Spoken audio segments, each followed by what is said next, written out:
path of a true expert.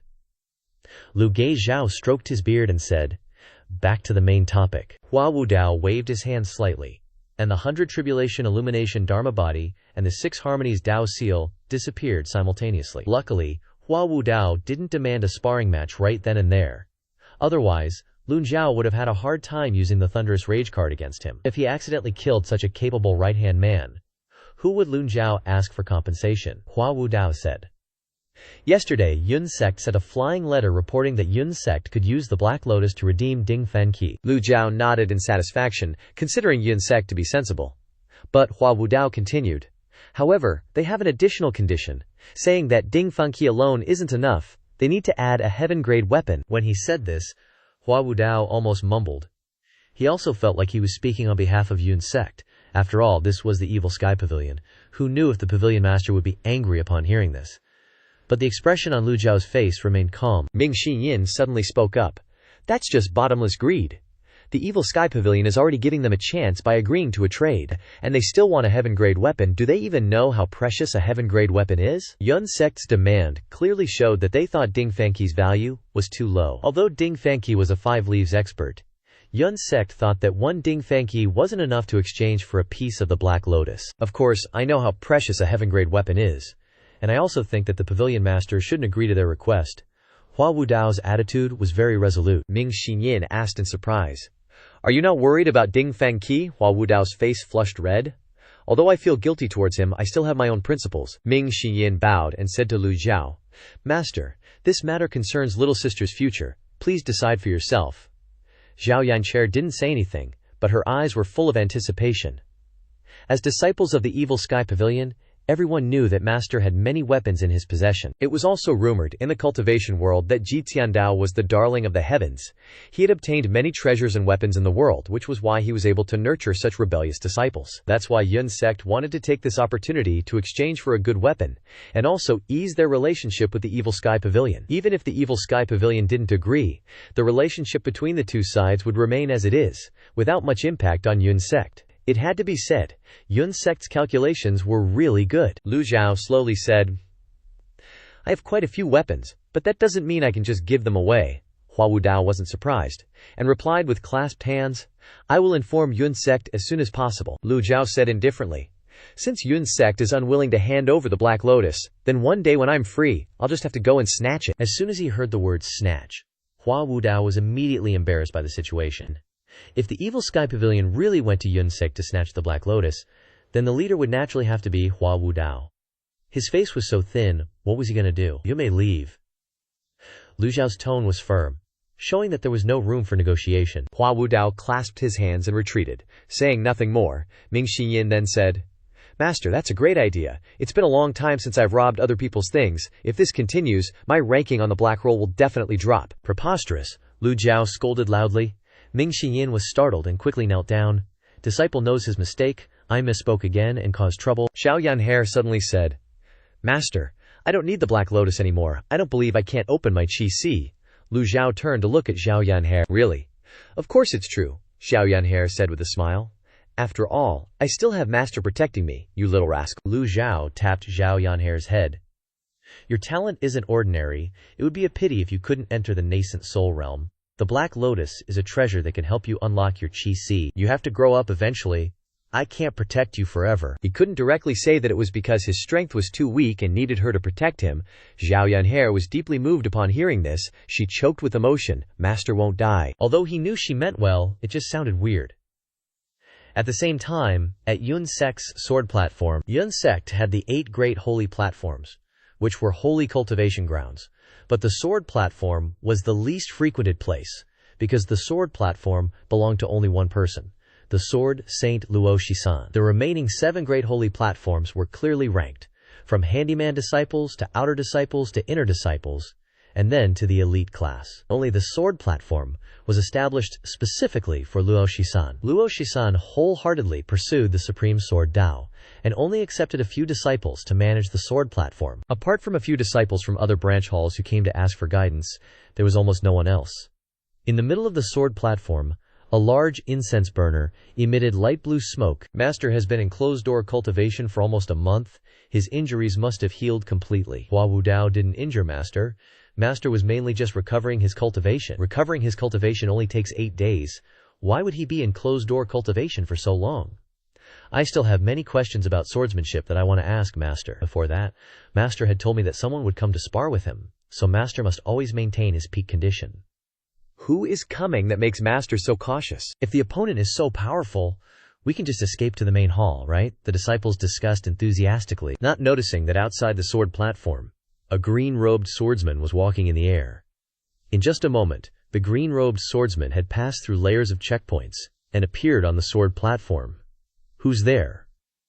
A disciple who saw the green-robed swordsman floating in the sky in the middle of the platform shouted in fear. The other disciples all drew their swords and pointed them at the green-robed swordsman as if facing a great enemy.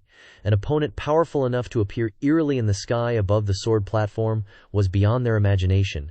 The green-robed swordsman said gently, "Everyone, don't panic. I have an appointment with the sword saint. Please inform him for me." The disciples breathed a sigh of relief. Luckily it wasn't an enemy. The sword saint Luo Shisan had been famous for a long time. It was not surprising that he had such a powerful friend. "So, it's the master's friend. This junior will inform you right away. Please wait a moment." Master, your friend is here." As the disciple ran to the outside of the closed-door room, a powerful primordial chi suddenly appeared. The door of the room burst open, and several strands of sword energy shot out from the room. Whooshing! The sword energy rushed out, and the sword platform flew straight towards the green-robed swordsman. The disciples were extremely frightened. Boom, boom, boom. The green-robed swordsman gently condensed wind energy into a shield, blocking all the incoming sword energy. The sword energy slowly dissipated. The sword saint Luo Shisan clasped his hands behind his back and flew into the air. "Master! Master!" The disciples greeted in unison. Luo Shisan ignored the disciples and flew to the front of the green-robed swordsman, stopping at a distance of tens of meters. "You've come?" Seeing Luo Shisan showing the demeanor of an expert, the green-robed swordsman smiled with satisfaction. "You're not bad now. Interesting." Luo Shisan then asked, "Niu Shangrong? I thought you wouldn't dare to come. Although there aren't many cultivators on the sword platform in Yun Sect, it's not a place for rats to cause trouble. Aren't you afraid that I've set a trap waiting for you to come? Then I'll come back another time to kill." Luo Shisan nodded slightly. "I have roamed the cultivation world for many years, and I also despise using such despicable methods. I'm not like you demonic cultivators. If you want to fight, then fight a fair battle." "Yu Shangrong, it'd be best if you kept your eyes closed and thought that way." Facing the seemingly calm and collected Qingpao sword guest, Luo Shisan didn't dare to underestimate him. He respectfully cupped his fist and said loudly, "Luo Shisan, chief seat of the sword platform of Yun Sect, requests your guidance." Yu Shangrong, the Qingpao sword guest, also cupped his fist, a relaxed smile still on his face. When he spoke his name, his voice was very soft, very faint, but enough to reach the top of the sword platform. The sword platform disciples who were looking up initially thought he was an old friend of their master, but when they heard the name they were all thunderstruck, standing as stiff as boards. Yu Shangrong? A name that makes people tremble in fear. The second disciple of the Demon Heaven Pavilion, known for challenging swordmasters all over the world, acknowledged by the entire Great Yan cultivation world as a devil who massacres at the slightest disagreement, earning him the nickname Sword Devil. They never expected that. The humble and courteous Qingpao sword guest was the infamous second disciple, Yu Shangrong of the Demon Heaven Pavilion. The younger generation always imagined the sword devil to have a face that screamed evil villain, someone you could spot as a baddie right away. But how could this Qingpao sword guest be the sword devil? One of the more level-headed disciples regained his senses and whispered, "Notify the main sect. Tell the elders. Hurry and come capture the sword devil." But as soon as he finished speaking, Luo Shisan waved his sleeve, sending a palm-shaped hand seal flying, smack, powerfully hitting the disciple's face, sending him spinning and landing on his butt, one cheek already swollen. The whole place went dead silent. Luo Shisan said calmly, "I said I wanted a fair fight." Yu Shangrong still smiled, his eyes filled with calmness. He didn't even register those little shrimps. "Please, Luo Shisan." He raised his right hand, palmed up, and from the cauldron in the middle of the sword platform, a flying sword gleaming with light shot out and landed in his palm. A top-tier Earth-grade weapon, its aura overwhelming. Yu Shangrong's eyes never left Luo Shisan from beginning to end. That sword wasn't enough to attract his attention. Luo Shisan sensed Yu Shangrong's contempt and raged in his heart. He waved his hand, and the sword suddenly multiplied from 1 into 10. The 10 swords were enveloped in powerful gang qi, creating a resonant sound of primal energy. The disciples on the sword platform were all excited. Being fortunate enough to witness the battle between their master and the sword devil was a great opportunity for them. The 10 swords were completely different from the 13 sword gangs. Sword gangs are formed by condensing primal energy, while these 10 swords had weapons to guide them, making them much more powerful than the 13 sword gangs. The importance of weapons goes without saying, and everyone stared wide-eyed at the 10 swords. Sword Saint Luo Shisan snorted lightly, and the 10 swords obeyed his command, flying straight towards Yu Shangrong in an irregular formation. The surging gang qi created a whirlwind, blowing Yu Shangrong's long hair.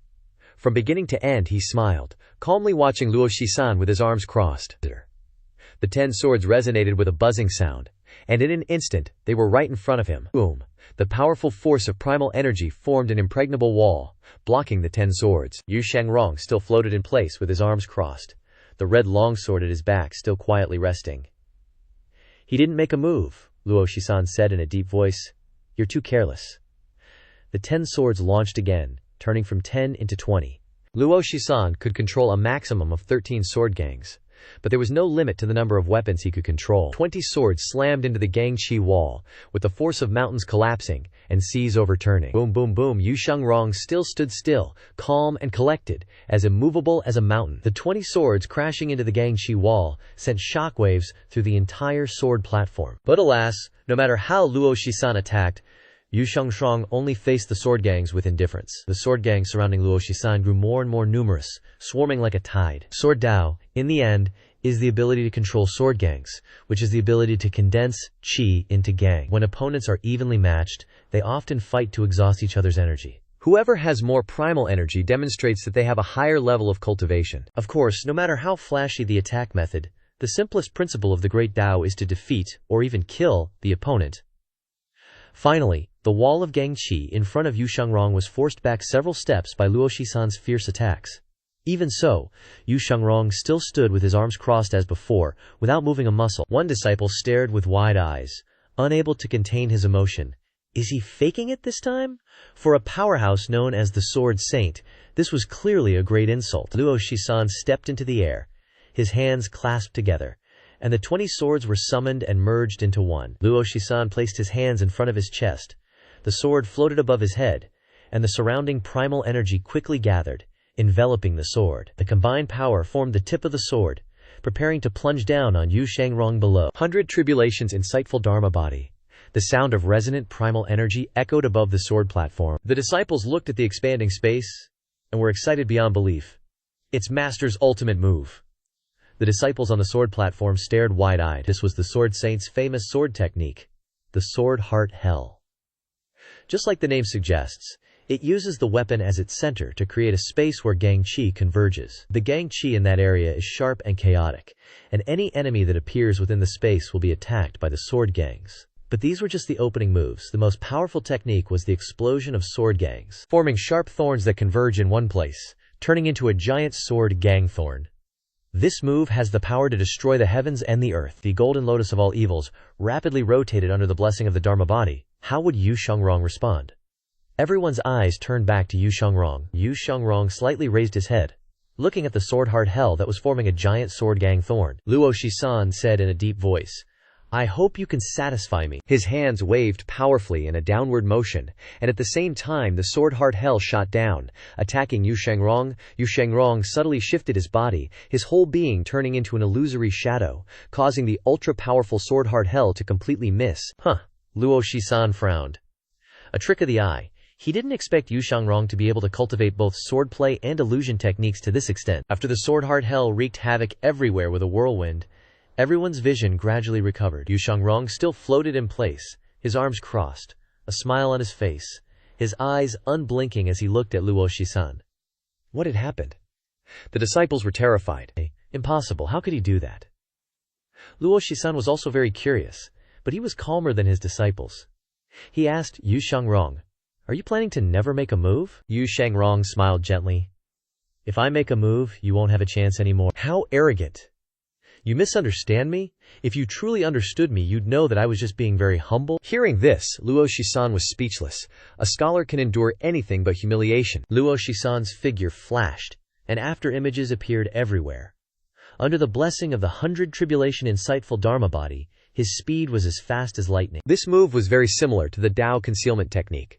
Appearing together with the afterimages were countless sword gangs, attacking Yu Shangrong with all their might. Yu Shangrong smiled, nodded slightly, seeming very pleased with his opponent's move. In the instant before the wall of Gang Qi in front of him shattered, Yu Shangrong raised his right hand and quickly called out, "Sword, left, center, right."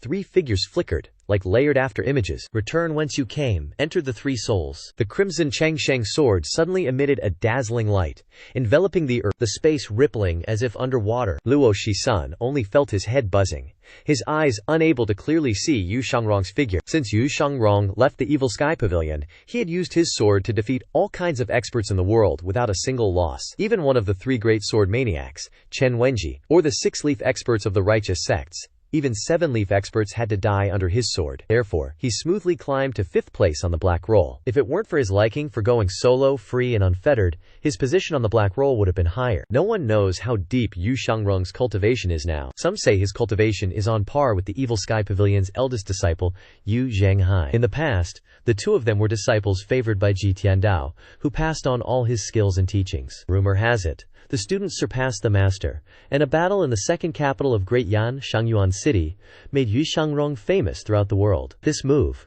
"Return, O return, enter the 3 souls," is his signature technique, both real and illusory, his figure flickering, his mind's eye hazy and unclear, feeling like falling into a dream. Luo Shisan, as Yu Shangrong's opponent, unleashed a sword heart hell move, creating an independent space, which turned out to help the opponent display his sword technique in the best way. A master doesn't strike unless they have to, and once they do, the outcome is already known. Luo Shisan's pupils contracted, instinctively withdrawing the 100 Tribulations Cave Illumination avatar, then retreating, and retreating again. 3 figures, left, right, and center, flew over gracefully. The red swordlight slashed straight at the thorn sword essence, and, at the same time, rushed forward with the momentum. The 3 figures merged into one, and the thorn sword essence was slashed by the crimson sword.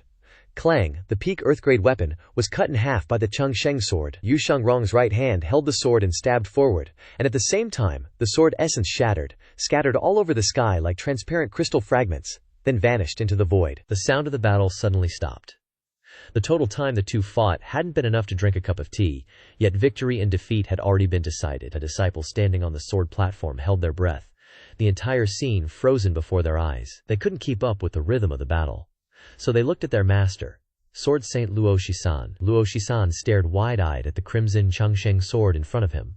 The sharp tip pointed straight at his brow, but it didn't stab. Yu Shangrong's control of the sword was superb.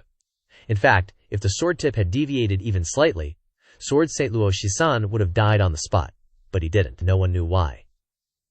Luo Shisan's expression was extremely shocked as he looked at the smiling Yu Shangrong. The gap was too big. He didn't understand, and couldn't comprehend it even more. It wasn't an even battle at all. Sword Saint Luo Shisan couldn't withstand a single move from the Sword Devil. What kind of supreme level was this? What does it mean to be a saint? Of course, one must be extraordinary to be called a saint. In Great Yan, those who are called saints must be masters of their domain. Sword Saint is the best praise for his sword Dao attainment. Even his senior brother, one of the 3 great sword maniacs, Luo Changqing, hadn't been praised like that. Yet a disciple, Luo Shisan, who was hailed as Sword Saint, was defeated by the Sword Devil with just 1 move. How could his mind bear such a huge gap? At this moment, a disciple was pinned in the back of the neck by a broken blade. Luo Shisan was silent for a long time before opening his mouth. "Why didn't you kill me?" The world knows the Sword Devil's principle. As long as he says he wants to kill someone, that person will definitely die, even if they run to the ends of the earth. But this time, Yu Shangrong didn't kill him. Yu Shangrong's hand slightly loosened the Chengsheng sword, slowly floating in the air, and then actively flew into the scabbard on his back. "This sword would have turned you into a soul under the sword, but," Yu Shangrong said in a soft voice, with a gentle tone, "I can make an exception once, and spare your life." Make an exception? Luo Shisan didn't understand what he meant. The disciples on the sword platform were completely stunned. They respected their master so much, but he was defeated by his opponent with 1 move. How could they not be horrified? Everyone slumped to the ground, their legs trembling non-stop. Because of the distance, they could only see Yu Shangrong standing in front of their master, with his arms crossed, the two chatting like old friends. They couldn't hear what they were saying. Luo Shisan asked again with suspicion. Then what? Yu Shangrong said. You have two choices. 1. Use your life to exchange for the Blackwood Lotus. 2. You have the right to refuse the first condition, and I will come to kill you again in 3 days. I always respect my opponent's choice. These words sounded very reasonable, but there was something wrong somewhere. Luo Shisan frowned. The Blackwood Lotus is very precious. Even someone whose Dantian and Qi are destroyed can use this to recover. You are the Sword Devil. Why do you need this? Yu Shangrong's cultivation had been proven very clearly. Luo Shangsan thought that Yu Shangrong wanted the Blackwood Lotus to accumulate some capital in case he encountered a powerful opponent in the future and was seriously injured. He could use the Blackwood Lotus to save his life. Yu Shangrong smiled and replied, "You misunderstood. Oh, I have a little junior sister. Her name is Zhao Yanaher. She is innocent and treats everyone with humility and courtesy. I need the Blackwood Lotus for her to use." Yu Shangrong turned his head to look at the Evil Sky Pavilion. Rays of brilliant sunlight penetrated the endless blue clouds in the sky, refracting into rainbow light, shining on Yu Shangrong's slender and straight back. Little junior sister, Zhao Yanher, treats everyone with humility and courtesy, Lu Shisan said. I have something I don't understand. Just said. Yu Shangrong's tone was still very gentle. You have left the Evil Sky Pavilion, no longer a disciple there. Why do you have to help her? I help. Yu Shangrong shook his head slightly, smiled lightly and said, Luo Shisan, does helping or not helping have anything to do with you? Luo Shisan was shocked. He was speechless by Yu Shangrong's words. That's right, people can do whatever they want. What can you do about it? Especially since you are still a defeated opponent. Although I don't know you, after this battle, I see that you are not the heinous devil that everyone says. Why do you want to bear the name of a devil and be criticized by everyone? Luo Shisan couldn't understand at all. Hearing these words, Yu Shangrong's attitude was still very calm, and asked, You want to enlighten me? Luo Shisan felt quite embarrassed. I remember clearly, someone once said these words to me. His name was Kong Ming. Yu Shangrong said calmly, Kong Ming? Kong Ming of the Great Emptiness Temple? Luo Shisan thought in surprise. There was a rumor that Kong Ming of the Great Emptiness Temple died in the hands of the Evil Sky Pavilion's fifth disciple, Zhao Yu. Unexpectedly, the real person who took action was the sword devil Yu Shangrong. Thinking about it, it made sense. Kong Ming was an expert of the Great Emptiness Temple. With Zhao Yue's cultivation, how could she kill Kong Ming? But these things were no longer important. No matter who killed him, this debt was recorded by the world on the head of the Evil Sky Pavilion. Yu Shangrong continued. Don't follow in Kong Ming's footsteps. Luo Shisan originally wanted to say a few more words but was choked up, so he swallowed them all. Could he be enlightened? Even Kong Ming of the Great Emptiness Temple couldn't enlighten him. What was the point of himself continuing to talk? Luo Shisan looked at the man in front of him.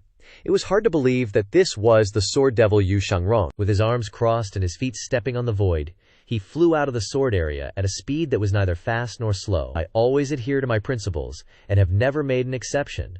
Once I have made an exception, please cherish this opportunity. Farewell. Yu Shangrong turned to look at the disciples on the sword platform. He nodded slightly to them, the corners of his mouth still showing a faint smile. His figure flashed, and in a blink of an eye he appeared in the air, more than 10 feet away from the sword platform, and then left the barrier and disappeared without a trace. The pressure on Luo Shisan suddenly weakened, and he quickly descended. When he landed on the sword platform, he staggered back a step. Master. 2 disciples quickly carried another disciple away for treatment. Luo Shisan calmed his emotions and said, Inform the elders, I have changed my mind. Ding Fanchu is a core disciple of our Cloud Sect. The Blackwood Lotus is just an external object. A human life is more important. I agree to the exchange. Yes. In a pavilion on the mountainside, a few miles away from the sword platform, Si Wu Yai looked at the sword platform and said with a smile, Second senior brother made an exception for little junior sister and didn't kill him. It really surprises me. Yu Shangrong leaned against the pavilion and said calmly, Little junior sister has great talent. It would be a pity if her QLC couldn't be opened. Rules can all be changed. Human determination will overcome heaven. So I got intel that Yun Sect refused to trade Black Lotus with the Devil Sky Pavilion, right, junior bro? Number 2's move here just adds fuel to the fire, leading to 2 scenarios. Si Wu Yai continued slowly. 1. Yun Sect gets pushed to the brink, and the conflict with the Devil Sky Pavilion intensifies, becoming irreconcilable. 2. Yun's sect behaves, obediently bringing out the Black Lotus for trade. Second senior brother, aren't you afraid Yun's sect will choose the first path? Yin Shangrong smiled and replied, our seventh junior brother is so smart, he should understand the most basic principle of this world. Lay it on me. If they don't submit, beat them until they do. Then, Yu Shangrong shook his head slightly. It's just that I'm not really one for violence. Si Wuyai clasped his hands upon hearing this. One word from second senior brother is worth more than 10 years of reading, Yu Shangrong continued. Keep an eye on Yun's sect for me. Rest assured, second senior brother. Sorry for the trouble, senior brother. Si Zhao Wuyai bowed. When he stood up straight, Yu Shangrong was gone, but he could still faintly hear the 3 words. Sorry for the trouble, Si Zhao Wuyai smiled and muttered.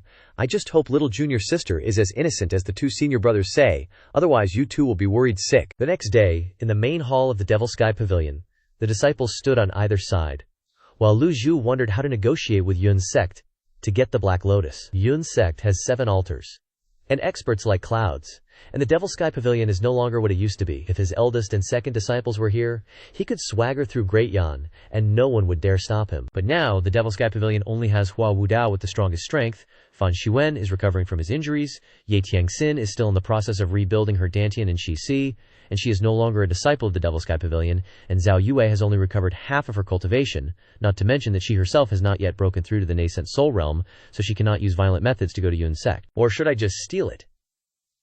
Just as Lu Zhou thought of this unrealistic idea, Hua Elder's voice suddenly came from outside the main hall. Hua Wudao, looking full of energy and spirit, strode into the main hall, his every step more spirited than before. Entering the main hall, Hua Wudao clasped his hands and said to Lu Zhou, Pavilion Master, Yun's sect sent a flying letter, agreeing to exchange the Black Lotus for Ding Fan Qi, and they have now sent a special envoy to the Evil Sky Pavilion. Lu Zhao's heart fluttered, but his face remained calm as usual. They changed their minds? Hua Wudao didn't know why Yun's sect had suddenly changed their minds. He originally came from Yun's sect and understood the 7 altars very well. Yun's sect always had a hard time reaching a consensus on anything. A matter like the Evil Sky Pavilion demanding the Black Lotus would naturally be rejected by Yun's sect, but now they suddenly agreed to the exchange, which surprised him as well. But these things are not important. Since they agreed to the exchange, it must be a good thing. Pavilion Master, since Yun's sect is willing to exchange, why not take this opportunity to ease the relationship between the 2 sides? The Evil Sky Pavilion is strong, but it has too many enemies. Later, when Pavilion Master Hua Wudao stopped, he originally wanted to mention the Emir calamity, but suddenly felt it was inappropriate, so he changed the topic. After all, it's better to have 1 more friend than 1 more enemy. Lu Zhou glanced at Hua Wudao and said indifferently, Elder Hua, I understand your intentions, but the Evil Sky Pavilion doesn't need such friends. As for later, let's talk about it later. Lu Zhou emphasized, I have plenty of time. Hua Wudao didn't dare to say more. He also felt that he had joined the Evil Sky Pavilion not long ago, so his style of work was not fully compatible. But this can't be rushed. It will be fine gradually. At least until now, Hua Wudao can accept everything the Evil Sky Pavilion does. Pavilion Master, even if Yun's sect agrees to exchange the Black Lotus, we only have 1 piece, which is not enough to open up the Qi, Hua Wudao said. Lu Zhou nodded. Do you know how many pieces of Black Lotus there are in total? Hua Wudao replied. As far as I know, there are 5 pieces. Apart from 1 piece from Yun's sect, the second piece is in the hands of the Duanlin School, in the southwest of Great Yan. The third piece is in Rongbei. The 4th piece belongs to the Heaven Selection Temple, and the 5th piece is whereabouts unknown. What Hua Wudao just said was similar to the knowledge in Lu Zhao's head. Lu Zhao stroked his beard slightly. According to you, who should I take the second piece from? The Duanlin School is in the southwest. Rongbei is outside of Great Yan, so only the Heaven Selection Temple is left, Hua Wudao said. The Heaven Selection Temple has a good relationship with the Great Void Temple, both belonging to the Buddhist sect. The Buddhist sect has never distinguished between righteous and demonic, so if we negotiate properly, we can obtain it. His words made sense. At this moment, Ming Xiyin, who had been standing beside him for a long time, suddenly opened his mouth and said, Master, this disciple has a plan. Speak, Lu Zhou said. 8th Junior has always had a good relationship with the Heaven Selection Temple. We can let him go there to negotiate. The relationship 8th Junior has cultivated with the Heaven Selection Temple over the years since he left the Evil Sky Pavilion was in pursuit of methods to preserve his life, and has spared no effort in cultivating friendships with the Heaven Selection Temple. The Bodhi vest on him was also obtained from the Heaven Selection Temple. Ming Xiyin explained the situation. Summon him, Lu Zhou said. This disciple obeys. Ming Xinyin quickly ran out. Not long after, Zhu Honggong, looking dazed, was dragged into the main hall by Ming Xinyin. More than a month had passed, and Zhu Honggong had lost a lot of weight. When he stepped into the main hall of the Evil Sky Pavilion again, Zhu Honggong still felt nervous. He was even more nervous than a newcomer, looking east and then looking west. This disciple pays respects to Master. May Master live 10,000 years. May Master live forever. Zhu Honggong knelt down as soon as he reached the middle of the main hall, shouting with utmost respect. Ming Xinyin raised his eyebrows. The existence of this pig really overshadows my brilliance. At this time, Zhu Honggong was very hungry, so he started fighting with Xiao Yanhe for food. 8th senior brother, we're out of food, don't fight with little sister, Lu Zhou said. 8th, because you were bewitched, I will give you a chance to redeem yourself. Zhu Honggong was overjoyed upon hearing this.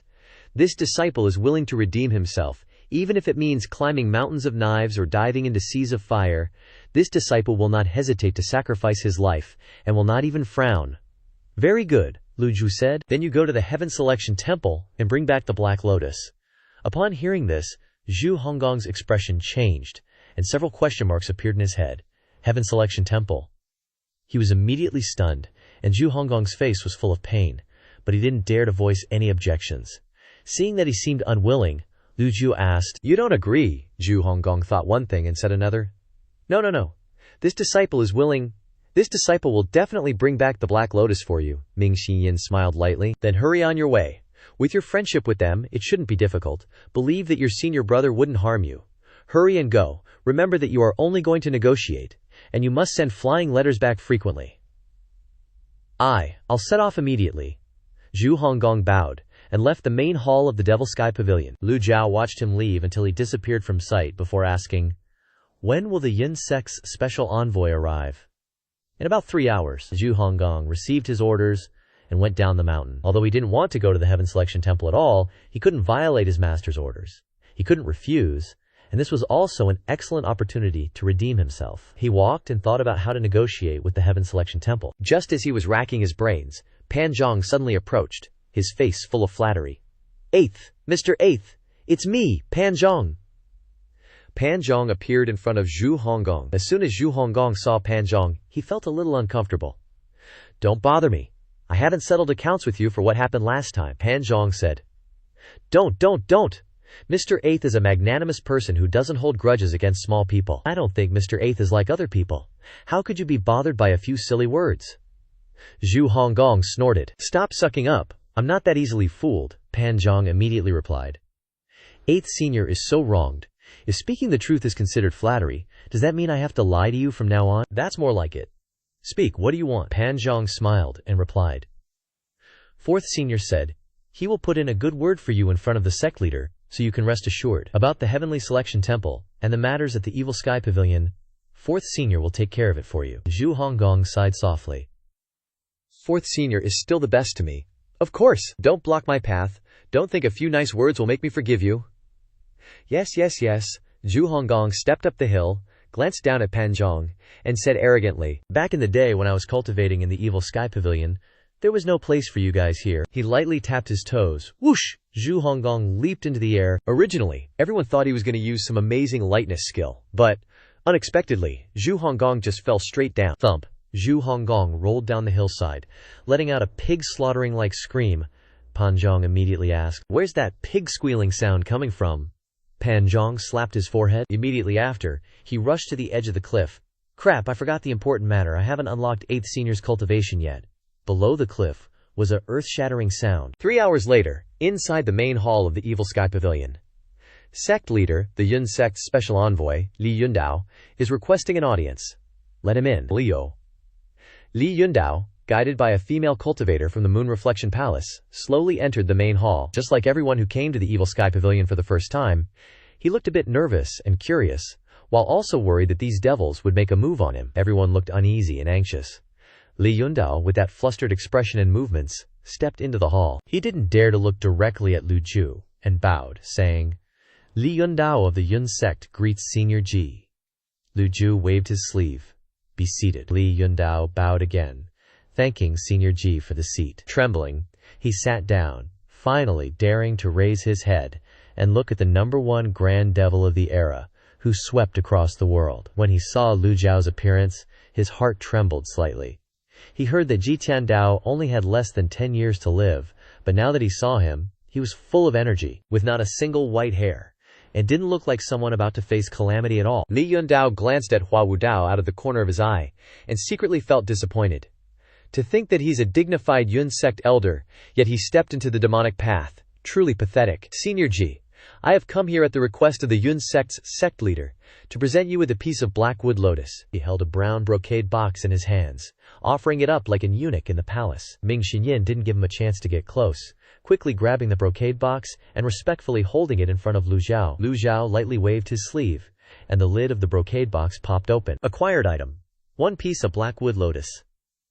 It is a heaven-defying treasure that can be used for cultivation, healing, and opening up the Sea of Qi. It's a pity that the system didn't reward any merit points. Lu Zhou nodded with satisfaction, and said frankly, I have always appreciated people who keep their word. Bring up Ding Fangqi. Yes, not long after, Ding Fangqi was brought to the main hall by Zhu Jifeng. After having his cultivation sealed, Ding Fangqi had been imprisoned, and never saw the light of day, so he looked like a weak and frail old man, with only a few strands of hair left. Li Yundao looked at him and clasped his hands, saying to Lu Zhou, Thank you, Lu Zhou ordered. See the guest out. Li Yundao was startled. He had come from so far, and he was being sent away before his seat even got warm. He hurriedly stood up. Senior Ji, this junior still has something to say, Lu Zhou asked with suspicion. What is it? Speak quickly. Li Yundao clasped his hands and bowed. Previously, Sword Devil Senior came to Swordmound and defeated Luo Senior. The chief disciple of Swordmound, Luo Senior, asked me to pass on a message. If there's a chance, he hopes to receive guidance and have a discussion with Sword Devil Senior again. Lu Zhou asked back. Yu Shangrong went to Swordmound. Li Yundao was shocked. Senior Ji doesn't know. Lu Zhou secretly pondered. No wonder the Yun sect suddenly changed its mind, so it was Yu Shangrong putting pressure on them from behind. Remembering all the things Yu Shangrong had done before, Lu Zhou shouted softly. You unfilial disciple, Li Yundao quickly said. Sword Devil Senior's swordplay is at its peak. The move, returning and coming again enters 3 souls, was praised endlessly by Sword Saint Senior. Ming Shiyin immediately cursed. Get lost. Li Yundao was startled. Ah! Ming Shiyin shouted again. Praising a traitor in front of the master. Is your brain full of pus? So much nonsense. Quickly take Ding Fangqi and get lost. Hurry up, me. Get lost now. Get lost now. Li Yundao helped Ding Fangqi up and left the Evil Sky Pavilion's main hall in dismay, while secretly cursing the people at Swordmound. So-called elegance and politeness. Devils are devils. Can't be offended even a little bit. After Li Yundao and Ding Fangqi left, Lu Zhou turned his gaze to the blackwood lotus on the table and thought to himself, Such a small blackwood lotus has such miraculous medicinal properties. Even just looking at it, I can feel the strong fragrance radiating from it. Xiao Yanhair looked at the blackwood lotus in front of her curiously. Master, can blackwood lotus really open up the Sea of Qi? Ming Shiyin said with a smile. Blackwood lotus is a treasure of heaven and earth. Don't even mention opening up the Sea of Qi. As long as you're not dead, no matter how serious the injury, this thing can save you. Upon hearing this, Xiao Yanhair immediately knelt down and thanked her master. Her loyalty increased +2. Lu Zhou looked closely and saw that Xiao Yanhair's loyalty had exceeded 85, making her the disciple with the highest loyalty. Lu Zhou nodded slightly and stroked his beard. It's not in vain for me to treat you well. Xiao Yanhair then replied, Disciple will definitely not fail master's expectations. Just then, Pan Zong hurried into the main hall and bowed. Sect leader, the Heavenly Selection Temple has sent a flying letter. I present it. Pan Zong respectfully offered the flying letter from the Heavenly Selection Temple to Lu Zhou. Lu Zhou opened the flying letter and read it. Lu Zhou frowned in anger and handed the flying letter to Ming Shiyin. Ming Shiyin took it with both hands. After reading it, Ming Shiyin was just as angry. The Heavenly Selection Temple is really asking for too much, demanding 3 heaven-grade weapons, and also wanting to take back 8th Senior's treasure Kasaya. Hua Wudao asked with suspicion. Didn't you say Zhu Honggong had a good relationship with the Heavenly Selection Temple? Ming Shiyin stammered, looking towards Lu Zhou. Maybe that pig-headed guy is hiding something, master. Old 8th has been captured. The Heavenly Selection Temple clearly doesn't see our Evil Sky Pavilion as anything, Hua Wudao didn't understand, and cupped his hands. What are the Heavenly Selection Temple relying on to dare challenge the Evil Sky Pavilion? Ming Shiyin replied. Probably the more ignorant they are, the more foolish they are. The Heavenly Selection Temple can't compare to the Great Void Temple. Especially in the last few decades, The Heavenly Selection Temple has hardly had any Buddhist masters. Even the nascent soul realm experts are few and far between. The younger generation has no one to succeed. They can't compare to the Great Void Temple at all. As one of the 4 great Buddhist temples, the Heavenly Selection Temple has long been not what it used to be, even gradually became a dependent branch of Great Emptiness Temple. Therefore, Ming Xinyin couldn't understand what Tiangshuan Temple was relying on to do this, and could only say that they were ignorant and stupid. Ming Xinyin said angrily, "Master, your disciple is willing to go with third senior brother to Tiangshuan Temple to kill all those bald donkeys, so they know that the Demon Heaven Pavilion is definitely not something to be trifled with." Hua Wudao just stared blankly. Like quote, Duanmu Sheng also crossed his arms, opened his mouth wide and glared, saying, "8th junior brother is, after all, doing things under orders, and he represents the Demon Heaven Pavilion. Now that something has happened to him, how can I, as his senior brother, stand by and watch? Master, I am willing to go with 4th senior brother to grind the bones of those bald donkeys into ashes." Hua Wudao. Zhao Yu bowed slightly. Zhao Yu knows she made a mistake, and is now willing to redeem herself by meritorious service. If I fight alongside the 2 senior brothers, I will definitely slaughter Tiangshuan Temple to relieve the hatred in Master's heart. Hua Wudao was speechless once again, like Xiao Yanhe twisted her hair, not knowing what to do. It's unclear what Lu Zhou was feeling at this moment, but Hua Wudao only knew to lower his head, close his eyes, and think to himself. Only today did he feel that the Demon Heaven Pavilion had the appearance of a devil. Although Hua Wudao didn't distinguish between right and wrong, he wasn't the type of person who liked to kill. Demanding to kill someone's whole family at the slightest provocation was too arrogant, wasn't it? Lu Zhou was also speechless. During this time, he had unconsciously influenced his disciples, making them more obedient and sensible, but in urgent situations, they still acted as they did when they were under Ji Tiandao's command. Lu Zhou said, "However, if Tiangshuan Temple is really that kind of people, then being killed wouldn't be a waste. Tiangshuan Temple and Great Emptiness Temple both belong to the Shu lineage. Kong Xuan of the Great Emptiness Temple has been in closed-door cultivation for many years, and it's said that he's about to break through. If they stand on the same side, then I'm afraid you'll go and never return." Ming Xiyin and Duanmu Sheng looked at each other. "Master, am I, your disciple, the kind of person who's afraid of death?"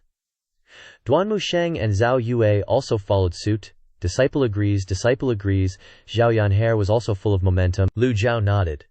"Since that's the case, this old man will also make a trip to Tiangshuan Temple." Zhao Yanhe immediately ran over and asked, "Master, you're going too?" Ming Xiyin was shocked, and hurriedly buttered him up. "With Master taking action, those dog and cat bald donkeys will all be killed with one blow. 8th junior is not here. If I don't seize the opportunity to flatter him, I'm afraid I won't have another chance later." Lu Zhou glanced at him indifferently, not bothering to pay attention. On the system interface, a new item has been added to the task list, which is the task of harvesting the Blackwood Lotus, with a reward of 1,500 merit points. If he can successfully obtain the Blackwood Lotus, then he will obtain the 7-star soul-shifting Dharma body as easily as flipping his hand. Since transmigrating, it has only been a few months, and he has upgraded from the initial Taiji Dharma body to the 7-star soul-shifting Dharma body. Even Ji Tiandao didn't have such a fast speed. Therefore, he must obtain the Blackwood Lotus. Early the next morning, the Demon Heaven Pavilion's cloud-piercing flying chariot was ready. The 4 people, Ming Xiyin, Duanmu Sheng, Zhao Yu, and Xiao Yanhe, stood on both sides. "Welcome, Master. Elder Hua is old and has difficulty walking, so stay in the Demon Heaven Pavilion and rest." After Lu Zhou instructed Hua Wudao, he turned around and stepped into the flying chariot. Hua Wudao's old face twitched, feeling that something was wrong. "It's true that I'm old, but Pavilion Master, you seem to be even older than me." Hua Wudao clasped his hands. "Please await the good news from the Pavilion Master." Ming Xinyin poked Duanmu Sheng. "Third senior brother, do you know that driving the flying chariot has many benefits?" Duanmu Sheng gave a huh sound upon hearing this. Ming Xinyin then repeated, "Third senior brother, do you know that driving the flying chariot has many benefits?" "I don't know." Ming Xinyin didn't understand anything but gave an sound. Ming Xiyin enticed him, saying, "Driving can temper the balance of your vital energy. Whether there are bumps when controlling the flying chariot to fly fast or slow depends on the driver's control. In the long run, it can temper your endurance. In addition, when driving, you will have the best view, which is the best position to observe the beautiful scenery." Hearing these sweet words, Duanmu Sheng was a little moved. "Is it really that good?" Zhao Yan'er, while drinking milk tea, continued, "Of course, how dare I deceive third senior brother? The reason why senior brother is so strong must be related to driving for 10 years. That makes sense. Duan Musheng nodded slightly, then patted Ming Shiyin on the shoulder, saying seriously and sincerely, Junior brother, your cultivation is still weak, so I'll give this good thing to you. Ming Shiyin was like, WTF, it's karma. Is this the feeling of shooting yourself in the foot? In addition to the 4 disciples on the flying chariot, there were also more than a dozen female cultivators. Half an hour later, the flying chariot flew towards Jing Prefecture in the southwest at the speed of a meteor. Ming Shiyin controlled the flying chariot extremely skillfully, and there were no bumps along the way. Master, we have arrived at Qingyuan Mountain. Tiangshuan Temple is on the top of the mountain. Slow down. Understood. Ming Shiyin tilted his head to look at everyone, his voice unable to hide his boastful pride. Third senior brother, junior sister, how am I driving? Xiao Yaner gave a thumbs up. Fourth senior brother is driving with consummate skill. So amazing. Junior brother's comprehension is amazing. He has only driven twice, and is already driving so steadily.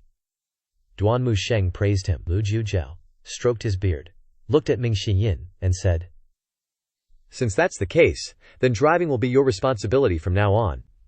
The other disciples nodded repeatedly upon hearing this. Ming Shiyin once again had question marks all over his face while driving the flying chariot. At the same time, inside Tiangshuan Temple on the top of Qingyuan Mountain, Master, the Demon Heaven Pavilion's flying chariot has really arrived. A stone thrown into the water creates thousands of ripples.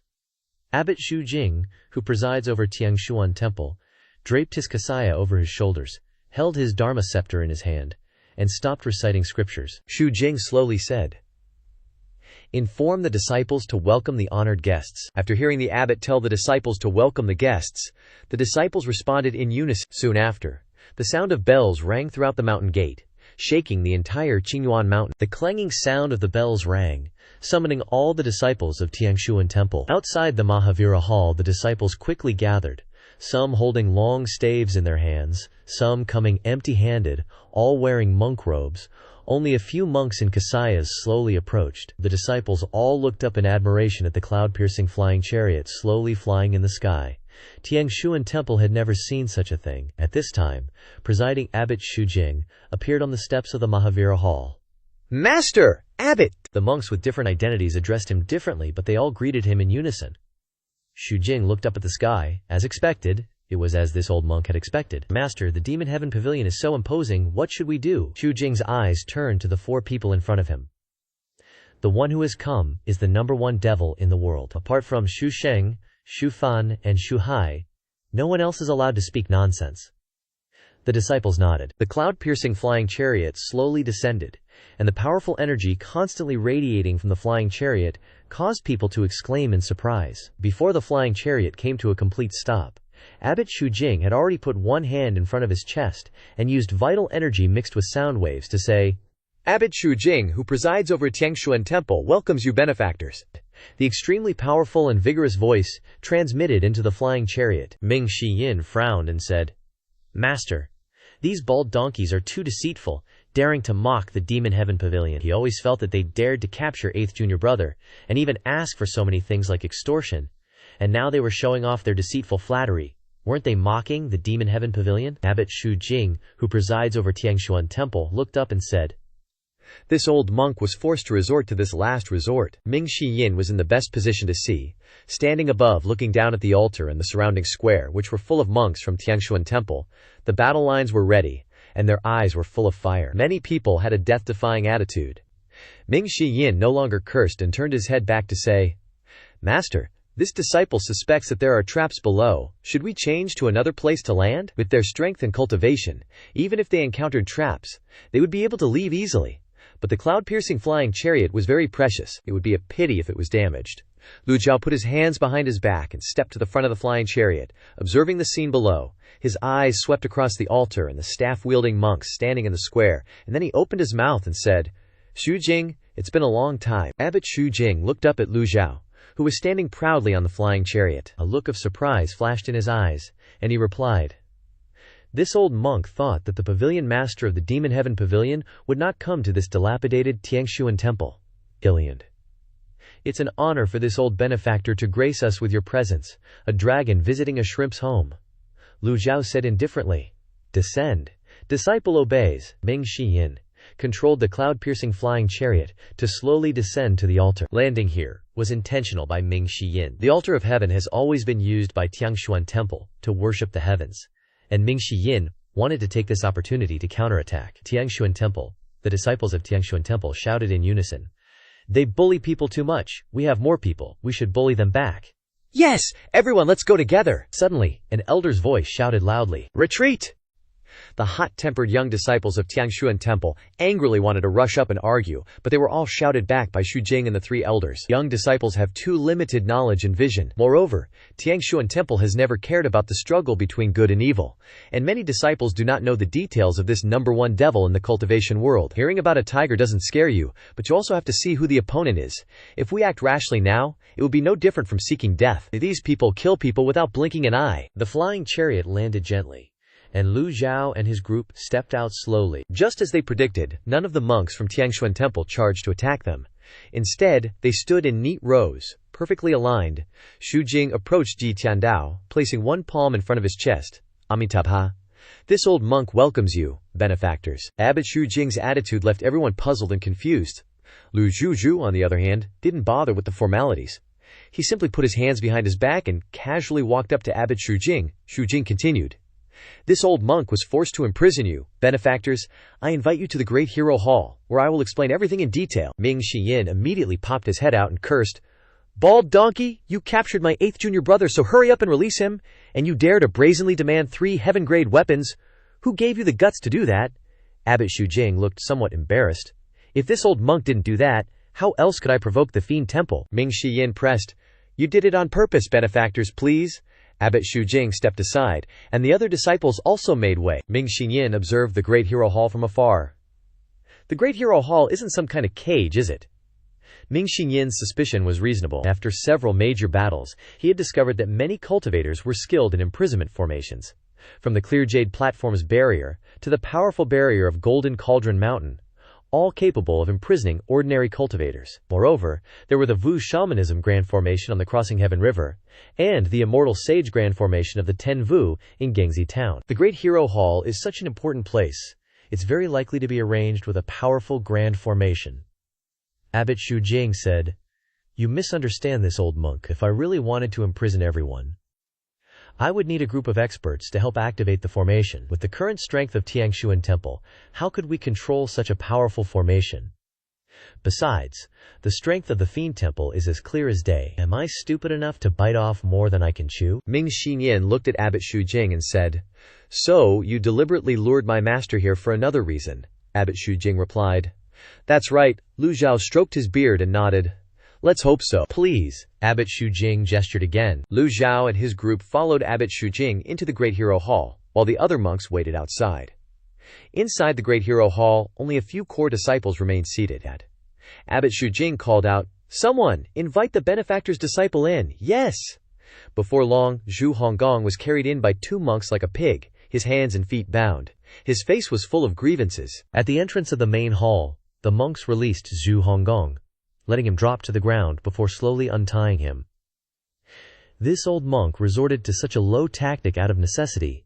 "I beg you benefactors for forgiveness. I will bear all the sins alone." Hearing this, Zhu Honggong entered the hall and saw Lu Zhou sitting majestically and his senior brothers and sisters come to rescue him. He immediately knelt before Lu Zhou, crying and complaining, "Master, you finally arrived. This bald donkey abused me, beat me until I was severely injured. I'm suffering beyond description. Master, you must stand up for me." Ming Shiyin was speechless. Holy crap, what a performance! Abbot Xu Jing stared blankly at Zhu Honggong. This old monk is the presiding abbot of Tiangshuan Temple. This is a Buddhist place. How could this old monk be so cruel to benefactors? Zhu Honggong raised his head and glared at Abbot Xu Jing. "Liar! I'm suffering from internal injuries right now. Are you deaf or something?" Zhu Honggong knew Ji Tiandao's personality very well. He was a man who always took revenge. But then, Lu Zhou suddenly spoke. "Stand up," then added, "Ahem, if what you say is true, I will seek justice for you." "Yes, master." Zhu Honggong suddenly felt that returning to the Fiend Temple was the right choice. Abbot Xu Jing was completely speechless, but given his status he couldn't explain much, so he said, "Please, Benefactor Jing, be the judge." Lu Zhou paused for a moment and said, "Let's get down to business. If you can't provide a reasonable explanation, Tiangshuan Temple will pay a heavy price. Xiao Yannier also glared angrily, huffing coldly. Abbot Xu Jing's forehead was covered in sweat, but he still calmly said, "This old monk knows that Benefactor Ji wants the Black Lotus of Darkness. I can give the Black Lotus of Darkness to the Fiend Temple." Hearing this, the disciples of the Fiend Temple were less angry, and nodded slightly. That's more like it. Lu Zhou didn't expect Abbot Xu Jing to be so generous. Then, what was the point of all their roundabout schemes? Old man always distinguishes right from wrong. Old man can overlook your imprisonment of Zhu Honggong. Switching out the imprisoned eighth for a piece of the Black Lotus of Darkness, it doesn't seem like a bad deal. Zhu Honggong immediately looked stunned. Note: when Lu Zhou is self-referential, he tends to use Lao Fu which is loosely translated as old man. Didn't you just say you would seek justice for me? Abbot Xu Jing put his palms together in front of his chest. The old benefactor understands the greater good. It is indeed a fortunate thing. Besides that, this old monk has a favor to ask. Ming Xiyin immediately cursed. Bald donkey! I knew you didn't have good intentions. Asking for favors is useless. The Fiend Temple won't agree. Abbot Xu Jing suddenly stood up and respectfully said to Lu Zhou, "This matter is indeed something this old monk has not fully considered. In addition to offering the Black Lotus of Darkness, Tiangshuan Temple will not pursue the matter of the Bodhi shawl either." Zhu Honggong hurriedly bowed his head and hugged his clothes tightly. Lu Zhou said, "Old man, I'm very curious. What exactly is it that can make Tiangshuan Temple lower itself like this?" Abbot Xu Jing sighed softly. "The matter concerns life and death. We have no choice but to do so." He waved his hand, and several disciples in the Great Hero Hall ran out. Before long, they carried in several stretchers, upon which lay the corpses of core elders of Tiangshuan Temple. Abbot Xu Jing pointed to the corpses and said, "These are all people of Tiangshuan Temple. The first Siet Kong Liu of the Discipline Hall, the first Siet Kong Jian of the Sutra Hall, the 8 great supervisors of the Surveillance Institute, and 12 people from the Hall Court were all killed by the 4 great divine monks of the Great Emptiness Temple." There weren't many corpses brought into the hall, but the number of people Xu Jing mentioned was significant. When he spoke these words, he seemed very calm, as if he had taken life and death lightly. Lu Zhou said, "The Great Emptiness Temple and the Tiangshuan Temple belong to the same lineage. Why would the Great Emptiness Temple want to kill its own people?" "It's a long story," Abbot Xu Jing slowly said. "Since Grandmaster Kong Xuan of the Great Emptiness Temple emerged from closed-door cultivation, the Great Emptiness Temple is no longer a place that ignores human affairs.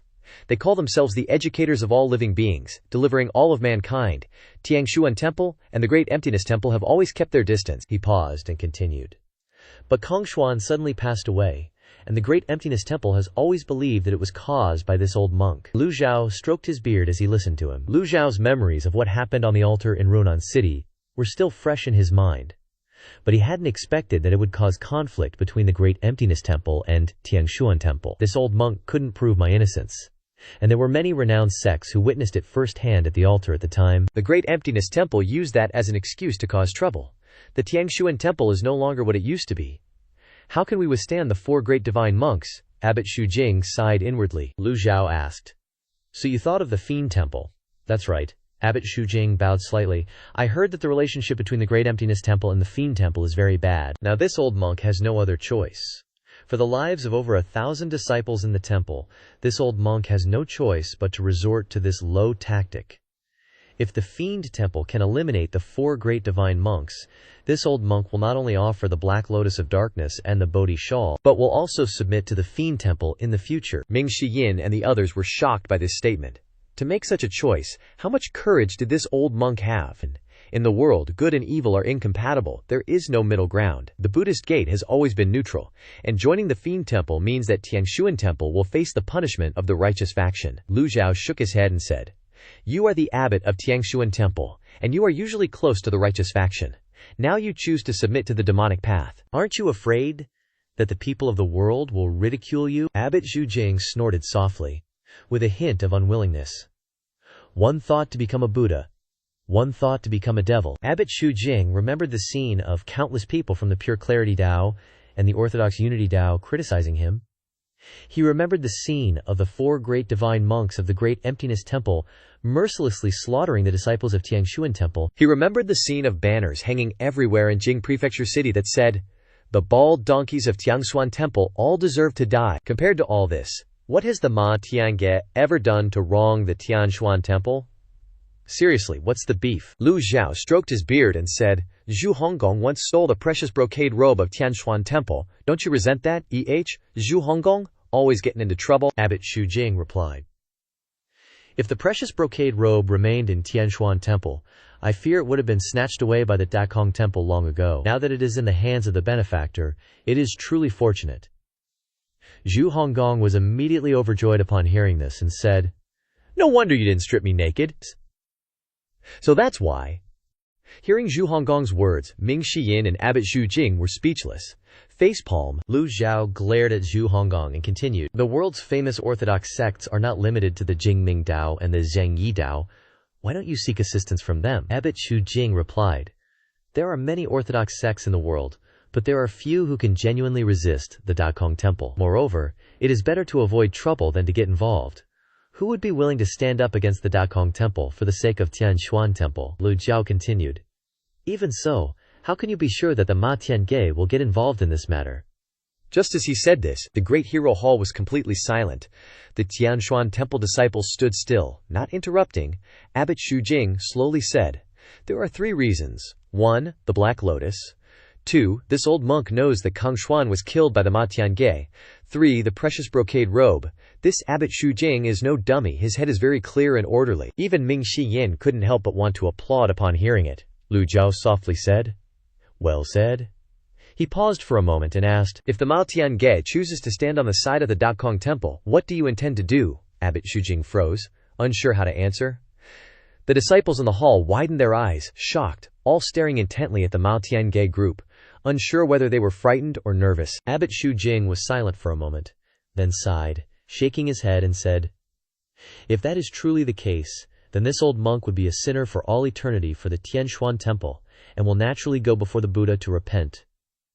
The Tianshuan Temple disciples in the hall all exclaimed in unison, Master, Abbot. Lu Zhou stroked his beard, nodded, and slowly said, Don't be nervous, old benefactor. Xu Jing was so nervous that his hands were trembling. How could he not be nervous? He was really afraid that Lu Zhou would choose to side with the Dakong Temple. This old man appreciates people who know what's good for them. The Tianshuan Temple is willing to offer the Black Lotus, the precious brocade robe, and even willing to submit to the Ma Tiange. How could Lu Zhou let go of this opportunity? Lu Zhou asked. Where are the people from the Dakong Temple? What do you mean by? Abbot Xu Jing did not get a definite answer, and his heart remained uneasy. Upon hearing this, Xu Jing was overjoyed and hurriedly said, The Dakong Temple gave us 3 days. Today is the last day. Tomorrow morning, the 4 great holy monks of the Dakong Temple will arrive at the Tianshuan Temple. The disciples saw Abbot Xu Jing's strange expression and exclaimed, Master. Lu Zhou nodded and called out, Ming Shiyin, hide the flying chariot, pronto. Disciple obeys. Ming Shiyin's flamboyant nature was ignited. He swaggered out, looked at the monks around, and shook his body, performing the great divine power technique. Seeing this, Duan Musheng was completely speechless. You use the great divine power technique for this, Abbot Xu Jing hurriedly said. Arrange the rooms. Yes. Lu Zhou leisurely rested for a night in the Tianshuan Temple. When the group left the great hero hall, the entire hall fell into darkness, leaving only Abbot Xu Jing alone. He sighed softly. One thought becomes Buddha, one thought becomes devil. Whoever touches me, I'll punish them all. The next morning, a continuous ancient bell rang, spreading throughout Qingyuan Mountain, echoing in the Tianshuan Temple. The disciples of the Heavenly Selection Temple quickly gathered, their formations ready. The moment the Great Void Temple's flying chariot appears, report immediately. Yes! The Fan-Hai Realm monks in the Heavenly Selection Temple soared into the air, scattering in all directions. Those disciples below the Qi Refining Realm all gathered in front of the Great Hero Hall. Abbot Xu Jing wore his kasaya, held his Buddhist staff, a string of prayer beads around his neck, and his monk's cap on his head, dressed much more formally and solemnly than usual. Benefactor Lu, please. Lu Zhou and the Ma Tiange disciples unceremoniously entered the Great Hero Hall. The sun rose high, and a flying chariot was seen speeding towards the horizon. Abbot. The Dakong Temple's flying chariot has appeared. A disciple rushed into the hall to report. Upon hearing this, Ming Xinyin smiled, slipped out of the Great Hero Hall, stood on the steps, and looked up. Twisk. The Dakong Temple's lineup is much more expensive and impressive than yours, Tianshuan Temple. Not bad, just a little small. The flying chariot was not large, white and gold, with about 30 monks flying around it, forming a protective formation. Before the flying chariot arrived, a loud voice was heard. "Xu Jing, why haven't you come out to greet us?" The sound waves rolled in from the horizon, and the trees outside the Great Hero Hall were swept by the sound waves. Shaking continuously, Xu Jing and the other core disciples quickly stepped out of the hall, looking up at the horizon. A disciple exclaimed in surprise, The 4 great holy monks are all here." Lu Zhou stood with his hands behind his back and slowly walked over. "The 4 great holy monks, how impressive," Abbot Xu Jing then said. "Kongju, Kongwen, Kongzi, and Kongzang all hold the position of head seat, second only to Abbot Kong Yuan. Their cultivation has long entered the Yuanshen realm." 4 nascent soul realm powerhouses. Talk about going all out. Truly entering the nascent soul realm is equivalent to stepping into the most dangerous place under the heavens, the Great Yan. The entire Heavenly Selection Temple only has Xu Jing at the nascent soul realm. The others are not even worth mentioning. The number of divine court realm monks is also scattered. Not many at all. More than 1,000 disciples don't even have a single nascent soul realm cultivator. Yet the Great Void Temple sent 4 of them. The difference in strength was obvious just by looking at it. No wonder the Tianshuan Temple had to think of this last resort to contain the Dakong Temple. It's truly rather be a shattered jade than a whole tile. While the two were talking, another wave of powerful sound waves came from the sky. The disciples, standing in front of the Great Hero Hall with low cultivation, were all shaken by the sound waves, and their faces turned ugly. "Kong Zi, Kong Zhang," Lu Zhou muttered.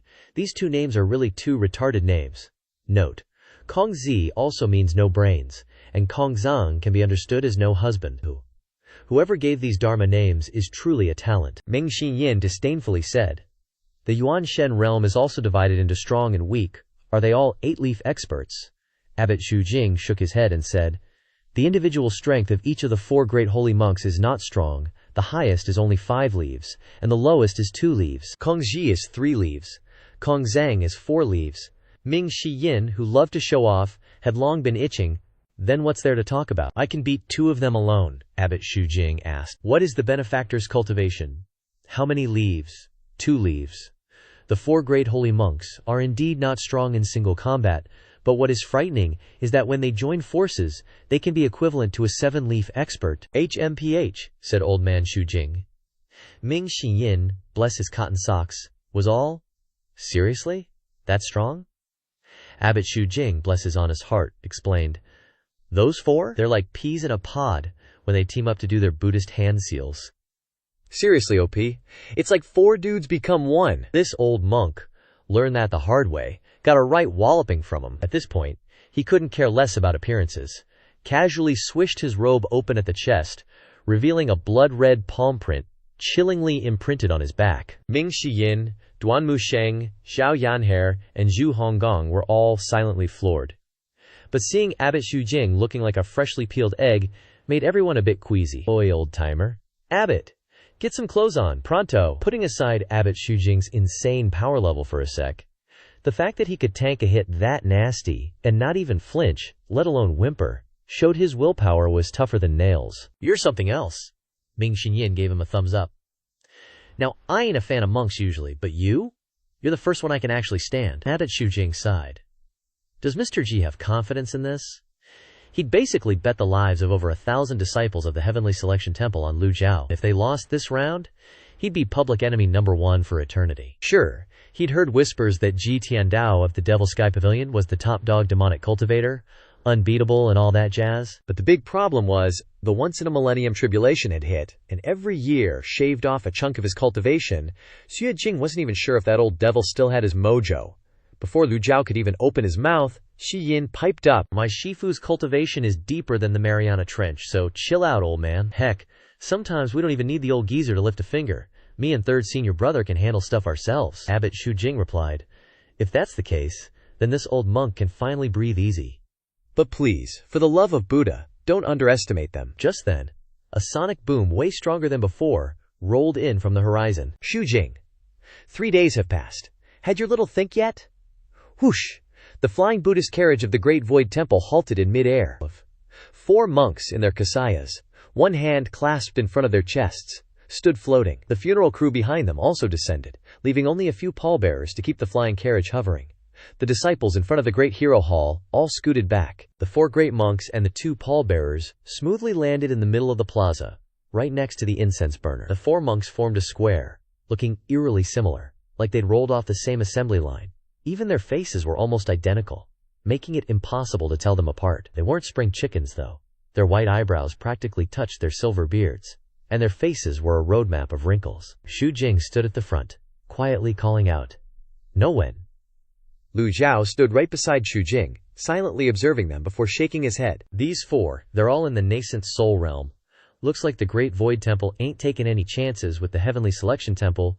Xu Liu, Xu Fan, Xu Hai, Xu Jing called out, "Abbot Shixiang." The 3 responded, bowing in unison. Abbot Xu Jing commanded, "The safety of our Heavenly Selection Temple disciples rests on your shoulders. Please rest assured, Abbot Shixiang." The 3 replied together, "Even though we're only in the Divine Court realm, we'll give it our all to protect the disciples. With you here, this old monk can die in peace." The 4 great monks by the incense burner smirked disdainfully. No Wen chuckled. "Xu Jing, hand over the Blackwood Lotus and the treasure silken vest and join our Great Void Temple. Why be so stubbornly wrong, you stubborn mule?" Xu Jing spat out, "HMPH, you dare insult this Dharma master? Insulting your elders? You're worse than a beast." Xu Jing had run out of patience to argue black and white with them. After all, Dharma names with nod in the middle were lower in seniority than those with Xu and I. But the 4 great monks couldn't care less about seniority. No Wen cackled. Cheng Jin thought giving you 3 days would make you see sense and obediently listen. Who knew 3 days later you'd still be as dumb as a brick? No Ju cut in bluntly. If that's the case, let's just send him on his way. It's just a bit more effort. Xu Jing was about to retort when he saw Lu Zhou step forward. Lu Zhou casually plucked a piece of candy out of nowhere and said, "You guys want the Blackwood Lotus, too?" No Wen's gaze shifted from Xu Jing to Lu Zhou's oddly dressed group. Xu Jing whispered beside him, "They want the Blackwood Lotus to deal with the Evil Sky Pavilion? They know full well that the Evil Sky Pavilion oft no Zhuan. They're just looking for an excuse to pin it on the Heavenly Selection Temple." No Wen looked at Lu Zhou. "Xu Jing, you invited outsiders to help." Xu Jing retorted, "That's right, this old monk did invite help." No Wen, look around you. There are 4 of them now. You're coming in, but you ain't walking out. The 4 great monks stepped forward as one, followed by the 2 pallbearers who lined up behind them, all simultaneously clasping their hands in front of their chests, their kasayas fluttering, and primal chi surging. No Wen sneered, "Well then, let this old monk see what kind of help you've roped in." He sized up the group in front of him. A skinny old man, a bunch of delicate-looking women, 2 muscleheads, and a little brat. Hilarious. The 2 pallbearers began to stir their primal chi. "Mr. Ji, please." Abbot Xu Jing, who'd been holding on by a thread, finally succumbed to his injuries and stumbled back a step. Xu Liu, Xu Fan, and Xu Hai all flinched slightly. Lu Zhou stroked his beard and nodded, saying, "This old one shall grant your wish," a double entendre, directed at both Xu Jing and the 4 great monks. The Heavenly Selection Temple disciples retreated, and the 3 exus also backed away. Ming Shi Yin, understanding his Shifu's intent, clasped his hands and declared, "This disciple requests to be the vanguard. Let me test their mettle." He lightly tapped his toes, leaping down dozens of steps, his entire body's primal chi vibrating, solidifying into gang chi. The 4 great monks sensed that Ming Shi Yin's aura was anything but ordinary, so they dared not continue their underestimation. The 4 of them retreated, splitting into 4 corners, forming a gang chi shield, each pouring their strength into a corner, and simultaneously unleashing 4 hand seals. Boom! That gang chi shield blocked Ming Shi Yin. Ming Shi Yin raised an eyebrow, using the force to flip backward and land on the ground. They even have this kind of move? The 4 of them had simultaneously coordinated to unleash some kind of gang chi technique. It was the first time he'd seen a group coordination technique like this. Though it wasn't the same as the Buddha's sonic attacks, it still amplified their power. To pull off a close-quarters move like that and form a unified hand seal required insane teamwork. Just a light palm strike from each of them could create that kind of gang chi. Truly surprising everyone. No Wen clasped his hands in front of his chest and chanted, "Amitabha! Amitabha! Your cultivation isn't bad, benefactor, so why side with the enemy?" Seeing Ming Shi Yin's decent cultivation, they wanted to seize the opportunity to persuade him. Ming Shi Yin stomped his foot on the ground. "The people I hate the most are you sanctimonious baldies who preach all day." Boom! A perfect footprint appeared as he charged into a fierce battle with the 4 great monks. The watching monks around them continuously retreated. The 2 pallbearer monks from the Great Void Temple stood motionless, awaiting orders. Mukong, Sihai, Noju struck a palm towards Ming Shi Yin, the other 3 coordinating with perfect synergy. simultaneously adding pressure. Ming Xiyin's 2 fists were no match for 4 hands. That palm strike landed squarely on his shoulder, sending his whole body flying backward. He managed to retreat mid-air and land on the steps. The palm strike just now had pierced through his protective gang qi. Ming Xiyin winced in pain, slightly raising an eyebrow. Luckily, the strike wasn't too powerful, and his body had dissipated most of the impact. Duan Musheng, gripping the Overlord's spear in his hand, exclaimed excitedly, "These 4 are no joke." No Wen clasped one hand in front of his chest and chanted, "Amitabha, benefactor, why be so stubbornly deluded?" Ming Xiyin stomped his foot on the ground, then soared into the air, his figure flashing. "The one who's stubbornly deluded is you." Boom! Boom! Boom! The separation hook appeared in his palm, his aura stirring up wind and rain as he thrust it towards No Wen. Those watching could only see after images and hear the deafening clash of gang qi. No Wen hadn't expected Ming Xiyin's attack to be so sharp, catching him off guard and forcing him to suddenly retreat. After abruptly backing away, he stomped his foot, shot into the void, spun a few times, and landed on the ground. Ming Xiyin could have seized the opportunity to continue his attack, but the palm strikes from the remaining 3 monks had already arrived, forcing him to retreat. Too late, No Jia's palm strike carried a fierce wind, growing stronger and stronger. Sound travels through the air. All 3 unleashed their attacks simultaneously. Boom! Ming Xiyin's Libby hook rose to block, the bizarre vibrating sound making his head spin. He stumbled back repeatedly. The 4 divine monks returned to their original positions. Standing at each corner, as if no battle had occurred, Kong Wen looked at Ming Xiyin and said, "Benefactor, this monk advised you but you wouldn't listen. Give up, you're no match for us." Ming Xiyin didn't expect that even with his heaven-grade Libby hook, he'd still be no match for the 4 divine monks. Individually, they weren't strong, nor were their attacks particularly powerful, but each palm strike was eerily strange. Ming Xiyin could see countless openings, but they all seemed to be traps. Kong Wen ignored Ming Xiyin, turning his gaze to Xu Jing and Lu Zhou, who stood before the Great Hero Hall. Seeing Xu Jing's weakened state, Kong Wen chuckled.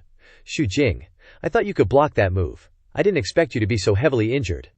Living until now must have been tough, eh?" A young disciple supported Xu Jing, whose mental and physical state were both poor. Kong Wen turned to Lu Zhou and asked, "Old benefactor, what did he offer you to come help him?" Lu Zhou replied, "Abbot Xu Jing promised this old man the Blackwood Lotus and the treasure silk vestment. Such sincerity, how could this old man refuse to help?" Blackwood Lotus. Kong Wen's eyes widened, and he turned sharply to Xu Jing. "Xu Jing, are you crazy? Such a precious item. You'd rather give it to an outsider than to this monk." Xu Jing weakly cursed. "You wretch." He barely had the strength to scold. Kong Wen looked at Lu Zhuhao, then said, "Old benefactor, a commoner is innocent, but possessing treasures invites trouble. The Great Kong Temple must have these items. Why not help us fulfill our wish?" "What does the Great Kong Temple need the Blackwood Lotus for?" Lu Zhou asked. Kong Wen arrogantly replied, "Does old benefactor know of the Evil Sky Pavilion?" "We've heard news from Yun Sect that the Evil Sky Pavilion is searching for the Blackwood Lotus." The Evil Sky Pavilion is a demonic faction that every righteous sect in the world wants to exterminate. How could the Great Kong Temple let them succeed? The Great Kong Temple has never cared about worldly affairs, so why antagonize the Evil Sky Pavilion? Now, Lu Zhou deliberately asked this. How could the 4 divine monks say in front of them that Kong Xuan's death was caused by the Evil Sky Pavilion when they used Kong Xuan's death as an excuse to attack the Sky Choice Temple? Kong Wen said, "The Buddha's gate is compassionate. The Evil Sky Pavilion commits many evils, so they must be exterminated." Lu Zhou stroked his beard and nodded. "Unfortunately, this old man also really wants to obtain the Blackwood Lotus." Kong Wen's expression changed slightly. "Old benefactor, this monk has given you a chance. If you don't cherish it, then die." He waved his hand, and 2 monks behind him clasped their hands in respect, chanting sutras under their breath. A buzzing sound, like mosquitoes droning, filled the air. Sanskrit dream entrancement. Man, this scene is so freaking similar to that whole show at the sacred altar in Runan City. Only diff is, these 2 monks chanting it are clearly way stronger than that bunch from Kong Xuan's crew we saw earlier. The sound waves driving the universe of Brahma's voice enters dream spread out. Many of the Sky Choice Temple disciples with low cultivation, who hadn't even reached the Qi condensation realm, how could they withstand the sound wave attacks of Brahma's voice enters dream? Lu Zhou remained calm and composed, standing still, completely unaffected. The extraordinary power of the heavenly book was displaying its miraculous effect. The female cultivators of the Moongrazing Hall, along with Zhao Yaner, Zhu Honggong, and Zhao Yu, retreated into the Great Hero Hall, With a wave of his hand, a wall of stellar energy appeared, protecting them. Duanmu Sheng and Ming Shiyin were both in the nascent soul realm, so they were unaffected. The remaining Sky Choice Temple disciples all fell to the ground, clutching their heads in agony. Shu Liu, Shu Fan and Shu Hai resisted painfully, their faces pale. Duanmu Sheng, annoyed by the chanting, couldn't hold back any longer. He swung his Overlord spear and shouted, "These noisy baldies!" The Overlord spear stirred up stellar energy, each wisp of stellar energy enveloping the spear shadows, then blooming outwards. His entire body was straight, holding the spear, striking directly towards the Brahma's voice. Enters dream of the Great Kong Temple. One of the divine monks saw this and shouted, "Block!" The 4 divine monks changed positions, gently waving their hands, forming a huge, square shield of stellar energy, blocking the Overlord spear. "You can't block it! Boom!" The Overlord spear suddenly transformed from 1 into 10, piercing through the square shield of stellar energy. Huh? What's happening? How can we not block it? The effects of hundreds of thousands of spars with Hua Wu Dao were now on full display. This move of Duanmu Sheng's was still a little short of breaking the 6 Directions Dao seal, but breaking this shield of stellar energy was no problem. Ming Shiyin, who had been restrained by the 4 divine monks earlier, was still full of anger. Seeing Duanmu Sheng gaining the upper hand, he gritted his teeth and said, "And me." The Libby hook was, after all, a heaven-grade weapon. It naturally had the special ability to cut through stellar energy. Duanmu Sheng's performance gave Ming Shiyin more confidence, and his attacks headed toward Kongji and Kongjang. Ming Shiyin said, "Let me deal with these morons." Duanmu Sheng immediately understood. The 4 divine monks fought with great synergy, so separate them. Duanmu Sheng swung the Overlord spear horizontally, tearing apart the shield of stellar energy and stepping back. Kong Wen and Kongju's palm prints arrived just at this moment. Kong Wen and Kongju relentlessly launched dozens of palm prints, the battle becoming extremely intense. Kongji and Kujang retreated continuously, resisting the threat of the heaven-grade weapon. The chanting of Brahma's voice enters dream continued to buzz in everyone's ears. The battle had entered a fierce stage. All the Sky Choice Temple disciples had fallen to the ground, some still trying to resist, while others with weaker cultivation were foaming at the mouth and fainting. Extremely powerful sound attacks were no less dangerous than actual physical attacks. The incense burners in the plaza were blown away by dozens of palm prints, turning into fine powder before they even hit the ground. The ground beneath was shattered, leaving no intact areas. Duanmu Sheng and Ming Shiyin were already very strong to be able to fight to this extent, considering they were each fighting 2 opponents. The 4 divine monks were unlike the 4 Black Knights. The 4 Black Knights relied on their individual strength, and even when they fought together, they had no combined techniques. However, although the 4 divine monks were being divided and attacked by Duanmu Sheng and Ming Shiyin, they occasionally joined forces to create a huge hand seal, pushing back the 2. Duanmu Sheng's fierce personality was displayed exquisitely in the battle. The stronger the opponent, the stronger he became. Even when hit by a few palm prints, he would only cry out in pain before charging in to attack again. The pain did not affect the rhythm or power of his attacks in the slightest. Ming Shiyin, on the other hand, was even more cunning. His agile movements allowed him to constantly dodge and seek opportunities to attack. Hand seals filled the sky, colliding in all directions, filling the entire space within dozens of meters of the Great Hero Hall, with glittering golden light from the hand seals. Looking at the battle before them, the 4 divine monks were also deeply shaken by the fighting strength of Duanmu Sheng and Ming Shiyin. They were not ordinary nascent soul realm cultivators, and they also possessed heaven-grade weapons. If their opponents were ordinary 2-leaf or 3-leaf experts, the 4 divine monks wouldn't have had such a difficult time. Kong Wen didn't want to continue like this, so he said in a deep voice, "Seal formation!" The 4 retreated in sync. Standing in position, stellar energy shot out like 4 transparent silkworm cocoons, constantly spinning. Then the seal formation appeared. Duanmu Sheng swung the Overlord spear from above. Preparing to smash down, Duanmu Sheng shouted, "Another turtle shell defense." As soon as he finished speaking, Duanmu Sheng smashed the Overlord spear down. He repeatedly and triumphantly used the Overlord spear to smash those 4 baldies. Thus, Duanmu Sheng continuously struck the shield from the seal formation. The bald heads below watched this scene with their mouths agape. His spear shadows continued to attack, ignoring the so-called defense. The spear shadows pierced down forcefully. Boom. Under Kongju's feet, the ground cracked. The seal formation emitted a loud crash. This defensive technique was extremely sturdy, immovable as a mountain, and could block powerful attacks. Kongju thought this move would end the battle. but he never expected Duan Musheng to continue stabbing the seal formation with his spear. 1 thrust, 2 thrusts, 3 thrusts, the Overlord's spear transformed into afterimages, piercing forward with terrifying speed like a drill. Boom! The spear images merged, stabbing into the binding seal. Duan Musheng coldly said, "What I've been waiting for is precisely your grand restriction technique." Wu Zhou flew backwards, spitting out a mouthful of fresh blood. "You were waiting for me to do what?" Duan Musheng broke the binding seal. The others standing around watching couldn't believe it was real, because after all, the binding seal was a powerful defensive move of the Chan sect. Seeing Duan Musheng charging forward relentlessly, the 4 great divine monks shouted, "Wu Zhou, retreat." Observing from afar, Lu Zhou mused. No matter how strong the binding seal is, can it compare to Hua Wudao's 6 Harmony Dao seal? Duan Musheng has sparred with Hua Wudao for so long. If he hadn't improved even a little, wouldn't he become a laughingstock? Ming Yin turned his head to look, then jumped backward. Xu Jing, though very weak, still had some strength left. He opened his eyes and trembled, saying, "Be careful."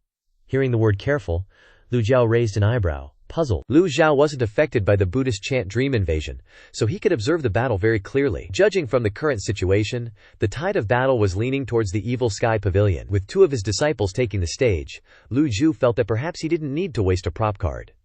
Wu Wen, Wu Ji and Wu Zhang all frowned, their faces grim. Wu Zhou landed, his left hand slightly lifted, and Gang Kui immediately enveloped his body, helping him levitate in the air. He wiped away the blood from the corner of his mouth, his eyes still fixed on the front. "Make your move?" Wu Wen replied. "All right." Wu Ji and Wu Zhang also nodded. Ming Yin stared blankly at them. "Make what move?" 2 disciples of Great Void Temple suddenly sat down. They shouted, "Eliminate evil, eliminate ignorance. I beseech all who doubt shall not succeed." Boom! A burst of gangwind, an oval-shaped Q-wave, spread out. Lu Zhou was a little surprised, realizing that this was the Great Compassion Mantra. The Buddhist chant dream invasion dissipated with the gang wind that had just been unleashed, replaced by a chanting sound as sharp as a blade. They wanted to launch a massacre. Lu Zhou didn't expect the Great Void Temple people to know the Great Compassion Mantra. There were many types of Buddhist sonic attacks, among which the Great Stillness Mantra and the Buddhist chant dream invasion were sonic attacks that suppressed cultivation levels and lasted for a long time.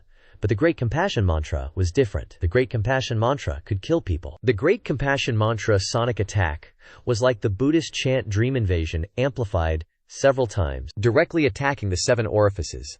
Lu Zhou felt streams of clear Kui radiating in his mind. He now understood why Abbot Xu Jing had told everyone to be careful. To maintain good, one must maintain sincerity. Those who harbor doubts will not achieve their desired results. Under the influence of the Great Compassion Mantra, the 4 great divine monks seemed to become stronger, and the momentum of Duan Musheng and Ming Yin suddenly weakened. The disciples of the Heavenly Selection Temple around them all collapsed. If it continued like this, everyone would die. At this moment, Lu Zhao's palm rose high, shimmering with light. The 4 great divine monks stared blankly at Lu Zhou. If the 4 great divine monks truly joined forces, Duan Musheng and Ming Yin would definitely be seriously injured. How could he let this happen? Lu Zhou stood on the steps, observing the 2 monks of Great Void Temple chanting the Great Compassion Mantra. He suddenly said in a deep voice, "Thunder Gang." The 5 Thunder Gang cards in his hand shattered, turning into 5 counterclockwise rotating vortexes that flew out, growing larger and larger, becoming stronger and stronger. 5 bolts of lightning suddenly struck down from the sky, and the entire space was filled with the white of lightning. Boom! The resonant sound echoed between heaven and earth, striking down on the 5 monks almost simultaneously, causing 2 to collapse and 3 to roll out, with the remaining 15 wearing shocked expressions. The Great Compassion Mantra immediately stopped. Several Great Void Temple disciples were charred black by the lightning. The Great Void Temple disciples who were fortunate enough not to be struck by lightning were terrified, exclaiming, "Daytime thunder! How can there be lightning strikes and 5 bolts all hitting our people? Is it because we've done too many bad things and are being punished by heaven? No, impossible! We are monks, we cannot be superstitious." Xiaoyan He, Ming Yin, Duan Musheng, and Zhu Honggong gaped, retreating at the same time, looking up at their master making a move. Lu Zhou frowned and shook his head. He wasn't very lucky today, not triggering the one-hit kill aspect of the Thunder Gang card. At the same time, he looked back at the shop. Fortunately, the selling price of Thunder Gang cards hadn't increased. The pupils of the 4 great divine monks contracted. Without the Great Compassion Mantra's boost, the strength of the 4 great divine monks also paused. Lu Zhou clasped his hands behind his back, slowly descending the steps. The surroundings were extremely quiet, deathly silent. To catch bandits, one must first catch the leader. Wu Wen suddenly felt that the old man slowly approaching was not as weak as the aura emanating from his body. 4. Great Empty Binding Seal. The bodies of the 4 old divine monks suddenly surged with momentum, their eyes darkened, radiating a dark blue light. Their original keel condensed into gang. A huge binding seal jointly cast by the 4 suddenly appeared, the difference being that this binding seal was black. Devil Chan, Ming Xiyin exclaimed. Hidden so deeply, they've entered Devil Chan. Until now, the Great Yan world only knew of one person who had entered Devil Chan and cultivated to the Evil Sky Pavilion, and that was Zuo Jinchan. Seeing this scene now, they knew that the entire world was wrong. The great world is not lacking in strange things, above, below, left and right. What shocked everyone about the 4 great Arhat golden bodies was that the 4 Arhat golden bodies actually merged. The golden lotus under them slowly bloomed. 1 leaf, 2 leaves, 3 leaves, 4 leaves. Lu Zhou had already thought of a way to deal with them, and he had even prepared himself mentally to use 4 fatal strike cards. Of course, he could also kill one of them, and the combined strength of the remaining 3 would definitely weaken a lot. Duanmu Sheng and Ming Xiyin should be able to defeat the 3 of them. But now, the 4 Arhat golden bodies had merged together. The golden lotus below continued to bloom. 5 leaves, 6 leaves. At this moment, Lu Zhou wasn't in a hurry to make a move. He wanted to see how many leaves the golden lotus would open when the 4 Arhat golden bodies merged. The golden lotus opened 6 leaves and then stopped blooming. Be careful. Abbot Shu Jing used his last bit of strength to remind them. Wu Wen, Wu Zhu, Wu Ji, and Wu Zhang simultaneously joined forces, and the 4 great fearless seals also merged into one. Like the Arhat golden body after the merger, the great fearless seal was about half the height of a person, and the word great in the great fearless seal was not enough to describe its power. Even without the great compassion mantra boost, this move was enough to take the lives of many people. The disciples of Heavenly Selection Temple revealed horrified expressions. The 4 great divine monks charged forward. Duanmu Sheng and Ming Xiyin clashed. After all, Duanmu Sheng was only at the 2-leaf stage. Wu Wen and Wu Zhu, carrying the binding seal, sent him flying backward. Ming Xiyin used original ki to control greenwood to block some of the force, and then the greenwood also fell apart. It was just that Ming Xiyin wasn't as straightforward as Duanmu Sheng. After the greenwood fell, Ming Xiyin also disappeared without a trace. The target of the 4 great divine monks was no longer Duanmu Sheng and Ming Xiyin. Killing them was meaningless. Their current target was the person who was standing calmly on the Great Hero Hall with his hands clasped behind his back, Lu Zhou. To catch bandits, one must first catch the leader. Shu Liu, what are you waiting for? Backstab him. Lu Zhou didn't expect the 3 disciples beside Abbot Shu Jing to backstab him. At this moment, the Evil Sky Pavilion disciples who saw this scene were puzzled. It could be seen that Shu Liu, Shu Fan, and Shu Hai had betrayed Heavenly Selection Temple long ago. Without time to think, Lu Zhou crushed a prop card in his hand. Ski Ram, Lu Zhou roared, his voice like thunder. Lightning continued to strike down, splattering red liquid everywhere. Lil Sis has tons of awesome full-length stories, like 1 to 12 hours long, plus all the hot new stuff.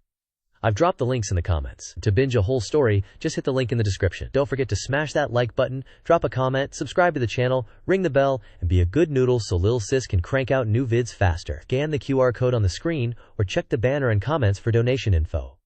If you feel like donating, Lil Sis would be super grateful. And then, bam! The sound of those 3. Shu Liu, Shu Fan, and Shu Hai, ambushing him.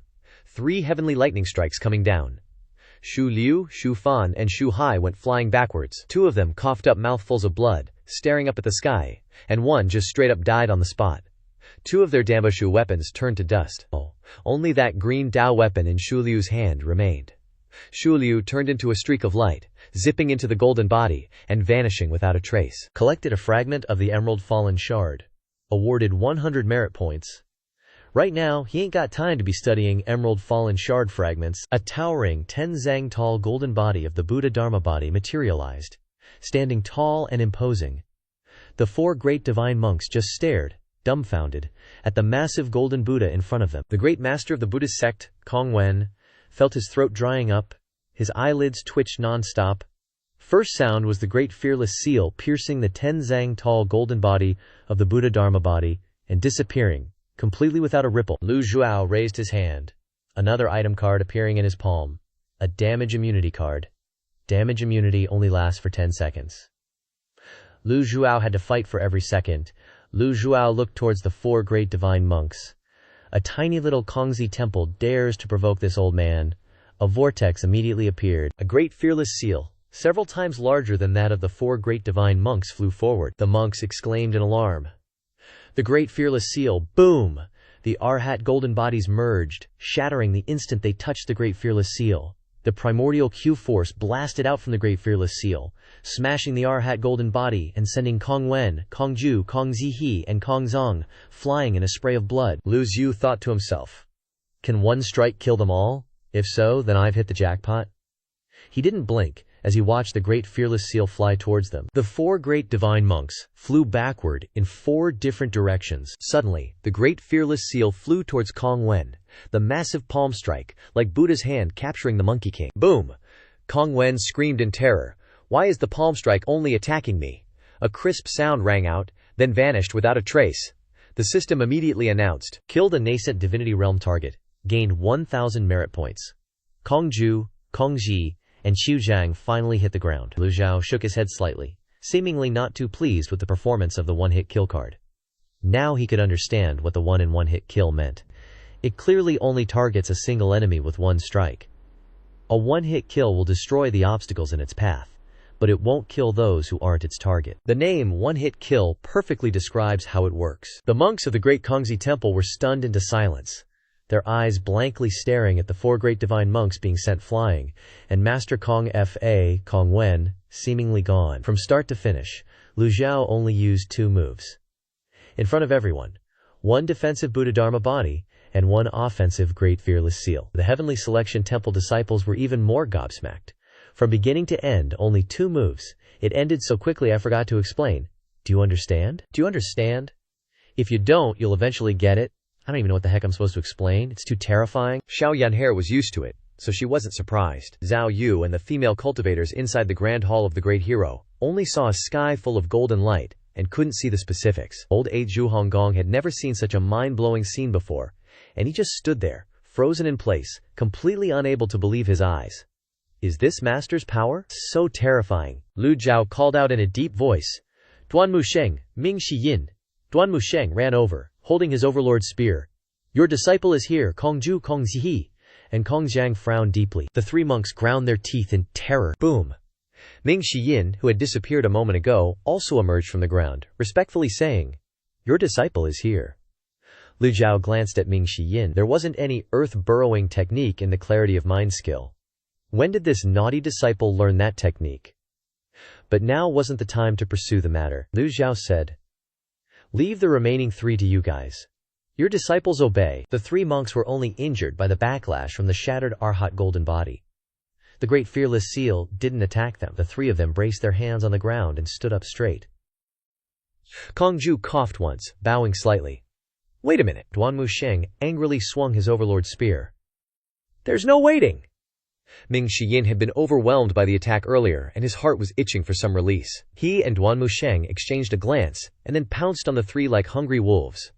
One of the monks shouted, Hero, spare us! Ming Shi Yin immediately replied, You're the hero. Your whole family are heroes. The flying shuttle in the sky saw that the situation was dire, and turned to flee, disappearing into the horizon in a flash. The 2 monks on the ground now had pale faces, scattering in all directions. When Kong Wen was still alive, Duan Musheng and Ming Shi Yin already had the upper hand, so what more now that Kong Wen was gone?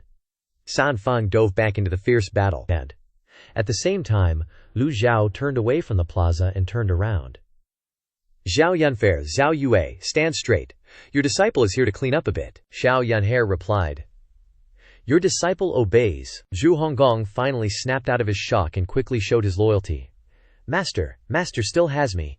Your old 8 will definitely show his divine might to relieve Master's worries. Xiao Yanhair grinned, cracking her knuckles, and targeted the monks who were just chanting the great compassion mantra, I've had enough, see if I don't beat you to death.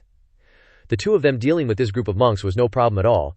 Zhu Honggong seemed anxious, asking his little junior sister to leave him a couple of them. Lu Zhou looked towards Zhu Liu and Xu Fan. Lu Zhou asked indifferently, "Why did you ambush this old man?" Meanwhile, the monks were screaming in terror as they were getting pounded by Zhao Yaner and Zhu Honggong. "Mercy, miss! Help! That fatty bites!" The two Xu Liu and Xu Fan trembled non-stop. Abbot Xu Jing didn't expect that the Heavenly Selection Temple, with only 3 disciples with the Xu character remaining, would dare to ambush the #1 devil in the world. Cough, cough, cough. Abbot Xu Jing coughed violently, unable to accept this reality, and coughed up a mouthful of blood. "Why?" Xu Liu said unwillingly. "Stop pretending, Zhu Jing. You'd rather give the black wooden lotus to that devil than give it to us, and now you have the nerve to ask us why." Although he was afraid, but things had come to this, he had no other choice. Zhu Jing only regretted not being able to turn iron into steel. "Oh, wicked beings! Wicked beings! You actually believe the slanders of the great Kongzi temple. If it wasn't for him trying to hide the injuries on his body, then he's afraid that these 3 would have attacked him long ago, instead of waiting until now," Zhu Liu continued. "The demonic path is ultimately the demonic path, Xu Jing. You're insane.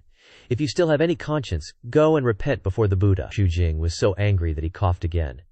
He was already seriously injured, and now he was being struck repeatedly, making it difficult for him to endure. Lu Zhou shook his head. "Truly, every family has its own problems." "Xu Yu, you had the Emerald Fallen Shard in your hands. Why didn't you ambush Xu Jing and instead ambush this old man?" Mentioning the Emerald Fallen Shard, Xu Liu's expression changed, unable to speak. Abbot Xu Jing glared and said, "Wicked being, did the great Kongzi temple give you the Emerald Fallen Shard to kill this old monk?" Things had come to this point.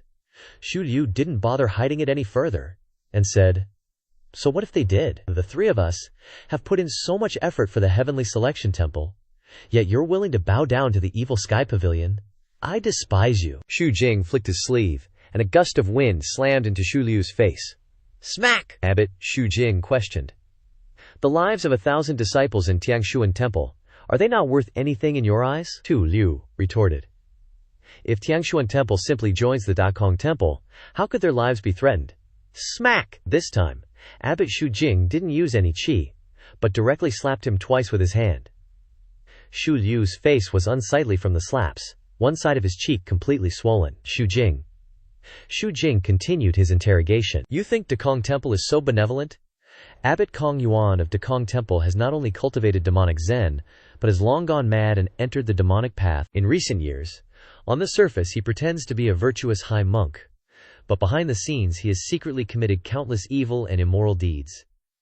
He constantly absorbs the Yuan Qi of his own people to increase his cultivation." Xu Liu's eyes widened and his jaw dropped. "You're spouting nonsense. I have personally seen Grandmaster Kong Yuan's golden body. The Grandmaster exudes righteousness and virtue. It can't possibly be fake." Balderdash! Abbot Xu Jing showed no mercy and kicked him. Bang!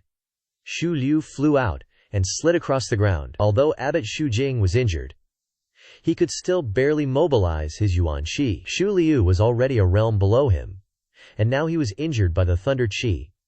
How could he withstand Abbot Xu Jing's kick?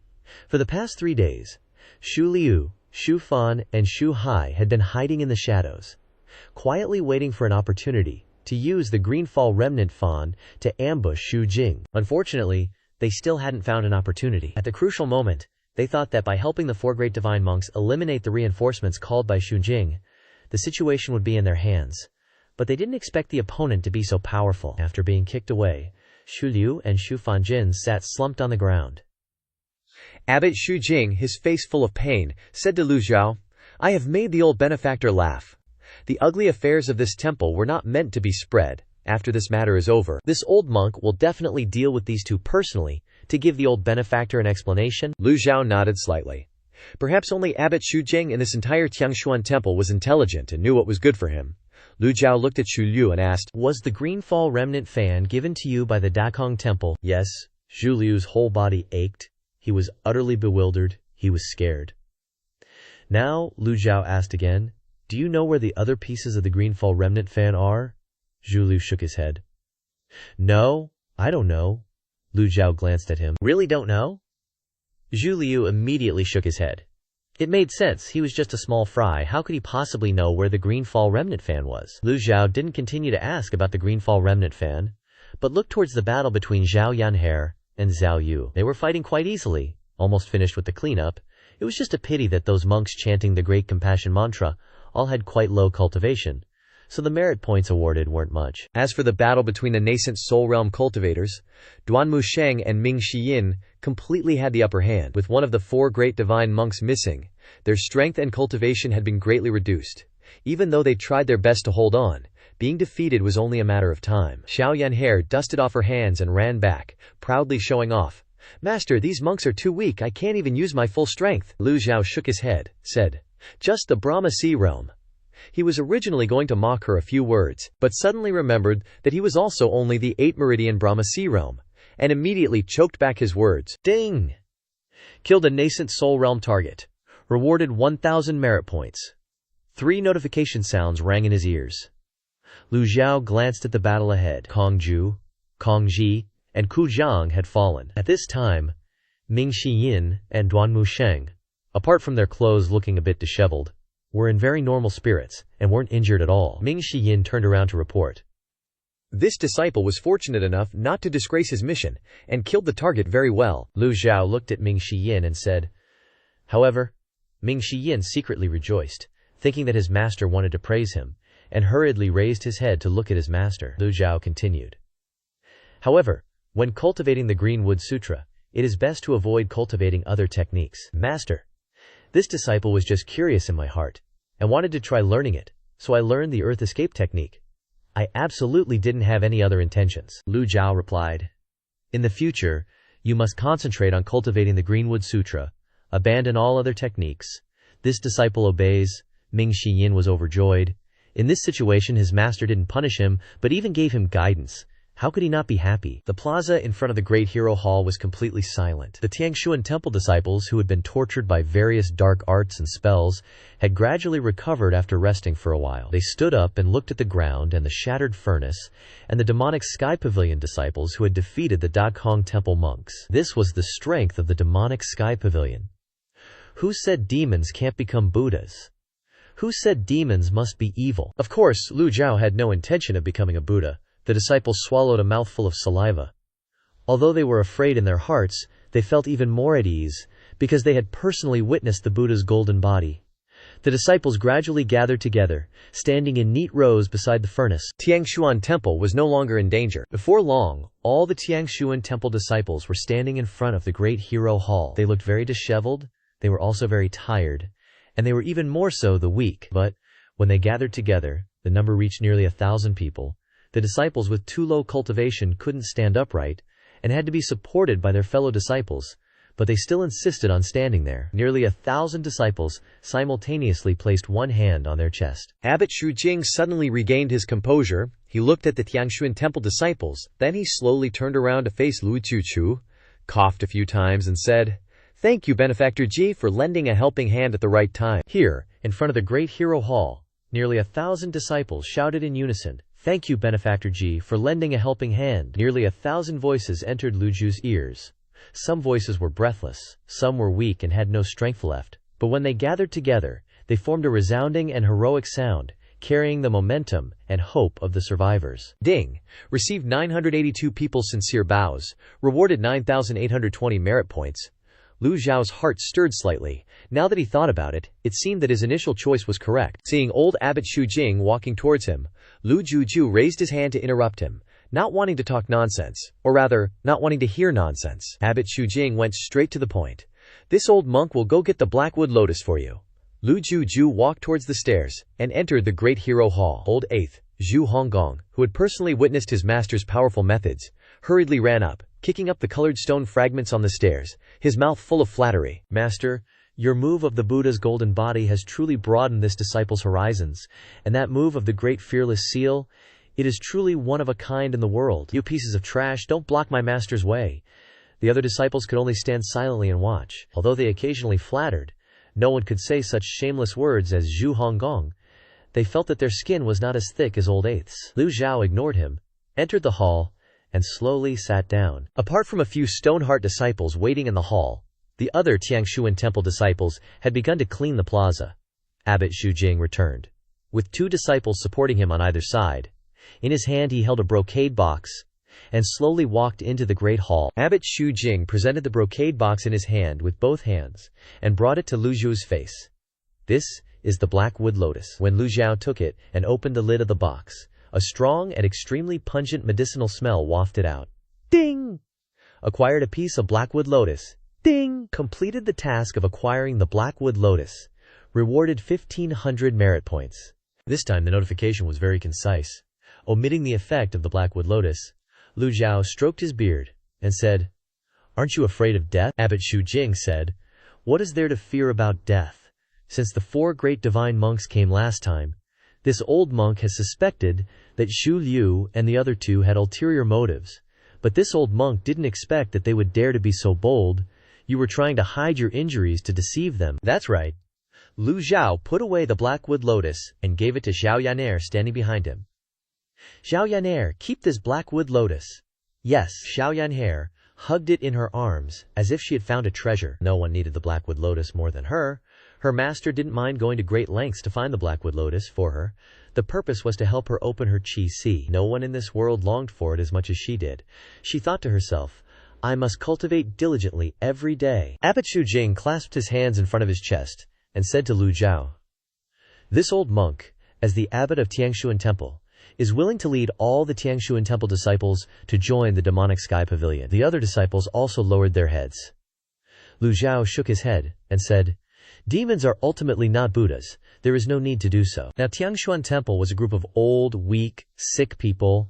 Abbot Xu Jing had been seriously injured, and it would take a while to fully recover, and the young disciples couldn't shoulder great responsibilities. The rebellion of Zhu Liu, Xu Fan, and Xu Hai had made Tiangshuan Temple colder than frost after the snow, and the most important problem was that these people were not of great use to the demonic Sky Pavilion. Abbot Xu Jing sighed.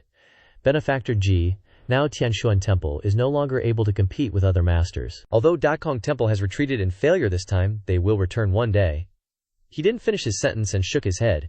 He was worried that Dakong Temple would return to attack Tiangshuan Temple again. Lu Zhou stroked his beard and said, "The 4 great divine monks of Dakong Temple have died. The only strong person left in Dakong Temple is Kong Yuan.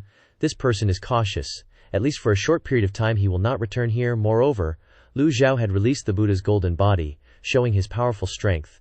Those who controlled the flying Lushan and ran away definitely knew it clearly. Abbot Xu Jing nodded, feeling that Lu Zhao's words made a lot of sense. As long as they didn't show up for a short period, he would be able to come up with other ways to escape danger. Thinking of this, Abbot Xu Jing nodded and said, "Thank you, Benefactor Ji, for your guidance." Lu Zhao got up, waved his sleeve and said, "Let's go back." Ju Honggong shouted, "Heading back to the crib!" Ming Xiyin frowned, rolled his eyes and scolded, "Eighth junior brother, are you trying too hard to suck up? You don't have any of the Ma Tiange disciple vibes. I'm embarrassed for you, seriously." "Yes, master, wait a moment, I'll go prepare the flying chariot right away. I guarantee I'll drive it perfectly, no bumps at all." Ming Xiyin quickly ran out of the Great Hero Hall. Ming Xiyin was super fast, and before long the cloud-piercing flying chariot had landed outside the gate of the Great Hero Hall. Lu Zhao glanced around, then said, "Although Tianshuan Temple doesn't need to join Ma Tiange, today's events will definitely be spread throughout the world. Tianshuan Temple will no longer have a place in the cultivation world." Lu Zhao questioned Xu Jing. "Did you ever think about this consequence?" Abbot Xu Jing replied. "Having experienced this old monk has had an epiphany. Those things are no longer important. From now on, Tianshuan Temple will retreat from the world and cultivate in seclusion." Lu Zhao nodded slightly, saying nothing more, then lightly leaped onto the cloud-piercing flying chariot. With the 8 pulses of the Brahma Sea realm, it wasn't difficult at all. Lu Zhao then said, "Let's go," Ming Xiyin replied, "Yes," and steered the flying chariot. The old Abbot Xu Jing looked up at the sky, chanted a few incomprehensible Buddhist scriptures, and then put his palms together in a salute. Amitabha. Nearly 1,000 disciples also put their palms together in salute and began to chant. It wasn't an attacking chant, not a mind-confusing sound technique, nor was it a defense. It was simply chanting ordinary scriptures. From each sound of the scriptures echoing in front of the Great Hero Hall, sometimes low and sometimes soaring, it resonated throughout Tianshuan Temple, spreading throughout Qingyuan Mountain. An old man said to his son, "Son, listen, this is the highest level chanting ceremony for guests, and it's Tianshuan Temple's respect and gratitude towards Ma Tiange. Dad, hearing such an inspiring scripture, I suddenly want to become a monk too. Son, you've seen the light, let's go together. Being treated like this for the first time made Ming Xinyin and Duan Musheng feel a little uncomfortable, with a very weird feeling all over their bodies. Hard to describe. The cloud-piercing flying chariot rose into the air. When the cloud-piercing flying chariot flew high in the sky, Ming Xinyin sighed, shook his head, and said with emotion, "These baldies may have trash cultivation, but in some other respects, they're way stronger than those Jingming Taoists." Duan Musheng nodded in agreement. They keep their word. The cloud-piercing flying chariot flew in the sky, revealing a long tail like a shooting star, quickly flying towards Ma Tiange. An hour later, in the secret chamber of Ma Tiange, Lu Zhou opened the system interface and checked. Lu Zhou. Race. Human. Cultivation. 8 pulses of the Brahma Sea Realm. Merit points. 29,320. Dharma body. 6 harmonies separation. Remaining lifespan. 5,955 days. Items. 1 hit kill card X1. Damage immunity card X2. Fatal block card X7. Passive binding cage card X4. Refining talisman X2. Status. Peak. Ji Tiandao X1. Bai Zhe is rested. Remnant piece of the Azure Jade Banyan X1. Weapon. Nameless. Amorous Ring's owner Ye Shitiangxin needs to be refined again before it can be used. Life-severing saber. Brahma's glittering silver silk. Cultivation method. 3 volumes of Heavenly Book. Lu Zhou looked at the 29,320 merit points with great satisfaction. He didn't expect that being respectfully bowed to by the disciples of Tianshuan Temple would earn him even more merit points than killing the 4 great divine monks. Of course, Lu Zhou understood that this amount of merit points was far, far from enough to help him restore his peak cultivation. But compared to being poor and ragged before, he was now a big shot. How could he not be happy? He initially planned to buy a Dharma body. The 7 stars soul transference Dharma body costs 15,000 points, leaving him with 14,000 after buying it. However, he had to do a round of lottery first. Lottery? A moment later, Lu Zhou shook his head helplessly. This must be what they call, after making a big profit, you'll definitely suffer a big loss? He didn't win anything in 60 draws. All of them were. Thank you for participating in the game, host, wasting 3,000 merit points. Fortunately, this time he had the unexpected joy of being respectfully bowed to. Otherwise, this lottery would have made him bleed non-stop. Maybe he's just gotten used to being unlucky. Lu Zhou wasn't too distressed. Remembering the last time when he was extremely unlucky, he accumulated 66 luck points. This time, his luck points had reached 79, even unluckier than before. Must stay calm. The 66 luck points last time were exchanged for a reverse card. This time, it shouldn't be too bad, right? Maybe it'll reward him with 1,000 reverse cards?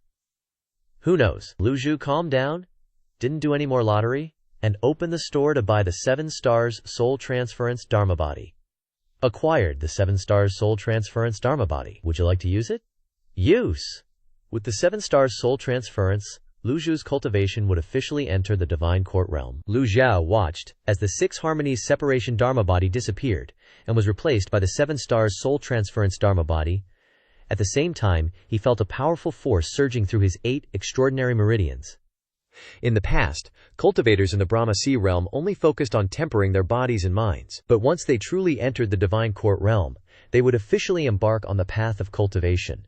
In a cultivation sect, only one divine court realm cultivator could be cultivated out of several hundred people. Entering the divine court realm would grant control over cultivation methods and the ability to touch the origin of the cultivation world. Compared to the Brahma Sea realm, both power and cultivation were far superior. At the same time, the surrounding energy around Ma Tiange began to vibrate and was sucked into Ma Tiange. The disciples felt the energy fluctuation and immediately looked towards Ma Tiange. Zhu Honggong said curiously, "Senior brother, did someone just enter the divine court realm?" Ming Xinyin wasn't surprised at all. Don't panic. Master does this kind of thing all the time. Zhu Honggong scratched his head, not understanding, but thinking about the situation at Tianshuan Temple, he didn't dare to doubt his master's cultivation and abilities. Just based on the fact that his master could summon the golden body of Buddha and the great boundless seal to defeat the 4 great divine monks, he didn't dare to say anything more. Zhu Honggong asked curiously, "Fourth senior brother, when did master reward you with a weapon? Can I see it?" Ming Xinyin raised his hand, and the parting hook appeared floating on his palm. Zhu Honggong wanted to hug the parting hook, drooling with envy. When will I have a decent weapon? Don't you already have the precious Chung garment?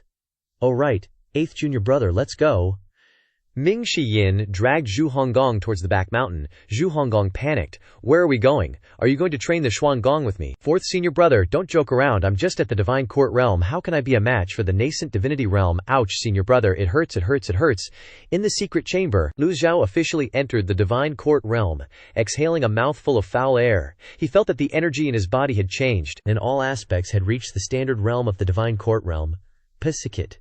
His lifespan had reached its limit since Ji Tiandao's time, so increasing his realm only restored his cultivation and couldn't increase his lifespan any further, 555 days. Lu Zhou opened the store and bought a reverse card, used the reverse card of life energy, and the system interface reported that his remaining lifespan was 6,255 days, equivalent to more than 17 years, increasing by exactly 300 days, no more, no less. Lu Zhou got up and stretched his muscles.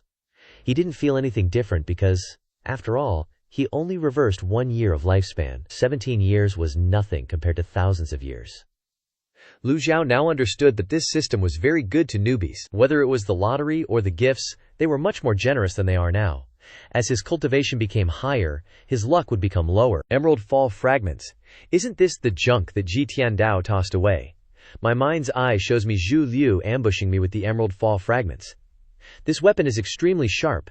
Even though it's just fragments, it has a terrifying trait. It can pierce through someone's protective Q. It's a very effective weapon for killing, but fragments are still just fragments. Lu Zhou tried hard to recall his memories, but they were vague. Any information related to the system was against Ji Tiandao. I don't know what method he used to obtain 8 fragments, but he felt they were useless and discarded them like junk. Trash from the Evil Sky Pavilion naturally becomes treasure when it's brought outside. Some people with ulterior motives are always lurking in the shadows to collect the Evil Sky Pavilion's treasures, and the emerald fall fragments are one of them. Lu Zhou gently raised his hand, and a green emerald fall fragment suddenly appeared in his palm. It was thin and flat, with a strange and irregular shape, looking like a broken piece of a vase. Lu Zhou mobilized his primal Q to sense its quality. Barely an Earth-grade weapon. With this kind of quality, Lu Zhou didn't care about it at all. No wonder Ji Tiandao discarded the emerald fall fragments without hesitation. Lu Zhou glanced at the mission interface.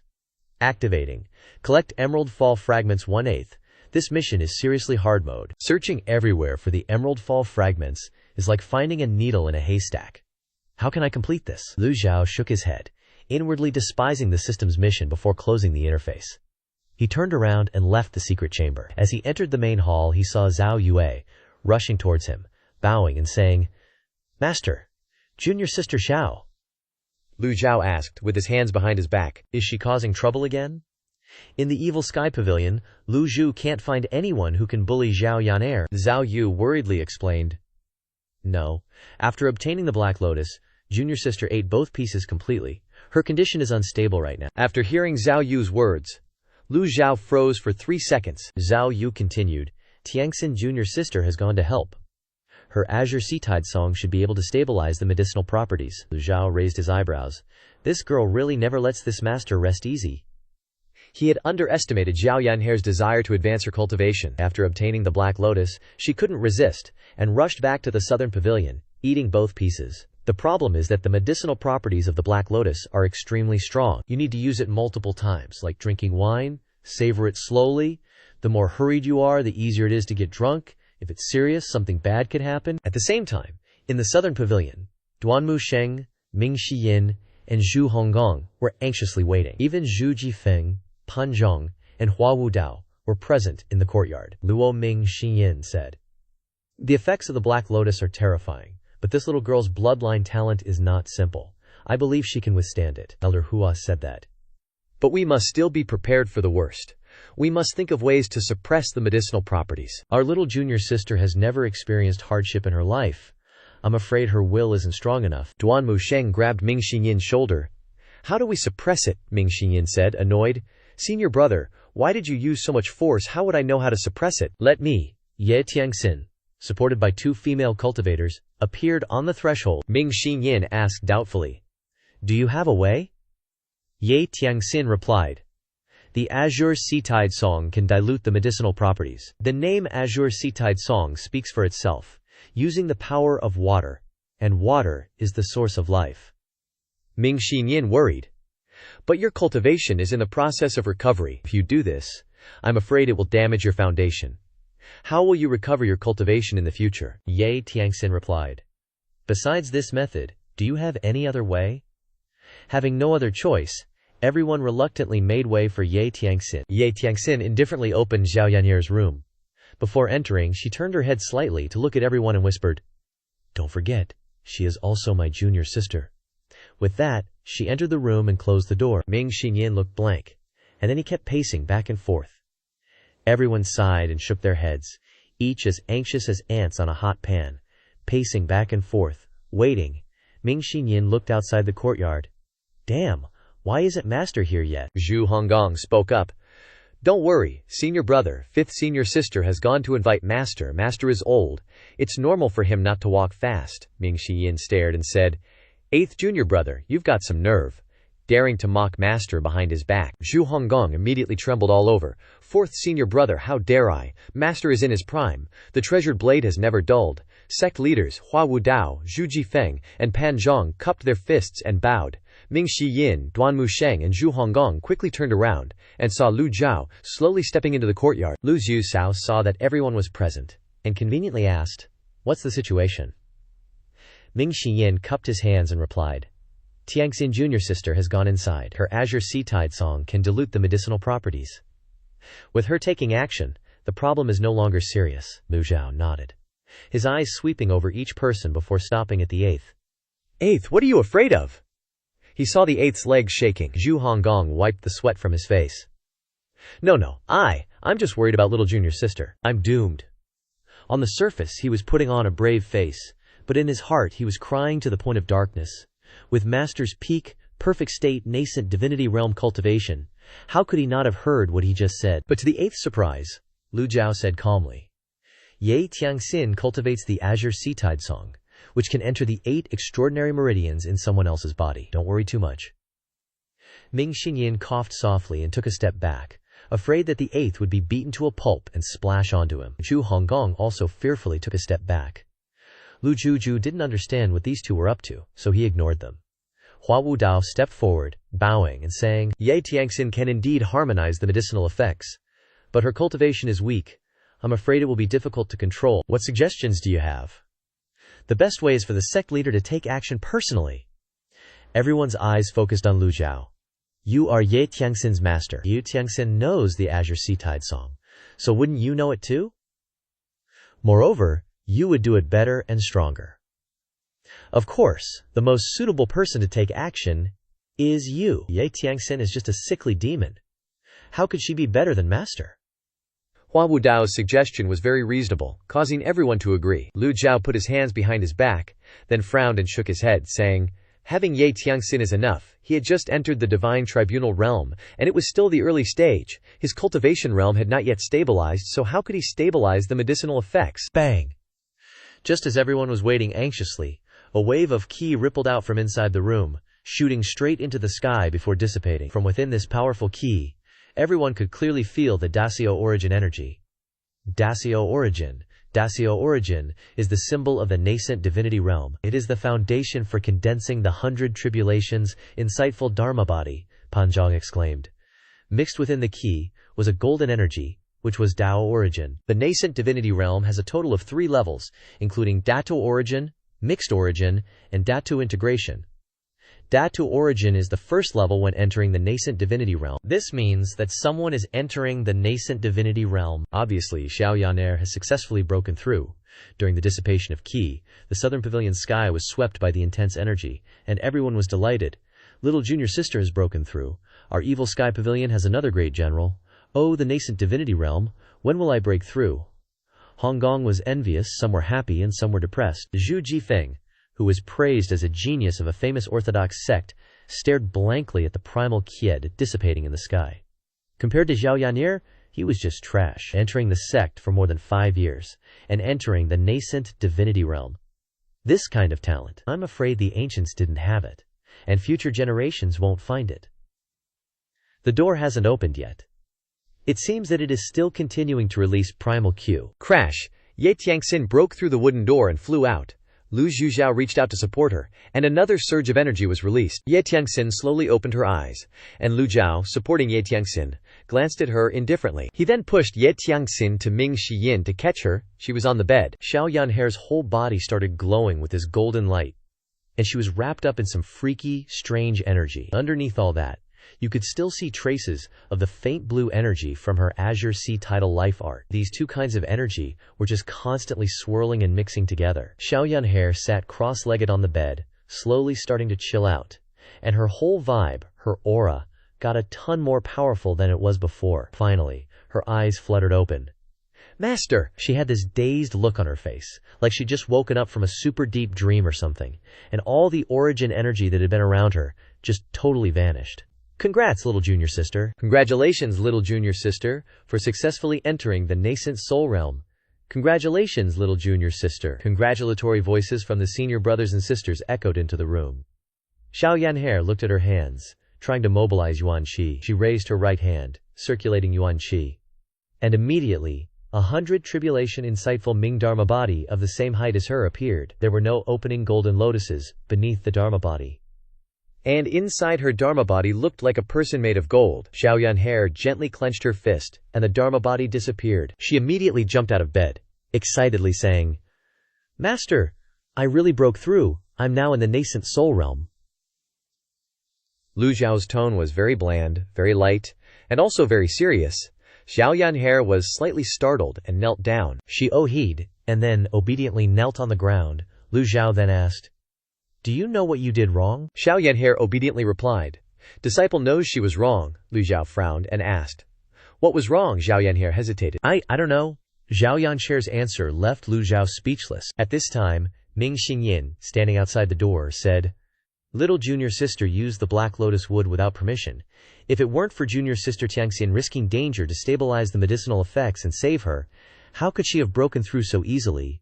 Xiao Yanxier widened her eyes, looking at senior sister Tiangxin. "She's injured, but not too badly. She'll be fine after a few days of rest." These words made Xiao Yan'er extremely guilty. She bowed her head in shame. "Disciple knows she was wrong. Please punish me severely, master." Lu Zhou stroked his beard. "It's good to know your mistakes and be willing to correct them. Stand up and speak." Thump thump. At this time, Zhu Honggong fell to the ground again. Ming Xiyin frowned. What the hell is eighth brother doing? Zhu Honggong had never heard master say such words. No, I'm just not used to it yet." Ming Xiyin stood opposite him, afraid that this idiot would do something stupid and implicate him. "I warn you to stay away from me, Akanish." Lu Zhou stroked his beard, looking at Xiao Yan'er. "You have just entered the nascent soul realm. You must first consolidate your cultivation, and from now on you can cultivate the complete, revised version of the Tai Ching Jade Scroll." Xiao Yanhair nodded repeatedly, saying, "Disciple will definitely live up to master's expectations, he. Master is the best to me." Lu Zhou frowned, scolding her. "So improper." Xiao Yanhair sat cross-legged, starting to consolidate her cultivation. Lu Zhou folded his hands and walked out of the room, and the others retreated when they saw this. Lu Zhou walked straight towards Ye Tiangxin, the corners of her mouth still stained with blood. Ye Tiangxin was supported by 2 female cultivators, looking very tired and weak, and her aura was extremely fragile. Seeing Lu Zhou, Ye Tiangxin quickly knelt down and said, "Disciple knows she was wrong. Disciple should not have acted on her own authority." "Master, junior sister Tiangxin was also worried about little junior sister. That's why she acted on her own." Ming Xiyin suddenly pleaded for Ye Tiangxin. "Master, junior sister Tiangxin also acted on her own because of little junior sister." Zhu Honggong, standing nearby, hurriedly echoed, "Fourth senior brother is very reasonable. Please consider it, master." Zhao Yue didn't dare to speak, only kneeling down silently. All the disciples were kneeling in front of Lu Zhou. Yi Tiangxin's heart stirred slightly, and she didn't know why she suddenly mustered up the courage to say, "Master, disciple is willing to return to the Demon Heaven Pavilion. I beg master to grant my wish." Ye Tiangxin kowtowed to the ground, earnestly pleading. Zhao Yue suddenly saw something. Turning back to see Duan Musheng and Ming Xiyin kneeling down, and Zhu Honggong kowtowing to the ground, the entire courtyard fell silent. Lu Zhao's gaze turned to Ye Tiangxin. Lu Zhao looked at the disciples kneeling before him, without saying a word, his gaze shifting from Ye Tiangxin to Pan Zhong, and he called out, "Pan Zhong, this junior is here." Lu Zhao casually asked, "Suppose you wanted to return to the Pure Clarity sect. Would the Pure Clarity sect agree? Pan Zhang immediately expressed his loyalty. Pavilion Master, this junior has already entered the Demon Heaven Pavilion, and will absolutely not have two hearts. If it weren't for the Pavilion Master giving this junior the 6 Yang skill, I'm afraid this junior would still be enduring the torment of Yin Cold Chi. This junior lives as a person of the Demon Heaven Pavilion, and will die as a ghost of the Demon Heaven Pavilion, Lu Zhou continued. This old man said suppose. Pan Zhang questioned the word suppose. Pan Zhang scratched his head and said, Don't even mention returning, I'm afraid I would be chopped into 8 pieces by the elders before I even crossed the threshold. Ming Xinyin glared at him. Little brat, what crime did you commit that you don't even have a chance to repent? Pan Zhang replied. It doesn't matter whether I repent or not. The Pure Clarity sect has strict rules, and the elders in it are extremely conservative and rigid. Lu Zhou looked at Zhu Jifeng again. Zhu Jifeng, what about you? Zhu Jifeng understood Lu Zhao's question and replied, Although the Heavenly Sword sect has kindness towards me, it also has an irreconcilable hatred. Even if I were willing to return, they would not accept me. Elder Hua, what about you? Hua Wudao seemed to have anticipated that Lu Zhao would ask him, so he clasped his hands and said, Does the Pavilion Master want to hear the truth? Lu Zhao then replied, Of course. If I hadn't joined the Demon Heaven Pavilion, and was willing to return to the Cloud Sect, then the Cloud Sect should accept me. Ming Xinyin thought to himself. After all, Hua Wudao is a 6-leaf expert, and has now broken through to 7 leaves. Such talent is well known wherever he goes, but once he enters the Demon Heaven Pavilion, there is almost no chance to return to the Cloud Sect. Everyone heard their conversation, and the disciples didn't dare to say a word. They didn't know what Lu Zhao was thinking. The only thing they could do was kneel down and plead for Ye Tiangxin. Ye Tiangxin understood all of Zhu Jifeng and Pan Zhang's answers, which made her feel even more uncomfortable. She obediently knelt on the ground, her 10 fingertips clinging tightly to the stones beneath. Betraying her master's sect, being ungrateful and rebellious. How was she different from Pan Zhang and Zhu Jifeng? She was even not as powerful as Hua Wudao. Lu Zhao coldly asked, Ye Tiangxin, the matter of Yulong village has been thoroughly investigated. The Wei Zhuoyan who framed this old man is also dead. Do you have anything else to say? Ye Tiangxin's body trembled slightly. She didn't dare to raise her head to look at Lu Zhou, only bowing her head to reply. Disciple knows that her karma is heavy, and cannot be forgiven. The expression on Lu Zhou's face remained calm. He coldly waved his hand. The master-disciple relationship between you and me is over. Lu Zhao coldly turned his back. You may leave. The 2 female cultivators standing nearby shouted loudly, Pavilion Master. Hearing these words, Yi Tiangxin's heart trembled. The old subordinates saw her miserable appearance, and were also heartbroken. They were powerless to help. Ye Tiangxin sighed, looking towards Lu Zhou. Disciple entered the sect to learn the arts at the age of 10, and master raised and taught me for 20 years, and bestowed upon me the Da Qing Huang. I dare not forget this kindness. Disciple has made a big mistake, and there is no way to return to the Demon Heaven Pavilion. Returning is just a dream. Master took revenge with kindness, investigated the truth of the matter at Yulong village, and killed Wei Zhuoyan, and I owe you another debt of gratitude. Saying this, Ye Tiangxin paused and kowtowed again. Disciple bids farewell to master. She kowtowed 3 times continuously in front of Lu Zhao. No one stepped forward to stop her. Everyone just quietly watched her. Ming Xiyin originally wanted to plead for her, but Duan Musheng held him down. Gotta know how to read the room. Going against master right now would be bad news. Ming Xiyin naturally understood this, and reluctantly shook his head. Lu Ni remained calm. Yi Tiangxin hadn't even gotten up after kowtowing. Lu Zhao raised his hand. The Da Qing Huang emitted a faint light, floating in the air. He gently waved his hand. Considering your merit in saving Xiao Yanyer, I grant you the Da Qing Huang. Handle it well yourself. The Da Qing Huang flew towards Ye Tiangxin. Ye Tiangxin was extremely surprised. This was the weapon that had been with her for so long. The understanding had reached its peak. Even if master destroyed it, she could only accept it. But unexpectedly, master returned the Da Qing Huang to her. A moment later, when Lu Zhao turned his head, Ming Xinyin thought to himself, even if master destroyed senior sister's weapon, we could only accept it. But I didn't expect master to return the Da Qing Huang to her. When she got her weapon back, you could feel senior sister's spirit, energy, and vitality had a clear change compared to before. Ye Tiangxin circulated the weak yuan qi in her body, enveloping the Da Qing Huang. When Ye Tiangxin held the Da Qing Huang in her hand, everyone felt that her spirit, energy, and vitality had changed very clearly. Seeing this scene, Duan Musheng couldn't help but admire. The Da Qing Huang is truly made for Tiangxin's senior sister. But thinking about it, His overlord's spear wasn't bad either, and he felt balanced again. He turned his head to look at Ming Shiyin. Hey, poor fourth junior brother. You can be happy to forget yourself, even with a useless piece of junk with no outstanding characteristics, Hua Wudao sighed. It can be seen that this child is repentant, but I still agree with the sect leader's actions.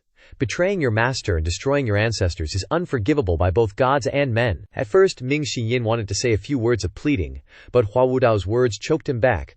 Oh well, you're leaving anyway, it's useless to say more. Ming Shiyin cupped his fist and said to Lu Zhou, Master, this disciple would like to see Tianxin's senior sister off. After all, we were once siblings. Lu Zhou nodded slightly. Go? Yes, thank you, Master. Ming Shiyin then rushed down from the high platform. On the way, he stepped on a bird's head, which squawked. Immediately after, he stepped on a dog, which barked. Ming Shiyin stepped out of the South Pavilion and saw the female cultivators of Yanyu Palace gathered there. He frowned slightly. What are you doing? The female cultivators of Yanyu Palace all stopped. They didn't forget to salute, fourth immortal. One of the female cultivators bowed and said to Ming Shiyin, We are very grateful to fourth immortal for helping us before, and also very grateful for taking care of us during this time. My sisters and I have followed the palace master for many years. Wherever the palace master is, we will go. Ming Shiyin was speechless, loyal and righteous, but too stupid. The female cultivators said yes. Ming Shiyin ran down the mountain, catching up with Ye Tianxin. Ye Tianxin turned around in confusion. Fourth senior brother, junior sister, don't blame master for being ruthless. You saw the situation just now. Senior brother already pleaded for you. Saying that, Ming Shiyin turned to look at the female cultivators, then pointed. You don't plan to rebuild Yanyu Palace, do you? Fourth senior brother's meaning is, Ming Shiyin continued, your cultivation hasn't recovered yet. If you take them around, you will easily attract attention. Ye Tianxin nodded slightly. She can't even protect herself now. How can she swagger around like before? Ming Shiyin smiled. Don't be so down, master didn't kill you, and even solved Wei Zhuoyan. This is a great kindness. Moreover, master only told you to leave just now, but didn't say anything about expelling you from the sect.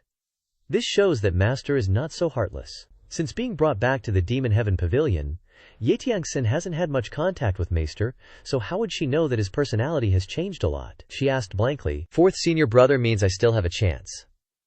Of course, Ming Shiyin nodded and said, I will keep an eye on things for you. Master is probably still angry, that's why he's like this. Hopefully that's it. Ye Tianxin's expression improved. Ming Shiyin then said happily, Besides, you saved little junior sister, and master loves little junior sister the most. I will find a way to persuade little junior sister to say a few good words for you. Ye Tianxin nodded. Thank you, fourth senior brother. We are fellow disciples. No need to say thank you. Ming Shiyin told Ye Tianxin, don't take the main road, take the small road. Also, don't show yourself before your cultivation recovers. At the same time, the female cultivators also arrived. Ye Tianxin turned to the female cultivators. The aura on her body instantly became noble and cold. Although I regard you as sisters, following me will be dangerous. Stay in the Demon Heaven Pavilion, and take good care of master for me, palace master. The female cultivators immediately knelt down. Ming Shiyin thought to himself, Tianxin's senior sister was originally a cold person, and her whole aura has become noble and cold. Ye Tianxin saw the sisters who had followed her for many years kneeling down. She sighed softly but didn't say anything more, just bowed deeply to them, then turned and went down the mountain. Ming Shiyin saw that the female cultivators still wanted to say something, so he said, Saying you guys are stupid is really no mistake. The young man came to the female cultivators and said with a smile, Just do whatever she tells you to do. The female cultivators were stunned. At the same time, in the courtyard of the South Pavilion, Hua Wudao sighed softly. It can be seen that this child has repented and is remorseful. It's a pity. Duan Musheng said, Master, sixth junior sister's cultivation has just recovered, and she was injured again from the backlash of helping Zhao Yanger, letting her leave Golden Court Mountain like this. I'm afraid she will be in danger. Lu Zhou glanced at Duan Musheng and said, Then that is her fate. Zhu Honggong gently nudged Duan Musheng's back, signaling him not to say anything more. Duan Musheng took a step back and stood obediently. Lu Zhou pondered. Just like they said, Ye Tianxin is very weak now. With her status as a commoner, once she leaves the Demon Heaven Pavilion, there will be many people who want to eliminate her. But Ye Tianxin was able to achieve the position she is in today. If she doesn't even have the means to hide, then it's a waste of the Demon Heaven Pavilion disciple name. Even an divine tribunal realm cultivator like Old Eighth could set up a stronghold at Menghu Mountain peacefully until he was brought back to the Demon Heaven Pavilion, so how could a shrewd person like Ye Tiangxin have problems? Lu Zhou instructed. Remember to take care of Zhao Yanhe. Disciple obeys. Lu Zhou returned to the Demon Heaven Pavilion and entered the secret chamber. He sat cross-legged, ready to comprehend the heavenly book. Before starting, Lu Zhou opened the mission interface. In the mission list, teaching disciples didn't include Ye Tiangxin at all. But what's done is done, no use overthinking it. He opened the heavenly book interface at Sugre. He'd memorized the entire content of the Ren character scroll. Except for the chicken scratch symbols, Lu Zhou wasn't sure if any new content had appeared.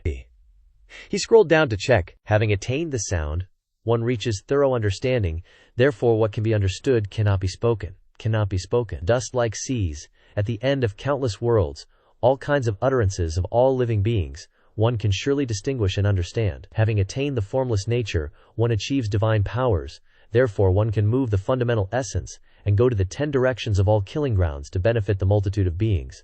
Having attained the exhaustive future, one achieves divine powers, therefore one understands that the future cannot be spoken like dust, the events of countless kalpas. Still the same content, nothing added or removed, and still utterly incomprehensible. Comprehending the heavenly book had become a never-ending, cyclical loop. On the surface, it looked boring, but the benefits from comprehending the heavenly book were extremely obvious. This motivated Lu Zhou to continue comprehending, day and night. And when will this end? Staring at the chicken scratch text, unable to understand a thing, Lu Zhou shook his head slightly, and then entered the state of comprehension. Time flew by, and unknowingly, a day had passed. Early the next morning, Lu Zhou regained consciousness from his state of comprehension, immediately hearing a voice from outside. Master, your disciple has come to pay her respects. Lu Zhou slowly stood up, opened the door of the secret chamber, his eyes fixed on Xiao Yanhe, who was brimming with excitement. Xiao Yanhe was prostrating on the ground. As soon as she saw her master appear, she jumped up excitedly and said, "Master, I can now cast the 100 Tribulation Insight with ease, look." She gently waved her hand, and a tiny 100 Tribulation Insight Dharma body appeared. The Dharma body flashed with golden light and then disappeared, retracting and releasing naturally. Lu Zhou nodded with satisfaction. The nascent soul realm is truly entering the path of the strong. You must not be arrogant, Zhao Yanhe replied. Disciple understands. The Blackwood Lotus has tremendous medicinal properties, you just ate it directly. If not for— Lu Zhou paused, then changed the subject. Swallowing the Blackwood Lotus like you did, your little life almost ended, Xiao Yanhe muttered. Master, I heard from senior brothers that it was senior sister Tiangxin who saved me. Seeing that she wanted to plead for her, Lu Zhou snapped. Don't mention her again, I've already gone out of my way to help her. Xiao Yanhe didn't dare to say anything more. Lu Zhou clasped his hands behind his back and walked into the main hall. Apart from a few female cultivators sweeping, the main hall was empty. Lu Zhou was wondering. These female cultivators are so dependent on the Moon Reflection Palace. Ye Tiangxin has left. Why are they still willing to stay here? Seeing Lu Zhou appear, the female cultivators put down their cleaning tools and bowed to Lu Zhou. Greetings, Pavilion Master. Greetings, Pavilion Master. Lu Zhou nodded slightly and sat on the master's seat. Zhao Yanhe came to his side, her face full of flattery, massaging his back and shoulders, giggling. Let me massage your back, master. Let me rub your shoulders. Lu Zhou raised an eyebrow. Being so attentive for no reason, it's either mischief or evil. Lu Zhou reprimanded in a low voice. Speak your mind. What's with all the hiding and concealing? Xiao Yanhe held out her hands, smiling, and said, Master, it seems like you've forgotten something, haven't you? Lu Zhou raised his hand and flicked Xiao Yanhe's forehead. You little rascal. He naturally knew what Xiao Yanhe was talking about. Lu Zhou had promised Xiao Yanhe that as long as she entered the nascent soul realm, he would reward her with a weapon. Speaking of which, it was coincidental. If he hadn't casually bought time-limited treasures before, he really wouldn't know what weapon to give her now. Neither the life-severing saber nor the pile of junk in the secret chamber was suitable for Xiao Yanhe. Lu Zhou slowly raised his hand. A thought flashed through his mind, and a dazzling five-colored glow shone forth. The fiery red Brahma celestial silk appeared in his palm, a pure red ribbon, more than 2 meters long, looked as radiant as a flame, and had dragon patterns. When Zhao Yanhe saw the Brahma celestial silk, her eyes widened, her mouth stammering, Master, what is this? Brahma celestial silk, a body-wrapping treasure. can be made longer or shorter depending on cultivation. Lu Zhou looked at Xiao Yanhe. You don't like it? As long as it's something master gives, this disciple likes it. Xiao Yanhe's eyes didn't leave the Brahma celestial silk. When she first saw it, she felt that it wasn't imposing enough.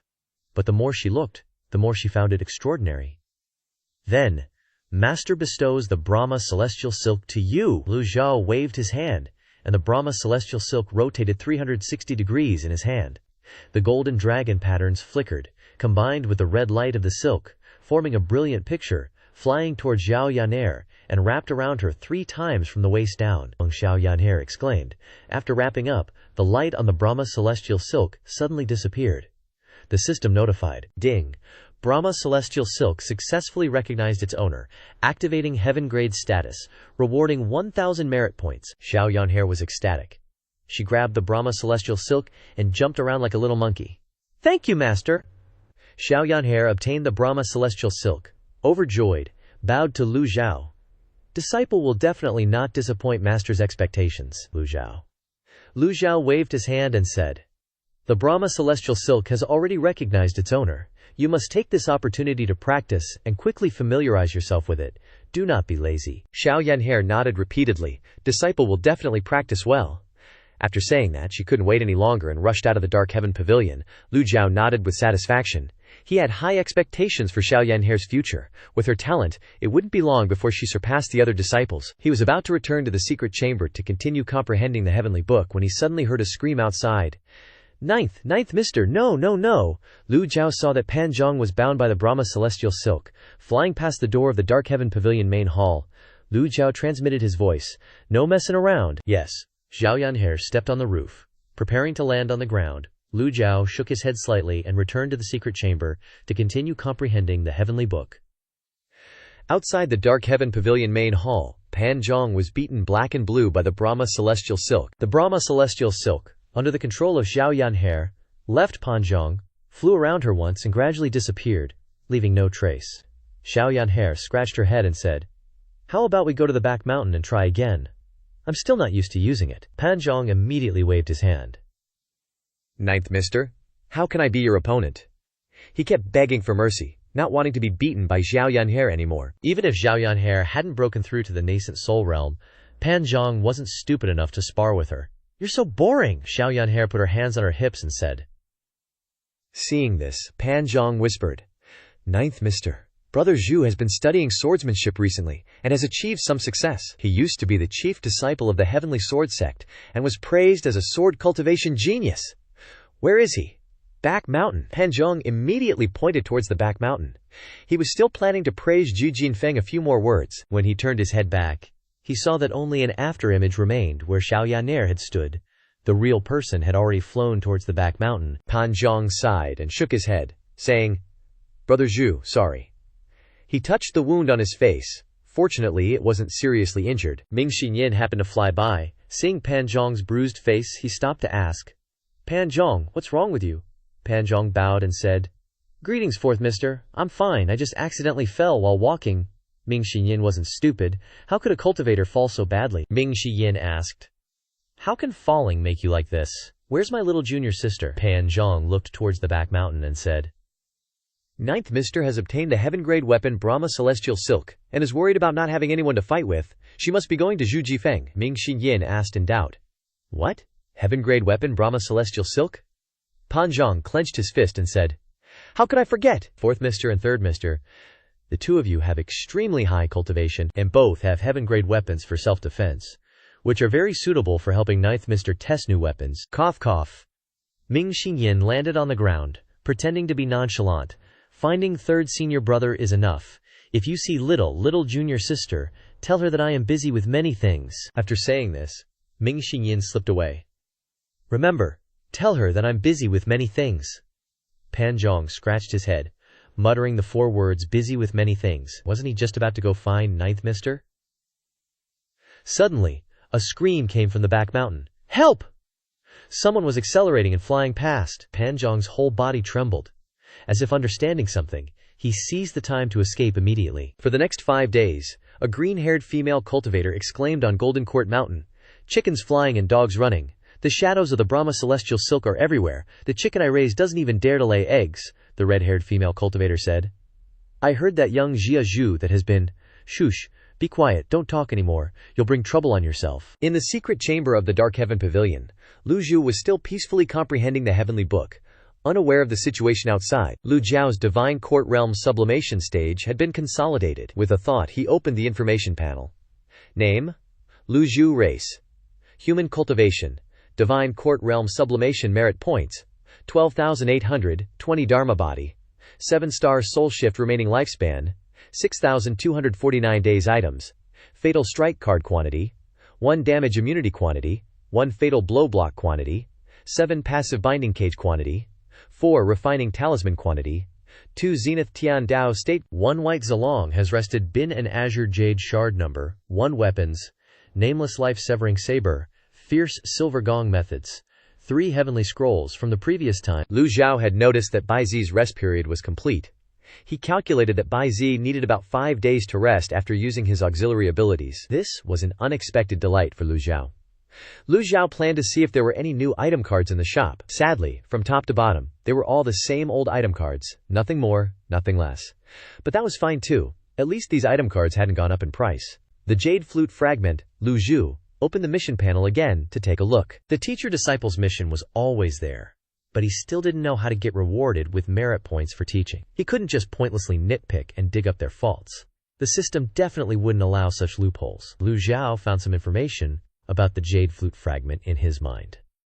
Too bad Ji Tiandao never cared about the Jade Flute Fragment back then, and didn't bother with it even after losing it, leaving no clues behind. Maybe Elder Hua would know something. Lu Zhao slowly stood up. Suddenly he frowned, thinking of something. He raised his right hand, and the unnamed sword appeared in his hand. He waved his left hand, and the Jade Flute Fragment appeared. If the Jade Flute Fragment was a system item, could the unnamed sword cut it apart? For some reason, Lu Zhao felt like he had OCD in this area, wanting to test everything solid with the unnamed sword. Lu Zhao raised his hand. A flash of cold light appeared, and boom! To Lu Zhao's surprise, the Jade Flute Fragment was cut in half, breaking into 2 pieces that fell to the ground. The cut was perfectly clean. The unnamed sword remained flawless, without a scratch. Finally, it was cut. Lu Zhou looked at the broken pieces of the Jade Flute Fragment, and sighed in doubt. What a piece of junk. Even if you collected all 8 Jade Flute Fragments, it'd still be a pile of garbage. Then why was the system making him collect them? Just as Lu Zhao was silently dissing it, the 2 cut pieces of the Jade Flute Fragment slowly merged back together, restoring to its original form. What's this? Self-healing? Lu Zhao released a surge of astral energy, pulling the Jade Flute Fragment back into his hand, carefully examining it, confirming that it was indeed perfect, without any cuts, as if it had never been cut apart. How interesting. Lu Zhou put away the Jade Flute Fragment and turned to leave the secret chamber, entering the main hall of the Evil Sky Pavilion. He saw Ming Shi Yin pacing back and forth inside the main hall. When Ming Shi Yin saw his master appear, he hurriedly bowed. Disciple greets master. May master live 10,000 years. Seeing Ming Shi Yin's unusual attitude, Lu Zhou was speechless for a moment. Lu Zhou thought to himself, did he learn this flattery from old 8th Zhu Honggong? Lu Zhou asked. What's the matter? Ming Shi Yin replied. Disciple has 2 things to report. One is that Pan Zhong has returned home to worship his ancestors. Disciple saw that master was resting and told him to go ahead. Hearing the words worship ancestors, Lu Zhao narrowed his eyes and repeated, worship ancestors. Ever since Pan Zhong cultivated the 3 yin arts, he was neither human nor ghost. He hadn't been home in 3 years. Now that he's learned the 6 yang arts, he's finally looking presentable, Ming Shi Yin said. It's just that he originally came from the Jingming Dao. Disciple is worried that once he leaves, the Jingming Dao won't let him off. Pan Zhong joining the Evil Sky Pavilion is like becoming a demonic cultivator. The Jingming Dao couldn't catch old 8th before, so how could they let Pan Zhong go this time? Lu Zhao nodded slightly. The Jingming Dao has allied with the Jingyi Dao. It's not unexpected. The Jingming Dao is on the second prince's side. I'm afraid Mo Li is stirring things up from behind the scenes. Master, Mo Li has always been targeting us. Why don't you just go to the divine capital and kill him directly? Lu Zhao replied. The great Yan imperial family isn't as simple as you think. What's the second thing? Speak quickly. The second thing is related to little junior sister, Ming Shi Yin said with a smile. In 3 days, little junior sister will turn 16, which is adulthood. Disciple, along with 3rd senior brother, 5th senior sister, and 8th junior brother, have discussed doing something to make little junior sister happy. Lu Zhou sighed softly. Time really flew by. In the blink of an eye, little Yanner was almost an adult. Just then, outside the main hall, little Yanner and the others were filing into the Evil Sky Pavilion. Master, Pavilion Master! Lu Zhao's gaze swept over everyone, then suddenly frowned. He saw a white rice dumpling with a face beside him. It was Zhu Jifeng, who was covered in injuries from being little Yanher's training dummy. Lu Zhou had to stare blankly because he didn't know why Zhu Jifeng was bandaged up like that. Lu Zhou asked, "What happened to your injuries?" Zhu Jinfeng hurriedly bowed and said, "Pavilion Master, I was careless, and fell." Zhu Jinfeng was the most miserable, his eyes were swollen, and the female cultivators all had bruised faces. Little Yanner shrank her head and stuck out her tongue.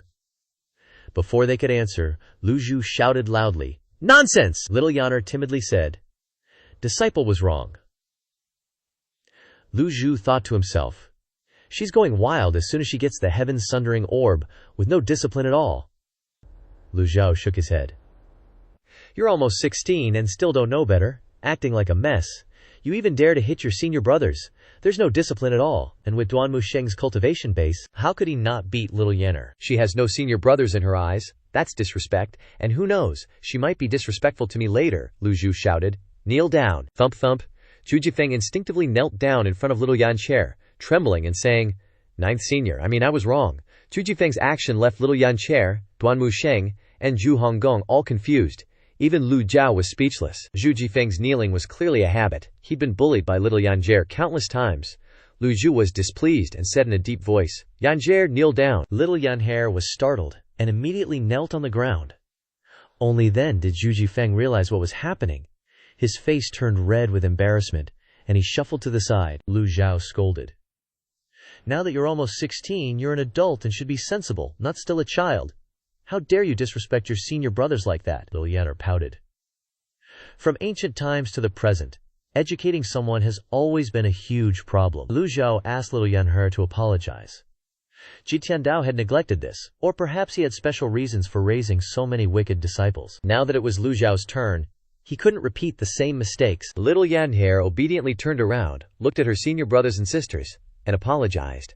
Senior brothers, senior sisters, Duan Musheng, simply waved his hand, indicating that it was nothing. "It's just a small matter, I wasn't injured, I should have been the one guiding junior sister." Old Eight's face showed some embarrassment. "It's okay, it's all what a senior brother should do." Zhu Honggong hurriedly covered his mouth. Wasn't he contradicting what Master was saying? Lu Zhou didn't pay attention to the opinions of the others. "It's good that the senior brothers and sisters take care of little Yanner. It doesn't contradict my teaching her." After she apologized, Lu Zhou said, "As your master, I'm punishing you to copy the Tai Ching Jade Scroll 100 times in the Jade Ripple Cave, and reflect on your mistakes for 3 days. Everyone was startled. Little Yankoer was speechless after hearing this. Ming Shi Yin thought to himself, "Master is really coming down hard this time."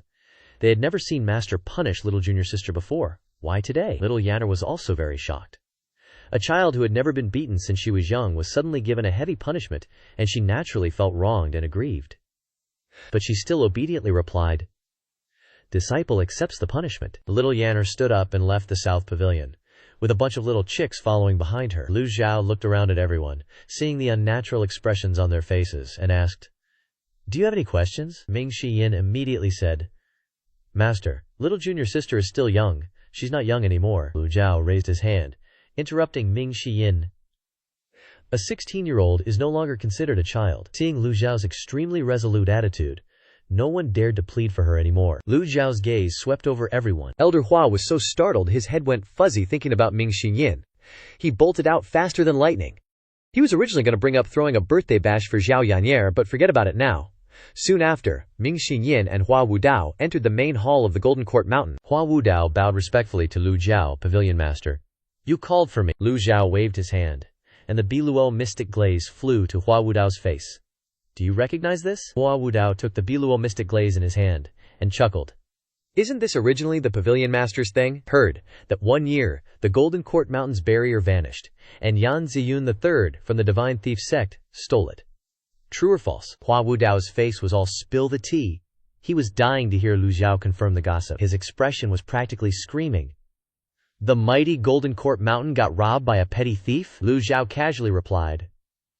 This old man never cared for the thing, tossed it around, no surprise it got stolen. Hua Wudao's jaw dropped, his eyes wide, then snapped shut. Other people are fighting tooth and nail for treasures, and in his eyes, it's just trash. Something just chucked carelessly on this land. I bet only the Golden Court Mountain's pavilion master would dare say something like that, Hua Wudao curiously asked. Pavilion master, why are you asking about this? Lu Zhou flatly stated. Find it. Hua Wudao was completely baffled. If you consider it trash, why bother finding it back? Although Hua Wudao had his doubts, he didn't dare show it, It said the Biluo Mystic Glaze has 8 pieces, but I don't know where each piece is. Finding all of them will be super tough. Lu Zhou slightly nodded, not surprised. Hua Wudao not knowing was normal. Then, Lu Zhou said, instead of searching for a needle in a haystack, why not find the thief from back then, Yan Ziyun III? True that. The Biluo Mystic Glaze is considered a precious treasure to outsiders. It can't just disappear from the world without a trace, Hua Wudao said. But the Divine Thief sect disappeared from the cultivation world a long time ago. Finding Yun III now won't be easy. Lu Zhou pondered for a moment, then said, Ming Shiyin. Ming Shiyin, hearing his name called, replied, This disciple is here. Old Seventh's information network is spread across the entire world. Tell him to investigate Yun III's current whereabouts. At this, Ming Shiyin was stunned. Old Seventh had already left the Golden Court Mountain, so technically he's a traitor. Asking a traitor to help them, is that a bit too much, master? What if Old Seventh doesn't agree? Lu Zhou calmly continued. He's a smart one. He'll know what to do. Ming Shiyin scratched his head. But the thing is, I don't know where he is. Zhu Honggong raised his hand.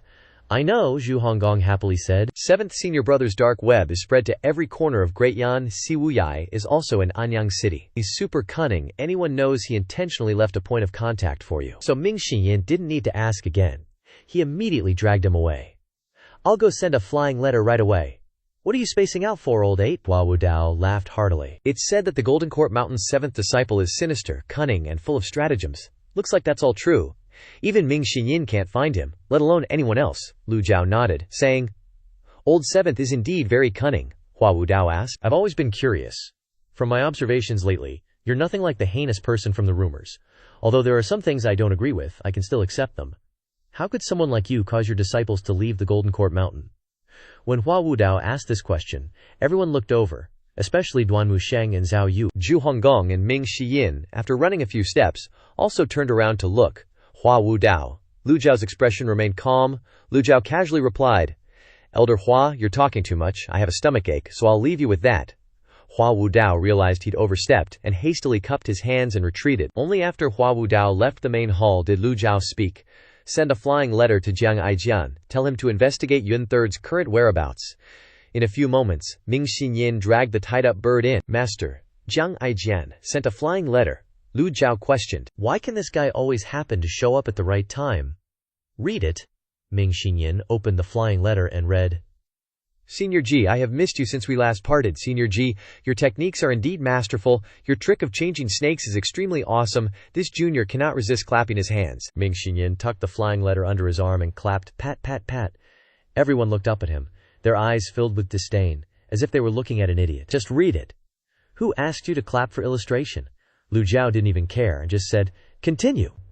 3 days later, Wei Zhuoyan went to Anyang City to quell the chaos by order. Mo Li and Yu Fei's forces all have intentions of getting involved. Winds and clouds gather. There are many things that can't be explained clearly in the letter. This junior wants to meet the old senior once, hoping for a reply. After reading it, Ming Shiyin threw the letter wanting to faceplant the bird. Who does this Jiang Aijian think he is to demand a meeting with Master? Is Master someone he can just meet if he wants to? Zhu Honggong was dumbfounded and asked in a low voice. Fourth senior brother, who is this Jiang Aijian? Ming Shiyin contemptuously replied. The third prince of the Great Yan dynasty, Liu Chen. Jiang Aijian's real name is Liu Chen. At this time, somewhere, the name Jiang Aijian was being served and bathed by 2 girls, and the name Jiang Aijian yelled, Xia Chui. A girl said, Young maester, give us the sword to wash. Is all right, together, don't know, together do what here? Return to the Golden Court Mountain's main hall. Zhu Honggong heard Ming Shiyin read the flying letter, and then took out a super big green onion, old 8 thought. This green onion seems a bit big already, Duan Wusheng asked. Hasn't Wei Zhuoyan's identity been exposed already? Ming Shiyin replied. The last time Zhang Aijian sent a flying letter notifying us of Wei Zhuoyan's location, and this time he knows Wei Zhuoyan is a fake. This shows that there are ears and eyes of his beside Wei Zhuoyan. Lu Zhou fell into deep thought. Zhang Aijian's intelligence will not be wrong. And Ming Shiyin's speculation is also very reasonable. Even if the important people in the palace know that Wei Zhuoyan is a fake, they will not publicize this matter. He is the commander of the three armies. If the military's morale is disturbed, then the overall situation will be over. So the one who wants to move against Wei Zhuoyan must be someone who wants to disrupt the overall situation. Could it be Yu Fei who wants to take this opportunity to mess with Great Yan? After all, she comes from the western regions. The motivation is the most obvious. Mo Liyan, even if he is at odds with Wei Zhuoyan, he is also a force of the second prince. They will not expose each other. Then who exactly wants to take Wei Zhuoyan's life? The more I think about it, the more confusing it is. Instead of sitting here guessing, why don't we meet him once to talk clearly? A female cultivator suddenly stepped into the main hall and bowed to report. From An is under the mountain, requesting an audience. Zhu Honggong thought for a moment. From An? What green onion is that now? Ming Xinyan scratched his head for a while and then slapped his forehead, saying, Master, I remember now. He's a clansman of little junior sister. He came here once before. Duan Musheng frowned and said, Could it be something happened again? Lu Zhou waved his hand to let him up. Yes, not wearing nice clothes. From An nervously and fearfully appeared in the main hall. He knelt down and stammered. From An pays respects to the old senior. Although From An had been to the Golden Court Mountain once, he still felt very nervous, and on the way he kept looking around as if he was afraid that a devil would jump out and kick him. Ming Xinyin asked, What's wrong? Did you get kidnapped again? No wonder when the Golden Court Mountain took disciples. The old man master laid down the rules. Once they enter the Golden Court Mountain, they must cut off with the past. Like little junior sister's clansmen, one thing after another happens. Who can deal with that? Maybe they will even be captured by the enemy as hostages to threaten us. It's the same with Pan Zhong. We have to warn him once he returns. From An waved his hands continuously. No, it's not being kidnapped, Ming Xinyin asked. Then what is it? Speak quickly. From An sighed and said, The old man and wife are planning to leave Anyang City, and the two are worried about the young miss, so before parting they want to meet the young miss one last time. Ming Xinyin folded his arms and asked, Do you know the rules of the Golden Court Mountain? From Anyang was scared to death. This little one knows. Ming Xinyin glared at him. You know, and you still dare to come. Ever since the incident in Xingyang City, the master and madam have always missed Little Miss. Coincidentally, Little Miss is about to turn 16, and the master and madam want to see her one last time. They definitely won't bother you again after this. Please, sect leader, have mercy. After saying this, Zhu An knelt down and kowtowed repeatedly. Lu Zhou found it strange. How could an ordinary person have so much courage as to repeatedly come looking for the Evil Sky Pavilion? Speaking of which, it was odd that during the kidnapping in Xingyang Mountain, Master Shu was unconscious the whole time and didn't even get to see his daughter. But, according to the Evil Sky Pavilion's rules, once you enter the sect, you must sever ties with the past. Sentimentality cannot be allowed to ruin the rules. If every disciple were entangled in so many worldly affairs, where would they find the mind to cultivate? But Lu Zhou wasn't in a hurry to refuse. Lu Zhou asked, Why did you leave? Shu An replied, Anyang City has been unstable recently. Murders have been occurring frequently, and it's said that foreign races have appeared. In the past, the Shu family had the protection of the government, but now they've all run away. Lu Zhou stroked his beard and nodded. Compared to the information from Zhang Aijian and Wei Zhuoyan, it was true that they were ordered by the royal family to pacify the chaos in Anyang City. So, Shu An wasn't lying. Shu An lowered his head, his whole body trembling. The main hall was extremely quiet. He secretly raised his head to glance at the number one devil of the time, then quickly lowered his head again.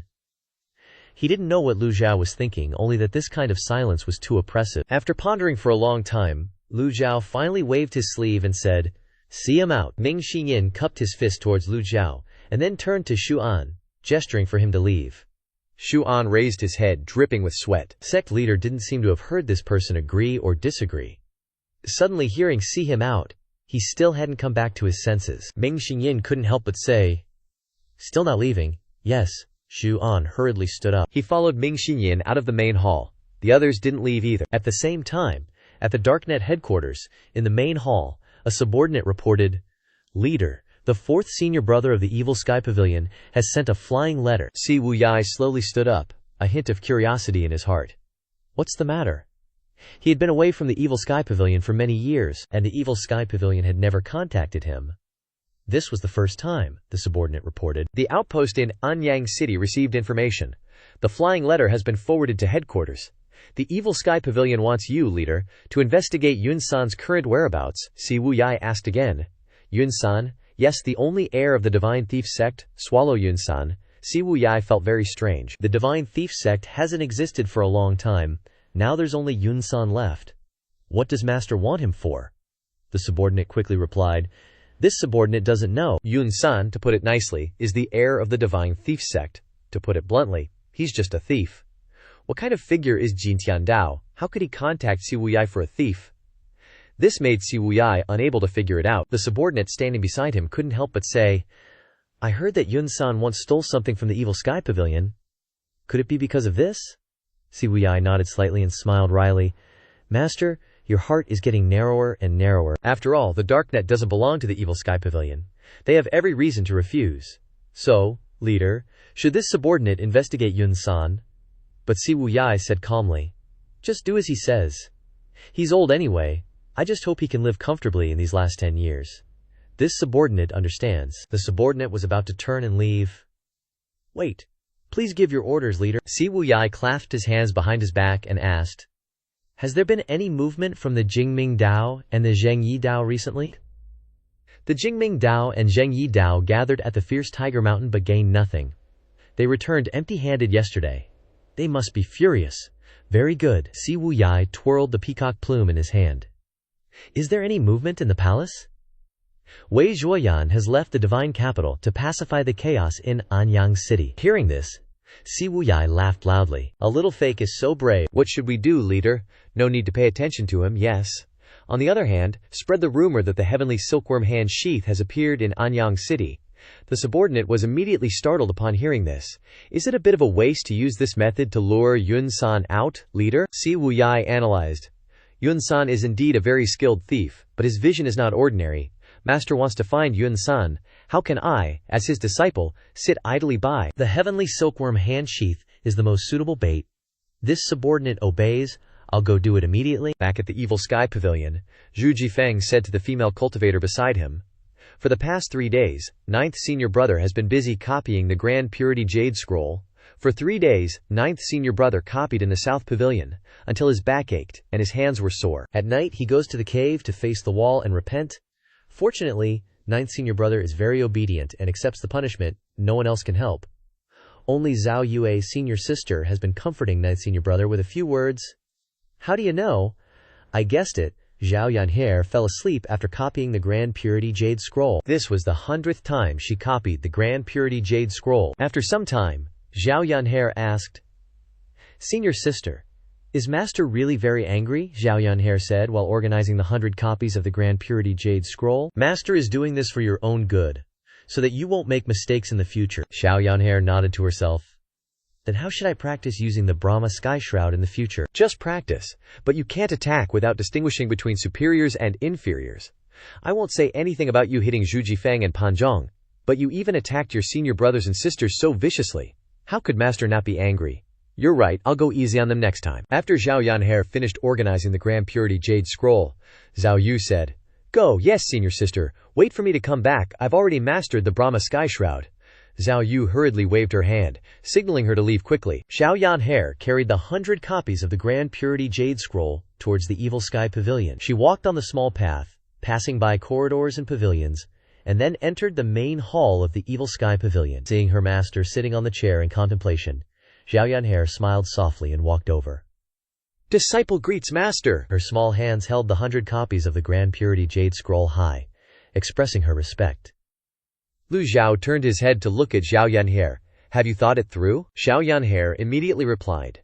Disciple will definitely respect senior brothers and sisters and be filial to master in the future. Lu Zhou was somewhat satisfied. It's good that you understand. If you repeat it in the future, I will never forgive you. Disciple understands. In the Evil Sky Pavilion, if she doesn't know her place, she still has senior brothers and sisters to protect her. But after she enters the world, on the treacherous path of cultivation. Who will protect her? 500 years? 1,000 years?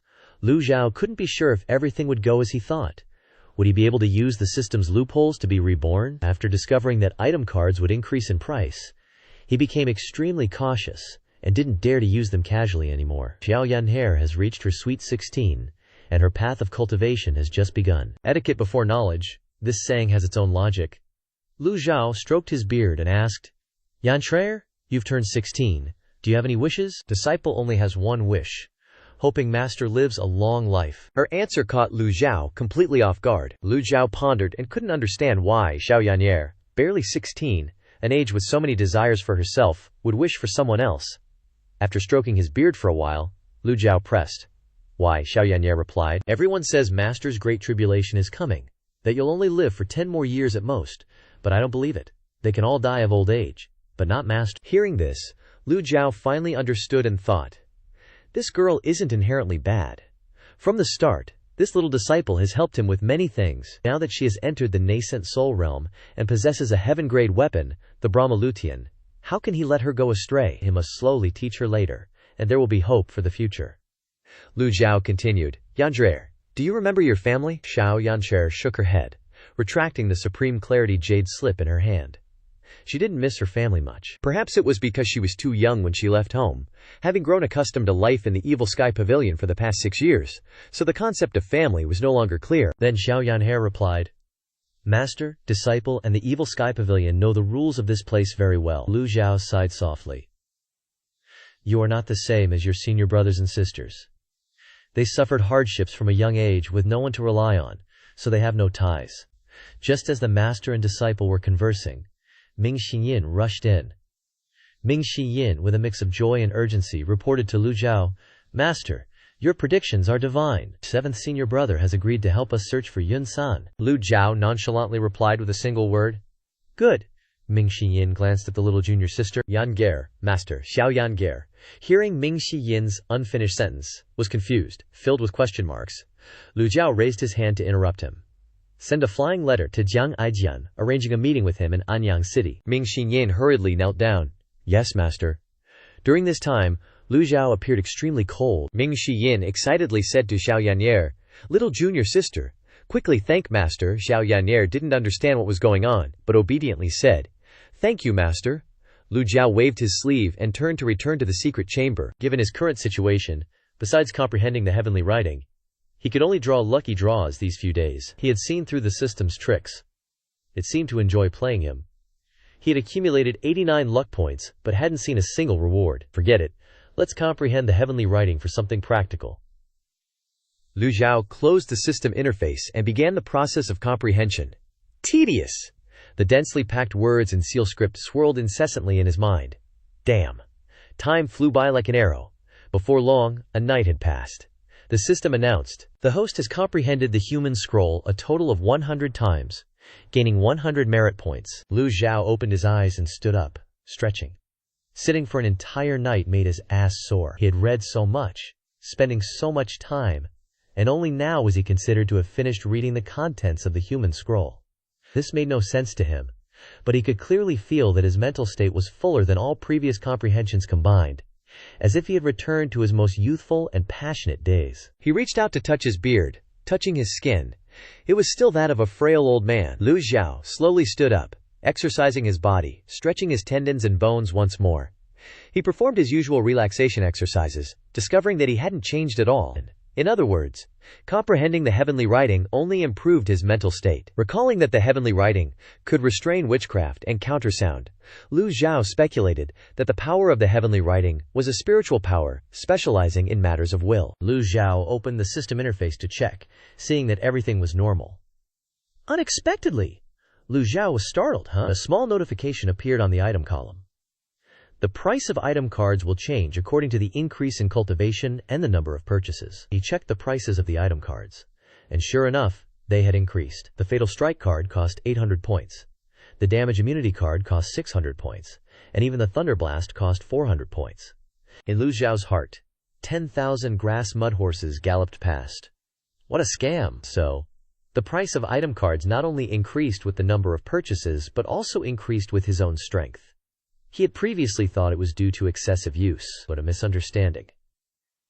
Both conditions were applied to prevent the host from relying too much on item cards while also encouraging the host to quickly increase their strength. When the host was weak, it provided the host with the ability to protect themselves. Lu Zhou wanted to hug his head and scream, "This damn system doesn't leave a single loophole." Lu Zhou silently looked at the reverse card, still at 500 merit points. Thankfully, it hadn't increased in price. He was still counting on it to increase his lifespan. If even the reverse card increased in price, he wouldn't be able to afford it anymore. This time, after comprehending the heavenly writing, he truly felt anemic. Once bitten, twice shy, Lu Zhou thought and decided that in the future, every time he planned to comprehend the heavenly writing, he would buy some item cards in advance to stockpile. Ming Shiyin's voice came from outside. "Master, the flying chariot is ready." Lu Zhou then replied to Ming Shiyin, "I know." Lu Zhou waved his hand slightly, and the system interface disappeared. He left the secret chamber and went outside to the flying chariot. The disciples and others cupped their hands in salute. "Greetings, Master. Greetings, Pavilion Master." Lu Zhao's eyes swept over everyone. Then he got straight to the point. "This trip to Anyang City must be done with humility. There's no need to use the flying chariot." Ming Shiyin was startled and said, "Master, there are so many people," Lu Zhou replied with a somber face. "That's why the number of people going will not be many." Lu Zhou had a premonition. The matter that even Jiang Aijian wanted to meet and talk about was not suitable for a large group of people. Too cumbersome. The current strength of the Evil Sky Pavilion was not too high, still far from the glorious days of the past. Even though the Evil Sky Pavilion had recently had an 8-leaf expert, Fan Xuan, join, it couldn't be compared to its most prosperous time. During that prosperous period, who didn't fear the Evil Sky Pavilion? The eldest disciple, Yu Zhanghai, independently established the Nether Sect, becoming the #1 demonic sect. His strength went without saying. The second disciple, Yu Shangrong, had never lost a battle. If these two were still here, the calamity of the 10 great experts besieging Golden Court Mountain would never have happened. Therefore, the Evil Sky Pavilion had to leave some people behind to guard it. Lu Zhou only brought Xiao Yanhe, Ming Shiyin, and Duanmu Sheng to Anyang City. Xiao Yu and Zhu Honggong's cultivation was weak. It was better for them to stay at the Evil Sky Pavilion. Bai Zi then appeared. It swooped down from the sky, perhaps due to being severely punished by Lu Zhou once. Xiao Yanhe, unlike before, jumped up and down, cheering, demanding to ride on Bai Zi's back. When Bai Zi's auspicious aura appeared in the sky above the Evil Sky Pavilion, in the eyes of old 8th Zhu Honggong, his eyes almost popped out. "Master. Master has tamed this mount since when?" Zhu Jifeng praised. "Ordinary mounts can only be found and captured in exotic realms or forested areas, but mounts with the ability to wield certain divine powers can only be heard of by word of mouth.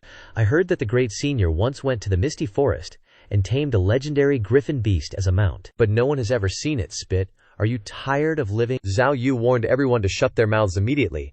Zhu Jinfeng then covered his mouth with both hands, terrified as if he was about to pee his pants, because he knew he had slipped up.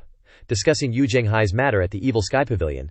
"He's dead for sure if Master hears that." Lu Zhou and Xiao Yanhe rode Bai Zi away, while Ming Shiyin and Duanmu Sheng could only fly through the air as usual. Even so, cultivators in the nascent soul realm, though not as fast as a mount, were not slow either. An hour later, in Anyang City, Lu Zhou and Xiao Yanhe appeared on the streets.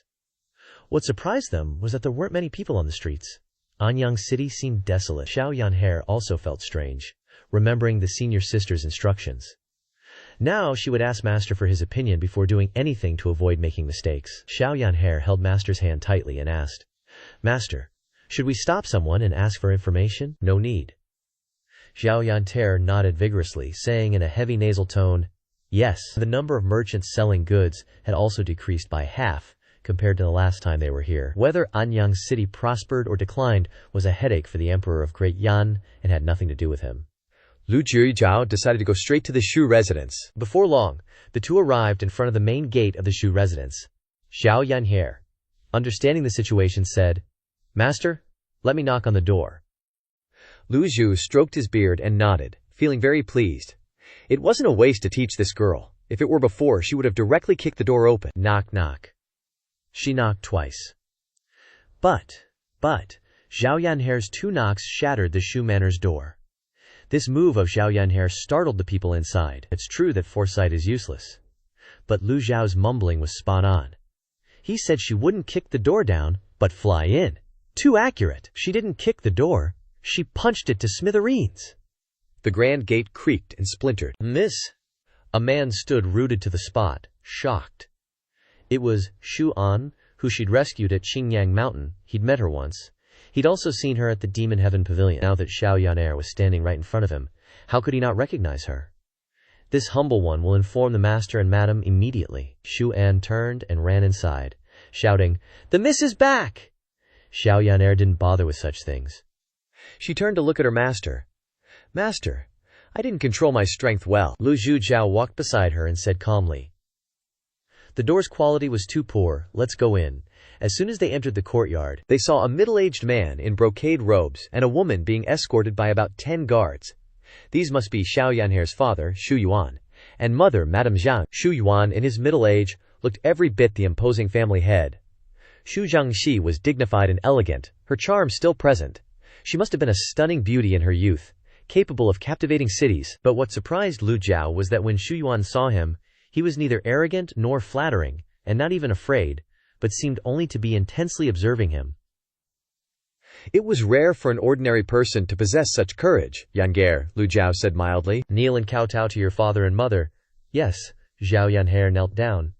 Kneeling and kowtowing to one's parents was a matter of course. She needed to be taught well. This kneel moved Shu Zhangxi to tears that flowed like a river. Shu Zhangxi rushed forward and hugged Xiao Yan'er tightly. Xiao Yan'er was stunned by the hug. Not knowing what to do, Shu Yuan glanced at Xiao Yan'er, his heart fluttering slightly. He stood at a distance, cupped his hands and bowed deeply to Lu Zhou, his eyes filled with reverence and respect. "Thank you, old immortal." Lu Zhou only nodded slightly in response. After all, Xiao Yan'er hadn't seen her parents for 5 years, and felt a little unfamiliar. Mother and daughter chatted for a long time. The servants didn't recognize Lu Zhou, nor did they know that Xiao Yan'er had become a disciple at the Demon Heaven Pavilion. But these people were, after all, worldly people. Lu Zhou had nothing to say to them, especially since the purpose of this trip had nothing to do with this Shu manor. Suddenly, Lu Zhou said, "This old master is tired, please lead the way inside for a chat." Shu Yuan hurriedly told Shu Ang to arrange a bedroom. He knew what level of person this was, and ordered anyone unrelated to stay away. The room was much quieter. Lu Zhou sat down and indifferently looked at the Shu Yuan couple. There were no outsiders in the room. The Shu Yuan couple respectfully walked in front of Lu Zhou, intending to kneel down. "That day, old immortal saved the entire Zhu manor from danger. Please accept our bow."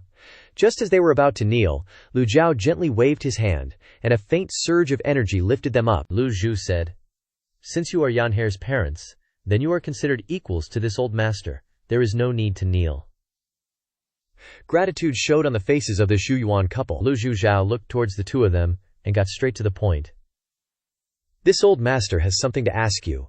Think carefully before answering." Shu Yuan didn't dare to be disrespectful, and quickly said, "Old immortal, please ask. What happened in Anyang City?" Shu Yuan replied, "Rebellious armies are causing chaos. The people are suffering beyond words. I fear that before long, the people of Anyang City will all have to wander and beg for a living." Lu Zhou continued to ask, "Is the commander of the 3 armies, Wei Zhuoyan, not present in Anyang City?" Shu Yuan replied, "A few days ago they came to the north of Anyang City but did not enter. I don't know the reason why." Lu Zhou stroked his beard and nodded. "Wei Zhuoyan is, after all, a fake, so it's normal for him to be a little careful. One last question. Since Yan Care joined the Demon Heaven Pavilion at the age of 5, she has to sever ties with the past after joining the Demon Heaven Pavilion. What happened in Qingyang City before? This old master forgave you out of consideration for your clan's risk of being exterminated, but this time, what is your purpose?" Hearing this, Shu Yuan waved to Shu Zhangxi, and Shu Zhangxi immediately presented a brocade box. With both hands, Shu Yuan said, "Please, old immortal, take a look." Lu Zhou waved his hand, and a leaf fell from above. This item surprised Lu Zhou and Xiao Yan'er. It was a blackwood lotus. Shu Yuan looked towards Xiao Yan'er, not saying a word. He wasn't convenient to tell Xiao Yan'er the reason. Lu Zhou understood his intentions, and randomly found a reason. "Yan'er, go outside and take a look." Disciple obeys. Xiao Yan'er turned and left. Outside, several servants were carrying something. Xiao Yan'er walked out of the Shu manor and looked up at the sky.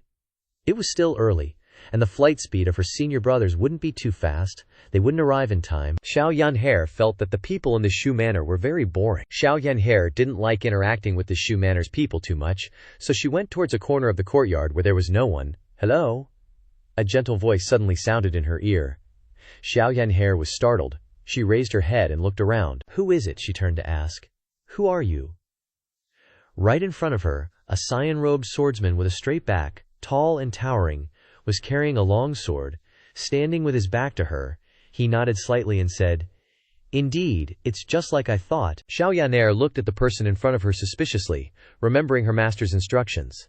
She didn't dare to underestimate him, so she said, "Who are you?" The cyan-robed swordsman slowly turned around, a warm smile on his face, looking towards Xiao Yanhair. "What's like you thought? Don't look anymore." Xiao Yanhair originally wanted to say another sentence. "Look again and I'll poke your eyes out," but fearing that her master would be angry again, she had to hold back.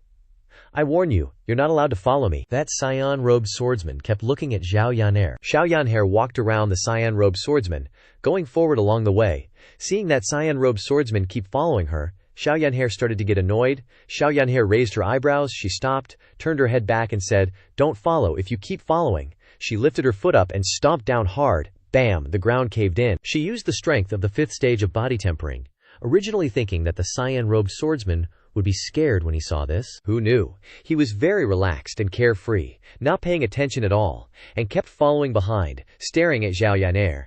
He kept smiling, and still smiling, without the slightest fear. Xiao Yanhair suddenly thought of something. This guy isn't one of those perverts, is he? She stopped, tilted her head slightly and looked behind her. Then Xiao Yanhair sat down on a stone ruin. "You really want to follow me? Yeah? Why, looking at you, I don't like that." "It doesn't matter," Master said. "I'm not allowed to hit people casually." Master is right. Master also said, "One must not be merciful and soft-hearted when dealing with bad guys." Thinking this, Xiao Yanhair continued to walk. That cyan-robed swordsman continued to follow. Bam! Xiao Yanhair suddenly dashed towards the cyan-robed swordsman like an arrow. The burst speed of the Taiching Jade simplified nascent divinity realm was not to be underestimated. Looking throughout Anyang City, there wasn't a single nascent divinity realm expert to be found. Xiao Yanhair originally thought that the cyan-robed swordsman would be scared less. However, a trace of surprise flashed in the cyan-robed swordsman's eyes, and then he quickly returned to his unperturbed appearance. His protective ki field blocked all of Xiao Yanhair's attacks. Bam bam bam! Xiao Yanhair was showing off her super-refined Taiching Jade simplification movement technique. All you could see were after images of her, and every punch that landed on the protective Q left behind a tiny, ring-shaped mark. The green-robed swordsman just stood there, watching her with a smile. His powerful ki didn't push back, but instead acted like soft water, dissipating the force, and not causing any backlash on Xiao Yanhair. The more Xiao Yanhair attacked, the angrier she got. She clenched her fists and gritted her teeth. 100 Tribulation Tao Manifestation. A golden glowing Dharma body, as tall as she was, appeared, vaguely in the shape of a delicate and exquisite young girl. The green-robed swordsman watched this scene, and smiled slightly. He raised a hand forward. Swoosh! The key disappeared, and the trembling Yuan Shi vanished too. Everything went silent again. The green-robed swordsman placed his hand on Xiao Yanhair's forehead. Xiao Yanhair's hands were flailing around like crazy, but she couldn't reach the green-robed swordsman. "I'm so mad, let go now," the green-robed swordsman said. "How amusing." After flailing around until she was exhausted, Xiao Yanhair had no choice but to give up, and stopped moving. "Fine, you win." Xiao Yanhair's wary side resurfaced. She gave up resisting and backed away, thinking that if the man in front of her was a bad person, she could tell that he was incredibly strong with formidable cultivation. The green-robed swordsman gave a casual smile, and then released his hand. "Hello?" He greeted Xiao Yanhair again. "No hello," Xiao Yanhair replied. The green-robed swordsman bent down, and then flashed a friendly smile. "Little junior sister has to say hello too." Xiao Yanhair stared at the green-robed swordsman with wide eyes. "Huh, I don't understand what you're saying." The green-robed swordsman raised an eyebrow, and said softly, "I am your second senior brother." In Xiao Yanhair's memory, there weren't many images related to her first and second senior brothers. Strictly speaking, she had never officially met them, let alone be able to recognize them. Xiao Yanhair mumbled, "Second senior brother." Two guys nearby whispered to each other, "Did you hear that? That polite guy is that fierce little girl's second senior brother? Those two don't look like they've ever met. Is he a con artist? Don't be so nosy, just get back to being a beggar." Xiao Yanhair glanced at the green-robed swordsman and thought to herself, There's no way that the green-robed swordsman standing in front of me right now is my second senior brother, Yu Shangrong. He was smiling in a creepy way just now. Seeing that she didn't seem to believe him, the longevity sword behind Yu Shangrong came out of its sheath, flashed once, and appeared in front of Zhao Yanhe. He still had a smile on his face. The red sword floated in front of her eyes, indescribably otherworldly and detached. Zhao Yanhe was startled, and blurted out, "Red sword, longevity sword." She stared hard to get a clear look. Zhao Yanhe was surprised, both happy and frowning. Ah, second senior brother. Right after 3 second senior brothers, Zhao Yanhe backed away warily. That's not right. A traitor. Yu Shangrong didn't care, and with a slight thought, the longevity sword went back into its sheath. Then Yu Shangrong asked, "Does little junior sister also think I'm a traitor?" Zhao Yanhe looked at Yu Shangrong's otherworldly and detached appearance, and his unwavering smile, recognizing that this person was completely different from what she had imagined. Her second senior brother gave her a gentle and warm feeling, like the big brother next door. For a moment, she didn't feel like he was a traitor, so she shook her head and said, "I don't know. If master says so, then I guess it's true." Yu Shangrong said, "Let's not talk about this anymore." Zhao Yan'er then followed Yu Shangrong closely and asked, "What are you doing in Anyang City? Did you come to see me?" The two walked back side by side, at a leisurely pace, as if they were taking a stroll. "How did you know I was here?" Zhao Yan'er's curiosity was piqued, and she kept asking questions. "Seventh junior brother said so." "Seventh senior brother is here too?" "Don't know." "What about first senior brother?" "Don't know." "Second senior brother, can you let me see your sword for a little bit?" For a swordsman, a sword is life, something inseparable. The two beggars lying there continued to whisper. One dares to ask, one dares to answer. Definitely senior and junior siblings beyond a doubt. Don't meddle.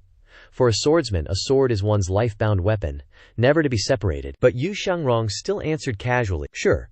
He handed the longevity sword to her. Zhao Yan'er cautiously and carefully received it. As soon as she took the longevity sword, its immense weight made her almost bend over, but luckily her cultivation wasn't low, so she managed to adjust in time, without any difficulty. Zhao Yan'er held the sword, and admired it for a moment, and even swung it a few times, marveling at it. Then she respectfully offered it back to Yu Shangrong with both hands. Yu Shangrong asked, "How is it?" Zhao Yan'er answered honestly, "I don't know how to say it. I feel the sword is very good, but it's not easy to handle." Yu Shangrong sheathed the longevity sword and laughed. "Little junior sister isn't suitable for using a sword." "That's right. I have the Brahma wheel." "Senior brother, do you want to see it?" "No." Yu Shangrong stopped, looked up at the sky, saw the Shu mansion right in front of him, and said, "Little junior sister, second senior brother has a gift for you." Zhao Yan'er excitedly clapped her hands. "Really?" Yu Shangrong raised his right hand, and a brocade box flew over from afar, clearly something he had prepared in advance. Zhao Yan'er took the brocade box and asked curiously, "What is this? I only hope little junior sister likes it." Zhao Yan'er opened it to take a look, and inside the brocade box was a set of blue clothing, looking very exquisite, neatly folded, and radiating a faint glow. When she looked up, Yu Shangrong had already embraced his sword and walked in the opposite direction. Second senior brother, it was a pleasure meeting you. I have business to attend to. Goodbye." Yu Shangrong left these words behind, and walked further and further away. Zhao Yan'er put away the brocade box, looked towards Yu Shangrong's back, unexpectedly very sensible, nodded, and thanked him. "Thank you for the gift, second senior brother." Yu Shangrong let out a soft chuckle. Swish! Yu Shangrong's figure disappeared, leaving no trace on the suddenly empty road. The world-renowned sword devil seemed to have never been here. Zhao Yan'er hugged the brocade box in her arms. Feeling puzzled, Miss Shu An suddenly appeared in the distance, and called out, "Old mister wants to see you, come quickly." Zhao Yan'er returned to the Shu mansion. Upon entering the room, Lu Zhou's gaze immediately fell on the brocade box that Zhao Yan'er was holding. Zhao Yan'er hurriedly explained, "Master, I didn't steal it from someone. Second senior brother gave it to me." Zhao Yan'er respectfully offered the brocade box up, and then opened the lid. "Master, this really is a gift from second senior brother, a set of clothes. Who would steal clothes anyway?" Lu Zhou looked towards the set of clothes radiating a faint glow and presented it. Zhao Yan'er obediently placed the brocade box on the table, opened the lid. Shu Yuan and Shu Zhangxi also looked at the clothes in the brocade box. They were ordinary people, and although they had made friends with some cultivators over the years, they didn't know the origin of this item. Lu Zhou recognized it immediately. He calmly said, "Cloud weave feather garment." Zhao Yan'er's eyes widened. Cloud weave feather garment? It is said that the cloud weave feather garment is made by 3 cultivators who are skilled in weaving over 100 years. The collection of materials and the formation of patterns as well as the structural shape of the ornaments take dozens of years to prepare. All the materials are taken from the misty forest. The cloudweave feather garment can reduce most of the damage caused by Q attacks. It is a type of treasure with the same properties as the treasure silk armor, but the level is slightly higher than the treasure silk armor. Lu Zhou didn't expect Yu Shangrong to cough up such a huge treasure. He pondered for a moment and said, "Put it away. It's a shame to just waste such a precious item." Xiao Yan'er scratched her head. "Can I keep it?" Lu Zhou gently nodded. Xiao Yan'er said, "Oh," and happily stowed the Cloud Song dance dress away. Lu Zhou raised his eyes to look at Shu Yuan and his wife. "If there's nothing else, you can leave." Through the short conversation before, Lu Zhou learned that little Xiao Yan'er had been seriously ill. Shu Yuan went everywhere seeking high-level doctors to diagnose that Xiao Yan'er's qi wasn't flowing smoothly. After Xiao Yan'er joined the Evil Sky Pavilion, Shu Yuan still remembered this, and now that he found the Blackwood Lotus, he sent Shu Yuan to the Evil Sky Pavilion to request a meeting. What Lu Zhou found strange was, with Shu Yuan's abilities and status, how could he have obtained the Blackwood Lotus? He pondered slightly, but didn't think too much about it. Lu Zhou didn't want to explain too much about Xiao Yan'er's qi. The Blackwood Lotus is a precious item left in the Xu family. It would become a disaster. It wasn't until the afternoon that Ming Xinyin and Duan Musheng arrived at the Shu residence. Xiao Yan'er ran out to greet them. "You're so late, it's almost dinner time." Afterwards, the two were arranged to stay overnight. Night fell, the moon was bright, and the stars were sparse. Outside the Shu residence, all kinds of noises suddenly arose, as if something was happening on the streets. "There's a rebel army!" someone shouted a reminder. Lu Zhou was snoring away under a blanket printed with a pig. Bei, ba. Lu Zhou opened his eyes, seeing two rays of light shining outside the door. Perhaps due to the extraordinary power of the heavenly book supporting him, he didn't feel tired at all, but was full of energy. Ming Xinyin reported, "Master, there's a rebel army on the streets. Do you need your disciple to go clean them up?" Ming Xinyin's voice came from outside. Afterward, Lu Zhou said, "Don't pay attention to anything outside the Shu residence." Ming Xinyin cupped his fist and bowed. "This disciple understands." Lu Zhou continued to close his eyes, adjusting his breathing and circulating his vital energy. The sound of horses' hooves appeared on the streets of Anyang City. Pacifying the rebels was Wei Zhuoyan's duty. It had nothing to do with the Evil Sky Pavilion. Immediately afterward, Anyang City echoed with the sounds of slashing and killing. Occasionally there were sounds of flying in the air, and after a while, everything became quiet again. The next morning, Lu Zhou slowly opened his eyes and gently shook his head. Through practicing cultivation techniques, his cultivation base increased extremely slowly. But a little is better than nothing. It's much better now than when he first transmigrated and couldn't cultivate at all. Lu Zhou had a lot of cultivation techniques in his mind, and his experience and insights into cultivation all surpassed other cultivators. But these things were of little use to him, and could only be used to coax his disciples. Just then, a flying chariot quickly flew from the north of Anyang City. The flying chariot was so huge that people had to rub their eyes to see it. Around the flying chariot, there were also dozens of cultivators flying in a formation. Although the people of Anyang City had seen many flying chariots, this was the first time they had seen one so majestic. This flying chariot had a big background. The people seemed to have forgotten about the commotion last night, and everyone was looking up at the sky. The flying chariot steadily flew to the top of the city wall, and then stopped. At the same time, alarm smoke appeared in Anyang City, and thick smoke rose to the sky. On the flying chariot, a large number of masked cultivators jumped down and rushed towards the soldiers of Anyang City. Rebels, rebels. The people immediately woke up and fled in all directions, each going back to their own homes. In the big streets and small alleys of Anyang City, there was soon no one to be seen, and all the people had fled into their homes. Anyang City was in chaos, but the target of those cultivators was not the people of Anyang City, but the soldiers standing on the city wall. The sound of slashing continued. The North City gate was broken by the masked cultivators, and thousands of cavalrymen quickly squeezed in. Ming Xinyin and Duan Musheng jumped onto the roof to observe the scene from afar. At the same time, in the south of Anyang City, a large number of soldiers and cultivators were rushing towards the masked cultivators, and the two sides were fighting fiercely again. Ming Xinyin shook his head and said, "There's a rebel army in Anyang City. This is no small matter." The soldiers of the city and the black-clothed people were engaged in a fierce battle. Ming Xinyin and Duan Musheng continued to observe from above. A soldier shouted loudly, "The north gate has been broken. The soldiers of the south city will go with me to help." Ming Xinyin observed carefully and repeated once again, "The target of these people is not the people of Anyang City, But the soldiers on the city wall, Duanmu Sheng asked. Are we going to ignore them? Ming Xinyan followed his master's instructions and replied. What are we going to do with them? This is a matter for the imperial court. What does it have to do with our Evil Sky Pavilion? Just watch the fun. The Zhou family and the maids and servants all closed their doors tightly inside the house. The battle situation on the street was extremely fierce. Below was a continuous series of cuts, and red liquid splattered everywhere. Ming Xiyin and Duanmu Sheng sat on the roof and observed from afar. Ming Xiyin teased. Is Wei Zhuoyan finally going to do it or not? Is he sending these shrimp soldiers and crab generals to die? In just a short moment, half of the soldiers had been lost. Duanmu Sheng continued. The people who jumped down from the flying chariot are all cultivators. Even those in the nascent soul realm and Qi condensation realm are more than enough to deal with ordinary soldiers. It's like using a cannon to kill a mosquito. Ming Xinyan frowned and said, Fake things are just fake things. If he can't even pacify the Anyang City rebellion, I'm afraid he won't be able to keep his position. Just then, Ming Xiyin saw two 10 directions Qiangkun avatars appearing in the north. Oh, they're making a move. The 10 directions Qiangkun avatar proves that this person has at least a mid-stage divine court realm cultivation base. With two such people, it should be enough to suppress these masked cultivators. Sure enough, the masked cultivators retreated one after another. The Qi condensation realm and nascent soul realm were nothing in front of the divine court realm. But the number of masked cultivators was very large, and in addition to the fact that they had opened the city gate for the cavalry to enter, the situation on both sides was still equal. The streets of Anyang City were full of corpses. All of them were cultivators and soldiers, and did not pose a threat to the people in the city.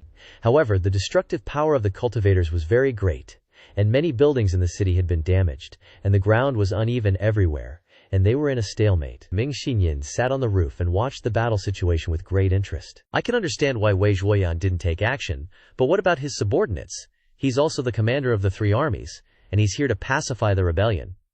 If he can't quell the Anyang City rebellion, wouldn't he be losing face for the imperial court? Just after he finished speaking, in the area north of the city gate, 100 Tribulations Insightful Mind avatar suddenly appeared, breaking through the air and attacking as fast as lightning. Ming Xinyan raised his eyebrows. An expert. The two almost retreated at the same time, gathering at a corner on the roof.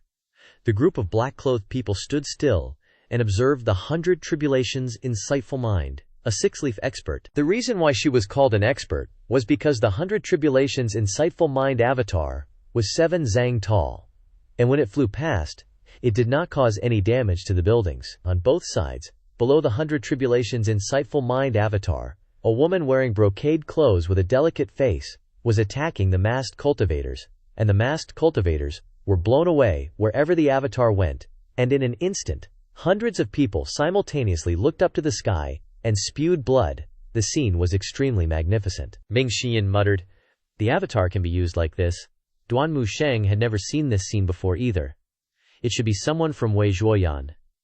Strange, that day Master easily took Wei Zhuoyan's dog life on the flying chariot. Could it be that she wasn't there? With one move, all the masked cultivators fell to the ground with a bang, causing the roof to collapse and damaging many buildings around them. Some of the people whose roofs were damaged rushed out and ran around in the streets.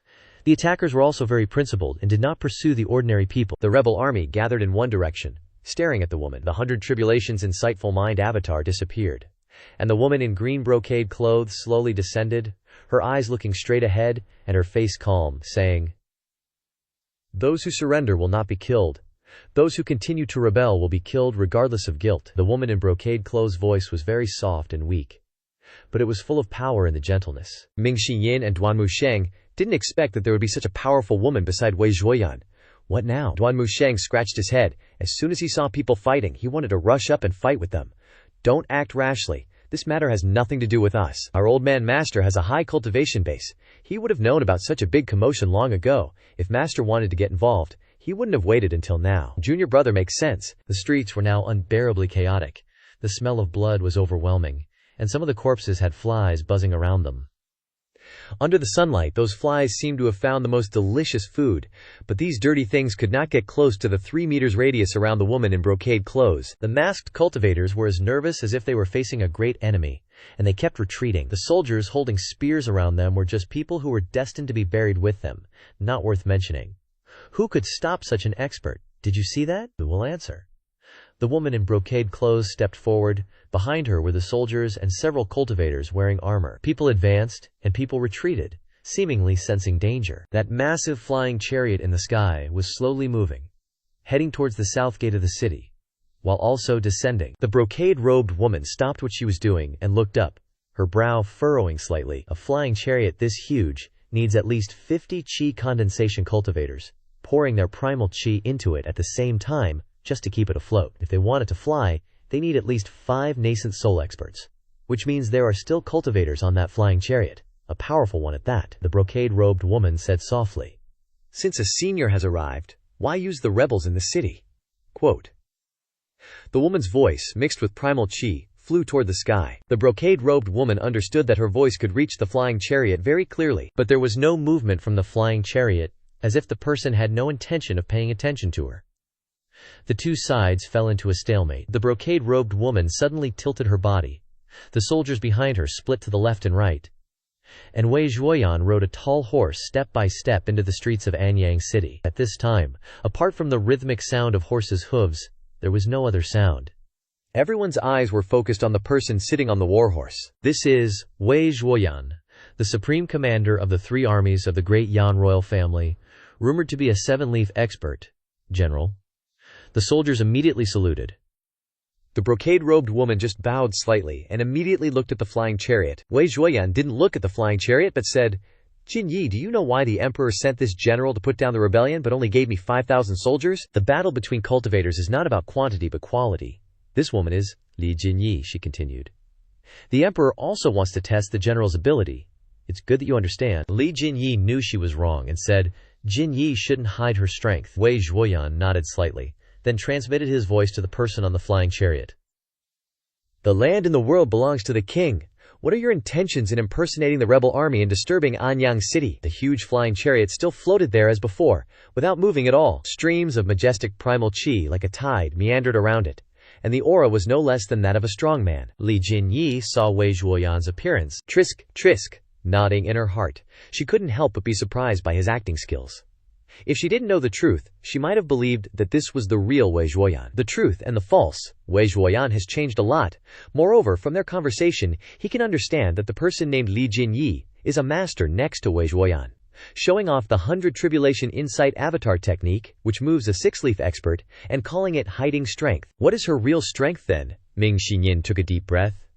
If he said that there were as many experts as clouds in the divine capital, he would believe it. But how could this damn Anyang City have such a strong man? Is there treasure hidden everywhere in the ground? Is there sweetness in the air? Duanmu Sheng replied, "It's not sweet, and it smells rotten." Hearing the somewhat silly answer, Ming Xiyin was a little angry. "Hey, third senior brother, please stand a little further away from me." Li Jinyi's eyes shone like lightning, looking towards the roof. "Crap, forgot to transmit my voice." Speaking normally will naturally be noticed by a master of this level. On a roof more than 100 feet away, Ming Xinyin stood up embarrassedly, waving his hands repeatedly. "You guys continue! You guys just continue! I'm just an ordinary citizen, continue!" Ming Xinyin successfully attracted the attention of everyone. Ming Xinyin and Duanmu Sheng stood on the roof, with their backs to the sun so people can't see their faces clearly. Li Jinyi said softly, "You have no business here, get out of my way." "Retreat, I'm retreating." Ming Xiyin and Duanmu Sheng jumped to the roof 2 houses away. When the 2 of them first arrived in Anyang City, they hid their aura, and now, at a glance, they look no different from 2 noobs who have just stepped onto the path of cultivation. The 2 sides continued to stalemate. In the sky, the huge flying chariot radiated a ripple of vibration. A voice came, "Wei Zhuoyan must die." The voice rolled like a tide. Wei Zhuoyan went crazy when he heard this. Wei Zhuoyan shouted coldly, "Kill!" The deputy general waved his hand, and dozens of cultivators standing behind immediately pounced on the rebels. All kinds of Dharma bodies, from the 5 Chi Grandmaster to the 8 Laws, were summoned, and all the Dharma bodies glowed with golden light, illuminating the entire street. This must be the feeling of the whole city being immersed in the golden light of the golden armor, and the thousands of soldiers became the background. However, just as the masked cultivators and the rebels began to attack, a giant sword flew out of the huge flying chariot. The thick blade looks like a saber, and the giant sword is surrounded by a strong gang chi, and then quickly rotates like a giant millstone. Profound heaven stellar light. Li Jinyi's delicate eyebrows frowned slightly, and she exclaimed, "Nether Sect. retreat quickly. Seeing this scene, Ming Xinyin looked up at the sky. Is that senior brother's profound heaven stellar light? Senior brother, Duan Musheng, also quickly looked up, but after a while, Ming Xinyin felt that something was wrong, and had to say, "But that's not right." Duan Musheng looked nervously at the huge flying chariot, turned his head, and was about to leave. "What's not right? I have to report to Master to catch that evil creature." But Ming Xinyin quickly grabbed his arm and held him back. Ming Xinyin calmly analyzed. Senior brother's saber is always inseparable from him. This giant sword looks quite like a saber, but it's not. Moreover, the power of the profound heaven stellar light is not enough. With senior brother's methods, these people would definitely not be able to survive. Duan Musheng realized the problem after hearing these analyses. You mean someone is impersonating senior brother? Hearing Duan Musheng's question, someone is impersonating senior brother, Ming Xinyin immediately raised 2 fingers and replied. That's right, Ming Xinyin reminded. Duan Musheng also looked closely again. It does look very similar, but it's still not him. Duan Musheng muttered. I didn't understand why senior brother was so weak, so it turned out to be a fake. Fake senior brother is fighting against fake Wei Zhuoyan. Don't you think it's very interesting? If you don't look carefully, it will be difficult to distinguish between the real and the fake. Even the disciples of the Demon Heaven Pavilion have to look carefully to recognize it, so how can others suspect that this person is fake? Duan Musheng commented, this person is also very good, being able to imitate senior brother's profound heaven stellar light in such a similar way. How can this person's strength be weak? The 2 of us will continue to watch the battle. Seeing her own people being blown away by this move of profound heaven stellar light, Li Jinyi couldn't believe it. General, retreat quickly. Li Jinyi reminded Wei Zhuoyan in a low voice with wide eyes. Wei Zhuoyan said, this general believes in your ability. Li Jinyi replied, in a high-level battle, this subordinate is afraid that I can't protect you. If you die, the world will be in chaos. Ming Xinyin and Duan Musheng, who were grilling sausages, were a little surprised. Li Jinyi's address had changed. She called Wei Zhuoyan you. Wei Zhuoyan said nothing. Wei Zhuoyan followed Li Jinyi's suggestion and retreated to the back, and the 4 great deputy generals also retreated to protect him. Wei Zhuoyan sighed softly, looking at Li Jinyi's slender back. Who would have thought that the strongest support that helped Wei Zhuoyan climb to his current position was this woman, Li Jinyi? Wei Zhuoyan felt very tired. Somehow he had been pushed into this position. Somehow he had been tied to the entire world. Li Jinyi looked up at the sky and said softly, the sect leader of the #1 demonic sect in the world, the Nether sect, has arrived. This little girl is being rude. The loud voice from the flying chariot still carried a powerful force. This seat wants Wei Zhuoyan's life. Few words but with many meanings, speaking straightforwardly, without beating around the bush. This little girl doesn't understand why the Nether sect is involved in this matter, preventing General Wei Zhuoyan from quelling the rebels. Is this wanting to be an enemy of the great Yan? From the flying chariot, a shout rang out. Seeking death. The loud shout carried powerful sonic force, causing everyone's ears to ring. That giant sword reappeared, even more powerful than before, leaving Li Jinyi gaping. Both sides retreated, as even allies were wary of the Xuan Tian starburst technique. Boom! In the contested area, the giant sword struck the ground, creating a deep chasm, and surrounding buildings collapsed. General Wei, fall back! Li Jinyi warned again. Seeing the situation was bad, Wei Zhuoyan turned his horse and fled, his deputy following closely to protect him. Wei Zhuoyan's group retreated towards the north gate. A murderous aura emanated from the massive flying chariot. Since you insist, this seat will grant you your wish, Li Jinyi thought. This little girl knows she's no match for the Grand Sect leader. But I absolutely will not yield. A violent surge of primal qi rippled from the giant chariot. Seeing this, Ming Xinyin and Duan Musheng, who were eating sausages, shook their heads slightly. Ming Xinyin didn't expect this brocade-clad woman to have such courage. Although the person on the chariot was a fake, their cultivation was genuinely powerful. Could it be that this brocade-clad woman was actually hiding her strength, and her cultivation could actually contend with such a powerful opponent? Duan Musheng exclaimed, someone's coming from the manor. At this moment, a faint blue glow suddenly appeared in the sky above the manor. This unique aura immediately attracted everyone's attention. Ordinary soldiers couldn't see it clearly, but the cultivators in mid-air were astonished. Inside the faint blue glow, a cute and beautiful girl was flying up to the roof. Little sister apprentice. Duan Musheng's eyes lit up, and he swallowed a mouthful of saliva. This was the effect of the cloud garment dance. Ming Shiyin was also amazed by Xiao Yanhair's cloud garment dance attire. It really is the cloud garment dance, Ming Shiyin said while eating his sausage. Master is so unfair. Isn't one Brahma Laksana weapon enough? Now she gets the cloud garment dance too. The person sitting in the huge flying chariot in the air was also attracted by this scene. Xiao Yanhair looked like a skylark, gently flying and dancing. Xiao Yanhair saw Ming Shiyin and telepathically said, Master instructed that Li Jinyi and Wei Zhuoyan cannot die. Xiao Yanhair glanced at the situation of the battle before her. She flew back to where Ming Shiyin and Duan Musheng were standing and observed the stalemate between the two sides. Ming Shiyin startled. Do we have to get involved? Xiao Yanhair nibbled on a chicken leg and said, Jiang Aijian sent a flying letter urgently requesting Master's help. Ming Shiyin nodded while eating his sausage. Master is indeed soft-hearted. However, Jiang Aijian usually works diligently and is considered one of us. But why does Jiang Aijian have to help Li Jinyi? Several thousand soldiers and several hundred cultivators looked at each other. Who are those people? Li Jinyi also saw the girl wearing the cloud garment dance. Could this girl wearing the treasure cloud garment dance be an ordinary person? Although she was just a little girl who had just entered the nascent soul realm and hadn't even manifested a leaf yet, no one dared to underestimate her. At this moment, Xiao Yanhair flashed a bright smile, and a powerful voice came from the flying chariot. Which little girl is that? Xiao Yanhair looked up at the flying chariot and said, My master instructed that no one is allowed to touch Li Jinyi and Wei Zhuoyan. The flying chariot was silent for a moment. As if pondering something, Li Jinyi cupped her hands and said, Thank you, little sister, for upholding justice. But it's best if you don't get involved in this kind of matter. Protect yourselves. Xiao Yanhair blinked and looked at the sternly standing Li Jinyi. You're Li Jinyi. Yes, I am, Li Jinyi replied with great elegance. Li Jinyi continued.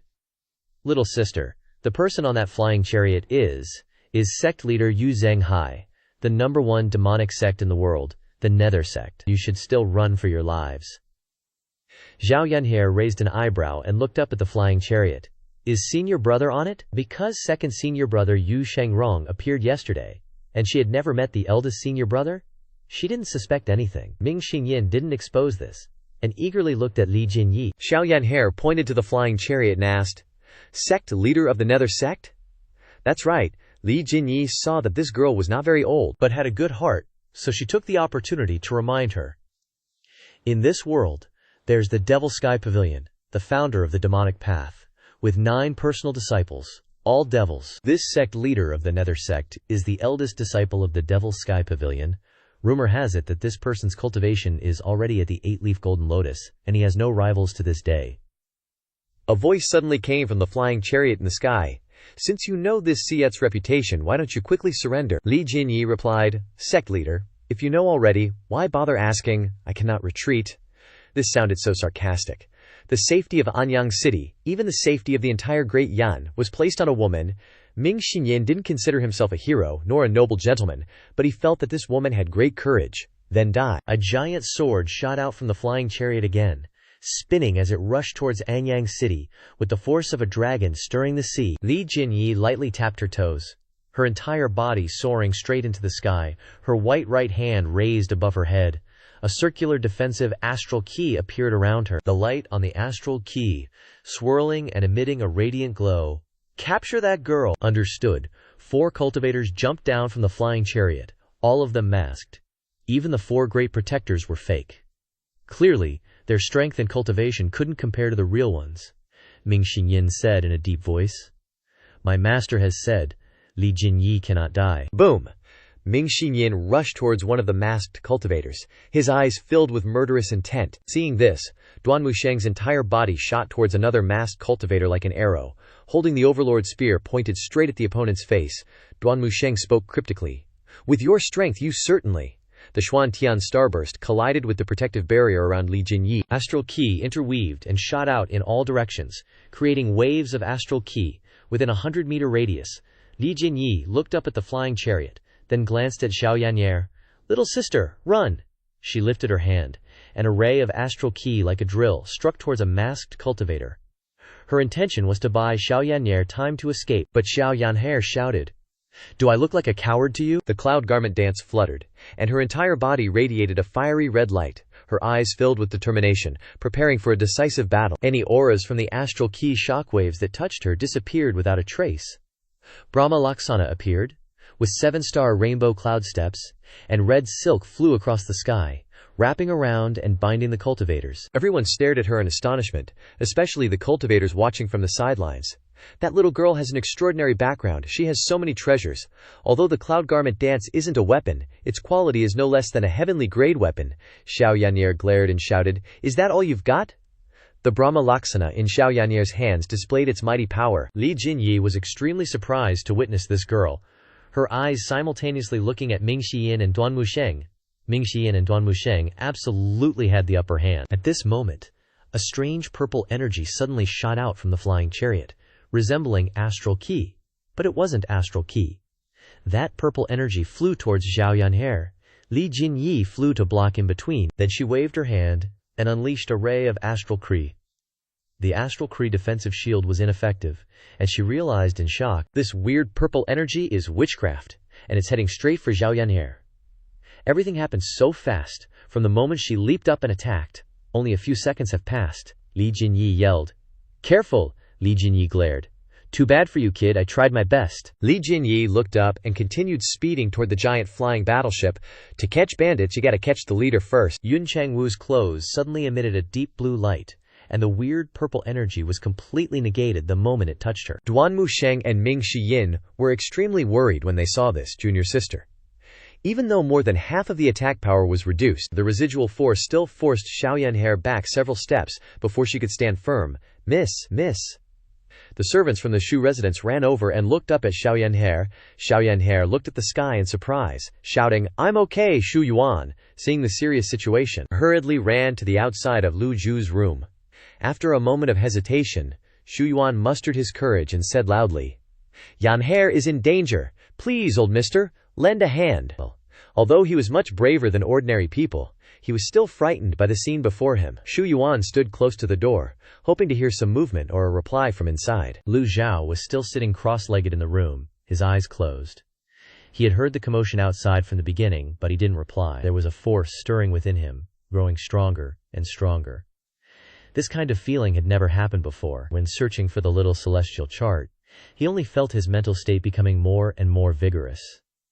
When facing Fan Yin and witchcraft, he was passively triggered. This time was different.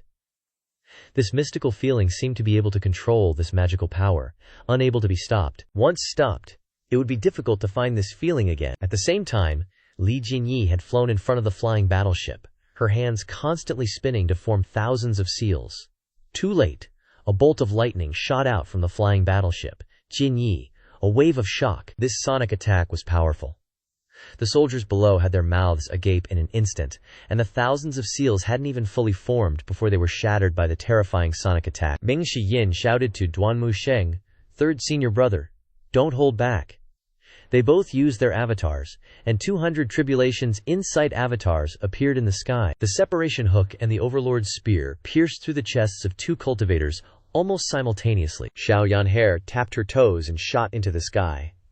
The Brahma Luan, like a writhing dragon, wrapped around the bodies of the 2 cultivators, and then she shouted, "Senior brothers." Understanding their junior sister's intentions, Duan Musheng and Ming Xiyin used the Overlord's spear and separation hook to neatly decapitate the 2. Then she used the Tai Ching Jade Flute. Xiao Yan'er used the 7 stars rainbow cloud steps in perfect coordination with the Brahma Luan. Suddenly, Xiao Yan'er saw a golden streak of light high above. Li Jinyi was sent flying backward. The Brahma Luan stretched out longer and longer, and a long silk ribbon flew below Li Jinyi. Xiao Yan'er flew to her side and caught Li Jinyi.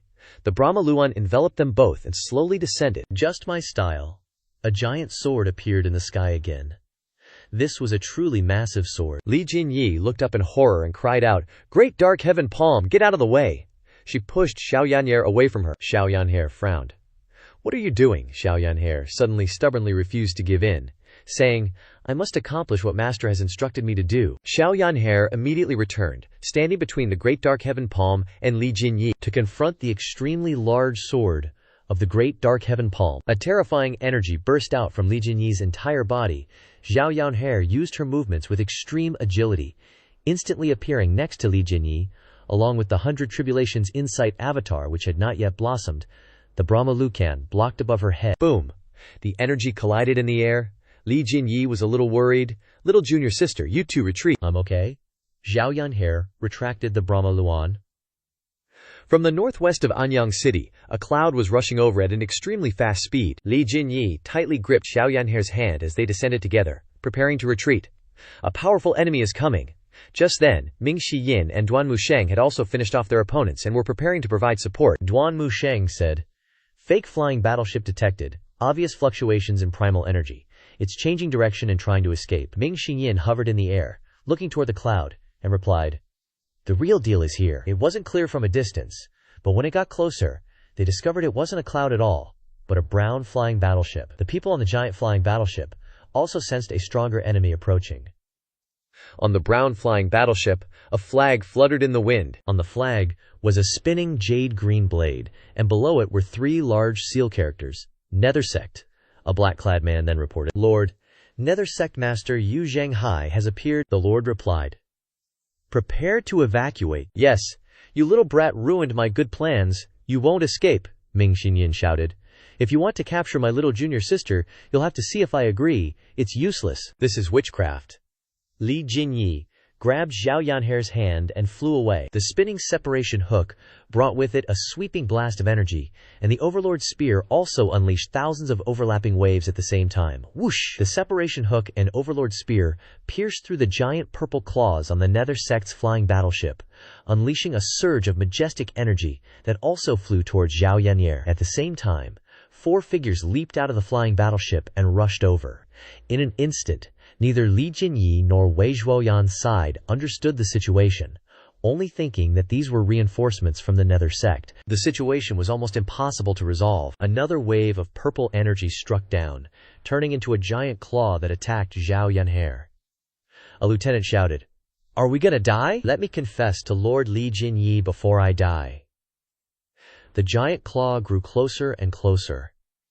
Li Jinyi sighed, "Little junior sister, you saved me once, so I'll save you once too. Take Wei Zhuoyan away, he can't die." Just as she was about to use a great divine power technique, on the roof of the mansion, a faint blue vortex suddenly appeared, bursting forth with a shockwave. SC Ram. That single word, SC Ram, was amplified by the vortex like a giant megaphone, radiating out from the mansion. That single word was like a thunderclap exploding in the ears of every cultivator. In the sky, the giant purple claw instantly dissipated into smoke, and the energy emanating from the Nether Sect's flying chariot vanished completely, before it could even take shape. The leader of the black-clad men panicked. What the hell is going on? Duan Musheng recognized that voice as their master's, and Ming Shiyin warned, "Quick! Land now! The sound wave is going upwards, only below is safe. Those in the sky are screwed." The 4 guardians of the Nether Sect looked horrified, hurriedly flying upwards. "What the heck is happening in the sky? Stop it! We can't stop it! Retreat!" On the ground, with the mansion as the center, the sound wave radiated outwards for several miles. Every citizen in Anyang City heard that single escram. The flying chariot on the southern city wall swayed slightly, emitting creaking sounds. The flying chariot to the northwest had just arrived and was being forcibly resisted by the 4 guardians, blocking the sound wave. Horror was written all over their faces. Whoosh! The flying chariot on the southern city wall seemed to be seriously injured and quickly fled. Those floating in the sky were all knocked down. Wherever the sound wave reached, cultivators fell, Li Jinyi fell, and Ming Shiyin, Duan Musheng, and Zhao Yanhe also fell. At the same time, the main gates of the mansion slowly opened, and Lu Zhou stepped out with his hands behind his back. "Master," disciple greets master. Ming Shiyin and Duan Musheng knelt on one knee, and Zhao Yanhe followed suit. Master Lu Zhou didn't want to come out, gotta keep up the image, but the primordial qi remaining in his body wasn't much. Yin Day's voice said, "Ji tong ji u liao ji, bu ke shuo. Sha hai wei chen, shu shi ji, zhong suo yu zong sheng zhong zhong yan zi, bi neng fen bi liao ji." This is the great divine power of the sound, from the Ren character scroll in the heavenly book. Lu Zhou didn't understand why he could unleash such extraordinary power. The primordial qi of the divine court realm accumulated in his body had been depleted by 70 to 80%, and his mental state was no longer as full as when he had just comprehended the heavenly book. Therefore, Lu Zhou had to slowly walk out, thinking about how to use the extraordinary power as he went. However, no one dared to doubt the strength of this old man. Lu Zhou walked to the crossroads, taking in the scene in all directions. On the left were the rebel forces, and on the right were Wei Zhuoyan and Li Jinyi's groups. Everyone's eyes focused on Lu Zhou. After landing, Li Jinyi's group looked around, and Li Jinyi immediately recognized that this old man was the master of those three experts. If his disciples are so strong, how could the master be weak? Li Jinyi knelt on one knee, cupping her hands and saying, "Please, senior, help us repel the four guardians of the Nether Sect." Li Jinyi? Lu Zhou frowned, looking at Li Jinyi standing next to Xiao Yanhe. Li Jinyi realized that this old man was very strong. There's no shortage of strange things in the vast world. Many peerless experts don't like to participate in worldly disputes, so they have been in seclusion for a long time. True experts are usually humble, there are people beyond people, and heavens beyond heavens. This was a truth Li Jinyi had known since she was a child. Li Jinyi hurriedly replied respectfully, "This little girl is indeed Li Jinyi." Li Jinyi knelt and kowtowed. Lu Zhou's attitude remained indifferent, his expression calm. Lu Zhou didn't need to show any great power to make the four guardians in the air retreat, even though their cultivation levels were very high. The four looked at each other. Who am I? Where am I? They seemed to have forgotten their purpose in coming here, momentarily floating in the air, not daring to descend. This old-looking elder is the master of the sect leader. They were still terrified by the horrifying scram. Just now, the sect leader once said that the Grand Master of the Demonic Sky Pavilion's calamity was approaching, and his strength and cultivation level would drop significantly within 10 years.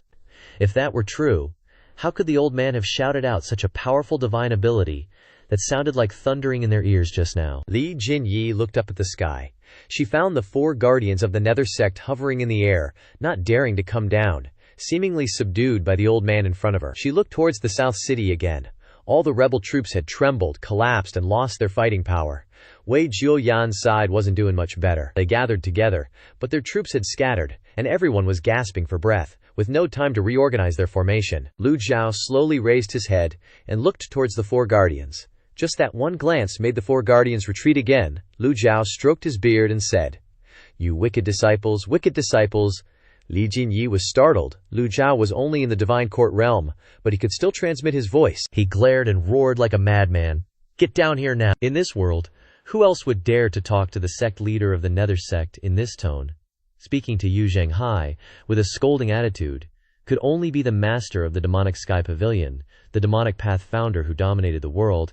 Everything was now clear. The old man who just stepped out of the mansion is the #1 demon head of the time. The faces of the four guardians turned pale. No one dared to descend, so they could only kneel in the air and pay respects. "This junior, Hua Zhongyang of the Azure Dragon Hall in the Nether Sect, pays respects to you, senior." "This junior, Bai Yu Qing of the White Tiger Hall in the Nether Sect, pays respects to you, senior." "This junior, Yang Yan of the Vermilion Bird Hall in the Nether Sect, pays respects to you, senior." "This junior, Dian Qing of the Black Tortoise Hall in the Nether Sect, pays respects to you, senior." The four knelt on one knee in the air, paying their respects to Lu Zhou. Li Jinyi looked at the old man with a complex expression. He had subdued people without a fight. Just how powerful was this person? The four people kneeling in the air were the four guardians of the Nether Sect. Also the heads of the four halls, Azure Dragon, White Tiger, Vermilion Bird, and Black Tortoise. Yet, they were so afraid of this old man. Ming Xinyin shouted from below, "Eldest senior brother, stop hiding, come down." Li Jinyi took a step back, her mind now blank. She looked at Xiao Yancer, then at Ming Xinyin, then at Duan Musheng, and finally at the massive flying chariot of the Nether Sect. She took another step back. "Don't be afraid." Wei Zhuoyan had appeared behind her at some point. Li Jinyi suddenly remembered the scene at Xingyang Lake that day, when the transcendent flying chariot of the Demonic Sky Pavilion flew by. The general was no longer the general he used to be. Wei Zhuoyan used to say he wasn't afraid of the Demonic Sky Pavilion, but in reality he was afraid to the bone. Wei Zhuoyan looked at Lu Zhou. When Lu Zhou stepped out of the main gates of the mansion, he recognized that this old man was the one sitting in the head seat at the Demonic Sky Pavilion. The head of the Azure Dragon Hall, Hua Zhongyang, raised his voice and said, I'm so sorry, senior. The sect leader isn't on the flying chariot. The sect leader knew senior was coming, so he sent the four of us here first." Hearing this, Ming Xinyin burst out laughing. "Everyone says your sect leader is mighty and victorious in every battle, but he's actually so cowardly. Does he think my master will eat him or something?" Ming Xinyin's words left Hua Zhongyang speechless. Turns out, that's the gospel truth. Yu Zhenghai, just like our boy Yu Shangrong, got the memo about his 7th disciple's intel. The old master himself was gracing Anyang City with his presence. Ain't no way he'd dare show his face. Even if he was the big cheese of the #1 demonic sect at the moment, same difference. So he had to send his underlings to play it safe. The 4 great protectors, their strength, cultivation, and status were practically on par with the sect leader showing up himself. Talk about giving face. Before rolling into town, the 4 great protectors were riding high on confidence. Talk about a stroke of luck. They stumbled right into the Anyang City chaos, and just so happened to bump into that fake Nether sect's flying contraption. But what they didn't see coming was that even their combined might couldn't stand up to Ji Tiandao's casual scram. Not even their sect leader could pull that off. It was then that the penny dropped. That's why the sect leader chickened out. They floated obediently in mid-air, ready to bolt at the first sign of trouble. When you're facing a powerhouse like that, running away ain't nothing to be ashamed of. Hua Chongyang said, "Please trust my humble words, senior. Our sect leader heard it was 9th Mister's birthday today, so he sent us to deliver a gift. That's all there is to it." Ming Xiyin and Duan Musheng simultaneously shot a look at little Yan Shir, who put on her most innocent face. Hua Chongyang finished speaking and then, gathering all his courage, descended.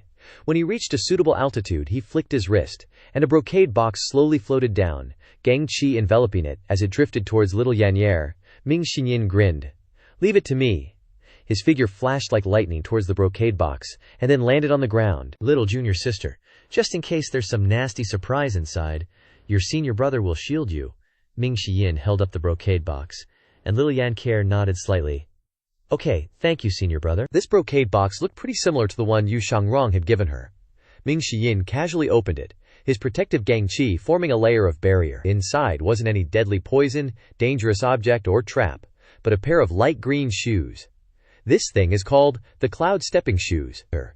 Perfect for 9th Mister's movement techniques and footwork. With these, 9th Mister will be like a tiger with wings. Little Yanhair's eyes lit up when she heard that. Constantly examining the shoes in the brocade box, she stammered softly, "Senior brother, my senior brother." Ming Xiyin deliberately shot her a look to signal her. Little Yanhair immediately calmed down, her expression becoming indifferent, and said, "Shifu, I don't need these shoes." Lu Zhou appraised the Cloud Stepping Shoes.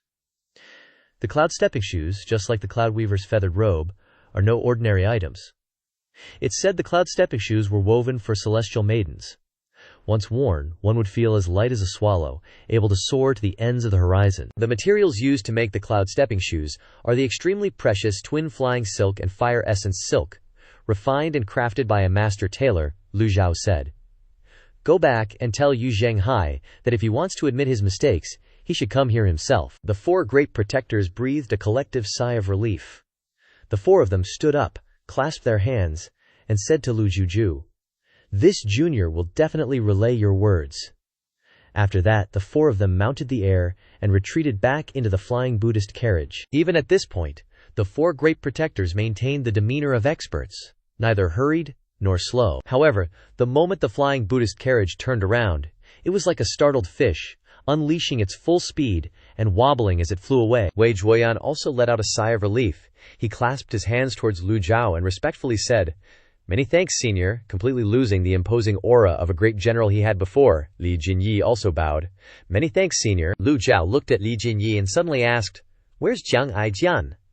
This question stunned Li Jinyi. She suddenly remembered little junior sister mentioning her name, clearly stating that no one was allowed to touch her and Wei Zhuoyan. Obviously, the old man had recognized her identity, so lying was pointless.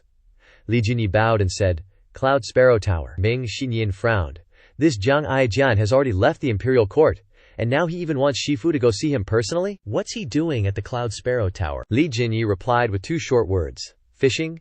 Ming Xiyin, Duan Musheng, and little Yancher were all puzzled. "Fishing?" Li Jinyi honestly replied. "He said he likes fishing. He's been fishing at the Cloud Sparrow Tower these past few days." "This little girl doesn't know anything else," Lu Zhou nodded slightly and said. "Then let's go to the Cloud Sparrow Tower." Lu Zhou clasped his hands and left. Ming Xinyin turned his head to glance at Wei Zhuoyan and the soldiers.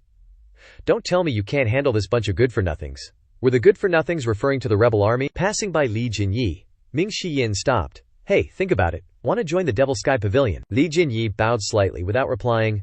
Ming Xiyin had no choice but to follow his Shifu. Little Yanhair wasn't in a hurry to leave. She bid farewell to the Schumanner people and then went to Li Jinyi's side, saying, "Big sister, take my advice, and immediately cut ties with that Jiang Aijian. He's a particularly shameless fellow." Li Jinyi nodded and said, "Thank you, little junior sister, I have no relationship with him." "That's good then. Bye-bye." "Oh right, you're the first stranger I've actually liked, hey?" Little Yan Shi clasped her hands behind her back and skipped off to follow her shifu. Duanmu Sheng was much more direct. He coldly said, "Zhao Zi, Li Jinyi said she has nothing to do with Jiang Aijian." But apart from little Yan Hair, no one would believe that. To make Jiang Aijian beg for someone's life, their relationship can't be ordinary. After Lu Zhou's group had all left, Wei Zhuoyan's soldiers all slumped to the ground.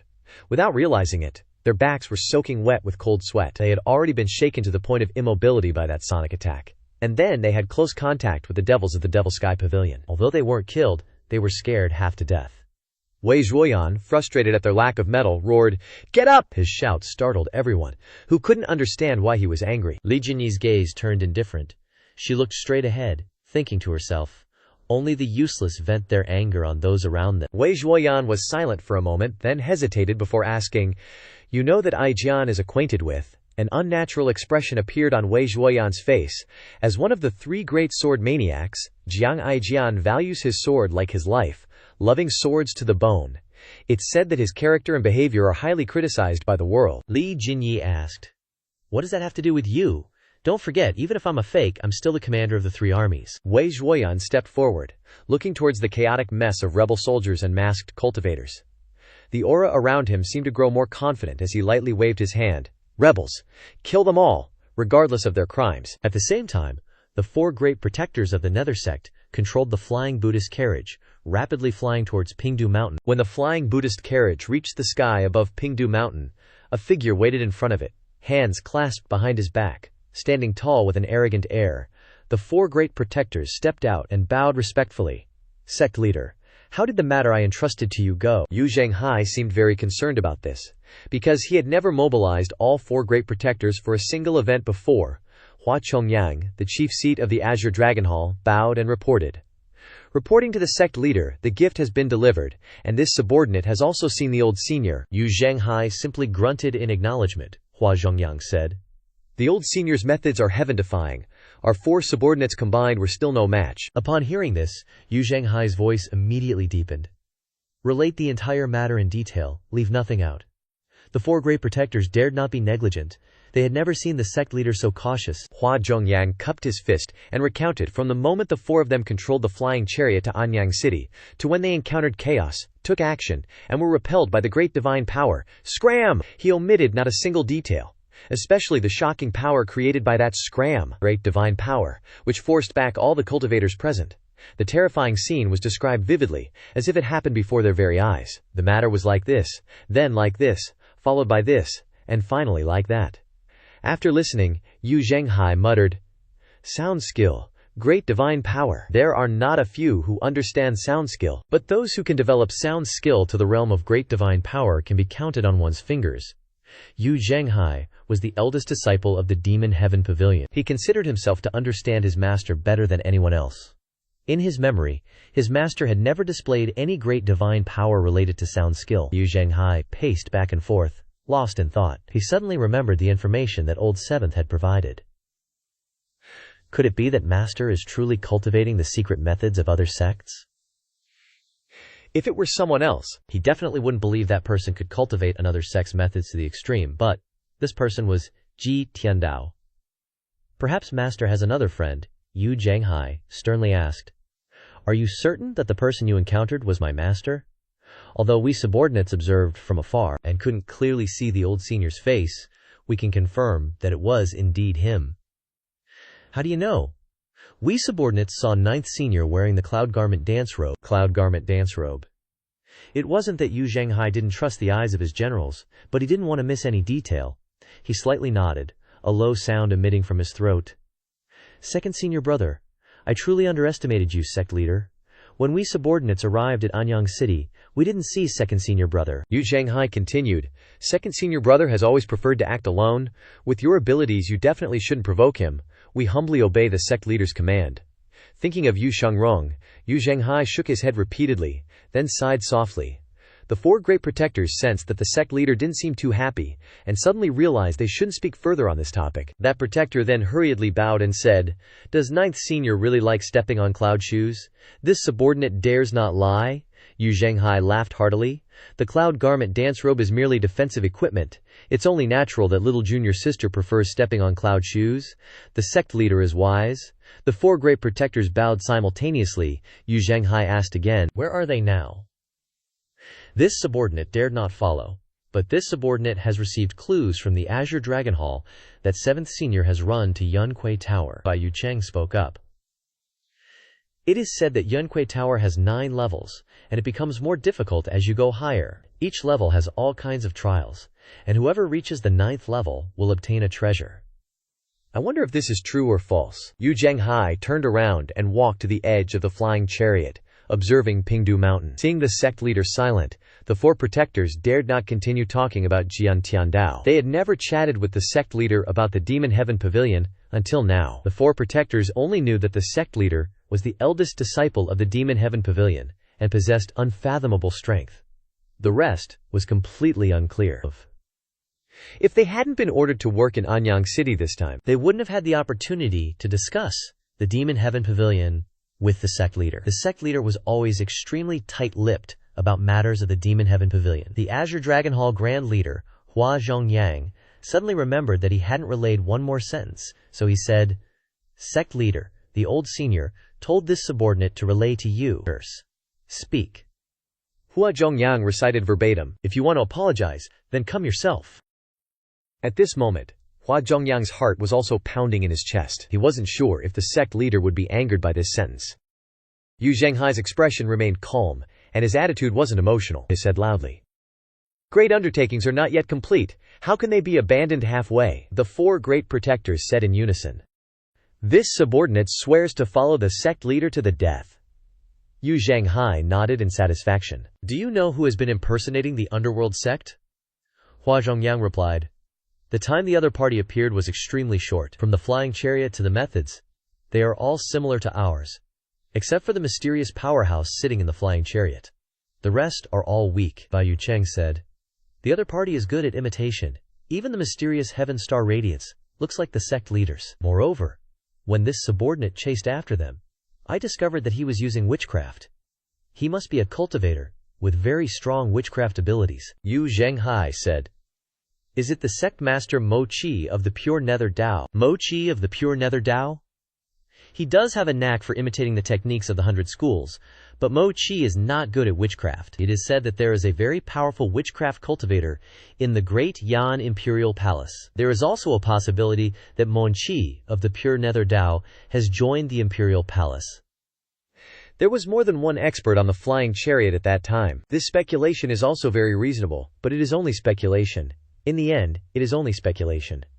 There must be evidence to prove it is true, otherwise wrong speculation will affect the following plans of the underworld sect. The sect, since its development, the underworld sect has always been extremely cautious and steady to have the prosperity of today, and absolutely cannot let these small details fail. Hua Zhongyang took the initiative to say, "Please give this subordinate 3 days. This subordinate will definitely investigate the truth of the matter." All right. After speaking, Yu Zhenghai turned to look out at the earth, and finally he looked towards Yunquei Tower. He naturally knew this place. Azure Dragon Hall Grand Leader, Hua Zhongyang, was right. Yunquei Tower had 9 levels, and each level had a type of trial. Cultivators often came to Yunquei Tower to try their luck, hoping to gain some treasures. Yunquei Tower was not in Anyang City, but to the northeast outside of Anyang City. That place was a cultivation holy land not protected by the city. The scenery was fascinating, located beside the Nine Bend River, no different from a paradise. Lu Zhou and his 3 disciples had just flown to the vicinity of Yunquei Tower, and were attracted by the scenery here, with its towering mountains and secluded forests. Beside the Nine Bend River, there were all kinds of beasts and birds, Ming Shiyin said strangely. The water of the Nine Bend River is turbulent and muddy all year round, and there are no fish in all 4 seasons. Is this Jiang Aijian guy lying? Duan Musheng said. He wouldn't dare. Ming Shiyin nodded slightly. Jiang Aijian is a smart person. He shouldn't do such stupid things. This Yunquei Tower is very strange. We should still be careful. But thinking about it, Master is here, so what is there to be afraid of? Zhao Yan here shouted loudly. Yunque Tower, look! The 9-story Yunque Tower towered into the clouds, appearing in everyone's sight. It was worthy of being Yunque Tower, so high. Ming Xinyan had never been here before, and when he saw Yunque Tower, he was immediately shocked by its height. Lu Zhou had been here quite a few times, or rather, Ji Tiandao had been here, but he didn't remember these things clearly. Lu Zhou took the lead in descending, and the 3 disciples respectfully followed behind. Ming Xinyan couldn't help but look at his master strangely. All the way here, Master's flying speed wasn't fast at all, even a little slow. It's not in line with the speed of a nascent soul cultivator, but how could he dare to doubt his master's cultivation? He just thought that master was old, and even flying preferred to be slow and steady, preferring to fly slowly for comfort rather than endure a bit of bumping. But Ming Xinyan also understood that his master was taking care of them, otherwise, if he called Bai Zheng, how could they keep up? Whoosh! A figure suddenly swooped down. Hey, long time no see. I really miss everyone. Jiang Aijian, as ever, was flamboyant, carefree, and met everyone again. The figure glided towards a large tree, landing on a branch. Jiang Aijian wore a long sword slung over his shoulder, with his dolphin still looking as casual as ever. Lu Zhou calmly looked towards Jiang Aijian. This old man's patience is limited. As soon as Jiang Aijian heard this, his whole body trembled, and he hurriedly said, Don't, I'll roll down immediately. Look at me, how obedient I am. He jumped down from the branch, pointed to a nearby pavilion, and said, Old senior, please come inside. The group went into the pavilion. Jiang Aijian threw the dolphin into the river, then hurriedly wiped the chairs with his sleeves and said, Please, old senior, sit. Lu Zhou wasn't polite, and sat down indifferently. Jiang Aijian originally intended to sit down on the opposite side, but seeing Lu Zhou's scrutinizing gaze staring at him, he decisively stood there. He wanted to sit but didn't dare to sit, and could only watch Ming Shiyin, Duanmu Sheng, and Xiao Yanhe sit down one after another. Lu Zhou didn't bother with the scenery outside the pavilion, his eyes focused on Jiang Aijian. Jiang Aijian was looked at so much that his whole body trembled, and he said, Old senior, please don't look at me like that, I feel embarrassed. Lu Zhou stroked his beard slightly and said, Go on. Jiang Aijian put away his carefree attitude, mustered his courage, and sat down opposite Lu Zhou, then said, First, please allow me to thank old senior for helping Li Jinyi. Lu Zhou asked curiously, What is Li Jinyi to you? A friend? Lu Zhou narrowed his eyes, as if looking at prey. Then how do you plan to repay this old man's kindness? Jiang Aijian swallowed a mouthful of saliva. Lu Zhao's gaze made his heart tremble incessantly. He took a brocade box from his chest and placed it on the table, everyone's eyes looking towards the brocade box. These days were really strange. Everyone liked to give things in brocade boxes. Jiang Aijian's brocade box looked very delicate and beautiful. Old senior, please open it and have a look. All the disciples glared at him. Lu Zhou waved his hand, and the brocade box popped open. The jade ripple fragment was in the box. It was indeed what he was looking for. One of the 8 lost jade ripple fragments. This fragment's shape was also irregular. Lu Zhou glanced at the system's quest interface. Searching for the Emerald Fall fragments 2/8, Ming Shiyin, Duanmu Sheng, and Zhao Yan'er were all slightly surprised to see the Emerald Fall fragments. Jiang Aijian's abilities were not to be underestimated. This caught everyone off guard. This is what I found in the Imperial Vault. The first time I went in, I discovered an Emerald Fall fragment, but I didn't take it. Hearing that you were looking for this, senior, I had to go back to the vault again, Jiang Aijian said. Even though it's just a fragment, the Emerald Fall fragment is still a rather strange weapon. It can easily break through protective chi, and you can use it to injure your opponent when they're not paying attention. Lu Zhou nodded slightly, and then retrieved the Emerald Fall fragment. Acquired Emerald Fall fragment, received 100 merit points. Finding an Emerald Fall fragment in the Imperial Vault was an unexpected joy for Lu Zhou. And this harvest wasn't bad. Plus, during the quelling of the Anyang City Rebellion, Ming Shiyin and Duanmu Sheng had killed many targets, earning him 1900 merit points. Lu Zhou continued to ask, Yuan-san will appear at Yunque Tower? Jiang Aijian chuckled and said, You should ask the senior expert about that. Everyone says that the 7th disciple of the Demon Heaven Pavilion, Si Wuyai, has intelligence networks spread throughout every nook and cranny of Great Yan. He spread the news that a treasure called the Heavenly Silkworm Gauntlet would appear at Yunque Tower. And coincidentally, this Heavenly Silkworm Gauntlet is Yun-san's favorite item. The Heavenly Silkworm Gauntlet originally belonged to the Yuntian Luo 3 sects. Yun-san claims to be the sole heir of the Divine Thief sect, but he never managed to steal this item. Later on, somehow, the Heavenly Silkworm Gauntlet ended up in Si Wuyai's hands. Senior, isn't he deliberately setting a trap for Yun-san? Lu Zhou didn't deny it, but nodded calmly. Jiang Aijian scratched his head embarrassedly. Lu Zhou stared at Jiang Aijian without blinking. You asked me here just for this. No, of course not. Jiang Aijian sat up straight and cleared his throat. Awkwardly, Jiang Aijian said, "Senior, I want to know which side you're choosing to stand on." Seeing this, Ming Shiyin and the others were speechless. After rambling on for so long, now he's finally getting to the point. Lu Zhou hummed. Jiang Aijian waved his hand, and a few stones on the ground flew up and landed neatly on the table. This is the first prince, this is the second prince, this is the third prince. Oh, never mind him. This is the fourth prince, this is the fifth prince, and then there's consort Yu. 5 stones were arranged neatly on the table. Lu Zhou said calmly, "Continue." Jiang Aijian continued, "Senior, you don't know the first prince, so you probably won't choose him. The second prince is subordinate, Mo Li, is a thorn in your side. The fourth prince has been guarding the border all year round, so his power in the palace is very weak, not very likely. The fifth prince is weak and indecisive, so he can't achieve much. As for consort Yu, she also hates the Demon Heaven Pavilion." Jiang Aijian smiled and said, "Well, it's also good if you don't choose any of them, senior. I'll be relieved as long as you don't get involved in the palace's power struggles." Xiao Yanhe and Duan Wusheng glared, while Ming Shiyin just rolled his eyes at Jiang Aijian's long-winded presentation, analyzing everything and then answering himself. How embarrassing. Lu Zhou stroked his beard. The imperial palace has become this chaotic?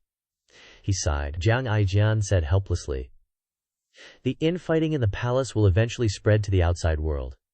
Anyang City is a prime example." Lu Zhou continued to ask, "Why did you get involved in the Anyang situation even after leaving the imperial palace?" Jiang Aijian scratched his head. "I told you before, Li Jinyi is my friend. How could I stand by and watch her die? If Li Jinyi dies, then Wei Zhuoyan will also die. The 3 armies will be like a snake without a head, the second prince will be furious, and if the imperial family is in chaos, then the world will be in chaos. With such intentions, you'd be very suitable to sit on the throne." Jiang Aijian waved his hands repeatedly when he heard that. "I have no such ambitions. What I seek is simple, to survive and play with swords." Ming Shiyin and Xiao Yan'er couldn't help but laugh. "This guy is truly despicable." Lu Zhao's eyes looked towards Jiang Aijian, and suddenly opened his mouth to speak. Dragon's cry. Jiang Aijian instinctively shrank back, but seeing that it was useless, he took out Dragon's Cry sword and placed it on the stone table. The outside of the sword sheath was wrapped in canvas cloth. Removing the canvas cloth revealed a sword sheath engraved with extremely beautiful dragon patterns. Whoosh! The sword came out of its sheath, and a beam of light shone from the blade. Jiang Aijian had admired this sword a lot, but at this moment he still stared at it obsessively, as if he wanted to be possessed. "A sword fanatic is indeed a sword fanatic." Lu Zhou nodded in approval. "Good sword," Jiang Aijian said. "I think so too. I've never encountered such a good sword in my life," Lu Zhou asked. "Is it very sharp?" Jiang Aijian's eyes lit up and he replied, "Extremely sharp." Jiang Aijian revealed a proud expression. "To test its sharpness, I lost a standard heaven-grade weapon. All earth-grade weapons and below are easily sliced like tofu." Lu Zhou gently lifted his hand, and a delicate and exquisite sword appeared in the palm of his hand. The nameless sword floated in the air, gently spinning. With chi surrounding it and emitting a faint glow, Jiang Aijian quickly retracted the Dragon's Cry sword, covered it tightly with canvas, and hugged it in his chest, chuckling, "Senior, please don't make things difficult for me. If the 2 swords fight and end up getting damaged, it wouldn't be worth it." "Forget it." Lu Zhou saw that he was in pain, so he didn't want to force him, and retracted the nameless sword. He slowly stood up, clasped his hands behind his back, and looked towards Yunque Tower. In the sky, a group of cultivators suddenly appeared, flying from the banks of Nine Bend River towards Yunque Tower. Jiang Aijian stood up and looked at the cultivators filling the sky. "They're here, let's go take a look." Ming Shiyin saw the cultivators flying everywhere and said, "Master, it's too chaotic with so many people. How about I go alone?" Lu Zhou shook his head. "It's all right, Yanzi Yun-san is cunning. With Ming Xinyan's abilities, it'll be very difficult to catch this guy." Yun-san was even able to escape the encirclement of the Yuntian Luo. 3 sects experts back then, Yun-san's cultivation isn't high, but he's famous for his ghost-like, God-fearing thieving skills. Lu Zhou turned and left the pavilion, walking along the small path towards Yunque Tower. At this moment, quite a few cultivators had gathered in front of Yunque Tower. From the Profound Connection realm to the Divine Court realm, all cultivation levels were present. Looking up, Yunque Tower appeared very grand and majestic. The large and tall tower could not be seen at the top, piercing into the clouds. It's said that there's a broken sword on the 9th floor of Yunque Tower. I wonder who will get it. It all depends on your ability. The formation to go up to the 9th floor depends on your mind, not your strength. I heard that the day before yesterday, a nascent soul expert from the God capital was blasted out as soon as he reached the 7th floor. Conversely, last year, a Brahmasi cultivator reached the 9th floor and took away a treasure. The cultivators looked up at Yunquei Tower. While they were chatting, a cultivator who was on the 3rd floor was blasted out. Look! Another person failed, and at the 3rd floor again! This person looked up at the sky and spat out a mouthful of fresh blood. The surrounding cultivators all retreated to avoid him, with no one showing any sympathy or compassion for the person who had just challenged the 3rd floor, letting him fall to the ground. The cultivators fought each other for the lead. Let's go up, you go up, I'll go up too. Jiang Aijian shook his head and raised his hand. Senior, I'll secretly tell you a secret. There's no clear abyss sword on this Yunquei Tower, but rather 2 emerald fall fragments. Although they can't compare to heaven-grade weapons, these 2 pieces can be used to reforge. If done properly, they can reach the heaven grade.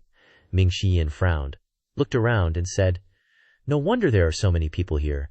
There are those who don't know their own limitations who dare to go up." Suddenly, on Yunquei Tower, cultivators on the 6th and 7th floors were blasted out. The viewers standing below shook their heads and sighed. No one will be able to pass this year's 9-layer formation of Yunquei Tower. Jiang Aijian smiled cheekily. Very despicable. "Senior, why don't you try your hand? If you make a move, you'll definitely get it, as easy as flipping your hand." Lu Zhou turned to look at Jiang Aijian. "You're plotting against me again. Injustice, great injustice. This is Yunquei Tower's 9-layer formation, and there are 2 emerald fall fragments on it, heaven-grade ones." He stopped abruptly halfway through his sentence. Only then did Jiang Aijian realize that everyone was looking at him. Couldn't help it. Accidentally spoke a little too loud. You guys continue. All the cultivators watching Yunquei Tower were in an uproar. It's the emerald fall fragments. This time it's the emerald fall fragments. The cultivators, upon hearing about the azure glazed fragment, immediately burst into a clamorous discussion, vying for position. "I have a big head. I was here first. Get out of the way, I'm going in first." Then the whole crowd swarmed into the Cloudfinch Pavilion, each pushing and shoving. The azure-glazed fragment was worthless to the Evil Sky Pavilion. After all, a fragment was just a low-grade weapon, not even considered a real weapon. That's why Yun-san was able to steal it. But to outsiders, it was an extremely valuable material. The azure-glazed fragment wasn't a complete weapon, but an excellent material for forging weapons. Even 1,000-year-old cold iron might not compare, with its ability to break through protective Q. The azure-glazed fragment became a highly sought-after material. However, the forging process was difficult, so the cultivators at the Cloudfinch Pavilion all thought that obtaining it meant selling it for a high price, or trading it for other items. Lu Zhou looked at Jiang Aijian with a questioning gaze. Jiang Aijian shrugged and said, "All right, I did it on purpose." He pointed at the group of cultivators in front of him and said, "The more of you, the bigger the force." The 9-layered formation of the Cloudfinch Pavilion isn't something you can conquer with just cultivation. Ming Xinyin chuckled and said, "So you want to wait for them to rush in, get the azure-glazed fragment, and then we'll go in and rob them?" Jiang Aijian gave a thumbs up in admiration. Ming Xinyin, 4th senior brother, "You're really smart." Ming Xinyin ignored the praise and just asked, "How did you know there was an azure-glazed fragment in the Cloudfinch Pavilion?" Jiang Aijian grinned, revealing a few rat-like teeth. "The owner of the Cloudfinch Pavilion is a friend of mine." Ming Xinyin felt an urge to rush up and beat him up. "If he's your friend, why didn't you say so earlier? Just tell him to bring it down, and that's that." Seeming to see through Ming Xinyin's thoughts, Jiang Aijian said, "The 9-layered formation of the Cloudfinch Pavilion is always active. It disappears after a certain period. Only then it is easy to take it. See the 9-bend river? The formation disappears when the tide rises." Ming Xinyin nodded. "I didn't expect you to know so much." "Thank you for the praise, 4th senior brother." The cultivators at the Cloudfinch Pavilion were itching to move, and some were blocking the entrance. More and more cultivators entered the Cloudfinch Pavilion, and, of course, many were blasted out. Many people had too many distracting thoughts, hoping to get treasures, and were blasted out as soon as they reached the 1st floor, falling miserably. News of the azure-glazed fragment spread quickly, and some nearby cultivators also rushed over. Jiang Aijian was speechless, bowing his head and hunching his back, saying, Unexpected, I didn't expect so many people to come." Lu Zhou stroked his beard and looked at the Cloudfinch Pavilion, saying, "It doesn't matter to him whether there are many or few people. They are just a bunch of kids, not worth his effort." Lu Zhou wasn't in a hurry because he was waiting for someone to appear. Yan Ziyun-san from the God Thief Sect. With such a lively situation, would he come? Now Lu Zhou was a hunter, and a good hunter must be patient enough to wait for his prey to appear. Right or wrong, why is this year's 9-layered formation even harder than last year's? Last year I reached the 3rd floor, but this year I failed on the 2nd floor. One cultivator began to complain. A person nearby retorted, "Nonsense. If it's not made harder, people would break through it every year, coming every year to break through. Wouldn't that be the same as giving away treasures for free? Sigh, I'm not destined for this thing. Farewell. Below the entrance of the Cloudfinch Pavilion, there was a staff member specifically in charge of collecting fees, money, and items. Please leave them first. Those who fail to pass the level must either pay or leave an item. Ming Shiyin said to Jiang Aijian, "This friend of yours really knows how to make money." Jiang Aijian said, "He's one of the richest people in the divine capital. Do you think he knows how to make money or not?" Jiang Aijian was the third prince, so it was not strange for him to know such influential figures in the divine capital. Ming Xinyin looked at the cultivators who were constantly being blasted out and smiled. What's the use of having so many people? In the end, no one succeeds. Jiang Aijian scratched his head. Who knows? Facts speak louder than words. Who told those guys to have no skills? Jiang Aijian looked at Lu Zhou. Senior, what do you think? The knowledge and experience of the young cultivators were far inferior to Lu Zhou. Perhaps he would know some methods. Lu Zhou looked at the Cloudfinch Pavilion and said, "A heart without distracting thoughts." Jiang Aijian didn't understand. Just that. Lu Zhou immediately replied to him, "I'm not here to be a teacher." Boom, boom. Two sounds came from above. The crowd looked up, and two cultivators were blasted out of the windows on the 8th floor of the Cloudfinch Pavilion, with Q swirling around, forming ripples. The crowd exclaimed and then stepped back one after another. When the two people fell, they flipped in the air and unleashed a wave of Ki, then stepped on the air to descend. Good! The crowd watching below applauded in praise. Being able to reach the 8th floor and still have the strength to protect themselves after being blasted out meant they were clearly experts. The two landed on the ground, staggering for a moment, before barely standing firm. Someone asked, "How was it?" "That's right. Pass on some insights and experiences to us." The cultivators surrounded them, wanting to ask about the situation. One of the two, who had just fallen, wiped the sweat from his forehead and swallowed. "Difficult. Very difficult." "Just that. How difficult?" "Explain clearly." The other person replied, "I advise you to give up." That person sighed and shook his head. "I've never seen a formation so difficult to pass." This person could reach the 8th floor, so his understanding of formations clearly surpassed those present. "Try again." "No need, no." "Who can possibly reach the 9th floor?" "Zhang Mu can only say so much. Believe it or not is up to you." He had already failed, so he didn't want to say much.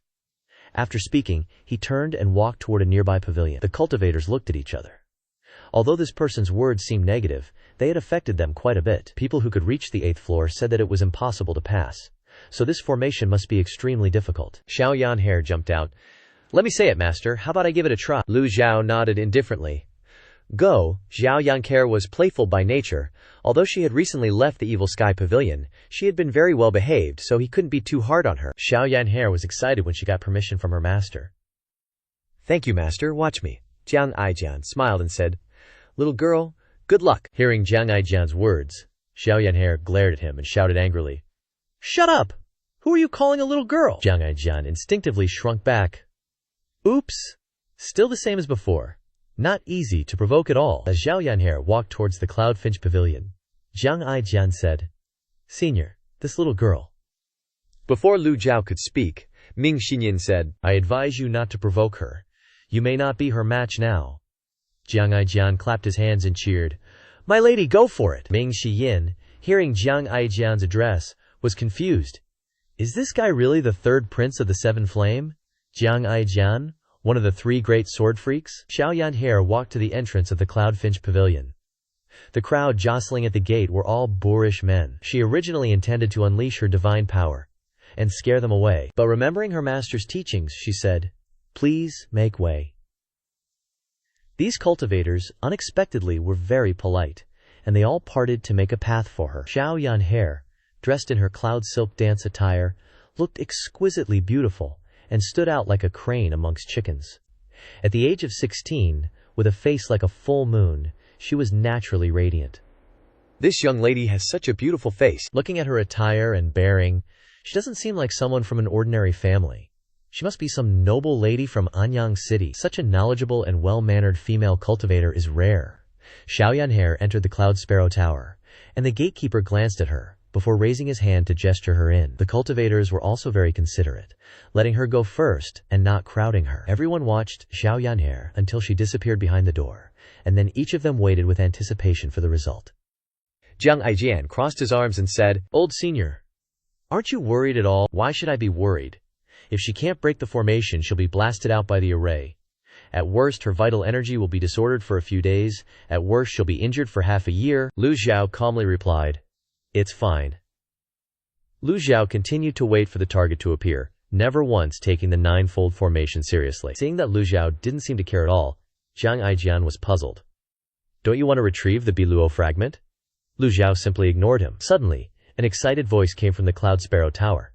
A voice that made Jiang Aijian also curiously look up. Lu Zhou heard the voice and raised his head, seeing that Xiao Yanhe had reached the 5th floor.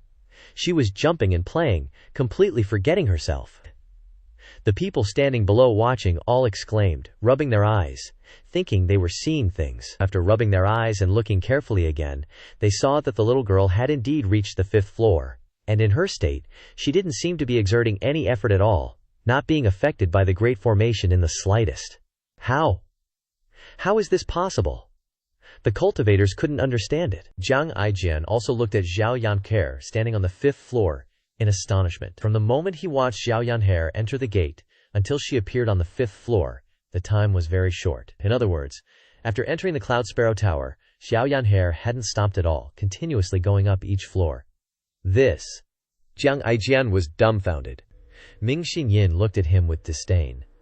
The ninefold formation of the Cloud Sparrow Tower from the 1st to the 3rd floor is an illusion realm, from the 4th to the 5th floor is a maze realm, from the 6th to the 7th floor is inner demons. The 8th floor is hallucination. How could these first 8 floors possibly trouble my little junior sister? Jiang Aijian nodded, saying, "That's right, Lu Zhao's Xiao Yanhe is innocent and pure, with no distracting thoughts in her heart. The first 8 floors of the Cloud Sparrow Tower all attack distracting thoughts, so they're naturally ineffective against her." This was also what Lu Zhou had predicted from the start. Jiang Aijian said, "The 9th floor probably won't be easy to reach, because the test to get to the 9th floor is a question that tests intelligence. Even someone as intelligent as me might not be able to solve it." The two Zhang fellows thought to themselves, "Heh, even we couldn't pass it. How could anyone in this world possibly pass it?" Suddenly, a loud bang came from the Cloud Sparrow Tower. The people looked up, and the bang carried with it a heavy, layered force, making the surrounding space ripple. The cultivators revealed expressions of pity. This kind of situation usually appeared when someone failed the challenge. Failure came at a great price, judging by the sound. It must be on the 8th floor. "Not bad," the coconut head cultivator said. "That brother just now also only made it to the 8th floor. Perhaps the test to get to the 9th floor is very difficult. When this young lady comes down, let's ask her about it." While everyone was expressing sympathy, a figure suddenly appeared on the top of the Cloud Sparrow Tower. The people were stunned, widening their eyes to look at Xiao Yanhe standing on the 9th floor. In Xiao Yanhe's hand was a brocade box, which she was constantly waving around. "Master, I got it!" The entire Cloud Sparrow Tower fell silent for a short time. After a moment of silence, the people began to exclaim, "Ah, she's up there! She actually got up there! How is this possible? When I was her age, I wasn't even weaned yet." "I'm still not weaned now. I'm actually not as good as a little girl." Jiang Aijian clicked his tongue in wonder. She actually reached the 9th floor of the Cloud Sparrow Tower. "How is that even possible?" Ming Xinyin then replied. "You have doubts." Jiang Aijian stroked his chin, unable to figure it out. The test to get to the 9th floor tests intelligence. That friend of mine once said that in the entire divine capital, there are definitely no more than 3 people who can solve that question. How could such a little girl have such high intelligence? Ming Xinyin said. "You're overthinking it. Just ask 4th senior brother to explain it clearly. Just kick the door open." Hearing this, Aijian's teeth stood still in disbelief. The 2 people who made it to the 8th floor staggered a step and spat out a mouthful of fresh blood. The coconut head cultivator turned to ask, "Ah, brother, what's wrong? How could Zhang Mu not be angry? He was only 1 step away. Most people only made it to the 7th floor, and very few made it to the 8th floor." Everyone thought that the test to get to the 9th floor was the most difficult, but in reality it was the simplest test. You just needed to kick it open. The exclamations finally stopped. The formation has been broken, and the item has an owner. Cloud Sparrow Ninefold Tower, see you all next year. As soon as this statement was announced, the cultivators on the ground all activated their vital energy and stepped on the ground, rushing upwards. They all pounced towards Zhao Yan'er, standing on the 9th floor. The formation has been broken. Charge up. The treasure is mine. The remaining cultivators were stunned, then quickly retreated. It's not the jade's fault. It's the one who carries it. The 2 Zhang cultivators rushed up. Little girl, the Biluo fragment is not something you can hold. In just a flash, there were more than 10 cultivators who rushed up. Clearly, they had already discussed it thoroughly beforehand. This often happened in the Cloud Sparrow Tower. People without background, cultivation, or strength, even if they made it to the 9th floor, would only benefit others. Duanmu Sheng and Ming Shiyin didn't move at all. Cultivators of this level weren't enough for them to take action. The Fan Tianling, on the 9th floor of the Cloud Sparrow Tower, bloomed like a sea of roses, dancing all over the sky with a rumbling sound. The Fan Tianling swept around. In the blink of an eye, those cultivators were all hit, spitting out blood and flying backwards. The cultivators below stared blankly, utterly shocked. Zhao Yan'er stepped on the void, the heaven-grade weapon, Brahma wheel floated around her, the sky was full of weapon shadows. Some sharp-eyed cultivators recognized the grade of Brahma wheel. Zhao Yan'er giggled, "You dare to snatch my stuff, I'll beat you to death." The Brahma wheel went back and forth, hitting those cultivators flying backward square in the chest. Jiang Aijian felt a pang of fear, retreating a step. This little girl is getting stronger. Her cultivation has broken through, and she has a heaven-grade weapon. Compared to the first time we met, Zhao Yan'er is now countless times stronger. Zhao Yan'er's powerful strength shocked all the cultivators, and the rest became obedient, not daring to act rashly. Suddenly, the coconut head cultivator pointed and shouted. Above the 9-winding river, a flying Lutian suddenly appeared, flying through the clouds like a ghost, flying past the forests and ridges, and heading towards Cloud Sparrow Tower. At the speed of a shooting star, the flying Lutian slowly stopped at the highest floor of Cloud Sparrow Tower. The cultivators at Cloud Sparrow Tower didn't even dare to breathe loudly. They could only look up at the flying Lutian. Zhao Yan'er, standing on the 9th floor of Cloud Sparrow Tower, which was also the highest floor, had a very clear view. For a moment, she was also attracted by this ghost-like, flying Lucan. Ming Shiyin said, "Master, this disciple will go help junior sister." Lu Zhou rejected his suggestion. No need. Lu Zhao's intuition told him that Yan Ziyun III was likely to appear. Perhaps he is hiding in some dark corner observing everything. Or perhaps he is standing among the cultivators present here. Yan Ziyun III is just a title, no one knows his real name, nor is it clear how high his cultivation is, perhaps the Vitarna realm, or perhaps the nascent divinity realm. At this moment, a cultivator in gray robes appeared on the flying Lufian, holding a brocade box in his hands, stepping on the void, slowly descending. The mysterious cultivator exuded a strange aura all over his body. His cloak covered his entire body, and no one could see his face or appearance clearly. The mysterious cultivator stopped several dozen feet away from Cloud Sparrow Tower and said, "Congratulations on 9th Gentleman's birthday. I am ordered by the sect leader to present 9th Gentleman with a gift." The cultivators at Cloud Sparrow Tower, with relatively low cultivation, only felt that the person who had just arrived was a master. But they had no idea how high his cultivation was. High-level cultivators usually hide their aura, not allowing others to easily sense their cultivation. But even so, this level of showmanship was enough to shock the crowd. What is the identity of this little girl anyway? Why would it make such a mysterious cultivator so respectful? A girl below was struggling to cover her overly large chest. Jiang Aijian smiled and said, "Si Wu Yai of the demonic Sky Pavilion truly lives up to his reputation. The treasure in that brocade box must be the Heaven's Silkworm hand sheath." A weak Gang Chi supported the brocade box, flying towards Cloud Sparrow Tower. The Cloud Sparrow Tower cultivators looked at this scene in surprise. Everyone saw the brocade box slowly flying towards Zhao Yan'er, and Zhao Yan'er also looked towards the brocade box with anticipation. Eldest brother gave her cloud stepping shoes, second brother gave her rainbow feather garment. What will seventh brother give her? When the brocade box was close at hand, suddenly, a hook, similar to a fishing line and a rope, with a hook, flew out from a small boat docked on the 9-winding river. Rushing into the air and towards the brocade box, Jiang Aijian smiled slightly and said, "Fish on the hook." With a light tap of his toes, Jiang Aijian's figure shot towards the 9-winding river like lightning. Ming Xinyin and Duanmu, unwilling to be left behind, simultaneously stepped on the water like dragonflies, flying towards the small boat on the 9-winding river. The crowd exclaimed. 3 nascent divinity tribulation realm experts. Lu Zhou didn't bother with the brocade box in midair but eagerly looked towards Jiang Aijian. Since knowing Jiang Aijian, he had never really seen Jiang Aijian take action. This guy was no less capable than Ming Xinyin as soon as he made a move. Boom! Jiang Aijian was the first to set foot on the small boat. The rope with the fishing hook, which was heading towards the brocade box, suddenly retracted. Whoosh whoosh, from inside the Cloud Sparrow Tower, from the bottom of the nine-winding river. Several ropes with hooks simultaneously attacked the brocade box. At an extremely fast speed, so fast that no one could react in time, Jiang Aijian said. There's no one on the boat. Duan Musheng, holding the Overlord's spear, plunged into the bottom of the nine-winding river with a bang. Get out of the way, I'll go underwater and take a look. One spear strike created a huge whirlpool, drilling deep into the riverbed. Suddenly, a hook shot out from the cool pavilion, startling Jiang Aijian. Damn, there's even a cool pavilion. Ming Shiyin changed direction. He had a feeling that Yan Ziyun III wanted to obtain the Heaven's Silkworm hand sheath, and wouldn't just prepare a simple rope and hook. Little junior sister was likely to become the target of Yan III, who was flying in midair, so Ming Shiyin stopped. 100 Tribulations profound understanding. He unhesitatingly cast the Dharma body. 100 Tribulations profound understanding simultaneously used the Great Divine Power technique towards little junior sister. Jiang Aijian flew towards the Liang Pavilion. The rope with the hook had wrapped around the brocade box. The cultivators below shouted, and there were also mechanisms in the tower. Xiao Yanhair looked around, saw the hook hooking the brocade box, and immediately used the Brahma wheel to stop it, and shouted loudly, "Mine!" The Brahma wheel flew towards the brocade box.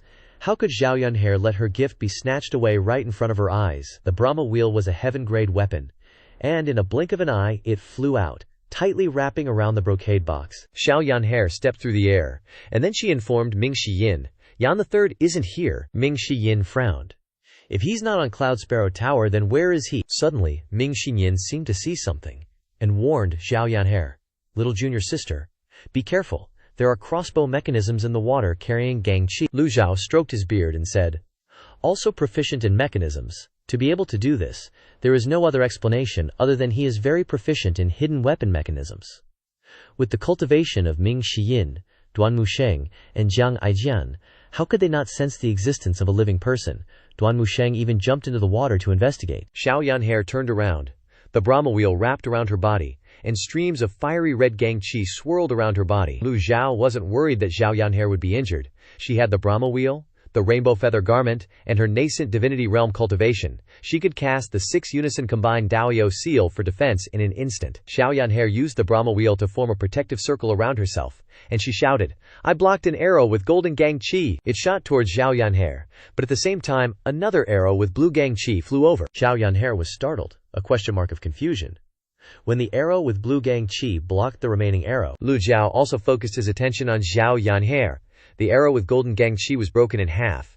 Xiao Yanhair had also landed on the ground along with Ming Shiyin, who had just flown over. Holy moly, that was intense. All the cultivators at Yunquei Tower thought that little Yanhair was a goner for sure. They were all gawking and gossiping like, I thought that little girl was toast. Then, BAM! A crimson arrow came out of nowhere, faster than lightning, and blocked it. Looks like it was shot from the forest, and I could feel this crazy powerful energy swirling around it. Whoosh! Duan Musheng burst out of the water like a freaking dolphin, and then he slowly floated back down to the ground. And guess what? Duan Musheng was holding a whole bunch of crossbows and arrows he'd collected earlier. Duan Musheng was like, there's no one in the water, just a bunch of crossbows. I took care of them all. Ming Shiyin piped up, one got away. To pull off something like that, it has to be one mechanism at a time. Ain't no other way. Like, with their cultivation levels, how could Ming Shiyin, Duan Musheng, and Jiang Aijian not sense something like that? Xiao Yanhair bowed her head and offered the Binluo fragment. Master, I'm happy to say that I didn't fail in my mission. I retrieved the Binluo fragment. Lu Zhou calmly said, Good job. Are you hurt? No, Master.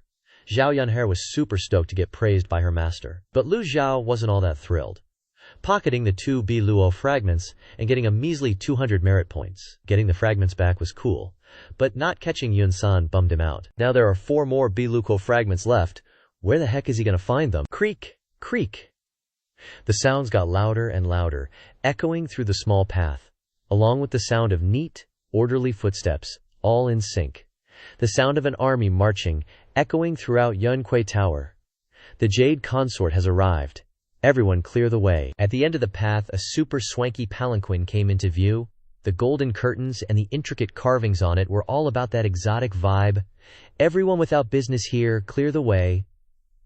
Next to the fancy palanquin, a gorgeous woman in white was strolling along with a bunch of soldiers, holding a delicate little bow in her hand. The palanquin kept creaking.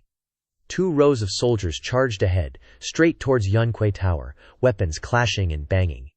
"Everyone without business here, clear the way!" The cultivators in front of Yunque Tower shook their heads and cleared off, gathering in the pavilion, craning their necks to watch. Lu Zhou and his crew didn't budge. The entrance to Yunque Tower was now clear, and the 2 rows of soldiers raised their spears.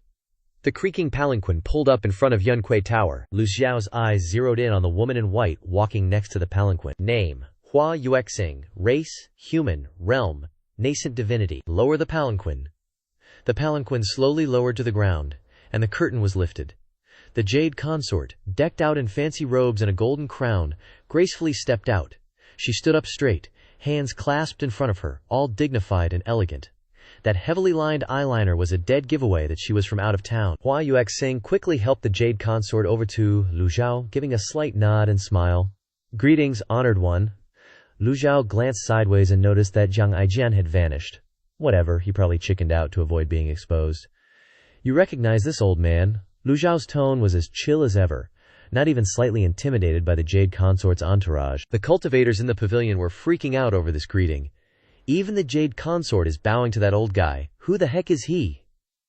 The jade consort chuckled softly. "Why don't you come upstairs and sit for a bit?" The folks at Yunque Tower bowed slightly. "This way, please." That Jiang Aijian was nowhere to be seen. He's probably worried about being exposed, whatever. Lu Zhou glanced at Hua Yuexing and headed into Yunque Tower. The broken formation was useless now, so everyone sauntered up to the 9th floor. The Nine-Bend River was in front, and the mountains were behind. It was the perfect place to chat. Then, everyone went upstairs and took a seat. Ming Shiyin, Zhao Yanhe, and Duan Musheng stood behind. Behind the jade consort there was just one soldier, and the archer, Hua Yuexing. "One of the 3 great sharpshooters of the imperial capital," Lu Zhou said, calling out her name, Hua Yuexing. As soon as he said the name, Ming Shiyin and the others looked at Hua Yuexing in surprise. That incredible arrow that had blocked the golden energy arrow from the Nine-Bend River was something to behold. Hua Yuexing was taken aback and bowed. "I'm surprised that senior knows my name." Lu Zhou nodded slightly. "If this old man remembers correctly, you used to be a disciple of the Lu Zhou sect." Hua Yuexing's face flushed, and she stepped back slightly. "Betraying your sect ain't exactly something to brag about." Just like Zhao Yu, Duan Musheng and Ming Shiyin were thinking, "Yeah, betraying your sect isn't exactly something you brag about." The jade consort giggled. "Elder Lu, don't tease her. Hua Yuexing is a powerful archer, and she's a woman. She's not suited to wandering around. She's serving the court now, and this is her home." Lu Zhou nodded slightly. "Everyone has their own path. Forcing it won't work. Speak your mind, what's this about?" "I came here to clear up some misunderstandings." First, back in Anyang City, that imposter Shen Yuan, using the fake name Wang Fukuo, wasn't my subordinate. Someone framed me, trying to stir up trouble between us. She paused for a moment and continued. "I am from the western regions, and my sisters did die because of the 2nd gentleman of the Evil Sky Pavilion. But I swear, I would never hold a grudge against the Evil Sky Pavilion. Elder Lu, you have a good eye. I wouldn't dare to lie." When Lu Zhou killed Wang Fukuo, he suspected that someone in the palace was trying to stir up trouble.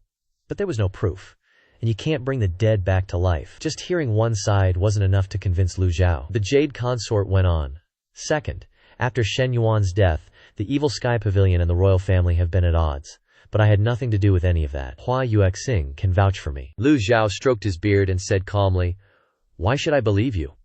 That question caught Hua Yuexing off guard. The jade consort nearly froze. "Everything I've said is true. You've fought with the experts in the palace, haven't you? You can tell the difference." The jade consort had no voodoo energy. If she dared to stand against the Evil Sky Pavilion, she wouldn't have dared to show up alone at Yunque Tower. But Lu Zhou shook his head. "How did you know I was here?" Not many people knew he was coming. The jade consort said, "I heard about the chaos in Anyang City.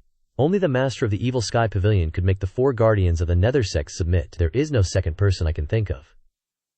Lu Zhou slowly stood up, his gaze sweeping over the crowd. He put his hands behind his back and walked to the railing, looking out over the Nine-Bend River. The 9th floor of Yunque Tower had only a low railing, so the view was unobstructed.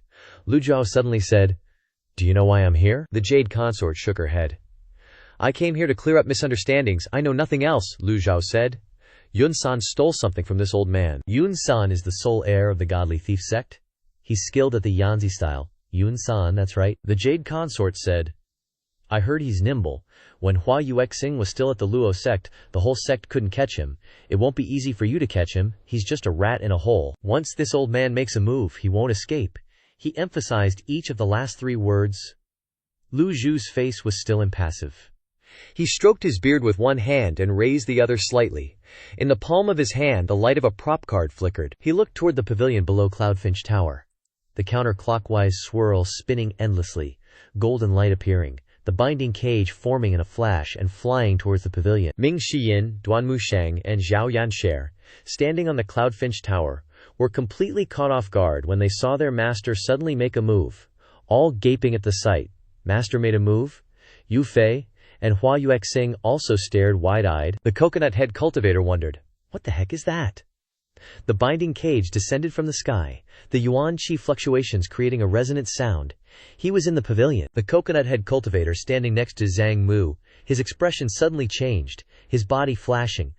Crap, I'm exposed! He bolted into the forest. The binding cage grew larger and larger. This person was none other than the sole heir of the Divine Thief Sect, Yan Ziyun-san. Yun-san laughed heartily, running while saying, Sorry, Senior Jilao, your little trick won't work on me. From now on, the great name of Yan Ziyun-san will spread throughout the entire Great Yan. Escaping from the hands of the #1 demonic cultivator. How huge of an achievement is that? The cultivators chattered amongst themselves. That guy, he suddenly bolted out, that's fast. Disguise technique, he turned from a square head to a round head. Wait, didn't he mention just now, he's? The cultivators standing in the pavilion were stunned. They looked up at the descending binding cage, then exchanged glances. Run! That's the Grand Devil of the Demon Heaven Pavilion. The Demon Heaven Pavilion's devil is here? What the hell are you doing, you idiot? You peed your pants, you piece of trash. At this moment, the cultivators finally reacted, also realizing who the little girl who reached the 9th floor of Cloudfinch Tower actually was. What? Miss of a respectable family? What scholarly background? All bullshit. A polite devil is even scarier. Lu Zhou thought to himself. Stealing my stuff. I definitely won't let it slide. Yu Fei and Hua Yuexing were stunned. To be able to use such a powerful move from so far away, what kind of skill is that? Witchcraft or some other kind of magic? Or is it a technique similar to that of the divine archers? As one of the 3 great divine archers of the divine capital, Hua Yuexing racked her brains, but couldn't figure out what kind of technique this was. Even though she couldn't perform it, she had studied at Lucaro Sect for many years. All the books related to divine archery, she had read them all. But she had never heard of or seen any technique like this. Ming Xinyan seemed to see through Hua Yuexing's thoughts. He suddenly said, You said you wanted to clear up misunderstandings with the Demon Heaven Pavilion, so why didn't you make a move just now? Hua Yuexing's heart pounded in her chest. A little nervous, Yu Fei was also startled. Hua Yuexing hurriedly bowed and said, This junior was momentarily distracted and didn't pay attention. Please forgive me, senior. Lu Zhou waved his hand. Forget it. Lu Zhou stepped to the window, looked into the distance, and thought to himself. Even if Hua Yuexing had made a move, she might not have caught Yun-san. The cunning of this Yun-san is beyond his expectations. The binding cage had locked onto its target. Whether it could catch him or not depended on luck. Near Cloudfinch Tower, a low growl suddenly echoed. Bian arrived riding the clouds. Lu Zhou looked at the binding cage. Walking closer to Yun-san step by step, he said indifferently, Can you escape? With a slight wave of his hand, the cultivators stared blankly at the legendary mount. The disciples were not surprised, but Yu Fei and Hua Yuexing, along with the soldiers standing in Cloudfinch Tower, were all speechless. Bian's hooves, claws, appearance, and flying speed were all beyond their comprehension. Lu Zhou jumped onto Bian, skillfully catching him, then chased after Yun-san. Lu Zhou shouted loudly, Get out of the way! But Bian's speed was too fast, the cultivators couldn't react in time. Along the way, Bian sent everyone flying. Xiao Yanher, standing in the Cloudfinch Tower, shouted loudly, Disciple awaits master's good news. Riding Bian, while tossing out 3 item cards, Lu Zhou thought to himself. Although he had tossed out 3 binding cages, Lu Zhou was still not sure whether Yun-san would be caught or not. After all, the perfect probability of mathematics could not explain the dogshit luck of some people. Lu Zhou had originally planned to ignore it. If he was unlucky and didn't catch him, then Lu Zhou would let it go. However, Yun-san's words had caused Lu Zhou to change his mind. As the pavilion master of the Demon Heaven Pavilion, the current #1 Grand Devil, how could he let the prey in his hands escape? With Bian appearing, things became easier. Just follow the binding cage. The drop point of the binding cage was where Yun-san was hiding. Yun-san was indeed very cunning, but could he run faster than Bian? Lu Zhou rode Bian as fast as the wind, chasing in the direction of the 3 binding cages. The first binding cage to be launched was now 10 meters wide and was still constantly growing. Bian's speed was very fast, soon catching up with the binding cage. Lu Zhou stood on Bian's back, surveying the earth. The overly dense forest had obscured his vision. Fortunately, Lu Zhou now had the cultivation of the divine court realm. Bian's rampage did not affect him in the slightest. Lu Zhou lowered his altitude, continuing to chase in the air. From the Cloudfinch Tower, the 3 binding cages could no longer be seen.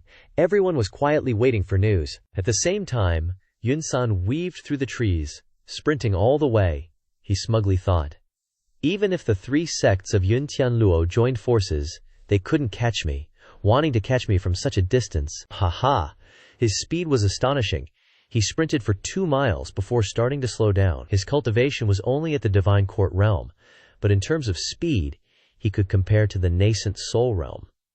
He had been sprinting non-stop along this road. To catch up, one would have to use great divine powers, but the north was a deep forest, so it would be even easier for him to find a place to hide. Yun-san relaxed, stopping completely. What demon heaven pavilion? What demon Dao patriarch? Bah! Huh? What is this? As soon as he stopped, he saw a huge cage descending from the sky. The binding cage was descending straight towards his head. Even cultivators with powerful cultivation would be scared out of their wits when they saw this scene. Yun-san had never seen such a miracle. The binding cage fell on his head, then turned into a ripple and disappeared into the air. Yun-san was dumbfounded, not understanding what had happened. Did it just disappear like that? Just as he was feeling strange, a voice rang out behind him. Yun-san. Yun-san instinctively turned his head to look back. Yun-san exclaimed in shock. Holy SHT! Yun-san's whole body erupted with primal chi, and he desperately sprinted away. A massive Bixi, baring its fangs and brandishing its claws, was hurtling towards him.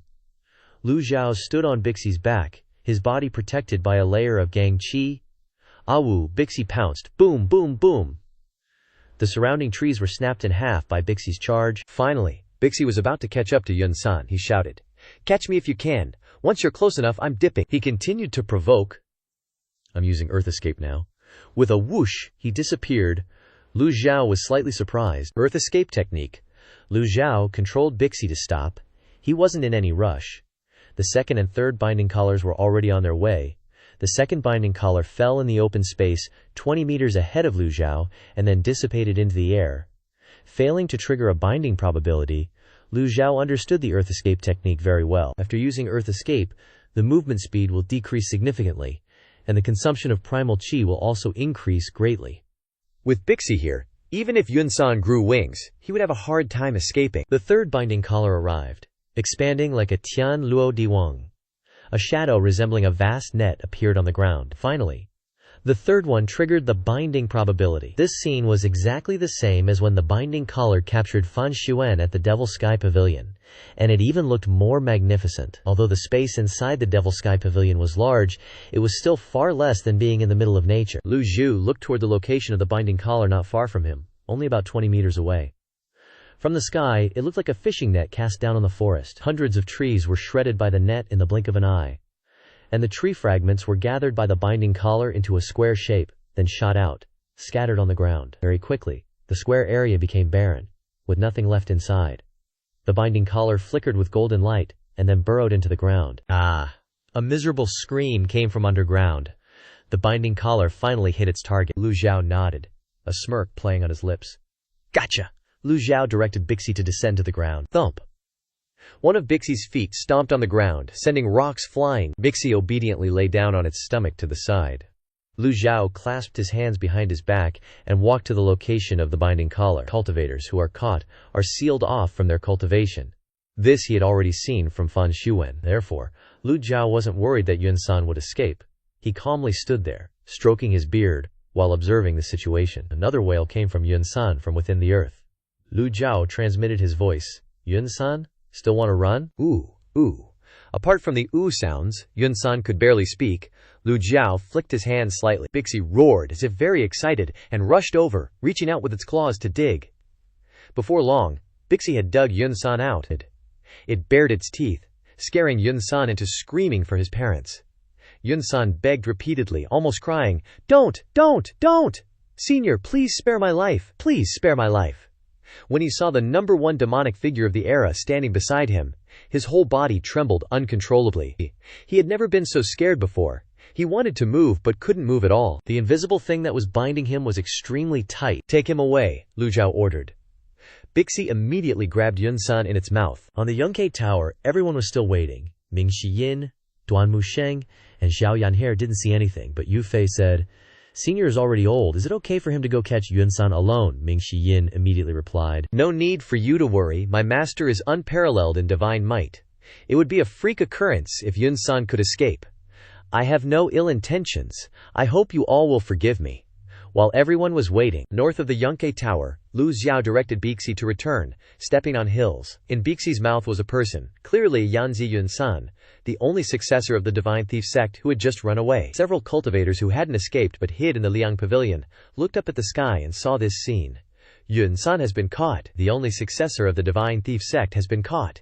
This inadvertently made the cultivation world even more in awe of the Evil Sky Pavilion. The only successor of the Divine Thief sect, Yanzi Yun-san, was known for being cunning. He initially stole at Yuntianluo. 3 sects were surrounded and blocked by the experts of the 3 great sects. But he was still able to escape. In terms of cunning alone, he was several times stronger than the Black Knight leader, Fan Xuan. Lu Zhou stood on Bixie's back, which was holding Yan Yun-san, and returned to Yunshi Tower. As Bixie flew closer, it spat Yun-san into Yunshi Tower. Not caring about his life or death, Lu Zhou stepped through the air and returned. The disciples were extremely excited by this scene. Ming Shiyin and Duan Musheng exclaimed, "Master is unparalleled in divine might. For all eternity?" Yu Fei was left speechless. Unparalleled in divine might was fine. But what the hell was for all eternity? Yu Fei suddenly stood up. Hua Yuexing instinctively tightened her grip on the bow and arrow in her hand. Her knuckles had turned white. During the time waiting in Yunkai Tower, Yu Fei felt that Duan Musheng and Xiao Yanhe still looked like people. Only this Ming Shiyin occasionally had symptoms like mental illness. Duan Musheng and Xiao Yanhe only bowed slightly. Yu Fei bowed slightly and said, "Senior's methods are truly astonishing. I am full of admiration." Hua Yuexing cupped her hands and said nothing more. Lu Zhou walked to the side of the stone table, then stroked his beard and sat down. His gaze turned to Yun-san lying on the ground. "Yun-san, I will ask you, and you only need to answer. Yes, yes, yes." Yun-san struggled to get up, kneeling on the ground, not even daring to breathe heavily. Lu Zhou pressed, "Where are the remaining Biluo fragments?" Yun-san swallowed a mouthful of saliva and lowered his head. He said, 3 fragments are in the palace, but 2 of those fragments have already been placed in Yunshi Tower. 1 fragment is in Mo Qi of the Pure Ming Dao, and 1 fragment is in the Great Emptiness Temple. The Biluo fragment of the Great Emptiness Temple must be the one given to the monk Zhu Liu. As for the 3 fragments in the palace and the 2 fragments of Yunshi Tower, Xiao Yanye had already obtained 1 fragment, and the remaining one was taken by Jiang Aijian from the inner treasury and given to him. So there were only 3 fragments left whose whereabouts were unknown. Lu Zhou said nothing, just silently waiting for him to continue. Yun-san raised his head, secretly glanced at Yu Fei, and then stammered, "The remaining 3 fragments." He couldn't say the words. Ming Xinyin impatiently stepped forward and kicked him. "Spit it out," Yun-san muttered a sentence. "Well, I don't know if I should say it or not." At this moment, Yu Fei, sitting opposite, suddenly spoke, her voice cold and without emotion. "What should be said and what shouldn't be said, don't you know?" Lu Zhao's gaze shifted from Yun-san to Yu Fei. "Do you know why I knew he was Yun-san?" Yu Fei's heart trembled slightly, but she maintained a faint smile on her face. "I am a woman of no consequence, and don't understand cultivation, so how could I know?" Ming Xinyin seemed to have understood something, and he said with a smile, "Disciple understands. Tell me." Lu Zhou didn't want to waste his energy saying much, Ming Xinyin then said. "Around the Yunkai Tower, there are grappling hooks on ropes, paper figures, and hidden weapon mechanisms under the river. All these things need to be set up way in advance. The owner of Yunkai Tower comes from the divine capital, so he must have connections with people in the palace. Yun-san alone couldn't pull this off, which means there's someone else behind him." Yung Fei clapped her hands. "That makes sense. So who could that person be?" Ming Xinyin replied. You have a grudge against the Great Void Temple, and you're familiar with the Yun Kui Tower. Suddenly, Yun San bolted and ran. Exclamations erupted from below the Yun Kui Tower. Hua Yuexing said angrily, trying to escape. Not this time. She grabbed her bow, drew an arrow, and the prime energy vibrated intensely, forming a shimmering golden barrier. Whoosh! The whole process was done in a single breath. Yan Yun-san jumped out of the Yun Kui Tower. Boom! The Overlord's spear and the thousand-layered prime shadow blocked her path. Duanmu Sheng spun mid-air, shattered Hua Yuexing's prime energy arrow, and then launched the Scarlet Brahma net out of the Yun Kui Tower, wrapping it tightly around Yun-san's body. Xiao Yanhe held one end of the Brahma net, tying up Yun-san in mid-air like she was flying a kite. She laughed. Master, am I awesome or what? Yun-san's cultivation is sealed, so there's no way he could escape if he jumped, so why would he still jump? Lu Zhou looked toward Hua Yuexing. Killing him to silence him, Hua Yuexing trembled and took a step back. I wouldn't dare. I just wanted to help you, senior. Even though she's a godly archer, Duanmu Sheng could take her head at any moment at this distance. The atmosphere on the Yun Kui Tower suddenly became incredibly tense, completely silent. Even Yu Fei felt like she was struggling to breathe. She never expected the situation to turn out like this.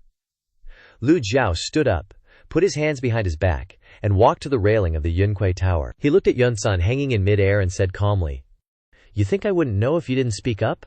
He raised his hand, and the primal ki on his hand vibrated, prime energy gathering in his palm. The bow and arrow in Hua Yuexing's hand suddenly started shaking. Uzong Hua Yuexing was shocked. Senior, boom, a figure suddenly flashed and stood in front of Hua Yuexing. Ming Xinyin struck out with a palm.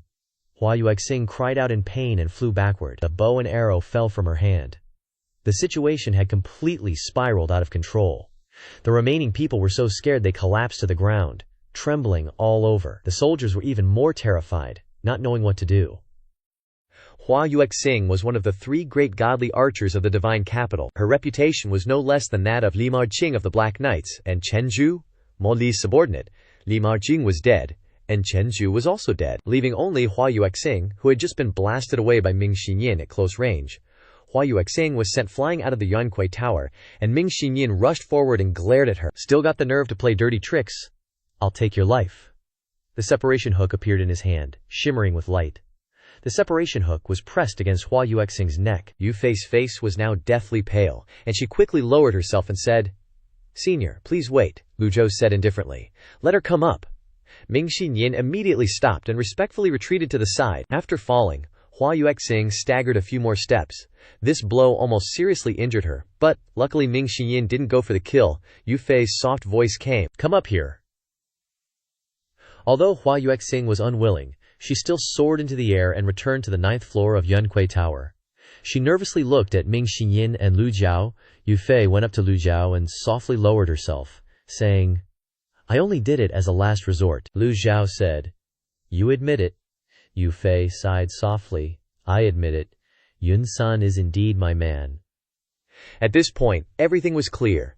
Lu Zhou glanced over, thinking that Yun-san was Yun Fei's man, so he didn't dare to reveal her, and Hua Yuexing wanted to take the opportunity to silence him.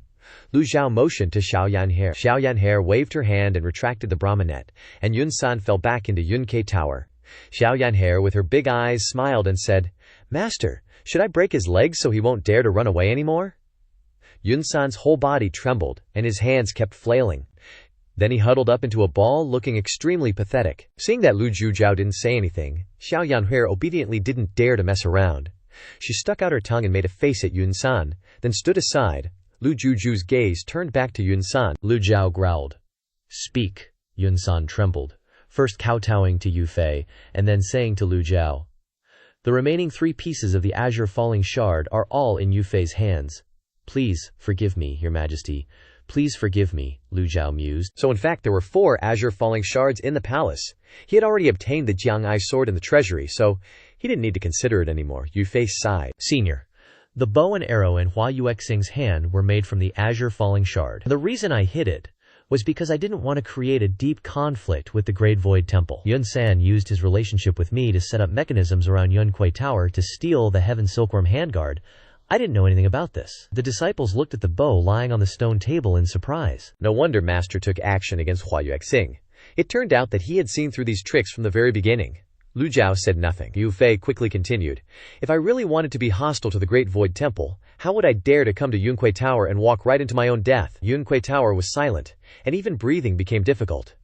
Hua Yuexing cupped her hands and said, If I really intended to be hostile, I wouldn't have stopped Yun San when they first arrived. Everyone had seen the black arrow carrying golden prime energy that had been shot towards Zhao Yan'er. Hua Yuexing had indeed blocked that arrow. Hua Yuexing said again, I am willing to return the bow and arrow to the Great Void Temple, Ming Yin mumbled. Well, that's alright then. If the Azure Falling Shard is made properly, only 2 shards are needed to create a heaven-grade weapon. However, the supporting materials required are also extremely precious.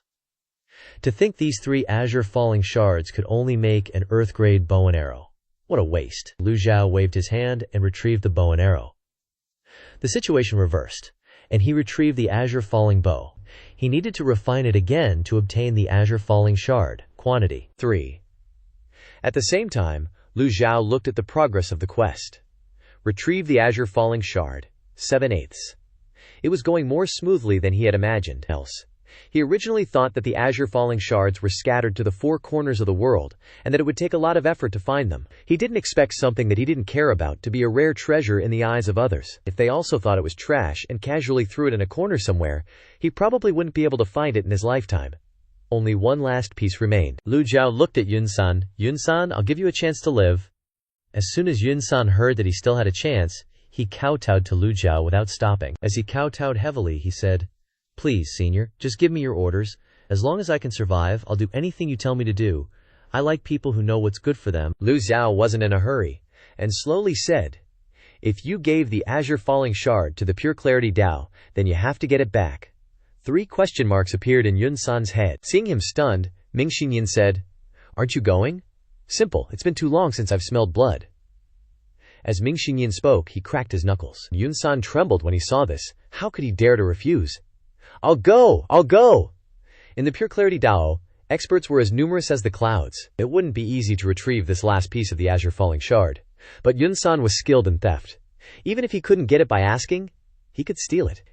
If not for the restricting cage, Lu Zhou would have had to spend a lot of effort and thought to capture a divine thief like Yun San. Yun San said timidly, See, senior, I'll go to the Pure Clarity Dao, so can you unseal my cultivation? Ming Yin quickly said, Master, I have something to say. Ming Yin thought to himself, if he didn't show off now, when would he get the chance? Lu Zhou then replied, Speak.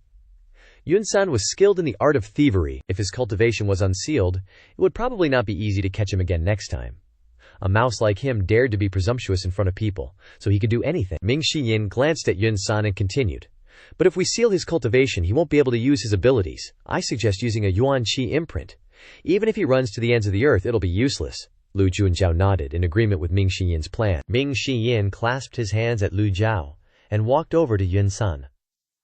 A faint green Yuan Qi appeared, transforming into a unique imprint. Ming Yin approached, making Yun San panic. You, what are you doing? Ming Yin shouted. Don't move! Bam! Ming Yin struck Yun San's body with a palm. Poofed! Yun San spat out a mouthful of fresh blood. This type of imprint isn't like ordinary ones. You can't just break it by being stronger. The imprint Ming Yin cast was different. It went into the bones and meridians, impossible to destroy. But this special imprint had a time limit. Yu Fei was surprised that Ming Yin used such an imprint, meaning Yun San couldn't serve her for a while. As long as the imprint was there, Yun San was still a member of the Evil Sky Pavilion, but she had no other choice. She had to resolve the conflict with the Evil Sky Pavilion now, and she was even willing to sacrifice Yun San if necessary. So, Yun Fei remained cold throughout the entire process. After a while, Ming Yin reported, Master, I've completed it, but this imprint will only last for 3 months. Yun San was lying in a heap on the ground at this point. Lu Zhou stroked his beard and nodded, saying to Yun San, I'll give you 7 days. Yun San was stunned and hurriedly raised his head, stammering, No, isn't it 3 months? 7 days, is that too short? Ming Yin's face immediately darkened and he said, You have no right to bargain. If you don't bring back the azure glass fragment in 7 days, I'll leave the mountain and hunt you down. No matter where you run, I'll find you, dig 3 feet into the ground, flay you alive, and chop you into 8 pieces. Yun San shut up instantly. Yun San had never been caught by anyone before. and his failure at the hands of the Evil Sky Pavilion had severely damaged his confidence. Now, he only had one word in his heart: fear, Yun-san replied.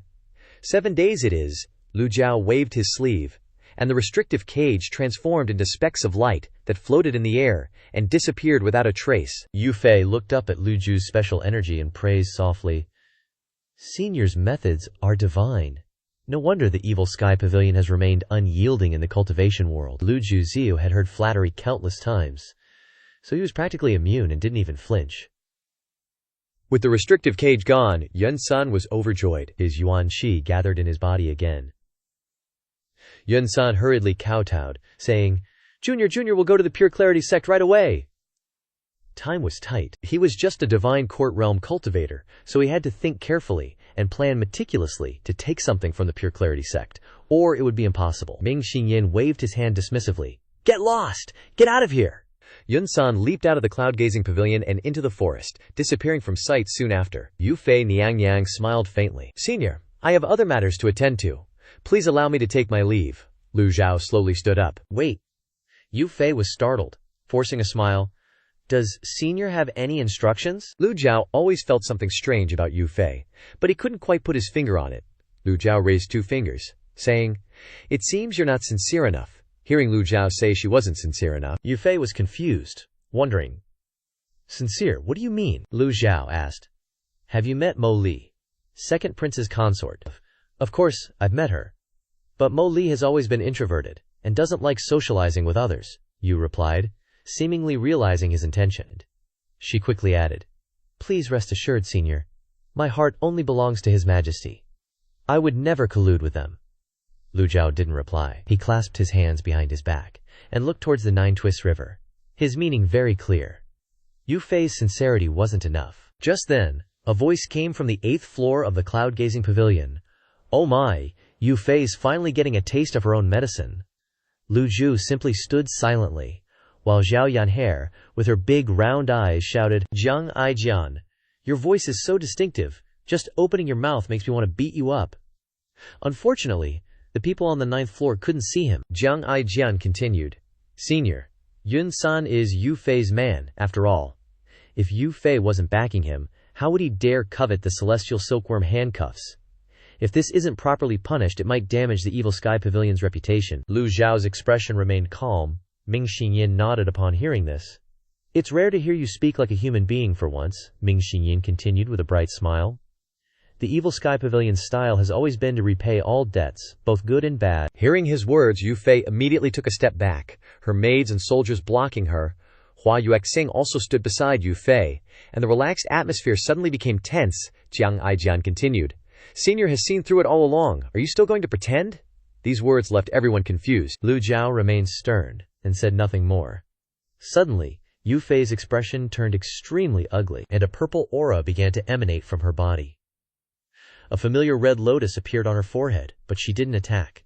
She only looked incredibly ferocious. The purple aura spread in all directions. Yu Fei Niangyan. Everyone immediately circulated their protective qi, preventing the purple aura from penetrating their bodies. Strangely, Yu Fei's maids and soldiers weren't affected. As the purple aura dissipated, the red lotus on Yu Fei's forehead also gradually disappeared, and her ferocious expression slowly faded. Hua Yuexing stared wide-eyed at the scene. Yu Fei collapsed and was caught by 2 maids. The purple aura suddenly appeared and spread everywhere. While Lu Zhao's expression remained calm, his disciples were secretly shocked and quickly covered their noses. Ming Xinyan shouted, "Be careful, it's poisonous." Then, Ming Xinyan muttered, they thought Yu Fei was a powerful witchcraft cultivator and were about to have a big fight, but who knew the red lotus on her forehead would disappear, and she'd become listless and faint. Yu Fei didn't recover even after being supported by the 2 maids for a long time. Ming Xinyan exclaimed angrily, "Jiang Aijian, you knew all along that she was being controlled." Jiang Aijian replied, "That's right. I usually keep a low profile, fearing that person might recognize me through Yu Fei's eyes." Jiang Aijian tossed his hair and added, "After all, someone like me is too outstanding and easily recognized." He didn't directly reveal his identity as the 3rd prince. The maids, soldiers, and Hua Yuexing didn't recognize Jiang Aijian and only looked at him blankly, thinking that this newcomer must be one of the Evil Sky Pavilion's devils. Otherwise, how could he be so shameless? Jiang Aijian approached Lu Zhou and smiled brightly. "Hello, Senior. Hua Yuexing asked, startled. You're saying Yu Fei Niang is being controlled? Duh. Jiang Aijian glared at her. Yu Fei isn't a cultivator, just an ordinary person.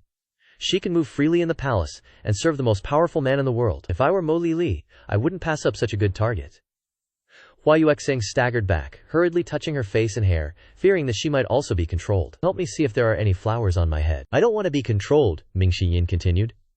If she's controlling Yu Fei, why not use her to ambush us? After all, she's just a puppet. Jiang Aijian raised 2 fingers. 1. Mu Li must be seriously injured. 2. The power of witchcraft through a controlled person is only 60%. Facing a powerhouse like Senior, she can only choose to avoid it. That's why she used Yu Fei to seek peace, also to buy time to heal.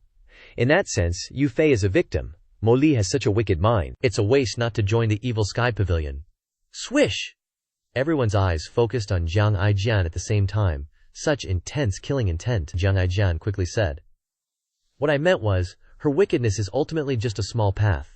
The great path is demonic, so it's acceptable. Although the Evil Sky Pavilion is demonic, we also despise disgusting things like harming people. Jiang Aijian glanced at the unconscious Yu Fei and said, What are you all standing around for? Hurry up and carry your imperial concubine Yu Fei back.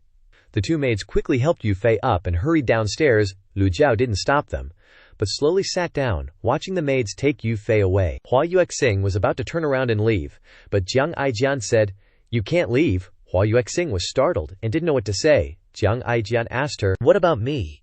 You planning on going back to settle accounts with Mo Li and throwing yourself into the tiger's mouth? Hua Yuexing was stunned. Lu Zhou stared intently at Jiang Aijian like he was looking at prey, and slowly opened his mouth. Lu Chen. Jiang Aijian trembled all over. Lu Zhou calling him by his real name really scared the crap out of him. Jiang Aijian didn't like showing off. Sometimes he only did it when he had no other choice, including this time. As soon as he finished showing off, Jiang Aijian immediately regretted it. This darn mouth of his is just too natural. Why did he have to show off? This wasn't his style. The great devil's eyes were as sharp as torches. Obviously saw through Mo Li's trick. Even if he didn't interfere, things would have developed to this point. What's more, the person he was facing was the current #1 great devil under heaven, plus 3 little devils. Any one of them could kill him with a single move. Hey, Jiang Aijian walked up to Lu Zhou, bowed slightly, and shamelessly said, Old Senior, my name is Jiang Aijian. Jiang Aijian, the world is my home. You're really calculating. Everything is going according to your wishes, huh? Lu Zhou sat by the window of Yunquei Tower, his eyes still fixed on him. Yeah. Jiang Aijian replied, Old Senior, we're in a cooperative relationship, you see. Isn't the result good for both of us now? Lu Zhou pulled out a bag of snacks, ate them, and said, I'm afraid it's not enough. When Lu Zhou returned to Yunquei Tower, he calculated a bit about capturing Yun San. He had used up 3 binding cages. Although this was just some old junk, the price of these prop cards had gone up now. Yun San only had a divine court realm cultivation base. Capturing him wouldn't get him any merit points. With merit points getting harder and harder to earn these days, he was severely anemic. Jiang Aijian forced a smile. This really can't be blamed on me. If you want to blame someone, blame your 7th disciple, Si Wuyai. The recent events were all led by him. Lu Zhou replied, This old man only knows that you're the one who asked me to come here. Jiang Aijian was confused. He thought to himself, All right, I've been tricked again. Jiang Aijian glanced at the frightened Hua Yuexing, suddenly thought of something, and suggested, Now I have something that can help Old Senior feel better, Lu Zhou urged. Speak. Jiang Aijian stood up and walked to Hua Yuexing's side. Hua Yuexing, I originally planned to take you out of the palace and then give you your freedom. But now I'll give you a bright path. Hearing this, Hua Yuexing was startled again. Ah, Jiang Aijian excitedly said, Join the Demon Heaven Pavilion. Become Ming Shiyin's junior. Duanmu Sheng and Xiao Yanhe frowned, immediately showing their contempt. Ming Shiyin said, It's not that I look down on her, but with her little talent she can only do odd jobs in the Demon Heaven Pavilion. Even Zhu Jifeng is stronger than her. Being spoken to like that, Hua Yuexing couldn't help but feel angry. From a young age she cultivated in the Luo sect, didn't like swordsmanship, saber techniques, or boxing, but only had eyes for archery. Once she started learning archery, there was no turning back, and she became the divine archer of the Luo sect. After leaving the Luo sect and joining the royal family, she gradually gained some fame, becoming one of the 3 great divine archers of the divine capital.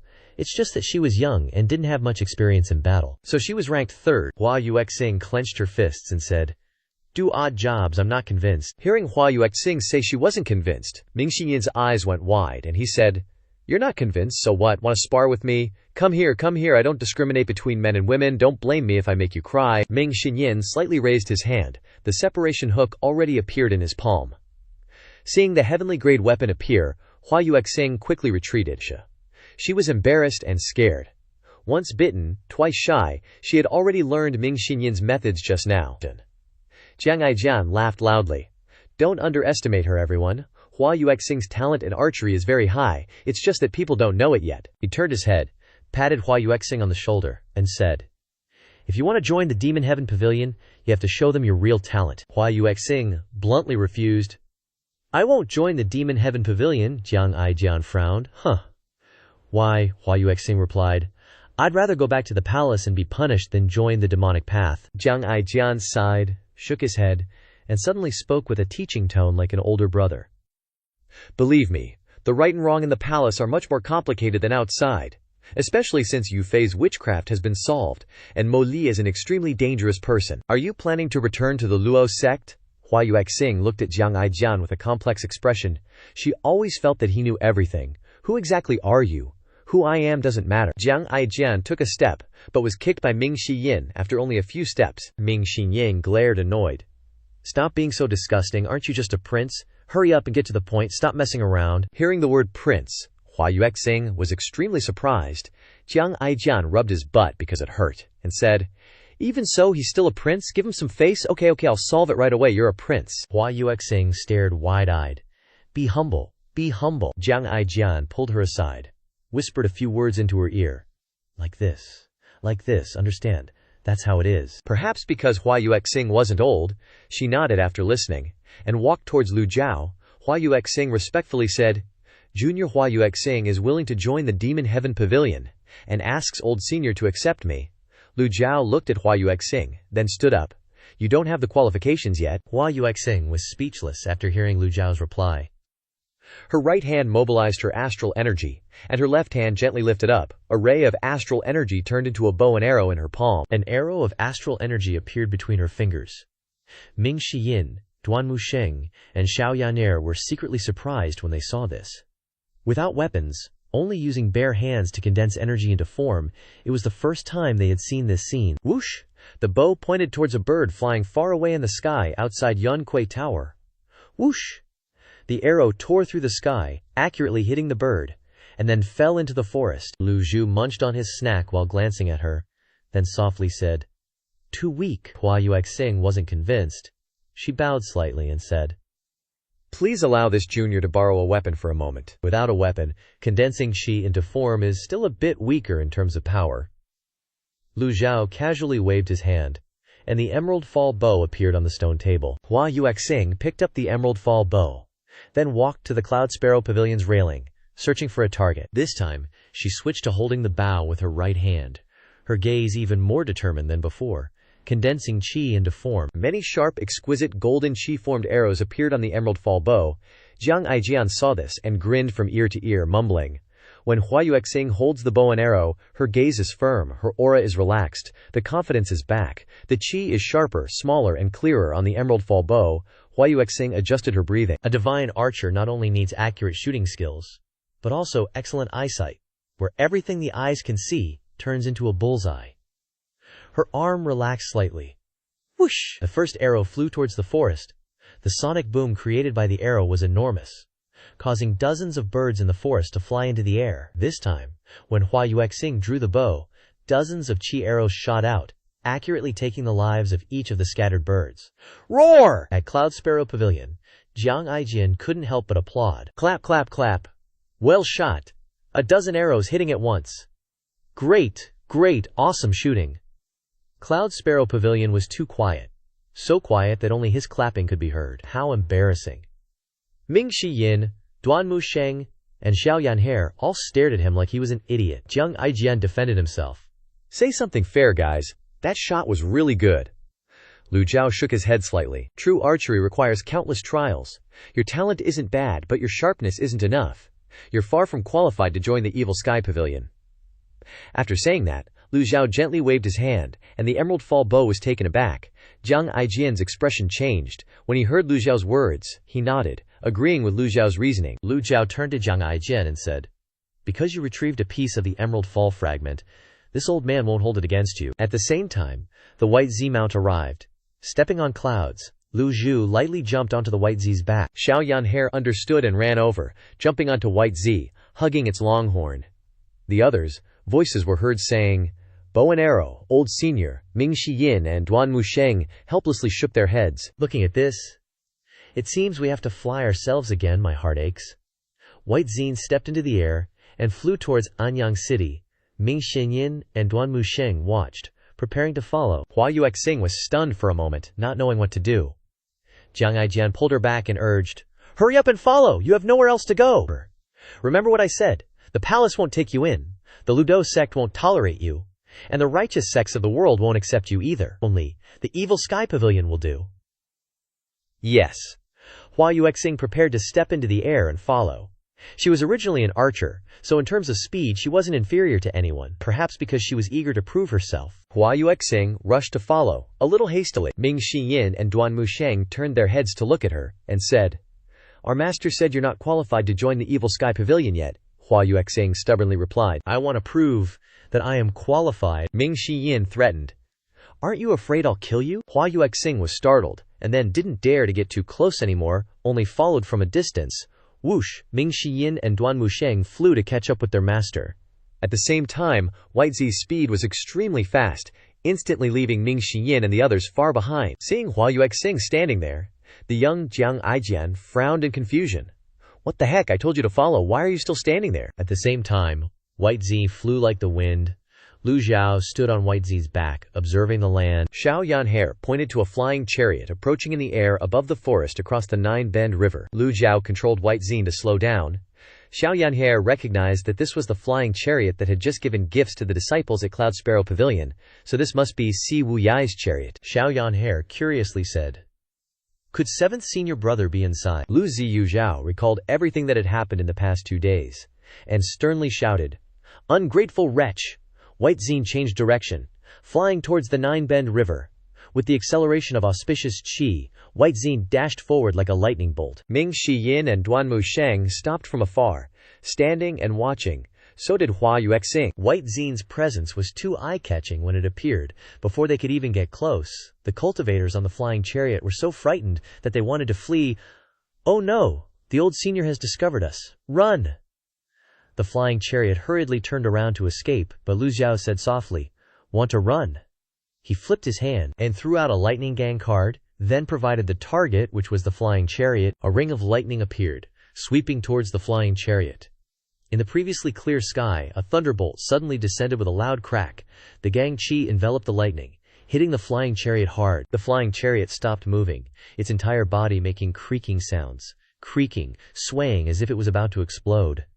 The flying chariot was torn into pieces, turning into scattered fragments falling to the ground. Seeing this scene, Hua Yuexing stood frozen in place. When Lu Zhou took action to capture the thief Saint Yun's son, Hua Yuexing was inexperienced and didn't understand the methods involved, and she didn't see with her own eyes whether the binding cage captured Yun's son or not. But the scene of the lightning gang descending, terrifying like a thunderbolt from the heavens, and from so far away, compared to such methods, her few feather arrows just now were nothing more than child's play. Ming Xinyin exclaimed with wide eyes, "Master is unstoppable when he's angry. 7th junior brother is going to suffer this time." Duan Musheng folded his arms and said, "If 7th junior brother is really in the flying chariot, then he probably can't escape. With White Zine there, even if Si Wuyai grows wings, it'll be hard for him to escape." In this situation, Si Wuyai's ability to perform is even worse than Yun San's. Ming Shiyin seemed excited as if he was watching a show. "Old 7 is finished this time." Daring to secretly observe Cloud Sparrow Pavilion from here, White Zine flew away. The cultivators on the flying chariot jumped out. When the flying chariot was destroyed, low-level cultivators could only activate their body-protecting gang chi and fall to the ground. Cultivators from the astral ocean realm and above could fly and slowly descend. "Ungrateful wretch, get out here now." Lu Zhou's voice echoed in the air. This time, he didn't earn merit points at Cloud Sparrow Pavilion. But if he can catch old 7 and bring him back, then it's not a loss. But the cultivators were so frightened that their bodies trembled, fleeing in all directions. The sect master repeatedly instructed, must stay far away from Ji Tiandao, and must never have any intention of resistance. This has almost become an iron rule of the dark web. Right now, the only thought in their heads was to escape, to run for their lives. No one answered Lu Zhou. Lu Zhao's gaze swept over the cultivators, but there wasn't a single divine court realm cultivator, old 7C Wu Yai. Since obtaining the peacock plume and a complete cultivation method, his cultivation has long since entered the nascent soul realm. If he was just a divine court realm cultivator, how could he sit firmly in the position of Sect Master, which also meant that Si Wu Yai wasn't among them? Lu Zhou called out, "Yan'er!" Xiao Yan'er's face turned a delightful shade of black as she replied, "Yes." Xiao Yan'er had been itching for a fight. At this moment, the cultivators were scrambling to escape. "Hold on, you're blocking me, I can't get out, let me out first. I'm trying to get out, quit shoving. My head's out first." As soon as the cultivators peeked their heads out, Xiao Yan'er was waiting for them. The cultivators nearby gasped when they saw the Fan Tianling. One of them couldn't stop exclaiming, "That's a heaven-tier weapon. The view of this divine weapon from this angle is just magnificent. I have no regrets even if I die now." Xiao Yan'er's face darkened as she threatened him. "Keep staring, and I'll beat you to death." Then, she plunged into the group of cultivators like a wolf among sheep.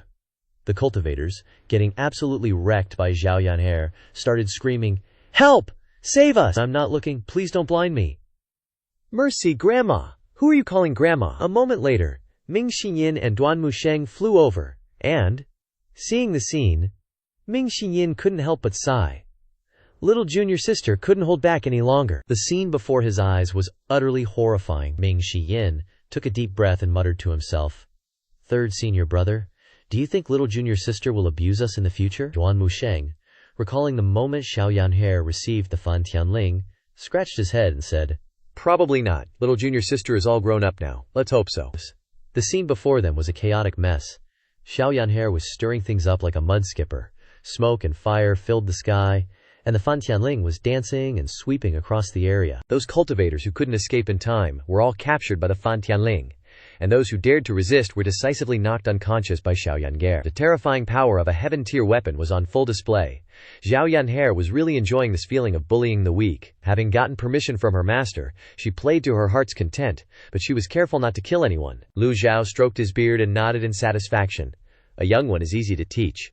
If it had been the Xiao Yan'er of the past, these people would probably be dead. Most of the cultivators had been captured by Xiao Yan'er, curled up in a pile, with the Fan Tianling surrounding them, rendering them unable to move. Lu Zhou slowly descended and gently patted Baizi's head.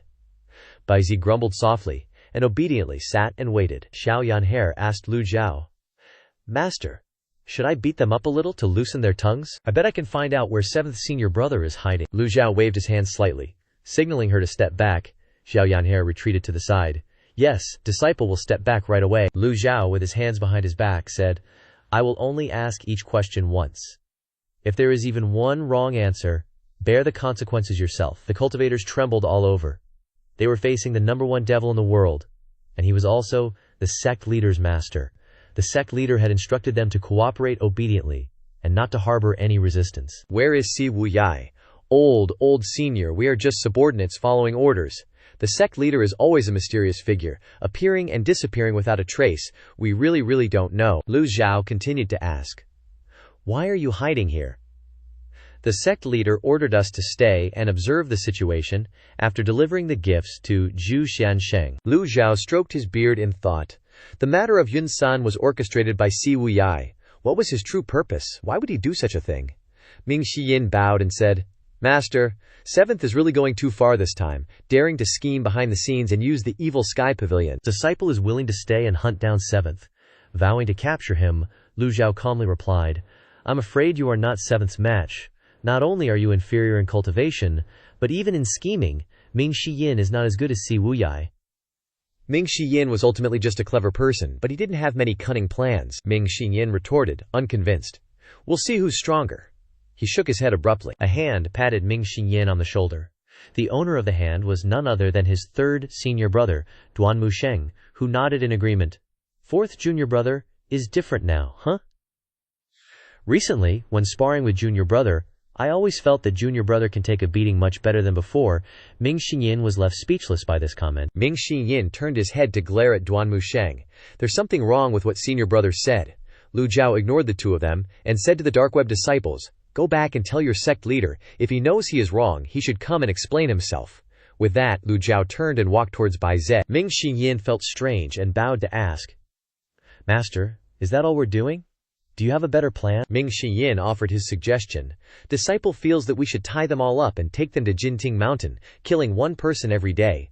If seventh values love and justice, he might show up. Lu Zhou did not respond to him. If things were that simple, he would have been able to teach all these disobedient disciples a lesson long ago, without having to drag things out until now. The dark web disciples, hearing this, cried out in fear and begged for mercy, making Ming Xiyin's ears ring.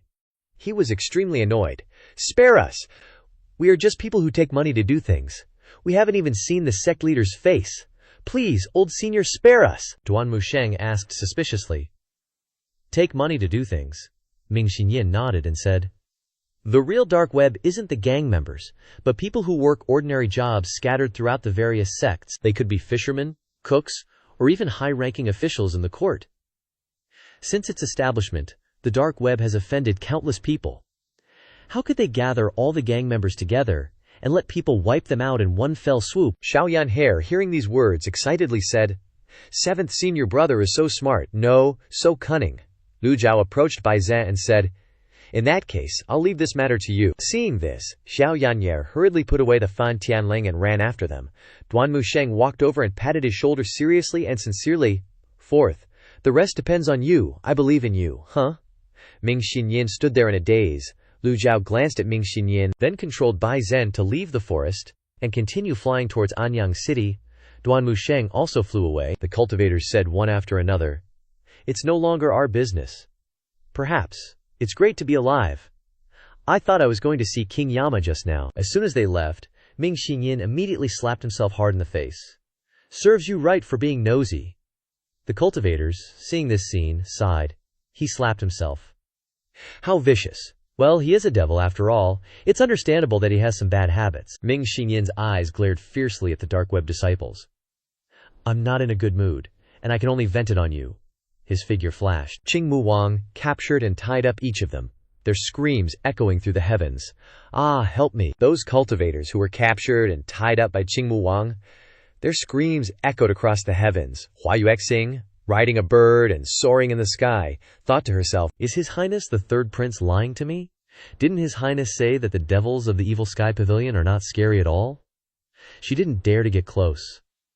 After what happened at Yunquai Tower, she was a little wary of Ming Xiyin's temper, which was already erratic, to begin with, and they're also batshit crazy. After a moment's thought, Hua Yuexing looked towards Duan Musheng. Turns out third senior brother is the most normal, so she hopped on her bird and chased after him. Ming Xinyin, seeing her fly away, flashed a wicked grin. Meanwhile, at the Yuming sect's main headquarters on Pingdu Mountain, Yu Zhenghai asked, "Seventh junior brother, aren't you afraid Master will be angry at you for doing this?" Si Wuyai raised his wine cup to Yu Zhenghai, who was sitting on the throne. "What happened in Anyang City has nothing to do with me, senior brother. I just conveniently passed along some information. If Master gets angry, let him be." Yu Zhenghai stood up, clasping his hands behind his back, and said, "I've always been curious what kind of sonic attack Master used to make the 4 guardian generals retreat. If even senior brother doesn't know, then I definitely don't." Si Wuyai paused for a moment, then continued, "But Master has lived for 1,000 years after all, so it's normal for him to have some tricks to save his own skin. The 10 great experts couldn't do anything when they besieged Jinting Mountain twice, let alone—" "That makes sense." Yu Zhenghai paced back and forth. "I heard the cloud-piercing flying chariot has reappeared in Gengzi Town, defeating the Tenvu's sage formation. What do you think Master is trying to do?" Yu Zhenghai continued. "The way I see it, Master is old, so he should just stay put in the Moshation Pavilion and enjoy his old age, trying to preserve his strength so his twilight years are comfortable. Going around acting arrogantly like that doesn't make much sense." Si Wuyai nodded slightly, lost in thought. His dark network spread across the world, except for the Moshian Pavilion, where he had no informants. Suddenly remembering Old Eighth, he said, "I don't have eyes and ears in the Moshian Pavilion, so it's hard to judge the truth of the matter. But don't worry, senior brother.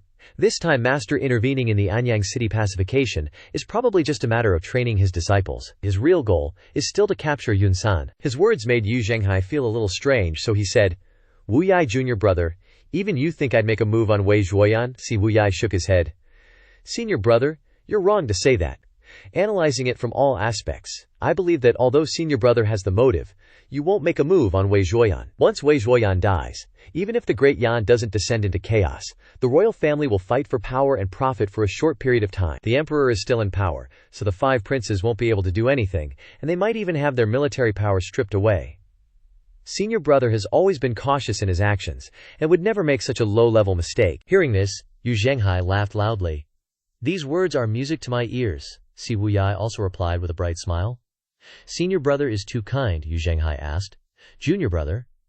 Master had to leave the Mosian Pavilion himself for the so-called Emerald Fall Remnant Shard. Do you know what's so special about this item? Si Wuyai said. The Emerald Fall Remnant Shard can break through body-protecting Qi, and it can also become the best material for forging heavenly weapons. Other than these points, it's not special in any way. After hearing Si Wuyai's words, Yu Zhenghai thought to himself, this doesn't make sense. If it's not special in any way, why would the Motation Pavilion go to such lengths to retrieve the Emerald Fall Remnant Shard? It's a pity that they couldn't get any information from the Motation Pavilion, so they could only speculate wildly. Yu Zhenghai looked towards the Motation Pavilion and sighed softly.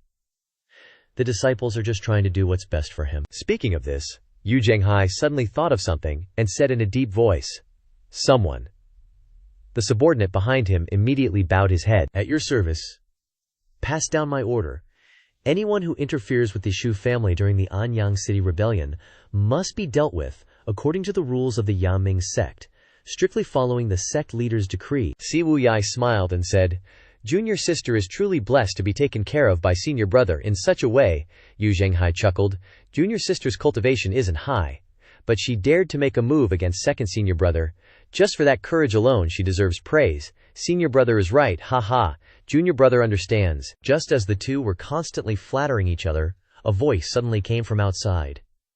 Grand Head of the Azure Dragon Hall requests an audience. Let him in! Not long after, Hua Zhongyang, the Grand Head of the Azure Dragon Hall, entered the Yuming Sect's main hall. Seeing Si Wuyai sitting in the hall, he slightly clasped his hands in greeting to Si Wuyai and reported to Yu Zhenghai, Sect leader, the matter in Anyang City has been investigated. Speak. Hua Zhongyang, the Grand Head of the Azure Dragon Hall, reported the results. The one impersonating the Yuming Sect is the Sect Master of the Jingming Dao, Mo Qi. Hearing this news, Si Wuyai stood up, seemingly not at all surprised by the news, but instead he smiled meaningfully. Yu Zhenghai was the same. Si Wuyai clasped his hands and said, Congratulations, senior brother. This is a heaven-sent opportunity, Yu Zhenghai said in a deep voice. Pass down the order. Jingming Dao must be taken down within a month. Hearing this, Hua Zhongyang said happily. Understood. We will definitely live up to the sect leader's expectations and take down Jingming Dao within a month, Si Wuyai continued. Jingming Dao's sect master, Mo Qi, has been severely injured, and Jingming Dao's expert, Pan Lichen, is nowhere to be found. Currently, there's only one expert, Bi Yeyu Hongyi, left there. With the abilities of the 4 guardian generals, taking down Jingming Dao is completely within reach. Yu Zhenghai had been waiting for this opportunity for a long time. With the Yaoming sect's previous strength, they could barely swallow Jingming Dao, but it would come at a great cost. Yu Zhenghai wasn't a reckless person, so he was able to wait until today. He suddenly said, Actually, I was hoping Pan Lishan could show up. No one knew where Pan Lishan was. People rumored that Pan Lishan was a contemporary of the Black Knight Fan Shuwen. But later, no one knew why he left Jingming Dao to travel around, Si Wuyai said. Someone once saw Pan Lishan appear in the Misty Sea, and someone also saw him pass through Rongbei. Pan Lishan is the oldest expert in Jingming Dao. Ever since Yu Zhenghai began dominating the world, he had always wanted to have an evenly matched opponent, such as his junior brother Yu Shangrong. Therefore, he really hoped that Pan Lishan would be a worthy opponent, of course, excluding his master. At this time, Lu Zhou didn't stay in Anyang City. Instead, he let Xiao Yanhe go back to bid farewell to the Shu family, and then the two returned to the Moxian Pavilion. Anyang City was in chaos, so no one knew where the Shu mansion would relocate in the future. When they returned to the Moxian Pavilion, it was already evening. Lu Zhou didn't have time to deal with the trivial matters in the Moxian Pavilion. He directly returned to the secret chamber to comprehend the heavenly book. When he was in Anyang City, he had exhausted all of his extraordinary power, so now Lu Zhou decided to go into seclusion to comprehend the heavenly book. In the secret chamber, Lu Zhou checked the system interface. He had 14,170 merit points. If Ming Shiyin and Duanmu Sheng hadn't killed 4 imposters in Anyang City, this trip would have been a complete loss. He used his last Thunderstrike card to break the flying chariot, and now he didn't have any left. He had to buy ready-made item cards. If the price increased after he comprehended the heavenly book, his anemia would become more and more serious. Lu Zhou opened the shop interface and bought 3 one-hit kill cards, costing 3,000 points. As expected, the one-hit kill card had increased to 1,000 points per card. In other words, from now on, using cards to kill 4-leaf cultivators and below was no longer profitable. He also bought 3 damage immunity cards, costing 1,800 points. This card was used less frequently, so the price hadn't increased yet. Lu Zhou also bought 3 binding cage cards, costing 1,800 points. The price of this card had increased to 600 points per card. Strangely, the rate of increase didn't have any pattern. The probability of the binding cage was a bit low. Theoretically, it would take 3 cards to activate the binding function. Lu Zhou looked at the Thunderstrike card for a moment and shook his head. He didn't plan to buy any more Thunderstrike cards. Lu Zhou also bought 3 Desperate Heal cards, costing 1,500 points. The price hadn't increased. After buying the item cards, Lu Zhou checked the system interface again. He had 6,970 merit points left. With this amount of points, wanting to buy the 8 methods of nascent divinity for 20,000 was just daydreaming. Item cards: 1-hit kill, quantity 4 damage immunity, quantity 3 critical hit resistance, quantity 3 passive binding cage, quantity 3 refining talisman, quantity 2 Ji Tiandao's peak stake card, quantity 1 Bai Zi, Bixi, Emerald Fall Remnant Shard, quantity 7 Desperate Heal. Having 3 of these is so chill. With these cards in hand, at least for now, Lu Zhou doesn't have to worry about anyone threatening him, nor does he have to fret over the rising prices of item cards. Lu Zhou closed the system interface and entered the state of comprehending the heavenly book. 2 days flashed by. At the foot of Golden Court Mountain, an old man dressed in tattered rags like a beggar, with a gourd of wine hanging on his chest, staggered left and right toward the barrier of Golden Court Mountain. He looked up at the barrier in front of him, giggling foolishly. Heh. The wobbly old man approached about several dozen meters away from the barrier, then looked up at the Evil Sky Pavilion in the distance. He hiccuped and said, So bright. Then he raised his wine gourd and took a few more swigs. He sucked on the gourd like a baby sucking a pacifier. Seeing Hua Yuexing kneeling nearby, he was startled. "Ah, young lady, why are you kneeling here?" The old man babbled and giggled. He took another swig from his gourd, hiccuping loudly. This young lady was none other than Hua Yuexing, one of the 3 great divine archers of God's capital. Hua Yuexing looked up, expressionless, and said, "Old man, this is not a place to beg for food. This is the Evil Sky Pavilion. If you want to live, get out of here." The beggar laughed upon hearing this. This is the Evil Sky Pavilion? Then why aren't you afraid? Hua Yuexing didn't look at him, but stared at the ground in front of her. Why should I be afraid? Sooner or later, I will join the Evil Sky Pavilion anyway. The beggar sobered up a bit and chuckled. Under this sky, who isn't afraid of the Evil Sky Pavilion's reputation, wishing they could stay far away? Hick! You're the opposite. Kneeling here to beg. There's nowhere left for me in the Great Yan Empire. Hua Yuexing paused, furrowing her brow. Why am I wasting words with an old beggar? Leave now, or if someone comes down from the mountain and kills you, don't blame me for not warning you. The beggar shrugged, not caring, and walked over to Hua Yuexing, plopping down beside her. He raised the gourd to his mouth, but it was empty. He shook it for a while, letting the last few drops flow out and licking them clean. Then looked at Hua Yuexing and said, "Young lady, this old man sees that you have a bright face. Listen to my advice." "You're not suitable for the Evil Sky Pavilion," he hiccuped. Reeking of strong wine, Hua Yuexing covered her nose and moved to the side, thinking, "What does my desire to join the Evil Sky Pavilion have to do with you? What a busybody." The beggar chuckled. "Young lady, chat with this old man." Hua Yuexing asked curiously. "Chat about what?" The beggar said, "Why do you want to join the Evil Sky Pavilion?" Hua Yuexing glanced at the beggar, thinking about what happened at the Luo Sect, and shook her head. "I have nowhere else to go." Her words were full of helplessness. This made the beggar suddenly think of himself. Did he have anywhere to go? No! He only had the 4 seas as his home, taking the sky as his blanket, and the earth as his bed, begging everywhere to make a living. But she was such a young girl. How could she be like him, not caring about anyone, drifting everywhere like duckweed? Not easy. The beggar looked up at the Evil Sky Pavilion, the alcohol haze fading a bit. "Young lady, cough cough. This is Golden Court Mountain, the beggar asked vaguely. Hua Yuexing was speechless. Old man, I'm begging you, don't bother me anymore, just leave. The old man didn't leave. Instinctively, he picked up the gourd, realizing it was completely empty, and a look of disappointment appeared on his face. He poured the gourd down, but there wasn't a single drop left. He was despondent. Without wine, life is boring, so boring. Hua Yuexing glared at him. He wasn't just an old beggar but a wine guzzler, treating wine like his life. The beggar looked towards the Evil Sky Pavilion. I wonder if there's good wine on Golden Court Mountain. Hua Yuexing was completely speechless. She just stared at him blankly. The beggar continued. This old man will go see. Maybe they'll suddenly be kind and give me a sip of wine. The beggar got up in a very undignified manner, then brushed the dust off his body.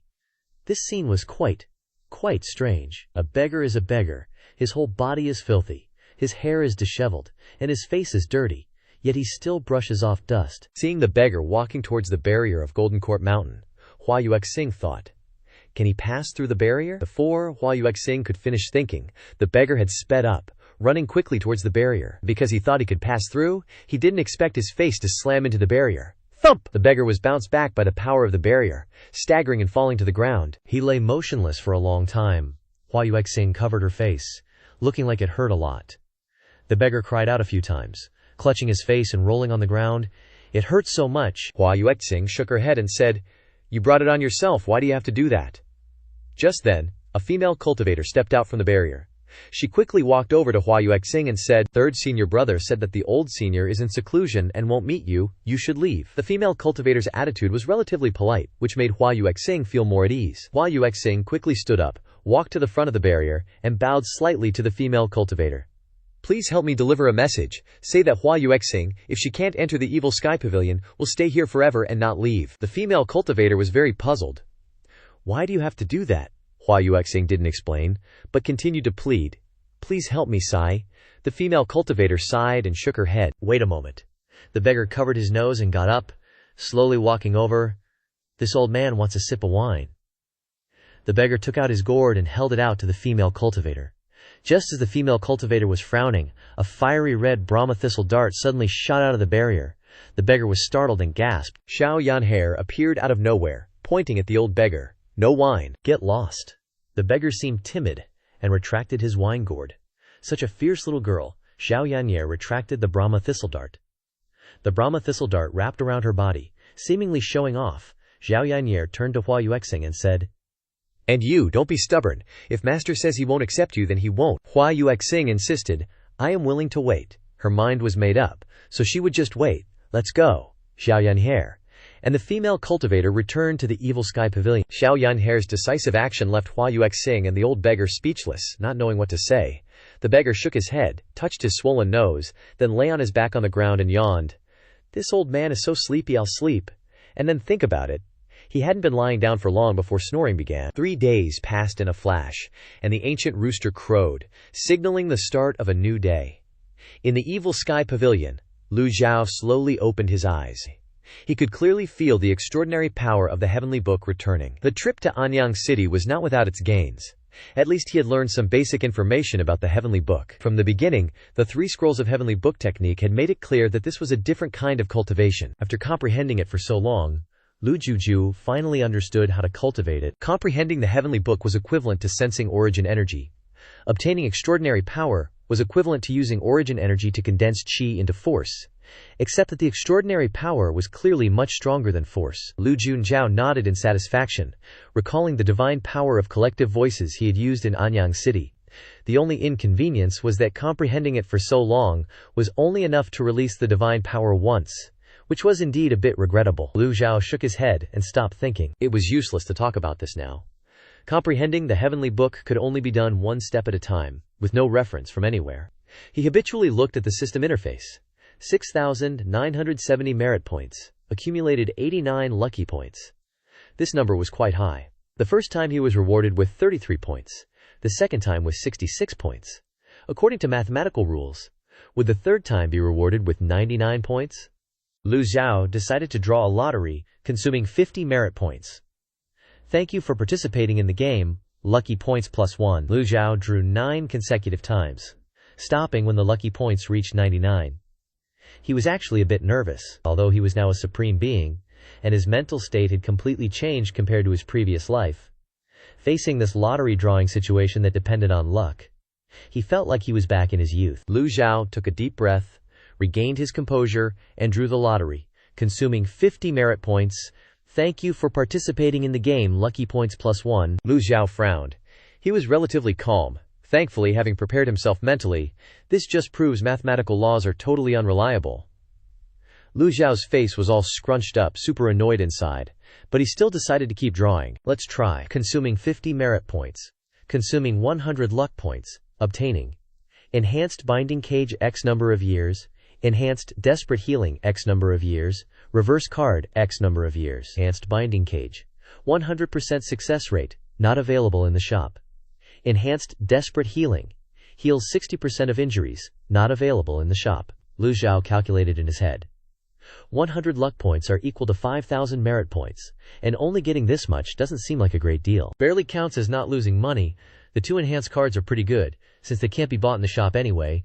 Too bad there weren't any special items rewarded this time. Hopefully it'll be better next time. Right at that moment, Zhao Yu's voice came from outside. "Master, Yun-san is back." Hearing Zhao Yu say Yun-san was back, Lu Zhao asked, "What's the situation?"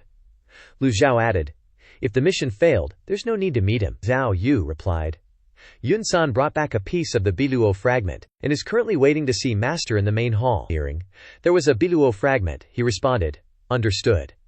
Lu Zhao slowly stood up, opened the secret room door, and walked out. He glanced at Zhao Yu. Zhao Yu bowed to Lu Zhao. It'd been a while since he'd seen her. Lu Zhao asked with concern, "Has your injury recovered?" Zhao Yue slowly replied, "This disciple has been carefully recuperating in the Dark Heaven Pavilion recently. The injury is fully healed. This disciple will work hard to cultivate and enter the nascent soul realm soon." Lu Zhou walked while thinking. Among the 9 disciples, only Zhao Yu and Zhu Honggong are stuck in the Divine Court realm. Zhu Honggong is due to cultivating the incomplete 9 Tribulation Thunderhammer, making it impossible to improve. Zhao Yu has the complete Jade Clarity skill. With her decent talent, it'll only take some time for her to enter the nascent soul realm. Lu Zhao put his hands behind his back and walked into the main hall. Zhao Yue respectfully followed behind. Before long, the 2 entered the main hall. Zhu Jifeng, Duanmu Sheng, Xiao Yanhe, and Ming Shiyin were all present. Seeing Lu Zhao appear, everyone saluted. "Greetings, Master." "Greetings, Pavilion Master." Yun-san was kneeling in the middle of the hall, occasionally looking around, looking very nervous. "Greetings, Pavilion Master." Lu Zhao casually waved his hand and went straight to the throne, sitting down leisurely. Yun-san hurriedly bowed again, his forehead touching the ground, not daring to look up. Lu Zhao's gaze went to Yun-san's right arm, where a bandage was tightly wrapped. His right arm was gone. At this moment, Yun-san spoke. Yun-san was fortunate enough not to fail the mission, and retrieved the Biluo fragment. Duanmu Sheng respectfully presented the Biluo fragment to Lu Zhao. Taking a look at this last Biluo fragment, there was nothing different about it. He put away the Biluo fragment, and the system rang out. Ding! Retrieved Biluo fragment, quantity 1, obtained 100 merit points. Lu Zhou looked at the task interface again.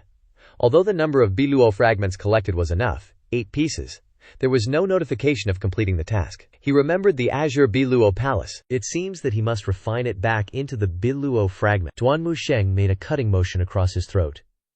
"Master, Yun-san has brought the Biluo fragment back. Is it necessary?" Quote.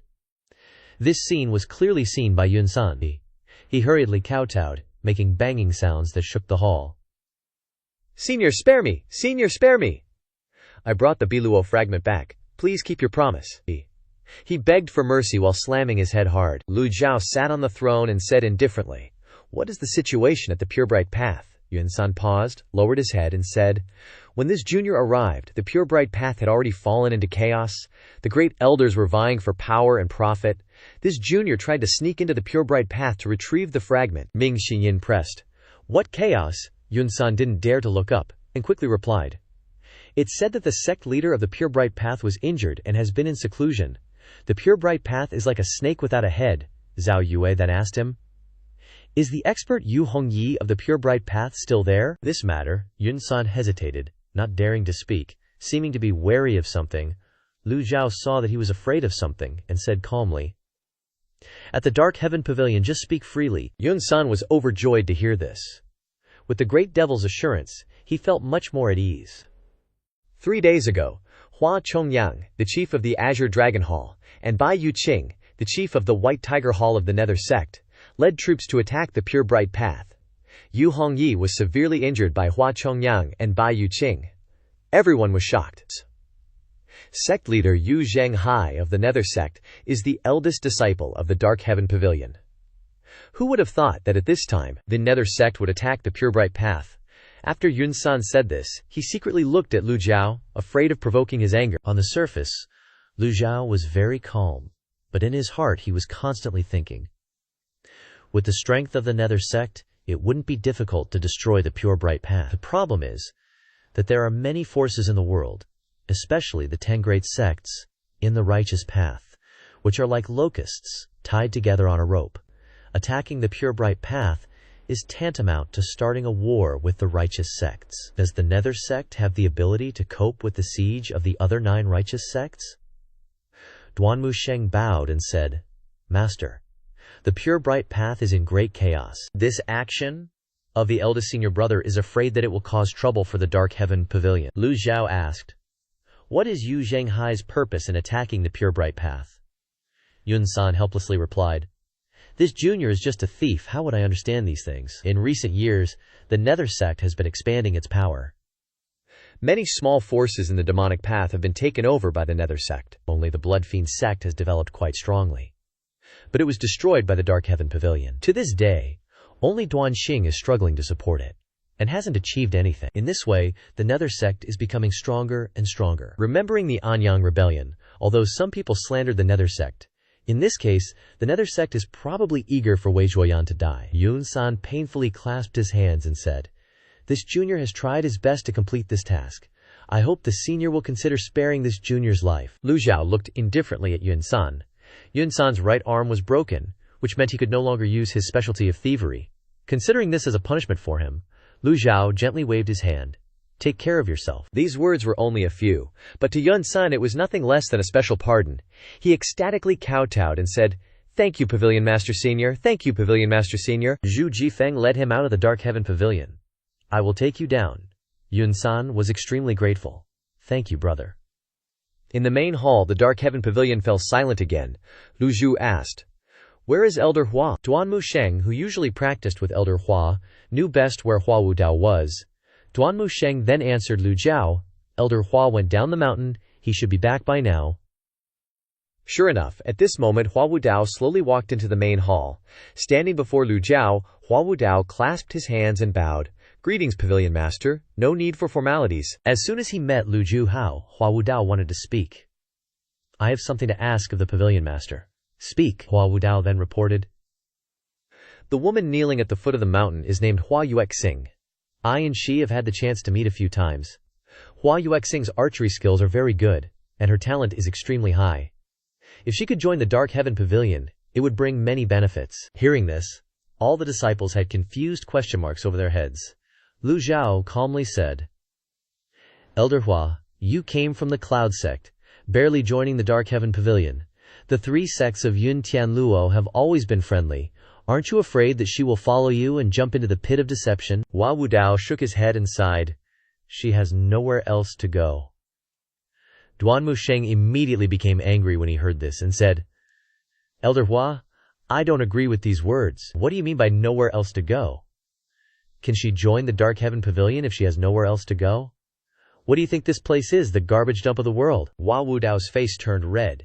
He hurriedly turned to Duanmu Sheng and replied, I didn't mean that, Duanmu Sheng angrily shouted. Then what did you mean? You came from the Cloud Sect and weren't very sincere when you joined the Dark Heaven Pavilion.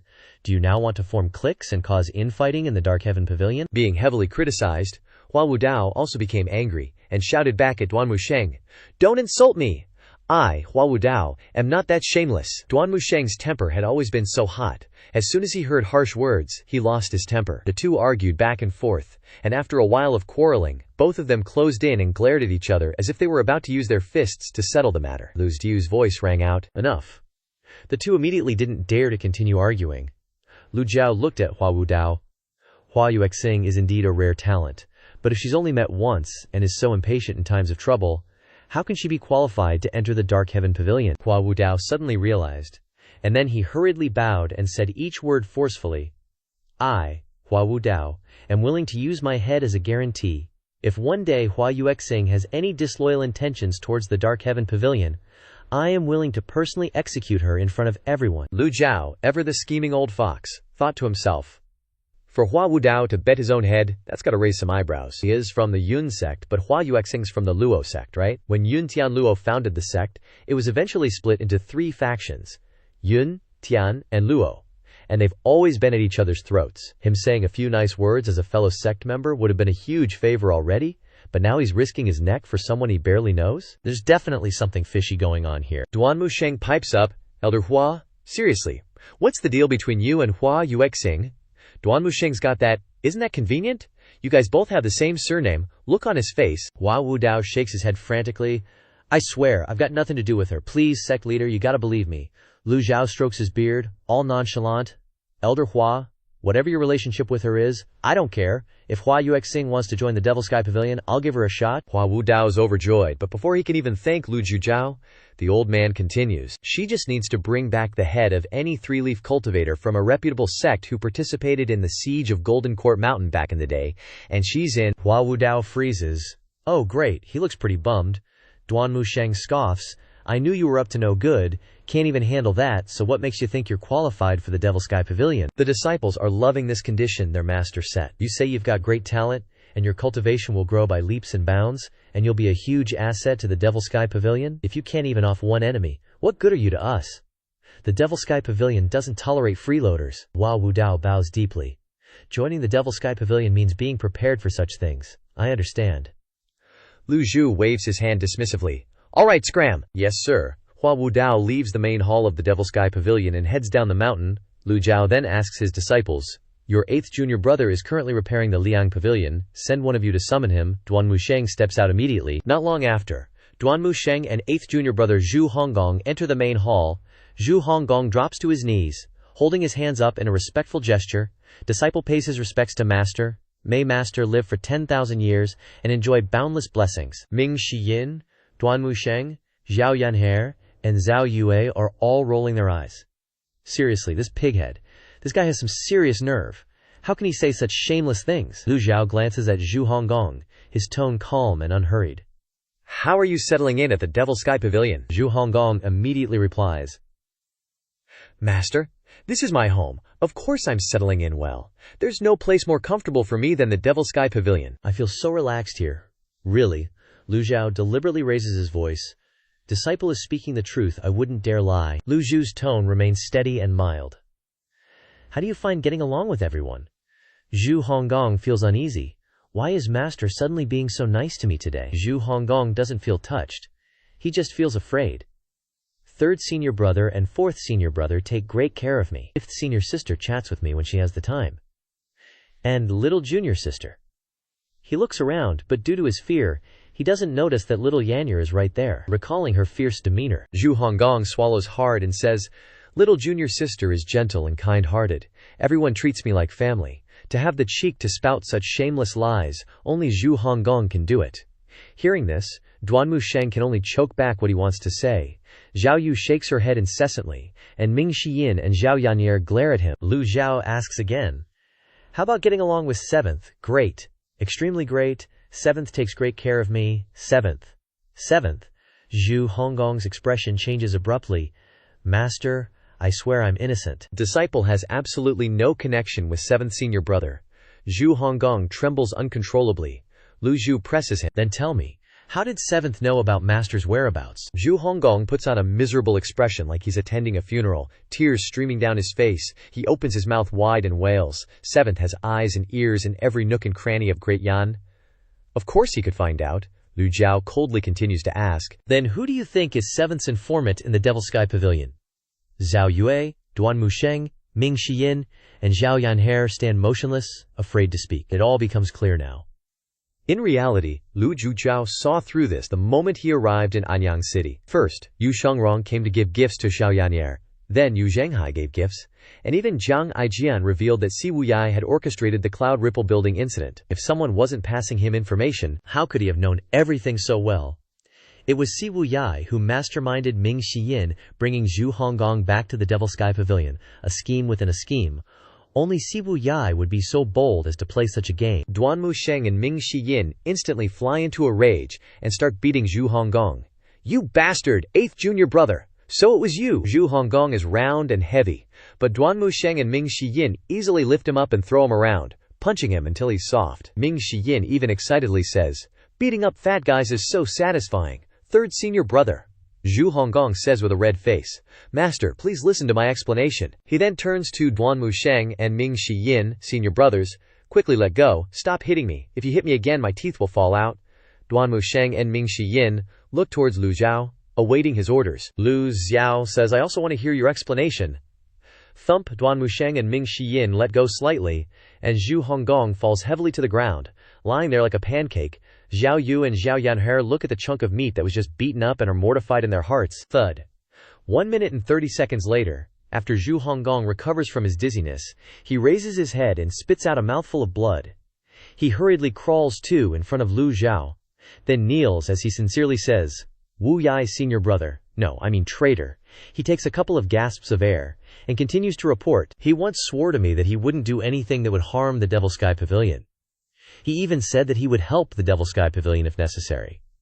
That's why I deliberately revealed Master's whereabouts." Duan Musheng looks at Zhu Honggong with a skeptical eye and loudly shouts, followed by a knee to Zhu Honggong's face. He says, "You believe anything he says? If he told you to die, would you do it? You're hopeless, slow to learn, and hard to teach. You're full, yet you are still an idiot." The Devil Sky Pavilion falls into complete silence. The atmosphere becomes oppressively suffocating. Zhu Honggong pulls himself together, then adopts a sincere attitude. "Master, speaking the truth, when I was at the Fierce Tiger Stronghold, 7th senior brother always took care of me." 7th senior brother may like scheming, but he truly has never done anything to harm his fellow disciples. Eldest senior brother and 2nd senior brother also really appreciate him. Zhao Yu, Ming Xiyin, and Duan Musheng are left speechless. 7th senior brother isn't enough. He even has to mention eldest senior brother and 2nd senior brother. Having said that, Zhu Honggong doesn't dare to breathe loudly, only knowing to lower his head. Tears, snot, and sweat pour down like rain. In his heart, Zhu Honggong trembles uncontrollably. "I'm really done for this time. At best I'll be expelled from the sect, at worst I'll be beaten to the point of being half crippled." Lu Zhou doesn't rush to punish Zhu Honggong, because everything he said is true. These troublesome disciples, apart from Ye Tiangxin colluding with righteous cultivators to harm him, the others have never done anything detrimental to the Devil Sky Pavilion. In the cultivation world, the world always puts these traitors in the same group as the Devil Sky Pavilion, treating them the same. Lu Zhou coldly thinks. But the death penalty can be waived, but the living penalty is hard to avoid. He has to carefully discipline these troublesome disciples. Then Lu Zhou orders, "Confine him to the wall-facing cave to repent. Beat him 50 strokes a day, seal his cultivation." Duan Musheng clasps his hands. Disciple obeys. Even though he is being punished, Zhu Honggong grins from ear to ear, then repeatedly kowtows. "Disciple thanks Master for your kindness." Duan Musheng lifts Zhu Honggong with one hand, carrying him out of the main hall of the Devil Sky Pavilion. "Let's go! This is a lucky break for you, you fat pig." The system immediately announces. Ding! Severely disciplined Zhu Honggong obtained 200 merit points. As he walks, Duan Musheng whispers, "8th, did I hurt you just now? I had no choice but to beat you earlier." Zhu Honggong replies, "It's okay. Thank you, 3rd senior brother, for showing mercy." Duan Musheng then continues, "That's good. I won't hold back next time." Duan Musheng's answer made Zhu Honggong jump and ask, "What Zhen are you talking about, 3rd senior brother? Who does that to people?" Duan Musheng quickly replied, "If he doesn't do that, how can he act like a person? Haha, old 8th is so easy to fool." Not a big deal. Lu Zhao's problem now is how to catch the remaining 3 unfilial disciples. He needs to think carefully about a plan. Lu Zhou slowly stood up. "It's time to study the Bixia remnant shard." A moment later, Xiao Yan'er suddenly ran in from outside. "Master," Lu Zhou asked doubtfully. "What's wrong?" Xiao Yan'er pointed towards the old beggar standing outside the motion pavilion, with her round eyes wide open as she reported, "That old beggar. He won't leave even if he dies. Even Hua Yuexing has already left. But he insists on begging for a sip of wine." Zhang Yu questioned suspiciously. "Junior sister, Jinding Mountain isn't a place where just any Tom, Dick, or Harry can casually enter. Quickly chase him out. Xiao Yanhair looked helpless. I already chased him away. But he went in on his own, Zhang Yu asked in astonishment, her face full of disbelief. Went in on his own? How's that possible? Xiao Yanhair frowned and continued. I also feel very strange, so I brought him up to see Master. The Jinding Mountain barrier is formed by a very special formation. Even the formations of the 10 great righteous sects can't compare. With such a Jinding Mountain barrier, how could an old beggar get in? This kind of matter can't be resolved carelessly. Hearing this, Lu Zhou clasped his hands and walked down the steps. Stepping out of the Mocation Pavilion's main hall, Xiao Yanhair pointed towards the old beggar. It's him. Outside the main hall, the old beggar lay on the ground, lazily looking at the sky, occasionally mumbling, "Wine? This old man wants to drink wine." Lu Zhou stopped not far from him, his eyes looking towards the old man. The system then provided the old man's information. Name, Panlishan, race, human, cultivation, destroyed. His appearance with tattered and dirty clothes, he was indeed nothing more than an old beggar. Lu Zhou said nothing, but in his mind, he kept thinking. When Yun Sun arrived at Jingmingdao, he happened to witness the Netherworld sect attacking. Sect leader, Mo Qi, and the expert Yu Hongyi were both seriously injured. It's feared that the Jingmingdao sect won't exist in this world for much longer. Lu Qi had always been very curious about where Panlishan had gone. The most mysterious expert of Jingmingdao, a powerhouse from the same era as Fan Xuan, unexpectedly disappeared without a trace overnight. Yet now, that person has appeared at the Motation Pavilion. The old beggar, who had been waiting for a long time, spoke up to urge him. Hurry up, this old man has been waiting too long for wine. Xiao Yanhair waved the Brahma wheel in her hand. Old man, do you believe I'll throw you out right now? The old beggar replied. Little girl, don't be so fierce. Not good, not good. His two not goods made Xiao Yanhair grind her teeth in anger. She was about to take action when Lu Zhou raised his hand to stop her. Bring wine. Xiao Yanhair and Zhang Yu turned their heads in surprise to look at him. Zhang Yu thought to herself, why is Master suddenly being so kind to an old beggar today? Thinking this, she replied to Lu Zhou, Disciple will go immediately. Zhang Yu bowed slightly, and then darted off to the North Pavilion. A moment later, she led 2 female cultivators who laboriously carried back 2 jars of wine and walked over. The female cultivators placed the wine jars down in front of the old beggar. Wine, wine, wine. Panlishan's nose was as sensitive as a dog's. As soon as the 2 female cultivators approached, he smelled the fragrant aroma of the wine. The female cultivators placed the 2 jars of wine next to Panlishan and then respectfully retreated. Panlishan's spirit suddenly became high, and he sat up straight. He squinted his eyes and looked up, chuckling. You are the owner of the Mocation Pavilion. Lu Zhou didn't answer, but simply pointed towards the 2 jars of wine on the ground. This is the Mocation Pavilion's wine, brewed for 100 years. Panlishan's eyes lit up. He lifted the wine jar to his nose and sniffed, praising incessantly, Good wine, truly good wine. Lu Zhou pressed. Does he want to drink it? The old man grinned and replied, Want. This old man wants to drink it very much. As soon as he finished speaking, he gulped down several mouthfuls, drinking the wine as if it were water. That's good. Lu Zhou moved closer to Panlishan. Since you know this place is the Motion Pavilion, why did you still dare to barge in here? Panlishan opened the wine jar, took a few large gulps, and a look of satisfaction appeared on his face. Only then did he say, Knowing or not knowing, this old man's life is already shattered like this. I have nothing left to lose. Lu Zhou frowned. Shattered life? Lu Zhou didn't bother exposing him, but continued with interest. You have no cultivation, how could you enter the barrier? Panlishan feigned ignorance. This old man doesn't know. This old man is just a beggar, how would I know what a barrier is? Lu Zhou sighed and shook his head. To think that the dignified #1 expert of Jingmingdao would fall into such a state today, this old man doesn't know whether I should be happy or not. Lu Zhou pondered for a long time, while the old beggar continued to bury his head in the wine jar. This part is a poem and doesn't seem to directly relate to the story, so I'll skip translating it unless you specifically want it. Zhang Yue and Xiao Yanhair were both shocked and horrified. This old, weak, dirty beggar with no cultivation aura, stumbling steps, and listless spirit was actually the #1 expert of Jingmingdao. The old man continued to lift the wine bottle and drink, gulping it down. Good wine, good wine, good wine. After taking a few gulps of wine, Panlishan's expression didn't change, and he calmly replied, This old man doesn't understand what you're talking about. This old man just wants to drink good wine and take a nap. Lu Zhao's deep eyes made Panlishan feel a chill down his spine. You really don't want to admit it. Hearing this, Panlishan also tried to look at Lu Zhou. When their eyes met, Pan Lichen appeared calm on the surface, unconcerned, but in reality he was feeling terrified. Inside, Lu Zhou continued to stare intently at Pan Lichen with a cold gaze. After a long period of silence, the old beggar Pan Lichen finally shook his head and spoke.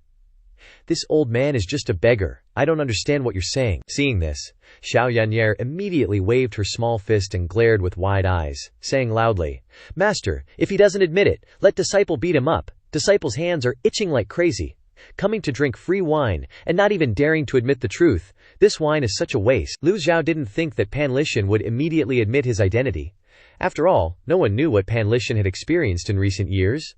With his status and position, how could he have become so destitute, clothes tattered and dirty, his whole body unkempt and unbearable, and his stomach not even full? If he was only disguising himself to sneak into the Molation Pavilion, then how to explain his cultivation being destroyed?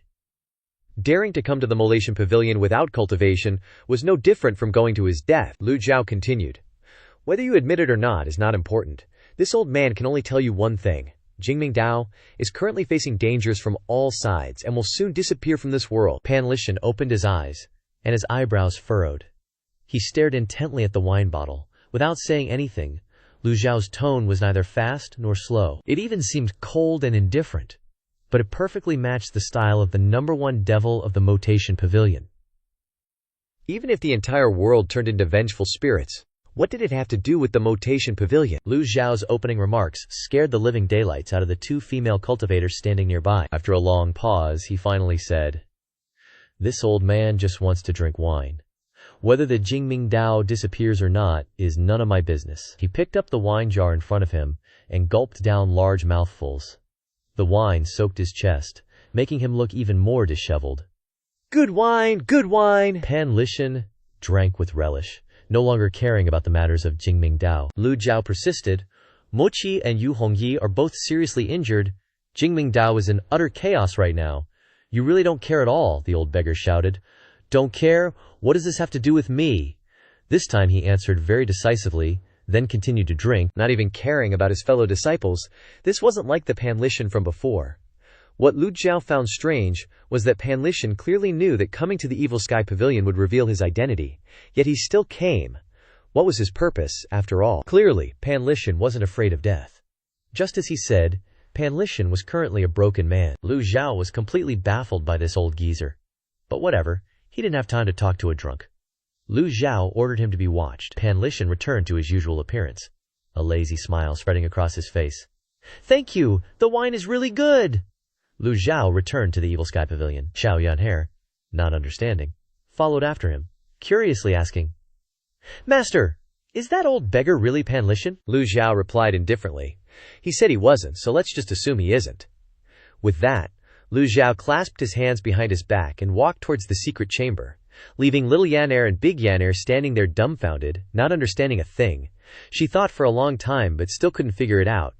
Ugh, so is it him or not? Watching her master's receding figure, little Yan'er scratched her head and muttered, "Am I really as dumb as my senior brothers say?" Soon, Lu Zhou returned to the secret chamber. Lu Zhou sat cross-legged and took out the bipolar separation blades, placing them on the table in front of him. To be precise, 5 images of the bipolar separation blades and the bipolar bow from which Lu Zhou had hidden a piece.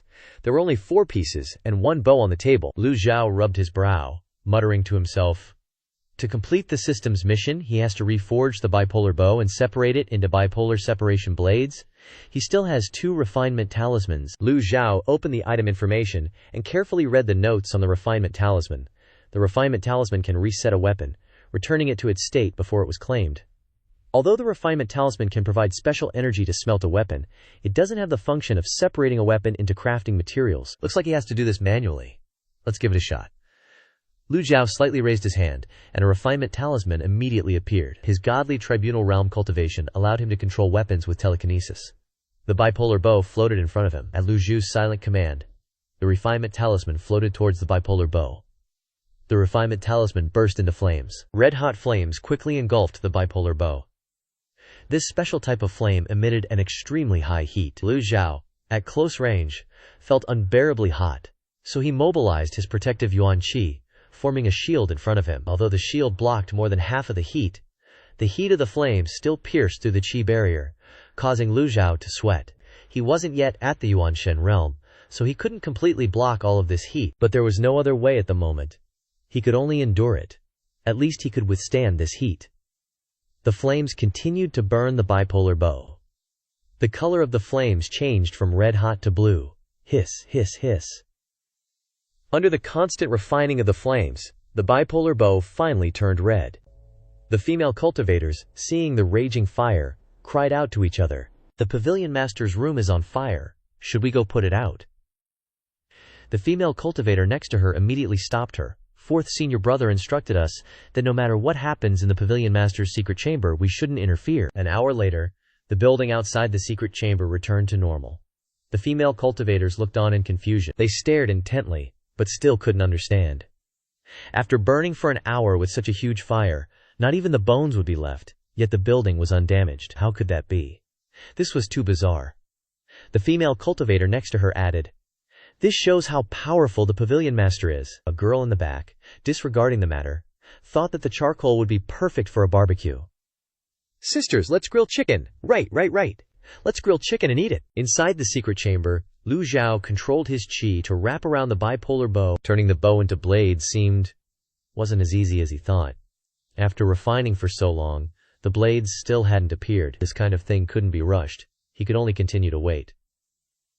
The energy of the refinement talisman was extremely strange. It seemed that as long as Lu Zhou didn't stop, the energy would continue to exist, inexhaustible. This process continued for an entire hour. The bipolar bow became increasingly green. Oh? Lu Zhou noticed that most of the materials within the bipolar bow were being melted by the energy of the flames. Seeing this, Lu Zhou dispersed his qi. Ting! Like molten steel, liquid dripped down. When it fell to the ground, it quickly solidified into a solid mass, emitting black smoke and a burning smell into the air. No wonder the three blades couldn't form a heavenly-grade weapon when combined. With such low-quality materials and forging techniques, how could one create a good weapon? Cheap, low-quality materials gradually couldn't withstand the high temperature, and were melted by the flames, dripping onto the ground. After reducing the miscellaneous materials, separating the blades became easier. Another hour passed in the blink of an eye. Fortunately, after comprehending the heavenly writing, Lu Zhou's mental state was always full. Even after sitting for so long, he was still full of energy.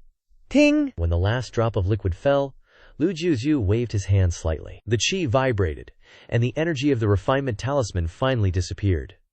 3 misshapen bipolar separation blades appeared before his eyes. The system announced. Acquired 3 bipolar separation blades, gaining 300 merit points. Ding! The mission to collect the bipolar separation blades has been completed, rewarding 1,000 merit points. Combine the bipolar separation blades? Seeing the system's notification, Lu Zhou nodded. So 8 blades can be combined into something else. Back when Ji Tiandao acquired the blades, he couldn't care less about them, because their grade was too low. It seemed that Ji Tiandao had missed a good item. Combine. The 8 blades emitted a soft light, and then slowly merged together. Lu Zhou watched intently, his heart filled with anticipation. What will it be? The light gradually dissipated. Ding!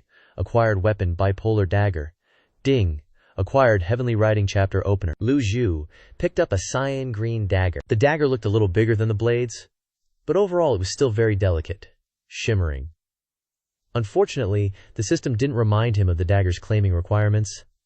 Lu Zhou opened the system interface again. Currently, he had the following weapons. Nameless sword, life-severing saber, Li Yin Xiang. Lu Zhou liked Nameless the most. After repeated inspections, he had confirmed that Nameless was heavenly grade. The life-severing saber was the weapon taken from the hand of Zhang Yi Dao elder Zhang Qiuqi. After refining it, it was also heavenly grade. Li Yin Xiang was transformed from the mysterious treasure sun, able to withstand the attacks of other heavenly grade weapons, so it was naturally heavenly grade as well. Apart from Nameless, he could give the remaining weapons to his disciples. After all, powerful disciples meant a more powerful him. Currently, only 5th disciple Zhao Yu and 8th disciple Zhu Honggong didn't have weapons. How should he divide them? Zhao Yu was a girl, so using the life-severing saber seemed a bit too rough, not aesthetically pleasing. Li Yin Xiang would transform into a fist after use, making her look even more eye-jarring. These two crude weapons were actually quite suitable for old-age Zhu Honggong. But Zhu Honggong had just returned to the Evil Sky Pavilion. His personality needed more tempering, and Lu Zhou wouldn't give him a weapon until he was sure he didn't have ulterior motives. After much consideration, only Zhao Yue was suitable to use the bipolar dagger. But Zhao Yue's cultivation hadn't reached the Yuanshen realm yet, so she couldn't control a heavenly grade weapon. Lu Zhu picked up the bipolar dagger. A chilling sensation from the dagger went straight into his mind. The bipolar dagger flashed with a cold light. Good! Lu Zhu couldn't help but praise, although not as imposing as the Nameless sword. Suddenly, he felt the urge to take out Nameless, to test the toughness of the bipolar dagger. But remembering the terror of the Nameless sword, he refrained. The bipolar dagger was at least a heavenly grade weapon. It would be a pity if it was destroyed. Lu Zhao retracted the Biluo blade, his eyes turning towards the heavenly book scroll. He murmured suspiciously. Could this thing be related to the 3-volume heavenly book cultivation method? Lu Zhao reached out to touch the heavenly book scroll, and the darn scroll suddenly shattered into tiny pieces, turning into specks of starlight that seeped into Lu Zhu's mind. He opened the heavenly book interface. The human scroll was still glowing, but the earth and heaven scrolls remained dim, without a trace of light. Seriously? He clicked open the human scroll. The first thing that hit his eyes was a row of seal characters radiating golden light. Divine power of all living beings speech. When he was in Anyang City, this line of text from the heavenly book appeared in his mind. So what's the point of this heavenly book scroll? Lu Zhao thought and thought, but still couldn't figure it out. He decided to stop racking his brain. Ever since comprehending the heavenly book, there were a lot of things he didn't understand. Lu Zhao sat cross-legged, planning to continue comprehending the heavenly book. The heavenly book interface opened, and Lu Zhao entered a state of comprehension. Almost simultaneously, strange texts written in the seal script appeared in his mind. Born with immeasurable physical body, achieves divine power. Physical body achieves divine power, can manifest limitless, boundless, wonderful physical body. Cloud command. What is transformed into physical body close to enlightenment, can arouse all kinds of divine power work, degrees of birth affairs, enter all dharmas, extinguish ultimate divine power, achieved extinguish ultimate communication, hence able to reside in samadhi, correct determination, and universally manifest physical body like light and shadow, universally manifesting all things while in samadhi, silent, unmoving state. Lu Zhao's originally abundant spirit suddenly had more gaps appear. Very quickly, he was completely immersed in comprehending the heavenly book, completely losing track of time. 7 days passed in the blink of an eye. In these few days, besides cultivating, Xiao Yanker spent the rest of her time keeping an eye on the old beggar, Pan Lishan. Pan Lishan didn't do anything. If he wasn't drinking wine, he'd be passed out asleep, no different from the beggar she saw in the market area of Gangzi town. From morning till night, Pan Lishan was like a lump of mud that couldn't plaster a wall. He always acted like he didn't care about anything, lying down to sunbathe wherever was comfortable, and even scratching the dirt off his body. Pan Lishan squinted and said, "Little girl, you've been staring at this old man all day long, aren't you bored?" Xiao Yanher curiously sat down in front of the old beggar and asked, "Master told me to keep an eye on you." "That's right, how did you get inside the barrier?" The old beggar, who had been closing his eyes, suddenly opened them, then parted his lips to reveal his missing front teeth. Looking quite funny, he said. "Want to know?" Pan Lishan looked around a bit, glancing left and right. There was no one else around. Zhao Yanshare nodded slightly. Pan Lishan laughed heartily. "Do you know what I like about Wei Yi the most?" Zhao Yanher smiled sweetly and replied. "What?" he then said. "He's straightforward, sincere, and doesn't act all pretentious." Xiao Yanher was pleased and egotistically said, "Hee, my senior brothers and sisters all praise me like that. One good turn deserves another." The old beggar then asked Xiao Yanker, "Can you tell this old man if there's anyone on Golden Court Mountain with the surname Pan?" Xiao Yanher said cheerfully, "Of course there is." The old man was curious when he heard this and asked, "Who is it?" Xiao Yanher smiled sweetly and pointed at the old beggar. "It's you, who else?" The old beggar was stunned when he heard Xiao Yanher's words. It would have been better if he hadn't heard it. Hearing it was like not hearing anything at all. It wasn't helpful at all. He strained his ears to listen carefully. Despite feeling helpless and traumatized by this little girl, Pan Lishan tried to cough twice and continued. What this old man meant was someone else. Xiao Yanher was a little startled, and she widened her eyes and replied, "Old man? Are you talking about Pan Zhong? Oh, now that you mention it, you're surnamed Pan, and he's also surnamed Pan. Are you his father?" The dry, old face of Pan Lishan was twisted, as if he had a stroke. He lay back on the ground and said helplessly, This This old man isn't surnamed Pan, I was just asking casually. Xiao Yanhe conveniently scattered some food for her chickens, to make them grow faster so she could pluck their feathers and roast them, and the soft-shelled turtle to cook with bananas. Occasionally, Xiao Yanhe would turn to the old beggar and say, "Do you want some? I'll give you a little." No matter what, she found it incomprehensible. She continued to question the old beggar. "Then that's really strange. Old Pan, you're just an ordinary old beggar. Why aren't you afraid of my master killing you?" Cough, cough, cough. Pan Lishan choked on his words. "I already said this old man isn't surnamed Pan." "Alright, then quickly tell me, how did you get inside the barrier?" Pan Lishan grimaced and asked. "Why do you keep asking? If I don't answer this little girl, I won't be able to sleep peacefully." So, the old beggar muttered a few words. "No matter how sophisticated a fishing net is, there will always be a hole." Xiao Yanshi listened but didn't understand at all. Two big question marks appeared in her head. Pan Lichin saw that the direction of the sunlight had changed, so he turned towards the sun again, then continued to lie down, resting his chin on his hand, and said, "Little girl, is Pan Zhong dead?" The old beggar's question was no less bizarre. Xiao Yanhe was a little surprised, but she proudly replied, "He has a long life. He just happened to meet my master. If it weren't for master bestowing him the 6 yang technique, I'm afraid he would have died long ago." Pressing his advantage, the old man continued to rest his head on his hand and asked, "Then that's good. How is he living on the mountain?" "Don't worry, your son is living very well here." Zhao Yanhe pointed her toes and leaped onto a branch. Poofed. Pan Lishan had just taken a sip of wine and spat it all out. "This old man is really not surnamed Pan. Moreover, this old man is already old. How could I have such a young son?" Xiao Yanhe nodded slightly and said, "Yeah, that makes a lot of sense." Pan Lishan nodded in satisfaction, then flattered her and said, "Girl, give this old man some more wine. That 100-year-old vintage, all right?" "Sure. For the sake of your grandson, I'll get you some to drink." Zhao Yanhe looked like it was a given. Pan Lishan continued. Question mark? What? Just now it was son, and now it's grandson? Just as Pan Lishan was feeling so suffocated in his chest that he didn't want to speak, to the point where he had no way to deny it, a deep sound suddenly came from the Evil Sky Pavilion. OMM. Immediately afterwards, a huge vortex appeared in the sky above the Evil Sky Pavilion. At the center of the vortex were twinkling specks of light. Everyone on Golden Court Mountain stopped what they were doing and looked up at the Evil Sky Pavilion. Xiao Yanhe and the old beggar were also very curious. At the same time, the energy within the Golden Court Mountain barrier was sucked into the vortex, slowly being absorbed by the vortex. The vortex at this moment was no different from a tornado at sea. The female cultivators of the Moon Reflection Sect had long regarded themselves as disciples of Golden Court Mountain. Seeing this scene, they panicked and said, "Quickly go inform Elder Hua, 3rd Mr., 5th Mr., and 9th Mr." A female cultivator rushed away. "Yes, the Evil Sky Pavilion is our home. Nothing can happen." The big commotion at the Evil Sky Pavilion had attracted everyone's attention. Hua Wudao, Duan Musheng, Zhu Jifeng, Zhao Yui, Xiao Yanhe, and the female cultivators of the Moon Reflection Sect all gathered outside the Evil Sky Pavilion. Even Fan Shuen, heavily injured and recuperating in his room, had to drag his ailing body out to gaze at the distant Evil Sky Pavilion.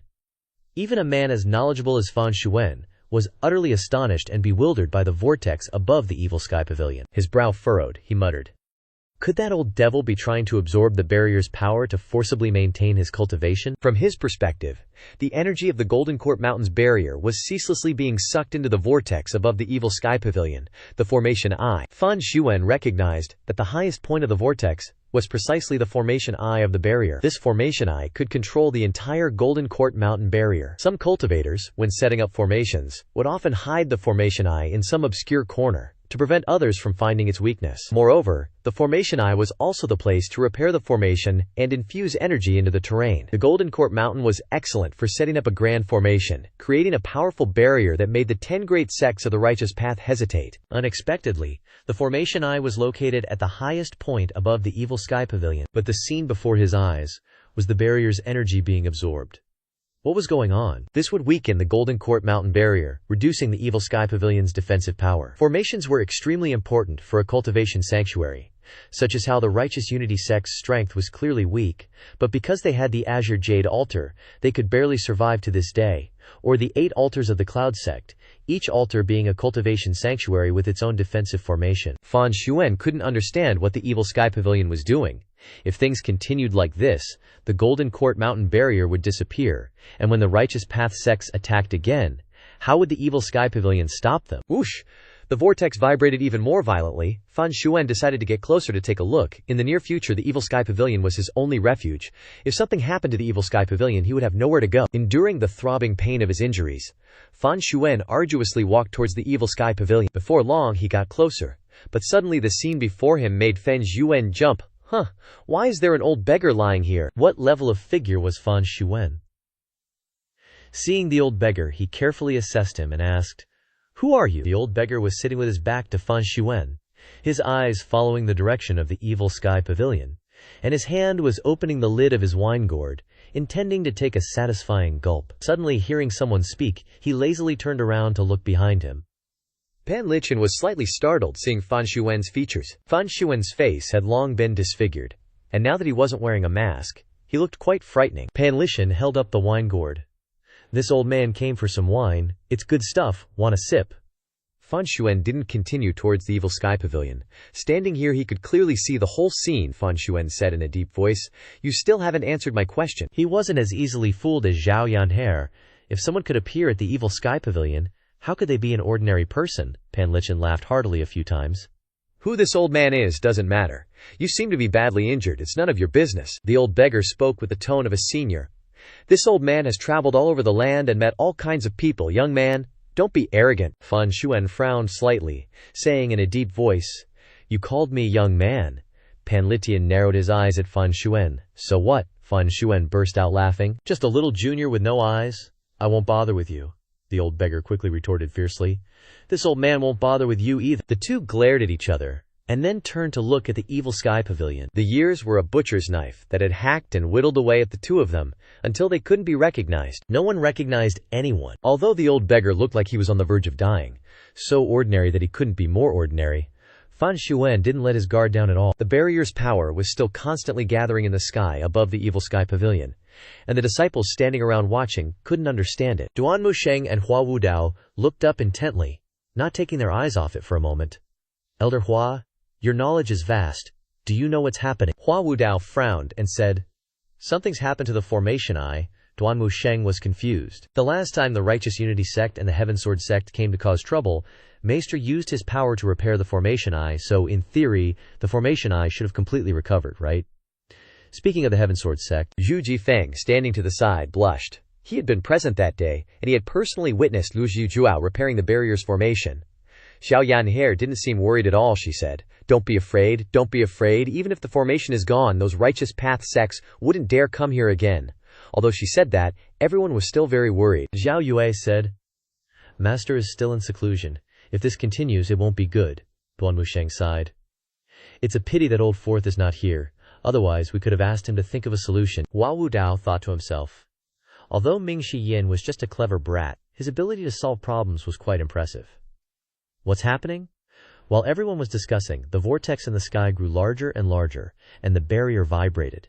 This meant that a portion of the barrier's energy had been absorbed by the vortex, making the vortex even bigger. Seeing the unstable situation, Hua Wudao shouted, "No! If this continues, we must report this to the pavilion master." The others all nodded. Hua Wudao was the oldest among them, so he led the group into the Evil Sky Pavilion's main hall, with the others closely following behind. Behind the main hall was a quiet corridor, and deep inside was a secret chamber. The secret chamber was still sealed, and it was very well soundproofed. The vibration of the barrier didn't affect the cultivator inside at all. Everyone simultaneously saluted. "Pavilion Master, Master." The secret chamber was still extremely quiet, with no movement. Everyone exchanged glances, and Duan Musheng called out again, "Master." Unfortunately, the secret chamber remained silent. Hua Wudao stood in front of the secret chamber door and transmitted his voice. Hua Wudao has something to request. He used his primal chi to transmit his voice, so even through a stone door, the person inside could hear him clearly. But there was still no reply from within the secret chamber. Xiao Yanshi was starting to get antsy. Could it be that Master isn't even in there? Ming Xinyin was equally puzzled. If he's not in the secret chamber, where could he be? The East Pavilion, West Pavilion, South Pavilion, North Pavilion, they're cleaned and checked every single day. Besides, there's no need for Master to sneak off like this. Hua Wudao was a bit calmer. "Everyone, chill, let me sense things a bit." When you reach a certain realm, as long as there's a living being nearby, cultivators can use their full power to detect their presence. Unless their cultivation is way beyond yours, that's the only way they can completely hide their aura. But Hua Wudao's a 7-leaf badass. No one's better at sensing things than him. Plus, Master's chilling in the Demon Heaven Pavilion, no need to hide his aura. So Hua Wudao placed a hand on the stone door, and his vital energy vibrated. Being this close should be enough for him to know if someone's inside. Hua Wudao closed his eyes, his ears twitched, and his vital energy flooded into the secret chamber. It was quiet and peaceful inside, like no one was there. Hua Wudao kept sensing. Bam! Hua Wudao's eyes snapped open, startled. At that moment, he felt a crazy, powerful energy inside. Hua Wudao pulled his hand back, and the female cultivators anxiously spoke up. Elder Hua, Duan Musheng urgently asked. Elder Hua, what's the situation? I sensed a massive energy contracting powerfully on the ceiling of the secret chamber. The forces converging in a funnel shape, constantly pouring into the person sitting in the middle of the room. Pavilion Master is probably experiencing cultivation deviation. Hearing those 4 words, cultivation deviation, the group was shocked, the disciples especially, frozen in place, sweat dripping down their cheeks, seeing everyone's disbelief because they've never seen such a thing. Hua Wudao continued. Seclusion is often for breaking through, improving cultivation, and enhancing the abilities and skills of cultivators. Because of this, there's a countless number of cultivators who experience cultivation deviation. The deviation isn't referring to the demons from the demonic path, but the phenomenon of cultivation problems, or flawed cultivation methods, damaging meridians, and the Dantian Qi Si. At best, partial paralysis. At worst, cultivation ruined, leading to death. He was downplaying it, but saying this made Hua Wudao shiver himself. Of all the disciples, little Zhao Yanhe had the most affection for Master, so hearing Hua Wudao say Master was in danger, she didn't believe it. How could this happen, Elder Hua? Don't talk nonsense, Hua Wudao earnestly said. The aura and vital energy in the room are fluctuating wildly. I can sense the energy barrier gathering energy into the secret chamber through the formation eyes. If you don't believe me, go sense it yourselves, the old guy frowned, ending with a confident statement. The situation in the secret chamber was obvious. Duan Musheng was the first to step forward to sense it. He put his hand on the door of the secret chamber, and sure enough, just as Hua Wudao said, the vital energy inside was a total mess. This was definitely a sign of cultivation deviation, Zhao Yue hurriedly urged. Third senior brother, think of a solution. This can't continue. Duan Musheng scratched his head, glancing at the door but seeing nothing. All he could do was shake his head. Hua Wudao sighed. There are 2 options, Duan Musheng immediately asked. What options? Speak quickly, Hua Wudao revealed. 1. We break open the secret chamber. Everyone works together to stabilize the chaotic vital energy inside. There might be a backlash, and we'll bear it together. The second option is to not interfere. Those experiencing cultivation deviation still have a chance of survival during the cultivation process, with the possibility of reversing and breaking through. But the chances of success are very low. Before Hua Wudao could finish, little Zhao Yanhe blurted out first. Then what are we waiting for? Break open the secret chamber. Third senior brother, hurry. 2 choices laid out before them. Hua Wudao nodded. In that case, we'll choose the first option. Those with cultivation below the primordial spirit realm, step away. When presenting the 2 options, Hua Wudao had already made his own decision. Duan Musheng nodded. I agree. The female cultivators with low cultivation all turned to leave, since they wouldn't be of any help and might even be a hindrance. But Zhao Yu didn't leave. She said, I'll stay. They all understood very well that if something happened to Master, the Demon Heaven Pavilion's tribulation would begin. Whether for personal or the sect's sake, they had to make this choice. As the female cultivators left, the vibrating sound of the barrier layer echoed again, meaning the energy source was becoming increasingly turbulent. Fan Xuan and Pan Lichen quietly observed the situation. Seemingly not planning to interfere, Fan Xuan watched the vital energy constantly gathering into the secret chamber, showing disdain. Looks like after all these years he still hasn't given up on pursuing immortality. Pan Lichen glanced at him. Birth, aging, sickness, and death are the immutable truths of the world. Why do some people always want to break these truths? If you see things so clearly, why don't you just jump off here and die? Pan Lichen pointed toward the cliff. Little punk, don't be cheeky with this old bone. I don't have many years left, but you're still young. Life is long. When you reach my age, you'll understand all this. Pan Lichen spoke in a lecturing tone. Fan Xuan's voice was hoarse, his face full of disdain. When this one was ruling the world, you were probably still in your mother's womb. Pan Li Tian also retorted with a look of disdain. In the womb, kid. You're the first one who's dared to say that to this old geezer. Fan Xuan chimed in.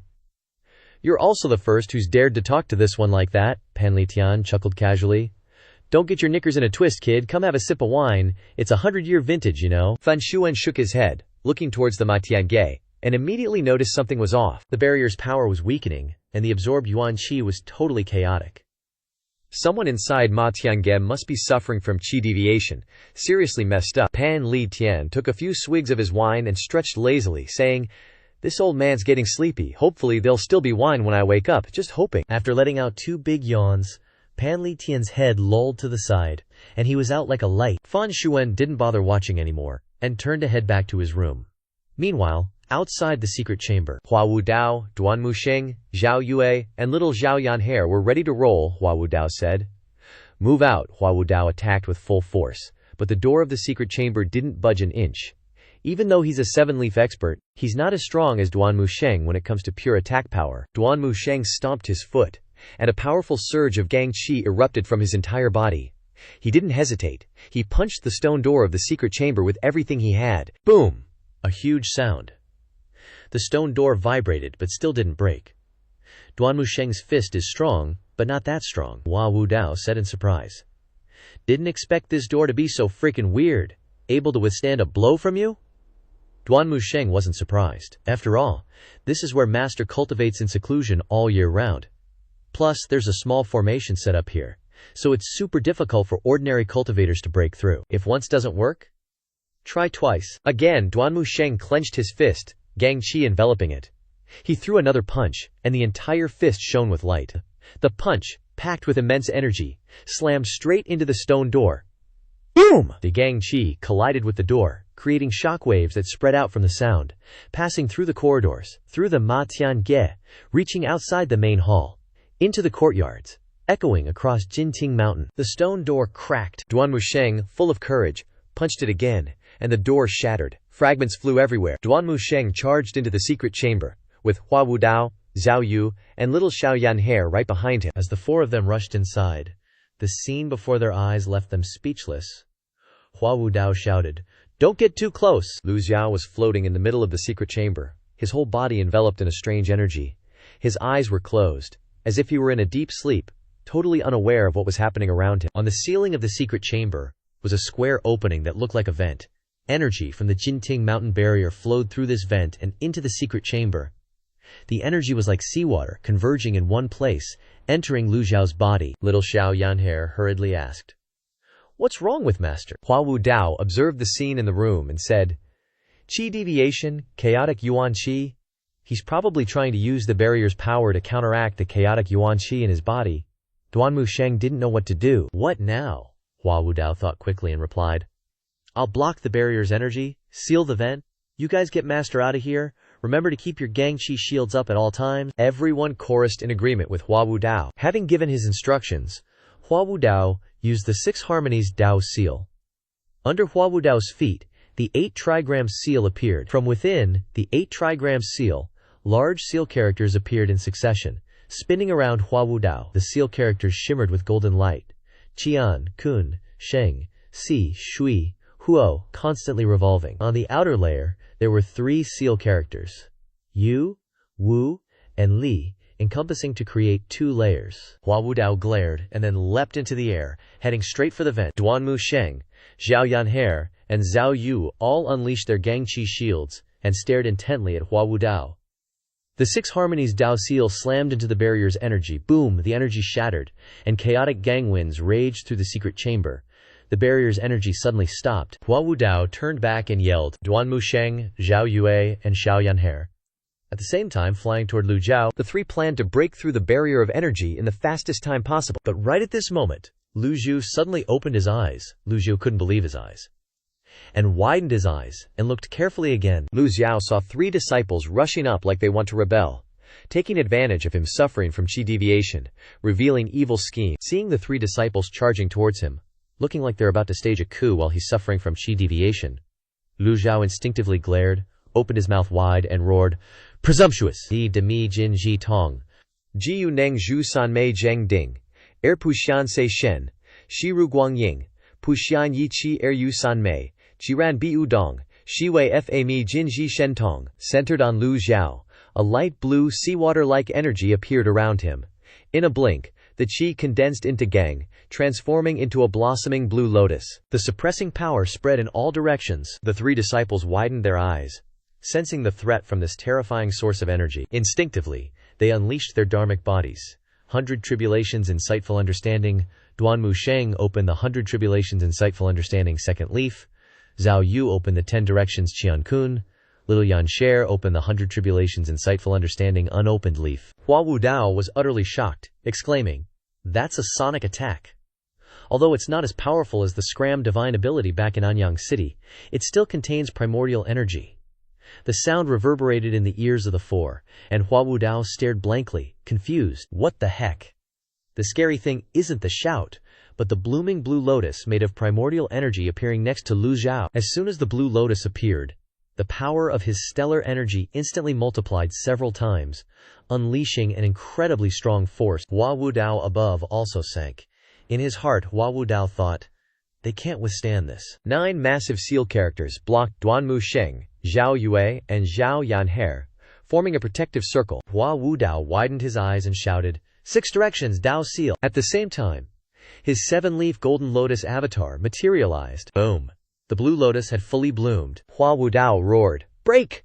But it had absolutely no effect. Instead, the 6 Directions Dao Seal was shattered into tiny pieces. The lotus petals touched the 9 seal characters, and all 9 instantly lost all resistance, being obliterated by the bizarre energy, then dissipating into the air. Hua Wudao was blasted backward, smashing through the stone wall.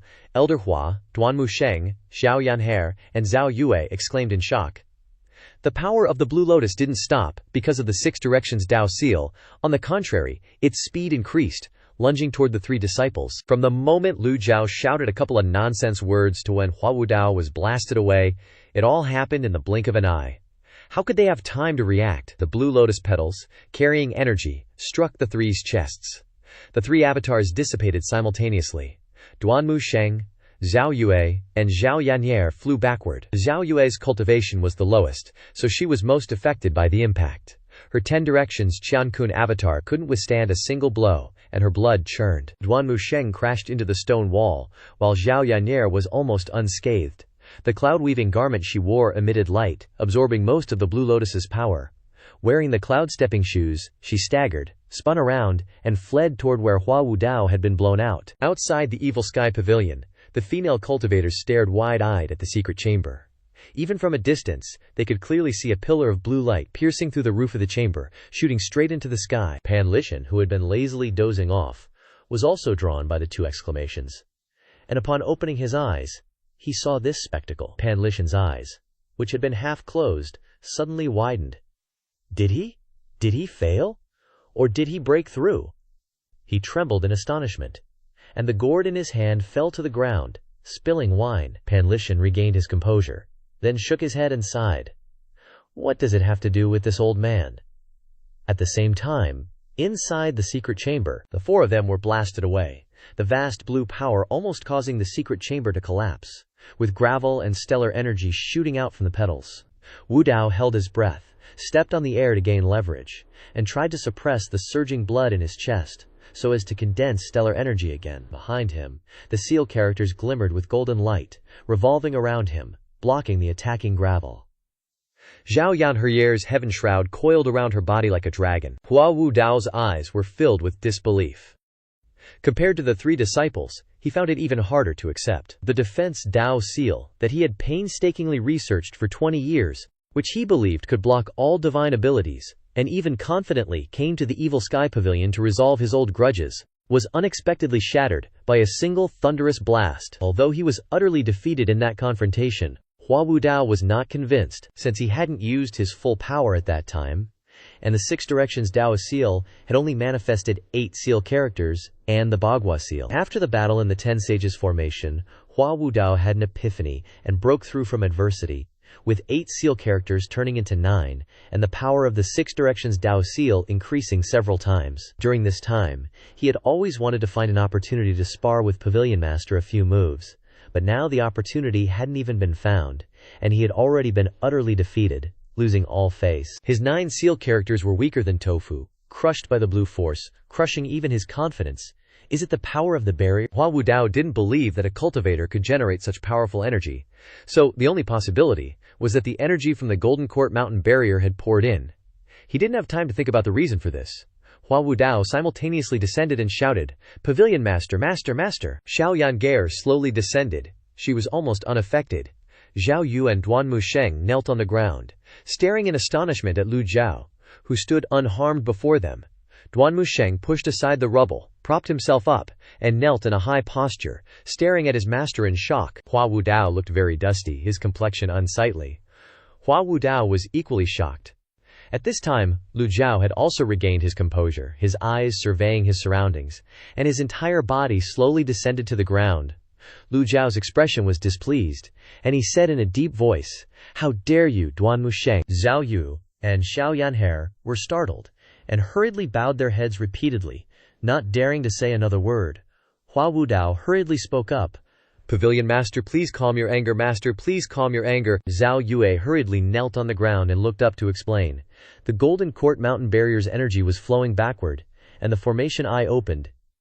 This disciple thought that Master was suffering a killing deviation, so she recklessly rushed into the secret chamber. "Please forgive me, Master." Lu Zhou clearly remembered that he was still comprehending the heavenly writing. After obtaining the opening chapter of the heavenly writing, his state of comprehension was different from before, becoming more focused and more immersed. The secret chamber was a perfect place for him to comprehend the heavenly writing. However, the moment he opened his eyes, Lu Zhou saw 3 disciples recklessly entering the secret chamber, disturbing his seclusion.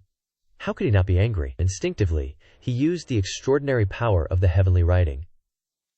Lu Zhou didn't know how long he had been comprehending, but in his mind he didn't feel full and clear, but rather a little tired. Lu Zhou looked up with a frown at the barrier above, which was indeed much weaker than before. In his heart, Lu Zhou was extremely annoyed. He was comprehending the heavenly writing, so why would he suddenly absorb the energy of the barrier? This comprehension session was truly a pity. Not only did he fail to store extraordinary energy, but he was also interrupted halfway, and even the secret chamber was destroyed. Lu Zhao's gaze swept over the group, and he said indifferently, "Intruding into the secret chamber without permission is punishable. Hua Wudao, Duan Musheng, 30 strikes, Zhao Yanye, and Zhao Yu, 20 strikes." The disciples were dumbfounded, but they didn't dare to react.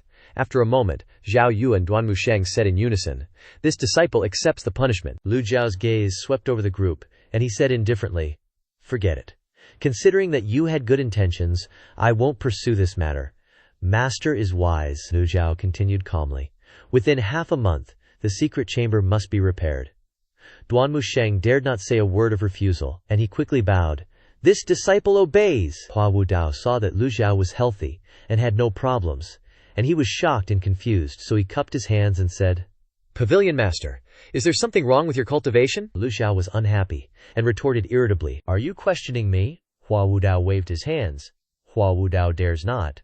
Hua Wudao is reporting the situation just now. It looked very dangerous.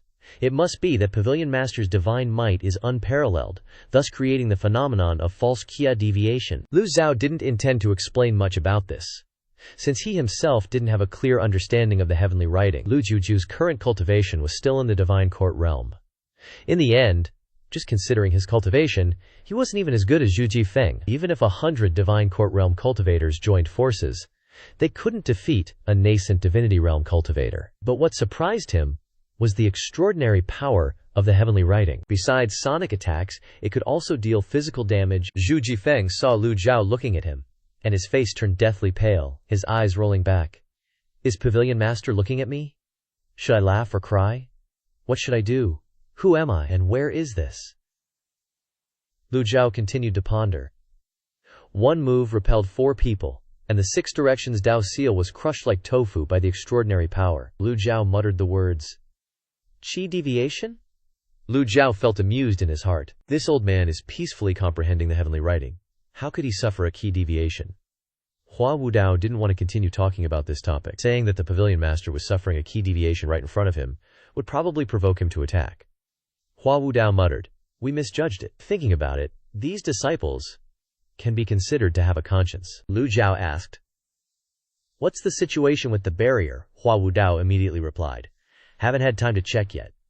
Hearing this, Lu Zhou clasped his hands behind his back and walked outside. Meanwhile, outside the Evil Sky Pavilion, A group of female cultivators were watching from a distance, also terrified, unsure whether to approach and check. They had also witnessed the spectacle just now. The power of the barrier had weakened by more than half. One female cultivator worried. What if Pavilion Master is in trouble? Pan Lishan staggered over and plopped down on the ground, the lazy old beggar saying, "Either he lives or he dies. Nothing to worry about." The female cultivators turned to look at the old beggar. "If something happens to the Evil Sky Pavilion, there'll be no more wine for you to drink." Pan Lishan squinted and said, "That makes sense. This old man hopes the Evil Sky Pavilion is safe and sound." He raised his head to look at the array eye on the Evil Sky Pavilion. The surroundings of the array eye had returned to normal, and the deep blue sky had also recovered as before. The barrier that couldn't stop him before was even less likely to now. The female cultivators' voices rang out. "Greetings, Pavilion Master." At that moment, Pan Lishan was shaking his head and sighing. "The glorious days of the Evil Sky Pavilion are gone forever." The female cultivators turned to glare at him. But thinking he was just an ordinary person who knew nothing, they didn't bother with him, while everyone was still worried. Lu Zhou slowly walked out of the Evil Sky Pavilion. Duan Musheng, Zhao Yu, Zhao Yan'er, and Hua Wudao, looking quite disheveled, followed behind Lu Zhou, as if they had just rolled around on the ground. "Greetings, Pavilion Master." The female cultivators bowed respectfully. Lu Zhou waved his sleeve, tidying up a bit. The female cultivators replied in unison. Yes, Pan Litian, who was sunbathing, immediately jumped up when he heard Lu Zhou approaching. His eyes widened, showing the whites, and his old face stiffened slightly. He had an incredulous expression. You're not hurt at all." Lu Zhou's expression remained indifferent. His eyes were still fixed on the barrier, and he asked indifferently, "Were you hoping that this seat would be in trouble?" When Lu Zhou questioned him, Pan Litian hugged the wine gourd in his arms, showing his 2 rat teeth, and replied, "I wasn't hoping for it. If something happened to you, this old man wouldn't have any more wine to drink." Zhao Yan'er was furious when she heard this. She snorted coldly. "All you do all day is drink yourself to death." Pan Lishan didn't bother arguing with a little brat. He turned and looked up at Lu Zhou. What a pity. Hearing Pan Lishan say something like that, left hanging in the air, made Lu Zhou quite uncomfortable, so he asked, "What's a pity?" After speaking, Pan Lishan sat down. Hugging the wine gourd tightly with both hands, his eyes closed, enjoying the sunlight, he mumbled in response to Lu Zhou.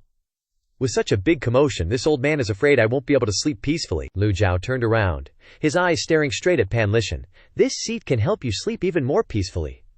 Pan Lishan didn't open his eyes, but still drowsy, showed his 2 rat teeth and said, "This old man is already sleeping peacefully." Lu Zhou frowned slightly and waved his hand. "Really?" Zhao Yan'er understood his meaning and immediately cracked her knuckles, looking up at her master. "Shifu, didn't you teach this disciple not to bully the elderly, weak, and disabled? Is it okay if this disciple beats him up now?" Lu Zhou hesitated and said nonchalantly, "Did this master ever say such a thing?" Zhao Yan'er looked back at Lu Zhou with wide eyes, her heart filled with joy. No, this disciple misremembered, Zhao Yan'er thought to herself. "I'm about to have a satisfying beating, you old beggar." Pan Lishan heard the sound of Zhao Yan'er warming up, the cracking sounds of her joints twisting, making people's skin crawl. Pan Lishan was startled, his eyes wide open, as he retreated backward and said in a panic, "Little girl, this old man is old. I can't withstand your fists. Don't come here." Lu Zhou originally wanted to see this effect.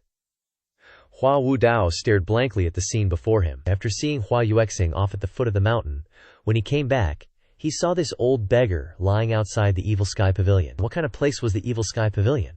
How could they allow an ordinary old beggar to come here and freeload? Hua Wudao scrutinized him for a long time, but couldn't see anything special about the old beggar, except for one thing. His skin was very thick, and his guts were also very big. Zhao Yan'er smiled.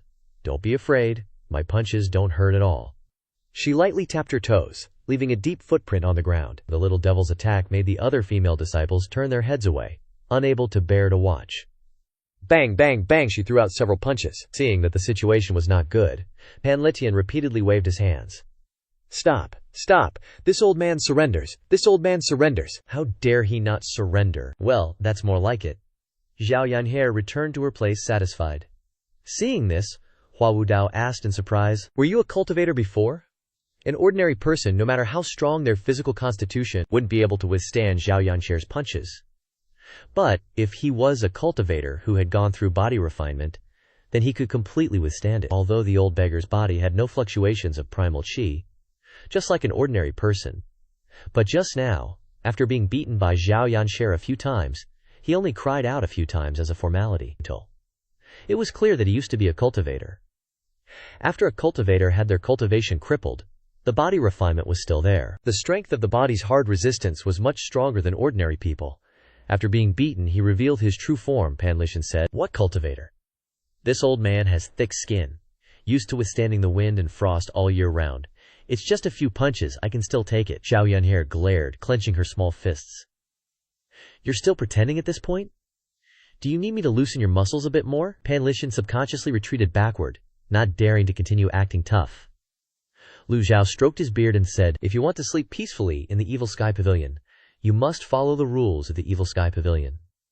Panlishan was a little more hesitant than before because he had been beaten by the little brat Yaner. He replied softly, "This old man is very law-abiding. For the past few years this old man has wandered all over, and I'm very law-abiding wherever I go." Lu Zhou felt more satisfied. "That's good." Lu Zhou went to check the Golden Court mountain barrier for a while and then returned the same way. Panlishan continued to stand next to the old devil, looking short and stout. Lu Zhou asked, "With your status and position, you should be able to enjoy your old age. Why are you wandering to this extent now?" Panlishan shook his head and smiled. "Being a beggar is so good. As long as you're not ashamed, you'll have food to eat." Lu Zhou was quite puzzled by the old man's intention to beg. "You really don't need face," Panlishan replied without a bit of embarrassment. "This old man doesn't ask for much. As long as I have enough to eat and drink, I'll scram on my own." Lu Zhou looked at Panlishan. "Scram? Where will you scram to?" Panlishan said calmly. "The four seas are my home," Lu Zhou growled.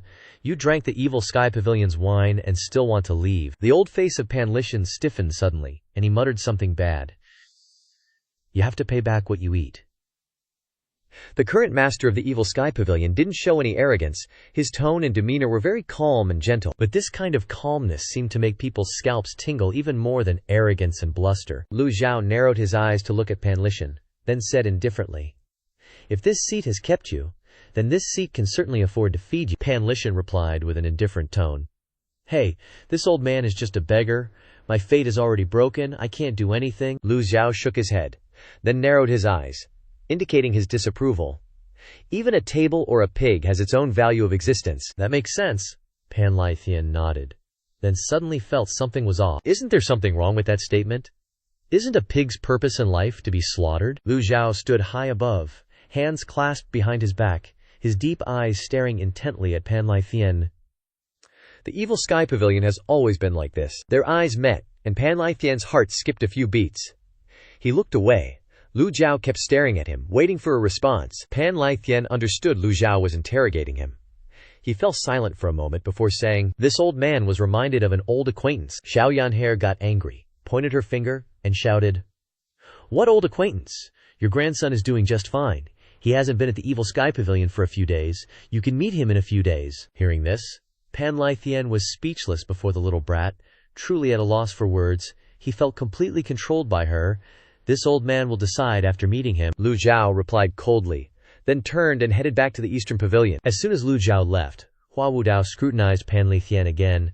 "Your grandson is at the Evil Sky Pavilion. This is Fan Trong's grandpa." Zhao Yanhe pointed at Pan Lithian and affirmed confidently. Hearing this, Pan Lithian froze, completely speechless. It seemed impossible to explain this clearly. The female cultivators behind them began to gossip. "Fan Trong's grandpa? I knew they looked alike. Great breeding. Yeah, exactly the same." Hua Wudao patted the old beggar Pan Lithian on the shoulder and laughed loudly. "Haha, so you're Fan Trong's grandpa." To Hua Wudao, Fan Trong was just a junior, so he only greeted him symbolically. Pan Lithian immediately denied it. "This old man isn't surnamed Fan. I'm really not surnamed Fan." Hua Wudao kept laughing and choking as he teased the old beggar. This friend's tone of voice is also very similar. "You're really Fan Trong's grandpa, haha." Lu Zhou returned to the Eastern Pavilion, with Zhao Yu and Duanmu Sheng respectfully following behind. Zhao Yanhe couldn't understand, and asked Lu Zhou, "Master, he's just a normal old beggar. Why do we have to keep him?" Lu Zhou replied, "He's useful." Duanmu Sheng didn't ask further. Remembering the barrier, he said, "Fourth junior brother hasn't returned yet, and there's been such a big commotion at the Evil Sky Pavilion. This disciple is worried that external enemies will take advantage of the vacancy. This disciple is willing to sacrifice cultivation to repair the barrier." Lu Zhou waved his hand. Although the barrier has weakened by half, the Evil Sky Pavilion isn't a place where those rats can run rampant. With the current situation, the effect of the Golden Court Mountains barrier is far inferior to the formations at Thang, Ngokdan, and Vantong. If the 10 great sects of the Orthodox faction dared to besiege Golden Court Mountain again, Lu Zhou wouldn't mind using a few more item cards to dissolve them. Lu Zhou walked into the pavilion. This disciple takes his leave. Duanmu Sheng, Zhao Yaner, and Zhao Yu left the Eastern Pavilion. Inside, Lu Zhou opened the system interface while thinking about what happened when he comprehended the Book of Heaven. The extraordinary power of the Book of Heaven was indeed very powerful, but why did it absorb the energy of the barrier? He opened the Book of Heaven interface. The characters were no more than before. This showed that the Book of Heaven was still the human scroll. Lu Zhou knew that the first divine power of the human scroll was a kind of hidden skill. So the opening of the Book of Heaven must have the effect of unlocking the second divine power, law extinction. This divine power was similar to the binding seal, except its power far exceeded the binding seal. The power of the divine powers had all been verified. According to Lu Zhao's feeling of comprehension, the more he comprehended, the greater the power of the divine power would be. So there would be a third, fourth, or even fifth divine power in the future. In other words, opening the Book of Heaven was the condition to comprehend another kind of divine power. Lu Zhou looked back at the system interface. Remaining lifespan 5,236 days. 1,000 days are missing. Although Lu Zhou remained calm on the surface, he greeted the system's entire family in his heart. 10,000 grass mud horses galloped past. Even though he cursed, it was actually very little to take away 1,000 days of lifespan. When the power of the Golden Court Mountains barrier poured into the body, it needed a strong body and cultivation to withstand it. Otherwise, that huge energy would cause the body to become deformed. It seemed that a portion of his lifespan was consumed by the barrier's power. This comprehension made his anemia even more serious. But overall, gaining another divine power was a comfort to his soul. Lu Zhou looked at the reversal cards he received from the lottery draw and muttered, "Use 5 reversal cards." They instantly turned into starlight and enveloped his entire body. The points of life force in the Eastern Pavilion gathered together and were quickly absorbed by Lu Zhou's body. Duanmu Sheng, Xiao Yanhe, and Zhao Yue, who had just left, suddenly turned their heads, sensing a large energy fluctuation. Duanmu Sheng raised his eyebrows. "What happened to Master again?" Zhao Yue worriedly continued. "Could it be that he's really suffering from keel deviation?" All three looked worried. After all, the energy of the Golden Court Mountains barrier was very chaotic. Duanmu Sheng shook his head slightly. "Forget it, don't worry about it. You learn from your mistakes. Master has always caused a lot of commotion." Duanmu Sheng was a very obedient disciple. Zhao Yu also nodded slightly in agreement. The three of them didn't look back again and quickly left the Eastern Pavilion. Inside the secret chamber, after the life force was absorbed, Lu Zhou's lifespan had increased by 1,500 days, with a remaining lifespan of 6,736 days.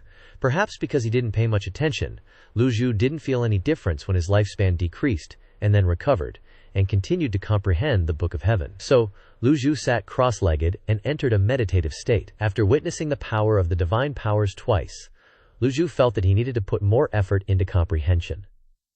As for the avatar, he certainly needed it as well. But currently, obtaining an avatar was more difficult than comprehending the Book of Heaven.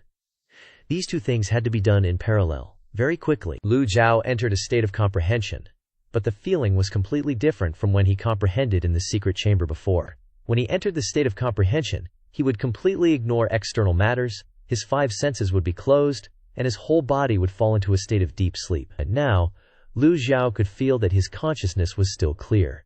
Lu Zhou guessed that this was also one of the advantages of leveling up the comprehension of the Book of Heaven. In the blink of an eye, a day had passed. The next morning, Lu Zhou hadn't even opened his eyes when he heard footsteps outside. Xiao Yanhe rushed in to report, "Master, Jiang Aijian sent a flying letter." Lu Zhou was a little curious when he heard the name Jiang Aijian. "What's the matter? This disciple will read it for you." Xiao Yanhe opened the flying letter and read softly, "Old Senior, the big commotion in the Golden Court Mountains barrier has reached the ears of the 10 great sects. The current situation is probably very unfavorable for the Evil Sky Pavilion.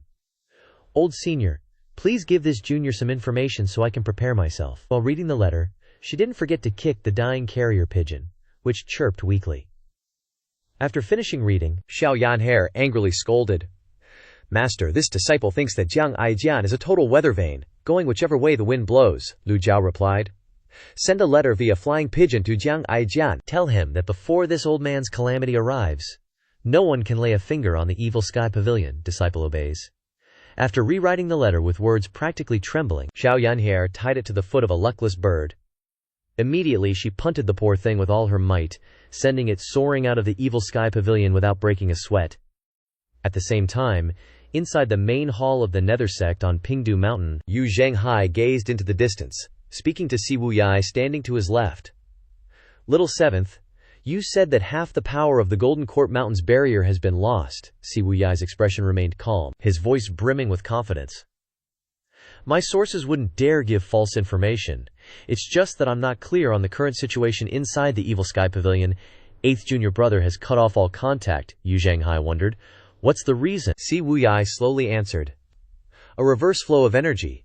Someone must have absorbed the barrier's power.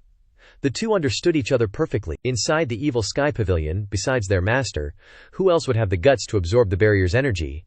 Yu Zhenghai sighed softly. Why won't he admit that he's out of juice? Si Wuyai chimed in. Forcibly absorbing energy might barely maintain his powerful cultivation, but it will definitely affect his lifespan, Yu Zhenghai nodded. If that's really the case, then Master is in for some trouble, Si Wuyai asked with doubt. Does first senior brother want to help Master? Yu Zhenghai shook his head. Helping or not helping makes no difference. Si Wuyai nodded slightly. Yu Zhenghai is too busy dealing with the Pure Clarity School. He doesn't have the time to care about other things, Yu Zhenghai continued asking. Little Seventh, in your opinion, who will be the first to lose patience if the Evil Sky Pavilion is in dire straits? Si Wuyai smirked. Slowly said.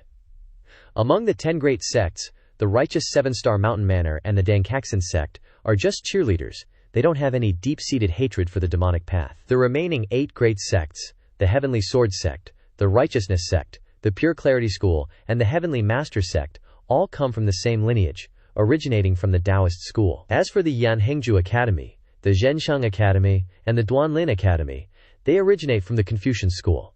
The Confucian school has always used gentle methods. They often don't have many conflicts with the demonic path, unlike the Taoist school, which constantly has conflicts. He paused for a moment, then continued. Elders Zhang Zhuqi and Zhang Chunlai of the Righteousness sect are dead, and the sect leader of the Heavenly Sword sect, Luo Chengfeng, was instantly killed by Master when they besieged Golden Court Mountain. The Pure Clarity School can barely take care of itself now. First senior brother is personally taking care of them.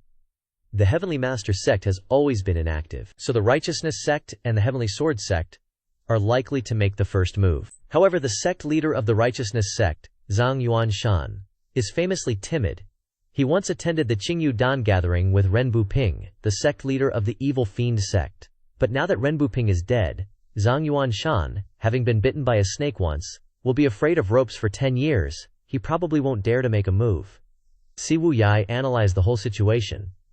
But Yu Zhenghai didn't listen to a single word. He has been in charge of the Nether sect for so many years. If he had to listen to every subordinate's report, wouldn't he die of exhaustion? Just give me the conclusion. Si Wuyai concisely responded with 3 words. Heavenly Sword sect. Yu Zhenghai nodded slightly. The sect leader of the Heavenly Sword sect, Luo Chengfeng, is dead, and the chief disciple, Zhu Jifeng, betrayed them to join the Evil Sky Pavilion. The Heavenly Sword sect definitely hates the Evil Sky Pavilion to the bone. The previous sect leader of the Heavenly Sword sect, Luo Hangfeng, has been in closed-door cultivation for many years. How could he just ignore his son's miserable death? Yu Zhenghai continued, You reap what you sow, can't blame others. Who would have thought that when the 10 great experts besieged Golden Court Mountain, Lu Zhou would choose to kill him? Lu Changfeng was too eager to show off, standing out like a sore thumb. Who else would he kill if not him? His death isn't unjustified at all. Si Wuyai looked at Yu Zhenghai, asking again, is first senior brother really not going to make a move this time? Yu Zhenghai only remained silent for a moment before saying, enough talk. Si Wuyai didn't ask anymore. He understood Yu Zhenghai's personality quite well. Recalling when Ye Tiangxin's Moon Reflection Palace was destroyed by the Evil Fiend sect, Yu Zhenghai also didn't take action. Ye Tiangxin betrayed her master and destroyed her ancestor. It's understandable that he didn't help her. But now that the Evil Sky Pavilion situation is unfavorable, Yu Zhenghai is still indifferent. Hoping for first senior brother to help is unrealistic. Si Wuyai frowned, sighing. Is first senior brother still holding on to that event? Yu Zhenghai indifferently replied. Your first senior brother has always been a generous person, very forgiving. Second junior brother has killed my people many times, have I ever blamed him? Let alone in this case, its master. Si Wuyai seemed normal on the surface, but he was constantly muttering in his heart. You almost swung your blade to challenge second senior brother, and now you say you've never blamed him. First senior brother is right. Yu Zhenghai continued to speak. Even if I make a move now, and force back the Heavenly Sword Sect, what about 5 years later? Now that the Golden Court Mountains barrier has weakened, the Evil Sky Pavilion will face another great tribulation in less than 5 years. Since Yu Zhenghai and Yu Shengrong left the Evil Sky Pavilion, the 10 great masters of righteous sects have organized sieges against the Evil Sky Pavilion no less than 5 times, actually taking action twice. Once, the 10 great masters set a trap to besiege Ji Tiandao, and Ji Tiandao was injured in the battle. The second time the 10 great masters besieged, Luo Changfeng was killed. No one knows when the next time will be, but one thing is very clear. There are many powerful experts waiting for an opportunity, waiting for Ji Tiandao's life-threatening calamity to arrive, waiting for his cultivation to drop sharply, and the commotion of the barrier this time is like a signal for them to act. 5 years, Si Wuyai muttered softly. What will the world look like in 5 years? Yu Zhenghai smiled upon hearing this. Seventh junior brother, thinking too far ahead is useless to me. Just handle the matter at hand, which is the Pure Clarity School. Just as he finished speaking, the Qinglong Hall's chief seat, Hua Chongyang, slowly entered the main hall, clasped his hands in salute, then cupped his fist and said, Sect leader, Mo Qi of the Pure Clarity School has long fled. Now, only Yu Hongyi is struggling to support them.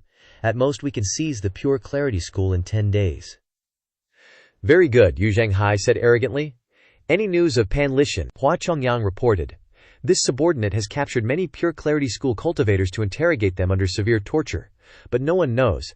Pan Lishan left the Pure Clarity School 50 years ago and hasn't been seen since. Si Wuyai asked strangely, what's the reason? Not very clear. Hua Chongyang shook his head. Yu Zhenghai asked, is junior brother very curious about this person? Under first senior brother's siege, the Pure Clarity School is barely hanging on. Pan Lishan is the #1 expert of the Pure Clarity School. It doesn't make sense that he wouldn't appear to save them.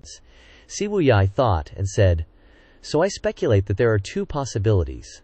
One is that Pan Lishan is dead, but this possibility is very small. Pan Lishan's cultivation is extremely high. If he wants to escape, no one can kill him. The second is that Pan Lishan and the Pure Clarity School have had an irreconcilable conflict. After hearing Si Wuyai's 2 possibilities, Yu Zhenghai made a judgment. According to what you said, the second possibility is a bit higher, but honestly, none of this really matters to the Nether sect. If Pan Lishan doesn't show his face, then Jingming Dao is going to get wiped out even faster. If he does show up, then Yu Zhenghai is just itching for a killer showdown anyway. Yu Zhenghai just barks out orders to his goons. Spread the word, obey me you live, disobey me you die. Yes, sect leader, blink, and bam, another 3 days fly by. A carrier pigeon zooms in like a bat out of hell from the northwest of Yang province, straight into the Demon Heaven Pavilion's barrier. Inside the East Pavilion, Lu Zhou finally comes out his comprehension trance after 3 days of soaking in the heavenly book. Lu Zhou figures that the extraordinary power of the Book of Heaven has recovered about half its juice. To get it fully charged again, he'll need at least 7 to 10 days. That's his comprehension speed these days. He's got a feeling that the more he comprehends, the faster he'll soak up the extraordinary power. Can't rush cultivation, gotta take it slow and steady with this kind of thing. Let's see how the pricing is. Lu Zhao's afraid he's gonna get screwed over again, with the system secretly jacking up the price of his item cards after he comprehends. He opens up the item interface and takes a peek. Phew, no price hikes. Huh? What's this? Lu Zhao glances over at the quest column. Aside from the usual disciple teaching quests, there's a new one that pops up. Find the lost key. Find a lost key, huh? He starts digging through his memories, but nada. None of Ji Tiandao's memories in his brain have anything to do with the lost key. Lu Zhao's old face freezes. Could this be related to his missing memories?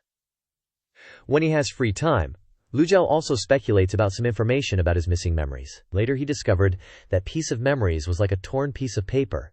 Piecing it back together was too difficult. So he just gives up. If he has to go find a lost key, then it's gotta be for opening some secret stash like a chest or something. In the Demon Heaven Pavilion, only the secret chamber and the warehouse in the North Pavilion have chests. But this confirms a suspicion Lu Zhao had when he transmigrated. A lot of Ji Tiandao's stuff is gone. either scattered all over the place for some reason like those disciples' weapons, like the Emerald Fall fragment, like cultivation methods. All of these things are still somewhere. So maybe this lost key is one of Ji Tiandao's old possessions. Just then, Xiao Yanhe swoops down, kicks the messenger pigeon in the butt, and flies down to Lu Zhou with the letter. Master. Got a letter with no name, Xiao Yanhe yells. Lu Zhou steps out of the room, looks at Xiao Yanhe. Xiao Yanhe is wearing the cloud silk dance robe, cloud stepping shoes. Lu Zhou asks, where's the heavenly silk gauntlets? He remembers the item Xiao Yanhe got from Cloud Sparrow building, hasn't seen her use it. Xiao Yanhe makes a face. Ew, they're ugly. Hurt my eyes. I left them in the South Pavilion. Those heavenly silk gauntlets are for both genders, so they aren't pretty to look at. Xiao Yanhe, all dressed up in her colored clothes and blue shoes, isn't gonna wear weird gloves. She is a nascent soul cultivator, who doesn't like beautiful things. Whatever. Lu Zhou flicks Xiao Yanhe on the head and chuckles, then tells her to read the letter. Whoever sent it, if a carrier pigeon can get into the Demon Heaven Pavilion, it's gotta be from his disciples or people the Demon Heaven Pavilion talks to. Xiao Yanhe nods, reads softly. Jingming Dao is under siege. Nether sect leader Yu Zhenghai is on a killing spree. Sect leader of Jingming Dao Mochi is injured and fled to Ugly West Lake. Pan Zhong has gone to Ugly West Lake, may be in danger, ha ha ha. Xiao Yanhe stops reading, looks at Lu Zhou. Xiao Yanhe makes a face, as she recognizes a familiar feeling. The pigeon has the same attitude as its owner. Lu Zhou stares at the letter and mumbles. Sure enough, no signature, but the ha ha ha at the end gives him away. That Jiang Aijian guy. He must be somewhere where he can't send letters easily. Lu Zhou's reminder shocks Xiao Yanhe. She points at the letter and says, so it's Jiang Aijian's letter. I remember. He always writes ha ha ha at the end of the letters. Someone as careful as Jiang Aijian, because a part of his eyes and ears are palace people. So he always leaves his personal style behind when sending letters. It's a unique survival code, like a password, even harder to be suspected. Xiao Yanhe asks suspiciously, why would that Pan Zhong guy go to Ugly West Lake and stir up trouble?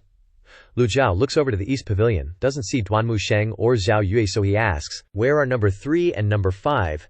Xiao Yanhe grins, they're in the South Pavilion. Lu Zhou grunts, tell number 3 to come to the main hall. Xiao Yanhe runs off like the wind, disciple is going now.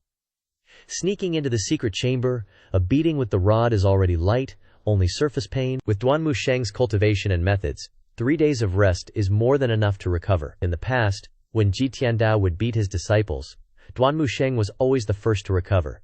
Xiao Yanhe hurried away from East Pavilion. Lu Zhou looks up at the sky, sees that it's still early. He strolls outside on his scooter with the penguin logo. A cheerful Lu Zhou doesn't hesitate and puts one foot on the purple scooter, then pushes with the other foot, blasting off at 100 bananas per hour, his white hair fluttering behind him, leaving behind joyful laughter in the wind. Not long after, he's out of the Demon Heaven Pavilion, sees that Pan Lishan is still sitting in the same spot, lazily sunbathing, occasionally taking a sip of wine. Pan Lishan. Lu Zhou calls out, making Pan Lishan jump up in shock. When he sees that it's Lu Zhou, he pats his chest and says, this old man isn't a Pan. Lu Zhou doesn't bother arguing, hands him the letter, read it yourself. The letter floats over to Pan Lishan. He was going to ignore it, but couldn't resist his curiosity and sneak a peek. Among a forest of illegible words, the word Pan Zhong immediately caught his eyes, and Pan Lishan's spirit was instantly awakened, and he sat up straight and took the letter to study it in detail. Danger? Lu Zhou asked. Can you still sleep peacefully now? Lu Zhou continues to ride the scooter. Pan Lishan frowned. His lazy appearance immediately bowed down and ran after Lu Zhou breathlessly, and at this time Pan Lishan became serious. Pan Zhong has joined the Demon Heaven Pavilion. Don't the masters plan to save him? Lu Zhou said calmly. Pan Zhong has indeed joined the Demon Heaven Pavilion, but that doesn't mean that this seat wants to save him. Pan Lishan hurriedly asked again, why Pan Zhong joined the Demon Heaven Pavilion. This seat bestowed on him the 6 yang skill to eliminate the yin-han effect of the 3 yin consciousness. He could have become a capable general, but he left here without permission. If everyone in the Demon Heaven Pavilion does this, how can this seat convince the public? This, Pan Lishan was speechless. After all, it was Pan Zhong who caused the trouble. The rules of the Demon Heaven Pavilion are that once you join, you must completely cut off from the past, and anyone who breaks the rules will reap what they sow, and cannot blame others. Several female cultivators saw Lu Zhou sliding by, and bowed their heads to greet him. Pavilion Master, be careful not to fall. Lu Zhou didn't look at Pan Lishan but continued to slide forward. The distance from Pan Lishan is getting farther and farther. The old beggar who drinks all day long, plus using a modified cart. How can he have the strength to catch up with people who play scooters? Lu Zhou asked. What exactly are you to him? Pan Lichen sighed softly and shook his head, saying, 200 years ago, this old man was no longer a member of the Pan family. Then same. These words were tantamount to admitting the relationship. Several female cultivators eating cakes stared in surprise at the old beggar. Lu Zhou didn't continue to press him, he just wanted to confirm that Pan Zhong was related to Pan Lichen. He is enough, and it doesn't matter what their seniority is. Did you come to Demon Heaven Pavilion just to visit him? Lu Zhou continues to swerve at a dizzying speed. Pan Lichen nodded slightly, no longer looking like a slob. Pan Lichen tried his best to run after Lu Zhou. Running for a long distance, the old beggar was breathless. This old man won't live much longer. This is just a small wish before I die. Luckily, the vehicle stumbled on a rock on the road and stopped. Lu Zhou then made a very clear proposition. Join my Evil Sky Pavilion, and you can legitimately go save Pan Zhong. Pan Lichen was slightly startled. He hadn't considered this aspect at all. Although he had left the Pure Bright Tao for hundreds of years, in the eyes of outsiders, he was still the #1 expert of the Pure Bright Tao. Many people were waiting for him to return. If he joined the Evil Sky Pavilion, wouldn't that make the entire cultivation world laugh their heads off? Most importantly, he had lost all his cultivation. What value did the Evil Sky Pavilion see in him? Just thinking about it made the old beggar's snot even stickier. As if seeing through his thoughts, Lu Zhou dropped another bombshell. This old man just happens to have a piece of black lotus wood. Pan Lichen's eyes instantly widened like balls, and his heart skipped a few beats. Pan Lichen looked up at Lu Zhou standing beside him. Lu Zhou's old face remained calm, but for some reason, there was a faint smile on his face. Pan Lichen grimaced, thinking to himself. This old geezer came to freeload, planning to eat and run. How come I feel like I just walked into a trap? Seems like I'm being set up? No, I'm definitely being set up. Pan Lichen was wavering. Lu Zhou obtained the Black Lotus wood from the system, never expecting it would be useful at this time. Lu Zhou looked at Pan Lichen, thinking to himself, although the Black Lotus wood can't completely restore Pan Lichen's cultivation, it can at least restore 2 or 3/10. For a cultivator, the importance of cultivation is self-evident. Lu Zhou didn't believe Pan Lichen wouldn't be tempted. Lu Zhou didn't say anything more, just stood with his hands behind his back, quietly waiting for Pan Lichen's answer. Just then, the sound of cloud-treading boots rang out, and Xiao Yanhe ran over and said, Master, third senior brother has arrived. Lu Zhou didn't look at Xiao Yanhe, and just said calmly, no rush. If your senior brother is tired, tell him to go back and rest. Pan Lichen was confused and bewildered. What does this mean? Does it seem like this old man is being played? I've fallen into a trap? Pan Lichen helplessly gave Lu Zhou a thumbs up. As expected, old ginger is spicier. This old man is ashamed. Xiao Yanjie didn't understand at all. Pan Lichen coughed a few times, as if he had figured something out, and he looked up and asked in a slightly embarrassed tone, Ahem, can I drink my fill of wine? Lu Zhou then replied. All you can drink, Pan Lichen continued to ask. 100-year brew, Lu Zhou affirmed with certainty. 100-year brew. Pan Lichen finalized the issue. Alright, brewing wine is no big deal. Hundreds of years ago, Ji Tiandao was also a wine connoisseur, and every year he would order people to brew wine to save. The longer the wine is brewed, the more fragrant it becomes, whether it is made with grains or red yeast rice. No matter how good the brewing technique is, it still needs time to become more delicious and mellow. The Evil Sky Pavilion has no shortage of 100-year-old wine, and they can continue to brew more in the future. Pan Lichen's alright was extremely clear and straightforward. Lu Zhou nodded in satisfaction. He turned to Xiao Yan'er and asked, Any news from your fourth senior brother? Xiao Yan'er pouted and said, Master, fourth senior brother still hasn't returned. He must be having too much fun, and forgot the way back. He must be severely punished. Nonsense. Why are you talking so much rubbish? Lu Zhou scolded her in a low voice. Ming Xinyan chasing after Si Wuyai's whereabouts was a good thing, and Ming Xinyan's loyalty had always been stable. Lu Zhou wasn't worried that he would do anything stupid, and besides, Ming Xinyan was smart and had a strong ability to survive. Even if he encountered an expert, he would be able to escape. It's just that, if Old Fourth isn't here, then he could only let Duanmu Sheng and Hua Wudao go to Scarlet Water Lake together. Although the pure bright Dafio was lingering on its last breath, fleeing to a dangerous place, they must have some life-saving means to be able to flee to Scarlet Water Lake. Actually, just letting Duanmu Sheng and Hua Wudao go would have handled the matter well, but Lu Zhao's intentions were not that simple. If the Nether Sect pursued the pure bright Dao to eliminate all the experts, then Yu Zhenghai would very likely appear at Scarlet Water Lake. This was an excellent opportunity. The cage-binding enhanced version was prepared for these disciples. Lu Zhou said coldly, "Transmit the order to Elder Hua. This old man wants to make a trip to Scarlet Water Lake." Disciple obeys. Just as Zhao Yunhe was about to turn and leave, a dark figure like a ghost suddenly appeared nearby. He was wearing black clothes and stood very straight. Elder Hua doesn't need to go, "I want to go see Fan Xuan and Yuan Yi." The black clothes and black mask startled Zhao Yan'er. Zhao Yan'er exclaimed in surprise, "Fan Xuan!" Zhao Yan'er always felt that this person was very strange, making her a little hesitant. If she didn't know that her master could suppress this person, Zhao Yan'er would have stayed far away from him. Even though Fan Xuan's cultivation hadn't recovered, Fan Xuan was a person of high status, so ordinary people couldn't resist his aura. Among the people here, only Lu Zhao's aura could suppress Fan Xuan. Fan Xuan shook his head slightly, and then bowed and said, "Fan Xuan is dead. Only Leng Luo remains in this world." As soon as he finished speaking, Fan Xuan put on his mask, revealing only his sharp eyes. Okay. Zhao Yan'er stuck out her tongue and stood aside. "Blia, Fan Xuan."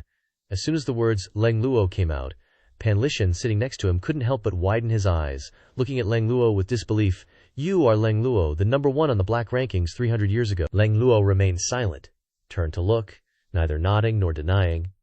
Zhao Yan'er opened her mouth and shouted loudly at Pan Lishan. The mask has covered his expression, but the current posing has revealed his meaning very clearly. "Old man, now you know who's the real deal, right?" Pan Lishan slowly got up, his body swaying, barely standing straight. Not bad. These words sounded very strange, not like praise but more like sarcasm. Leng Luo snorted lightly. "This junior has eyes but cannot see. I won't bother with you." Zhao Yan'er then ran to Pan Lishan, and then smiled and said, "He's not small at all. He's Pan Zhong's grandfather, and also the #1 expert of the Pure Bright Tao." The #1 expert of the Pure Bright Tao? Leng Luo raised his eyebrows slightly. His eyes looked at the old beggar who had lost all his cultivation. Whether he was Pan Zhong's grandfather or not was temporarily not mentioned, but everyone in the cultivation world knew about the #1 expert of the Pure Bright Tao. That guy and Leng Luo were people of the same era. Pan Lishan, Leng Luo, clapping noises. Zhao Yan'er saw Pan Lishan standing straight and clapped her chest with a thump. Then, she pointed at Pan Lishan's cheek again playfully. "Protect." This time Pan Lishan didn't deny it anymore. His appearance looked older, and his back was quite hunched. But this was not important. The main thing was to look at his temperament. His temperament showed how glorious he had been before. The two stood facing each other, clearing their throats, evenly matched. Neither of them was younger than the other. Lu Zhao spoke. "Leng Luo, your injuries haven't healed. You've only recovered about 4/10, and you want to go to Scarlet Water Lake. Hua Wudao is healthier than him after all, and Hua Wudao's great turtle shell defense can protect the cloud-piercing flying chariot at the critical moment." Although Leng Luo was strong, he was too seriously injured. This trip would not be of great use, and might even be a hindrance, Leng Luo said confidently. "Please, sect leader, agree.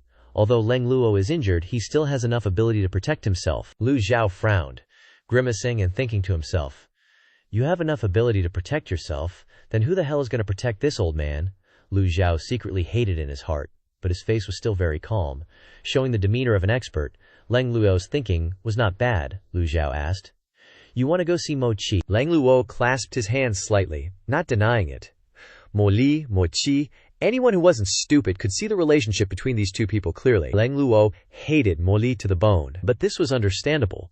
Being controlled by someone for so many years was very difficult for anyone to accept, let alone him, who was once the renowned Leng Luo. Pan Lishan laughed. "This old man can only watch the play. He has no cultivation now. He can only be like those cannon fodders standing far away and cheering." When the sun rose 3 poles high, the cloud-piercing flying chariot left the Evil Sky Pavilion. The one driving was Duan Musheng.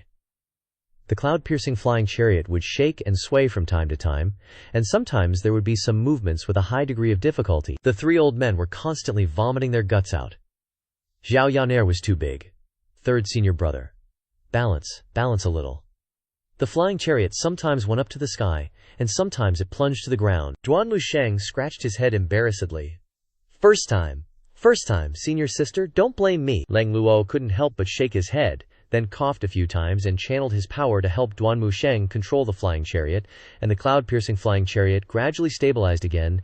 Many thanks, Senior Lang. Lu Zhou glanced back at Lang Luo, whose cultivation hadn't recovered, yet he intended to help control the flying chariot. Only with Duan Musheng at the helm and Lang Luo assisting, did the cloud-piercing flying chariot gradually stabilize. Pan Lishan didn't care much, he just huddled in a corner and chuckled. In my whole life I've never ridden on such an imposing flying chariot. Excellent, excellent. As soon as he finished speaking, he turned and vomited a few more times. The cloud-piercing flying chariot flew through several mountain ranges and endless seas of clouds, and even across winding rivers. Lu Zhou looked at Lang Luo again, and noticed that his forehead was sweating. Lu Zhou then told Duan Musheng, "Channel your primal qi into the flying chariot, balance the rudder, hold it firmly, look ahead, and adjust the rhythm." Duan Musheng replied, "Disciple understands." In this respect, Duan Musheng's comprehension was far inferior to Ming Shiyin's. Under Lu Zhao's guidance, the flying chariot barely managed to fly steadily, but it was still not stable enough, and this couldn't be forced. Meanwhile, Zhao Yanhe taunted Lang Luo, "Senior, you're sweating." Throughout the journey, Duan Musheng was constantly stared at by the big shots and felt extremely embarrassed. In his heart, he kept telling himself nervously, "Fourth junior brother, I miss you so much." An hour later, on the shore of the Crimson West Lake, in the Crimson West Villa, Jingming Dao sect leader Mo Yu-chi was sitting cross-legged, his whole body showing signs of fatigue. The wrinkles on his face were like those of an old man in his twilight years, and faint primal qi circulated around him. After a moment, Mo Yu-chi opened his eyes. "Someone knows." A disciple appeared at the doorway. Mo Yu-chi asked indifferently, "Have you captured Pan Zhong?" A disciple reported, "That traitor Pan Zhong is too cunning. We followed him for a while, but we still haven't caught him. Moreover, the Nether Sect is pressing on step by step, so this disciple doesn't dare to search at will." A look of anger appeared on Mo Chi's face. "Yu Zhenghai, you are going too far." In the Battle of Anyang City, the appearance of the Nether Sect disrupted his plans, and then Yu Hai attacked Jingming Dao, catching him completely off guard. The 7 peaks of Jingming Dao had been destroyed. Now the entire sect, apart from him, had only a dozen loyal disciples left. The disciple consoled, "Sect leader, please calm down. Scarlet Westlake has a formation set up by Lord Moi Lai. No matter how powerful Yu Zhenghai is, he wouldn't dare to enter this place rashly. Besides, the Nether Sect doesn't know we've fled here." Mo Chi sighed and shook his head. "Has a letter been sent to the palace? Lord Mo Shli said that a turning point would come after a while. His Highness the Second Prince is thriving in the palace now. Good." Mo Chi endured the injuries on his body and slowly stood up. The subordinate said, "Sect leader, be careful." Mo Chi shook his head. "It's nothing. If it weren't for being severely injured by Yinggong's great divine power in the Battle of Anyang City, I wouldn't be in such a sorry state." The subordinate agreed. "The sect leader is right. That Yu Zhenghai is really lucky to have a powerful expert helping him." In the Battle of Anyang City, Mo Chi observed from the flying chariot that the great divine power of silence forced everyone back. As the one bearing the brunt, he was the most affected. Unfortunately, he didn't have time to see clearly what level of expert the yin power came from before he had to flee quickly. Mo Chi walked out of the villa, looking at the calm lake surface, feeling much more relaxed. "Sect leader, now that Pan Zhong is a member of the Demon Heaven Pavilion, is it appropriate for us to capture him?" Before Mo Chi could answer, another spoke up. "Yu Zhenghai, the eldest disciple of the Demon Heaven Pavilion, has killed so many of our Jingming Dao people. Capturing only Pan Zhong is not enough. Moreover, Pan Zhong was originally a traitor of Jingming Dao, so his death is nothing to regret." Just then, more than a dozen disciples quickly gathered inside the villa. "Sect leader, the people of the Nether Sect are here." Mo Chi was startled and looked up. Sure enough, in the sky south of the Scarlet West Villa, a Nether Sect flying chariot slowly appeared, with the Nether Sect flag fluttering in the sky. White Jade Hall head seat Bai Yu Qing stood on the flying chariot, observed the villa, then looked down, and roared, "Submit to me and live, resist me and die, Mo Chi, surrender." The roar plunged down, stirring up ripples on the surface of the Scarlet West Lake. Mo Chi said in a deep voice to his disciples, "Don't worry, the formation can block the Nether Sect." The disciples nodded. Bai Yu Qing laughed. "Ha ha, Mo Chi, when Jingming Dao acted as dogs for the imperial court, you should have known this day would come. Obey and surrender obediently. Maybe the sect leader will be merciful and spare your dog life."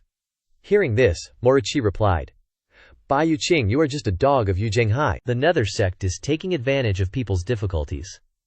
And you still have the nerve to make noise, saying you want to capture me." Bai Yu Qing's voice was extremely loud. A dog whose master has died is really becoming eloquent, HMPH. Now even the heavenly king Lao Tzu can't save you. The flying chariot flew closer and closer. Mo Chi didn't answer him, but turned to ask the remaining Jingming Dao disciples, "Is there any news of the Jingming's 7 sons?" A disciple reported. Reporting to the sect leader, "The 7 martial uncles and elder Yu haven't arrived. I'm afraid they're more likely to be dead than alive."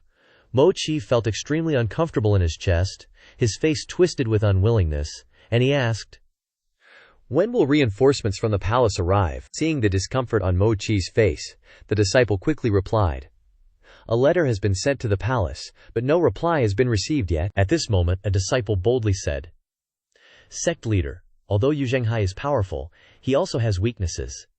Instead of sitting and waiting for death, Mo Chi glared at him and pressed, "You want to join the Demon Heaven Pavilion?" The disciple's soul nearly left his body.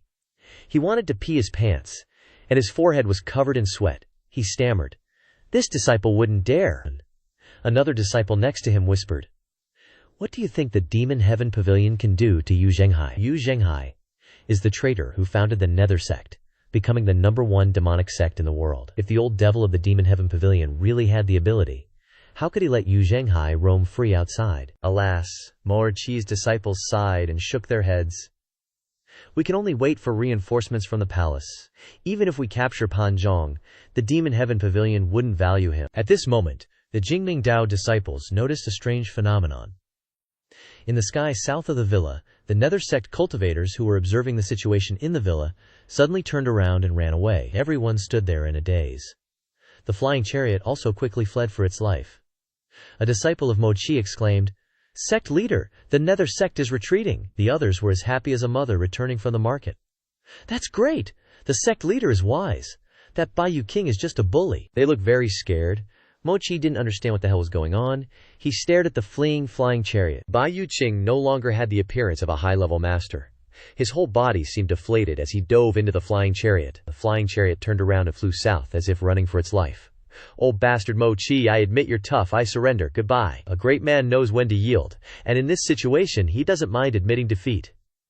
Baiyu Qing glanced at the north of Scarlet West Lake and ordered, "Run!" Baiyu Qing's subordinates were stunned. "Excuse me, great head seat. What did you say?" Baiyu Qing corrected himself. Set off." Not long after, those cultivators and the Nether Sect's flying chariot totally vanished. Morichi's disciples and he himself were just standing there dumbfounded, clueless as to what the heck was going on that made the Nether Sect guys run for their lives. After a while, the pure Mystic Path disciples were still standing there, spaced out like deer in headlights. Like, even if the M formation is powerful, it can't exactly move, right? Did they really need to freak out that much? Suddenly, one disciple pointed north. "Something's not right. There's something over there." To the north of Slender West Lake, above the endless mountain range, a flying chariot with a comet-like tail was heading their way. The disciples screamed in terror. "It's the Demon Sky Pavilion." Mo Chi's chest tightened up again. Stumbling back a step, his face a total mess, the disciple quickly caught Mo Chi. "Sect leader, are you okay? No wonder the Nether Sect ran. It's the Demon Sky Pavilion's flying chariot. What do we do, Sect leader?" As the cloud-piercing flying chariot flew above Slender West Lake, it suddenly twitched a little, wobbling like it was about to crash, before gradually stabilizing but slowing down considerably. Watching this from afar, Mo Chi was super confused. What was the Demon Sky Pavilion trying to pull here? The disciple whispered into Mo Chi's ear, "Is this Naya warning?" Mo Chi gritted his teeth, staggering. How dare they look down on us like this? Then he coughed violently a few times, and the disciples panicked as he spat out a mouthful of blood. "Sect leader, you're coughing up blood. You must be so angry you're vomiting blood." At the same time, on the cloud-piercing flying chariot, Duanmu Sheng embarrassedly looked at the awkward state of Pan Lichen and Leng Luo, his driving skills lacking when decelerating. I'm so sorry. Xiao Yancher saw the old beggar lying flat and immediately mocked. "Old Pan, are you dead yet?" Lu Zhou only had a little bit of cultivation, so he was quite affected. How could someone in the divine court realm maintain their balance? Lu Zhou staggered, constantly vomiting. "I'm getting seasick. Let me lie down for a while." Leng Luo wasn't doing much better either. While that little brat Xiao Yancher was still all smiles, her eyes wide like car headlights, Xiao Yancher pointed forward excitedly. "Master, Slender West Manor is right ahead. On the banks of slender West Lake, the huge manor occupied thousands of acres amidst the green forest, looking extremely magnificent. The manor was exquisitely designed, with many pavilions and terraces, and winding waterways underneath, looking beautiful and gorgeous from above. Lang Luo came to Lu Zhou's side, looking at the manor. Slender Westlake and this manor were originally a place for nobles in the palace to relax and enjoy themselves during their leisure time. Why is Mo Qi of the pure mystic path here? Lu Zhou glanced at Lang Luo and said, "You're the head of the Black Knights, working directly with the emperor, and you don't even know." Lang Luo replied, "The Black Knights are only responsible for carrying out tasks and have never inquired about court matters." Although Lang Luo was no longer controlled by Mo Li, the memories of the past many years still existed in his mind. Lu Zhou recalled the battle in Anyang City, where the impostor from the Nether Sect sitting on the flying chariot had powerful witchcraft abilities, so Lu Zhou continued to ask, Mo Li, Mo Qi? What do you think is the relationship between these two? Lang Luo replied calmly, "As far as I know, Mo Li is a woman. She's a bewitching woman with the ability to charm people, and her witchcraft is also very powerful. Otherwise, how could Lang Luo be taken advantage of and controlled by her? Even heroes can't resist the charms of a beautiful woman." Lang Luo had roamed the world for many years and never thought he would encounter this. A rare smile appeared on Lu Zhao's old face as he stroked his beard indifferently and said, "This old man remembers that Mo Qi had an elder brother who later disappeared." Lang Luo remained silent, because he had also heard about it during the great battle with the Tenvu immortals. Now, he just wanted to confirm it. After a while, Lang Luo put on his black mask and said hoarsely, "Regardless of whether he is male or female, they must die." Lu Zhou raised his hand in satisfaction. "Very good. Then I'll leave Mo Li to you." Lang Luo cupped his fist and bowed. "Thank you." To be able to make someone of this level submit, Pan Lishan, who was leaning against the flying chariot, couldn't help but admire Lu Zhou. He had been staring at Lu Zhou all along, his cultivation had been crippled, and he had no choice but to join the Demon Sky Pavilion.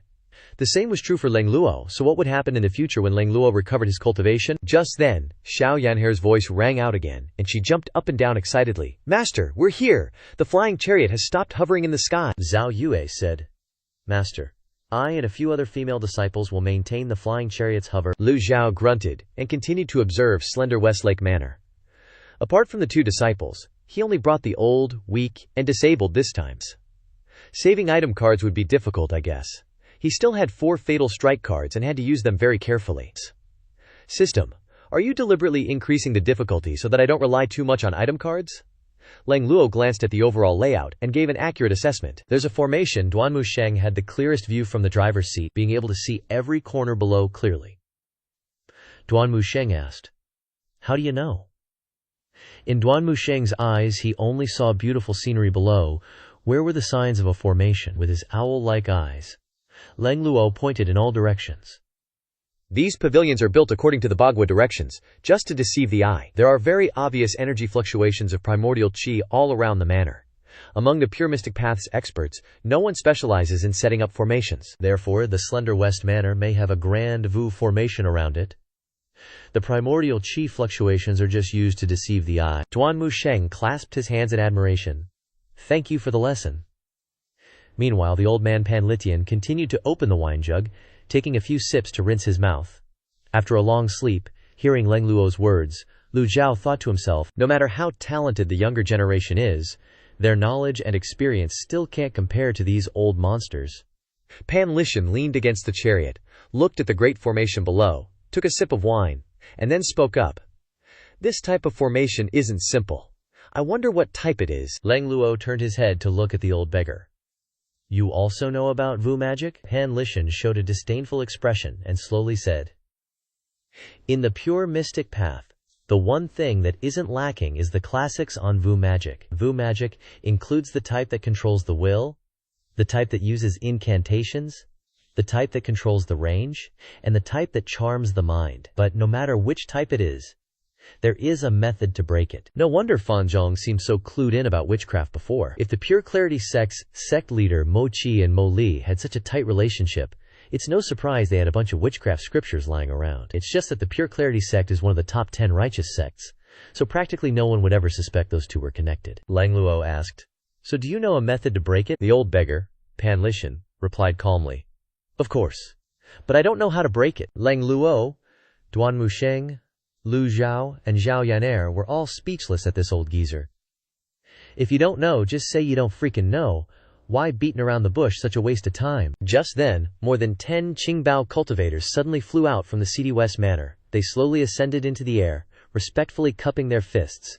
"Greetings, senior." Lu Zhou ignored them, glancing over. Not even one nascent Soul Realm expert Moi Chi doesn't dare to come out, so he sends a bunch of cannon fodder. Duan Musheng wasn't as calm, he shouted loudly. "Get that old thief Moi Chi out here." The dozen or so cultivators trembled, looking uneasy, sweat dripping from their foreheads.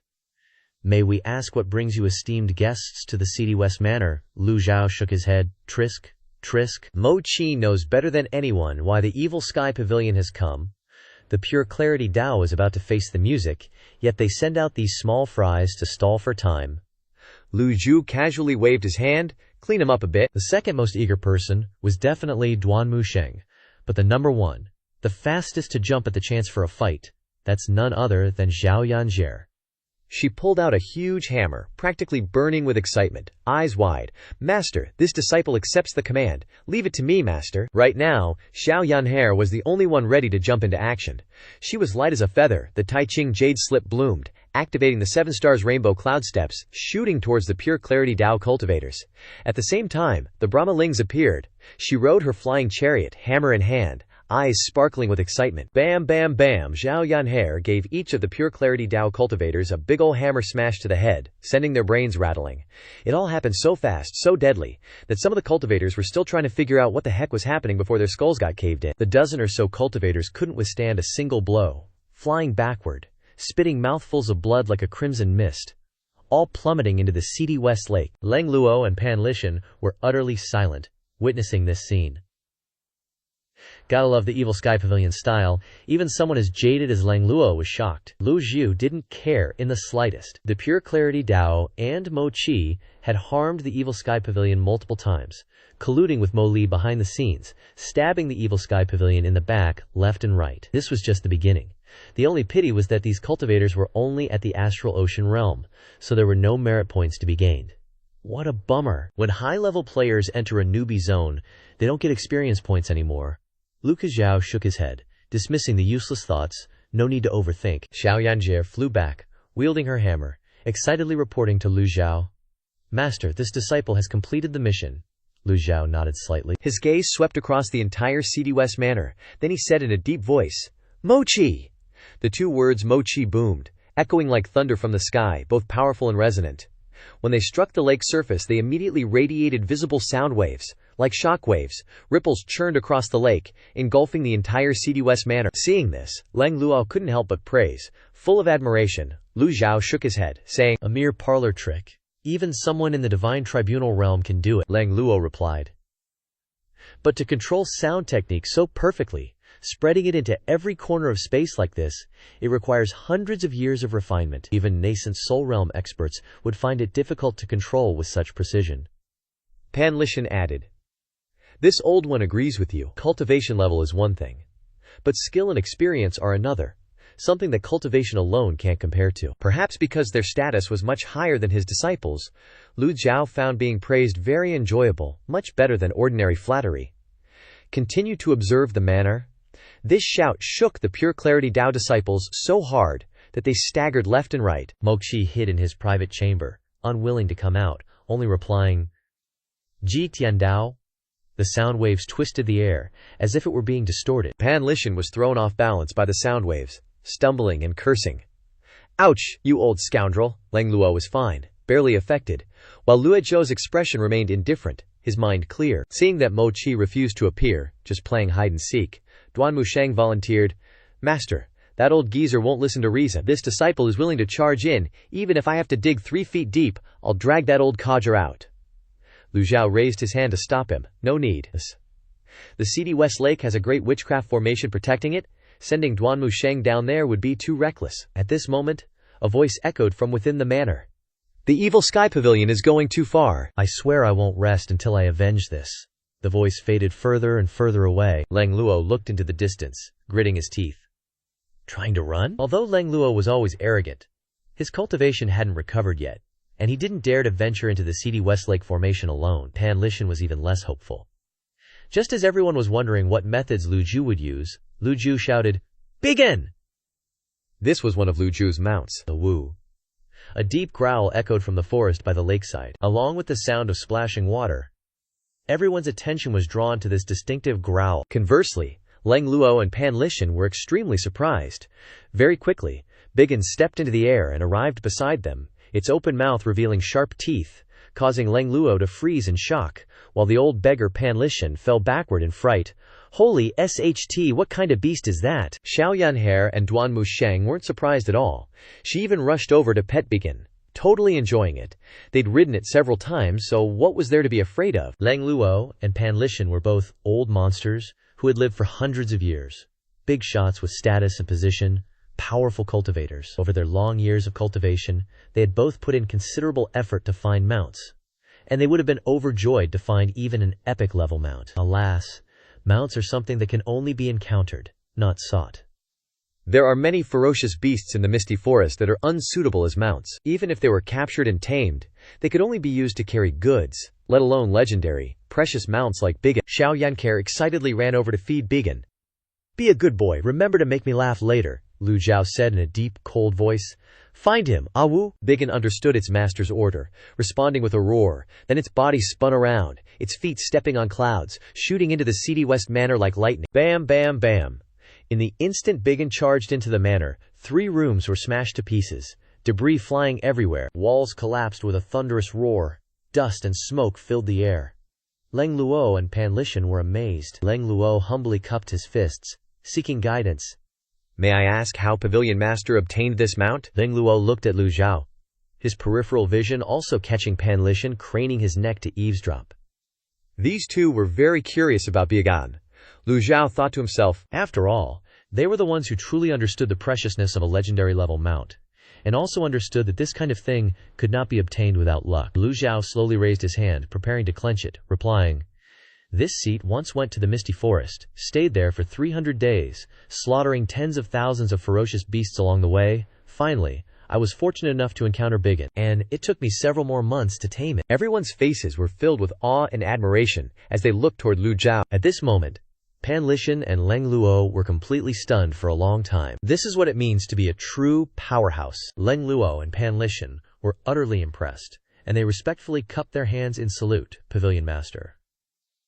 This admiration was absolutely genuine.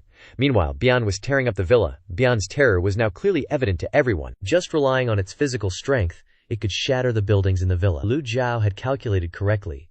Bian wasn't like Bai Zhe with special abilities, but its essence was extremely ferocious, possessing immense brute force. If Bian unleashed its full power, cultivators at the Divine Court realm would be no match. Bian's defense was also incredibly strong.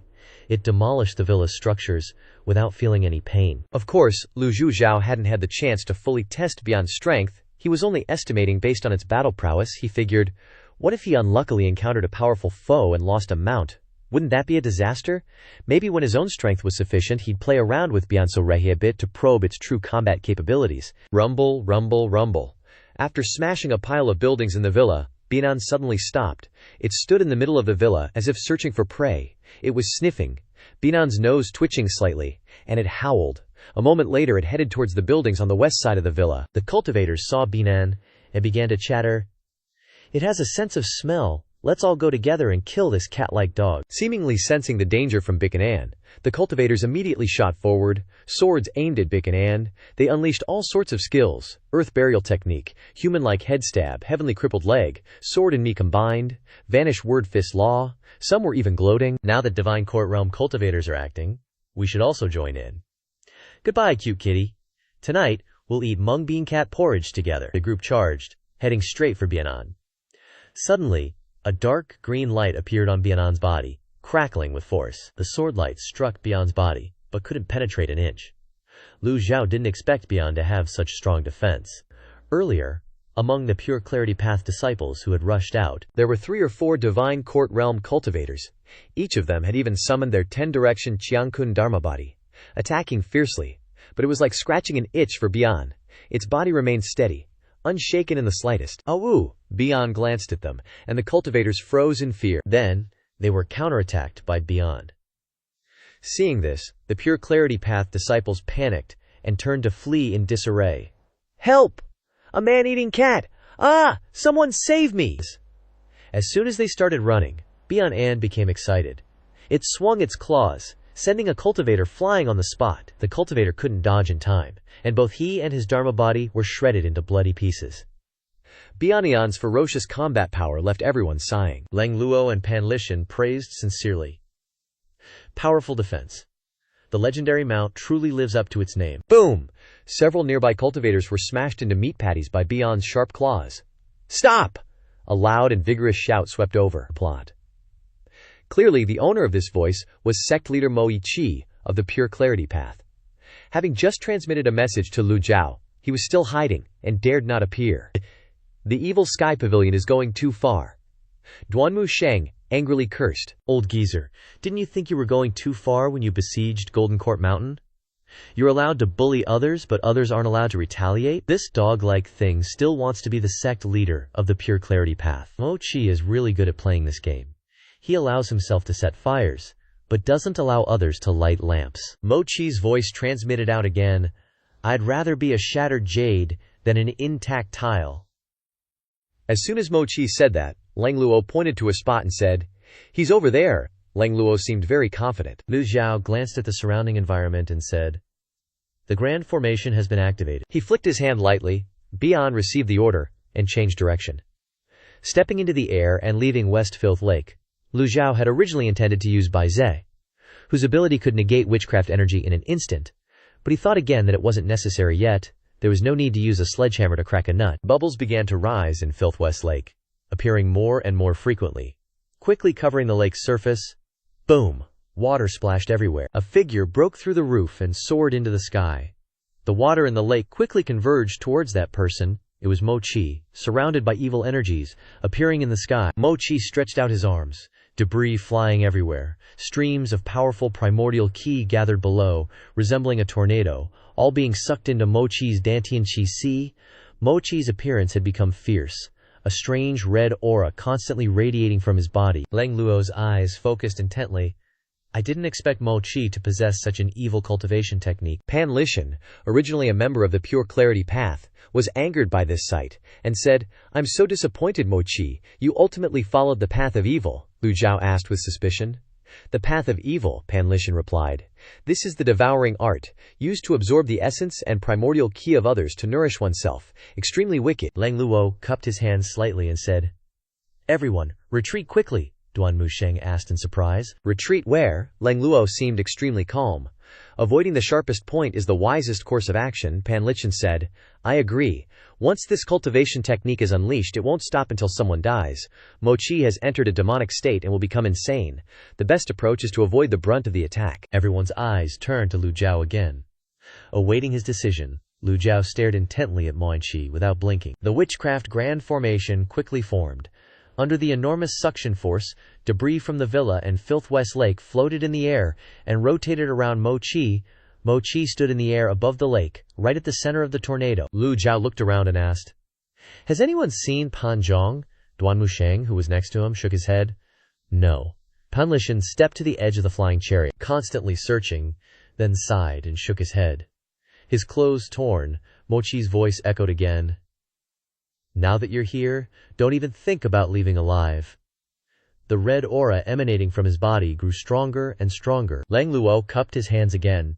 "Please heed my advice and avoid the brunt of the attack." Lu Zhou shook his head. Lu Zhou looked at Mo Chi's bizarre figure and fiery red eyes and thought to himself, I can sense that the primordial qi in my body has reached an unprecedented peak.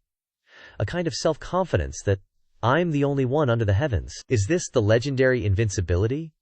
The primordial qi throughout my body is rushing straight to my forehead, and I can't even feel the existence of my body. The battle formation is grand, and the momentum is sufficient. But I'm sorry, I can't give you a chance to grandstand this time. To save time, I'll deal with you directly. Lu Zhou lifted his right hand slightly. A shattering sound of a prop card appeared in the palm of his hand, and a palm struck out. A giant arm appeared. That body was somewhat familiar. Upon closer inspection, it was Mo Chi's body. A certain place, his head was flying, hovering somewhere else. The enormous palm seal, shimmering with golden light, hurtled forward. As the great fearless seal appeared, all beings felt at peace, no longer afraid.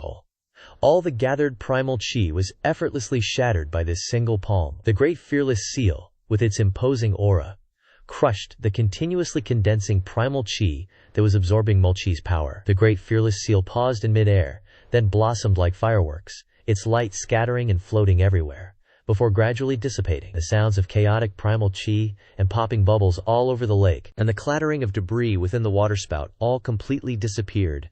As the great fearless seal vanished, the debris in the air rained down. The primal chi dispersed, and Lu Zhou stared ahead with an icy gaze. Just then, the system announced, "Successfully killed a nascent Soul Realm target, gaining 1,500 merit points. Sweet." West Ugly Lake returned to its former tranquility. Everyone was utterly shocked and gaping like fish. Lang Luo's figure was frozen solid, his eyes still fixed on the spot where the great fearless seal had disappeared, his whole body as stiff as a board, unable to move, his mouth agape. He wanted to find Mokare Chi, but he was nowhere to be seen. Pan Litian clutched his gourd of wine, his eyes vacant, lost in thought. Purebright Dao might have a lot of experts, like Yu Hongyi and the Purebright Seven, even including Pan Litian himself, but absolutely nobody was capable of vaporizing the Plague Lord Mo Chi with a single palm strike. Even though Mo Chi was heavily injured, he was still a seven-leaf expert, especially since Mo Chi was driven mad after activating the sorcery formation. Xiaoyan Hair was totally immune to this spectacle. She didn't find it strange at all. The little rascal put her hands on her hips and shouted, breaking the silence, putting on an act. "Didn't he just get turned to dust by my master's slap? Ha!" Lang Luo and Pan Litian were rendered speechless for the second time.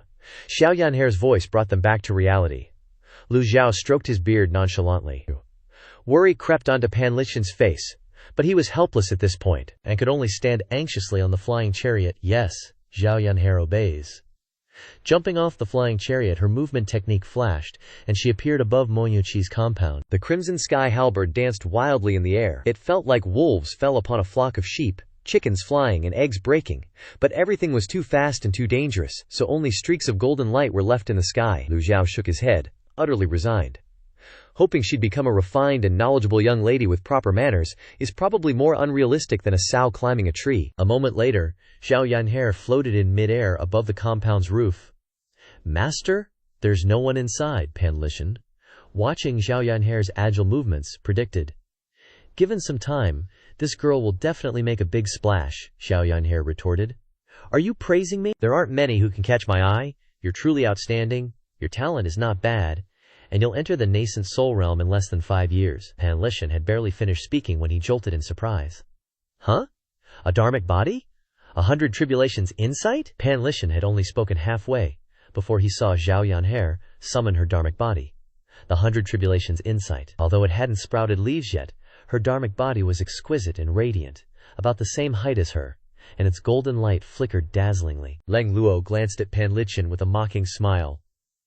"You've been away from the cultivation world for too long. You probably don't know this girl's reputation ever since Yang Kaier joined Golden Court Mountain at the age of 10. A few days later she entered the Profound Connection realm, 3 months later the Coalescence realm, 2 years later the Ocean of Fate realm, opening all 8 meridians, and then 3 years later she entered the Divine Court realm, and within the next year, she entered the nascent soul realm. Afraid you can't find anyone with this girl's talent anywhere else in the world." Pan Litian was stunned, his murky eyes widened, then narrowed, looking at the little girl before him in disbelief.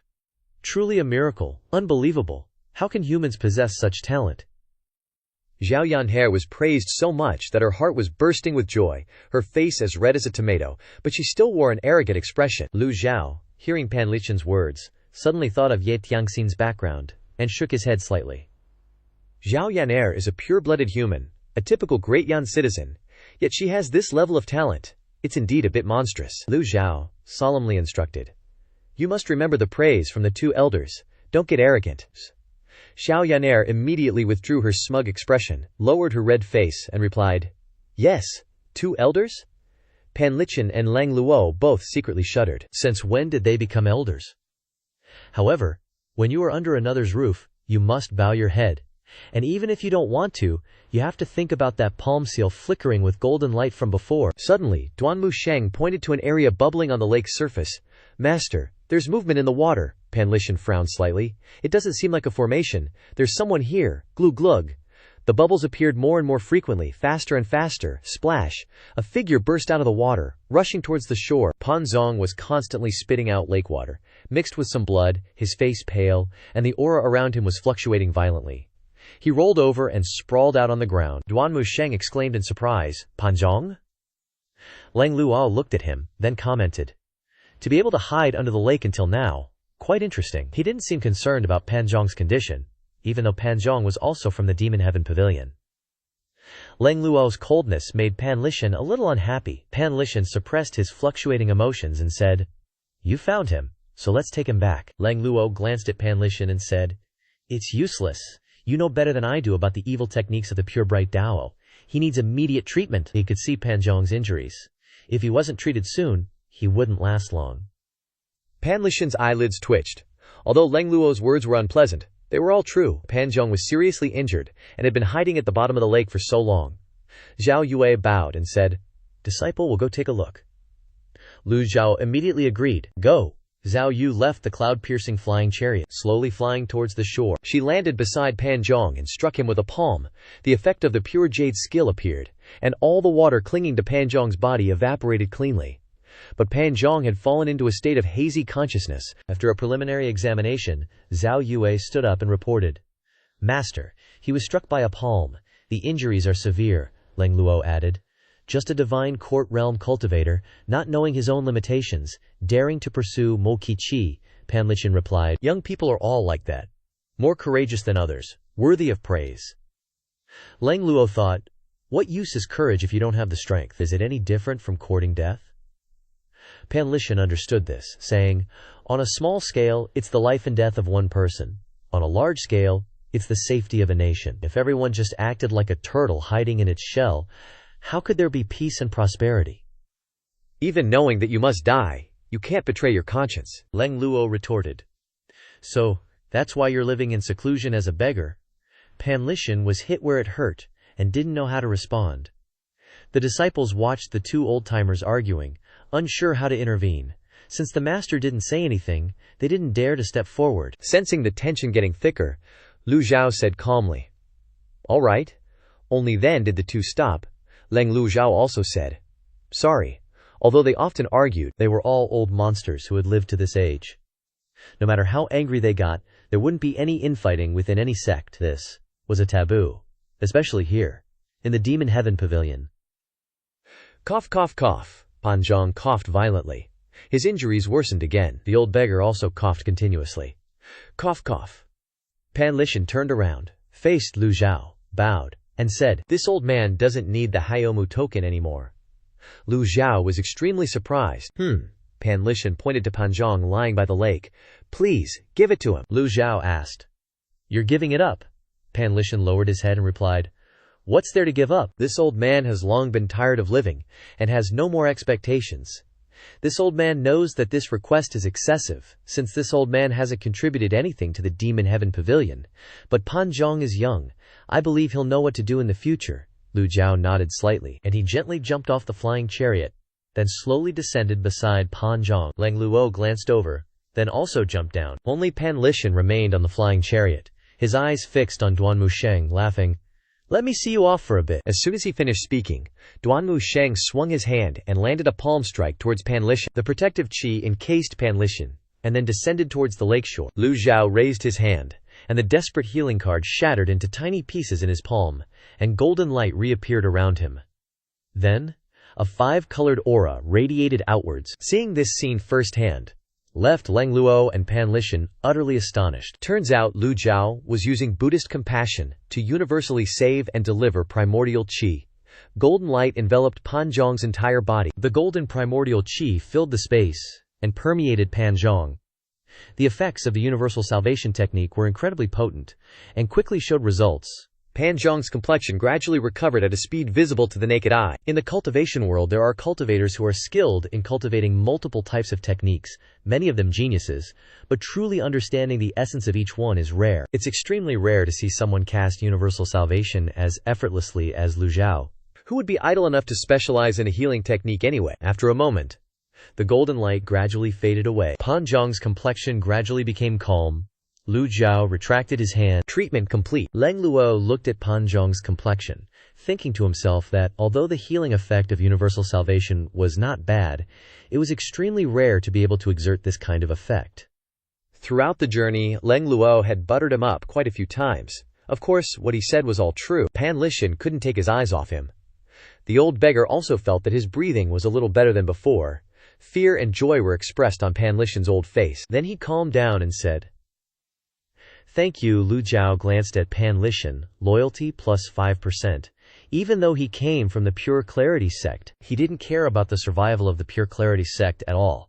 Consider this an unexpected windfall. After all, Pan Lishan was the #1 expert of the Pure Clarity sect, on par with Leng Luo. Just then, Lu Zhou heard the system notification. He has gained a subordinate, so he was rewarded with 2,000 merit points. The subordinate is of the difficult-to-control type. Lu Zhou nodded in satisfaction. This time, he gained a lot, only spending a one-hit kill card and a desperate healing card. Lu Zhou ordered, "Take him back to Golden Court Mountain." Disciple obeys. Zhao Yu waved her hand, and her chi swirled around Pan Zhong, flying back into the cloud-piercing flying chariot. Pan Lishan coughed a few times, looked up at the flying chariot. How to get up now? With his current status and position, it would be a little embarrassing to take the initiative to ask. At this moment, a rogue-ish laugh came from a distance. Leng Luo said, "It must be reinforcements from the palace." Xiao Yanhair continued to take out the big axe. She looked very excited. No matter how many come, kill them all. Xiao Yanhair didn't care about them, but skipped after her master. "Master, be careful of traps, it's all right." Lu Zhou walked towards the east shore of the lake with his hands clasped behind his back. Leng Luo and Pan Lishan didn't know whether to follow or not. After all, they were both old geezers with no combat power. Leng Luo was better, his injuries had recovered by half, and his cultivation base had recovered by 20%, while Pan Lishan was definitely useless, only getting in the way. Under this heaven, what place is safer than next to Lu Zhou? Leng Luo said with a smile. "If you're scared, wait here," Pan Lishan replied. "How ridiculous. If I was afraid, why would I come to the Dark Hall alone?" The two looked at each other, and then walked towards the east shore of West Lake. At the same time, Leng Luo taunted Pan Lishan. "I can run faster than you without my chi," Pan Lishan replied. "You're running away, you despicable thing." Everyone walked together in the dilapidated manner. Duan Musheng stood on the cloud-piercing flying chariot, not knowing whether to follow or not. He wasn't very skilled at controlling the flying chariot. It was fine if he was told to fly in a certain direction, but it was very inconvenient to control the flying chariot to follow behind his master. After thinking about it, Duan Musheng decided to wait where he was. Leng Luo continued to quarrel with the old beggar. "Ha ha, your face looks like you're about to die," the old beggar retorted sharply.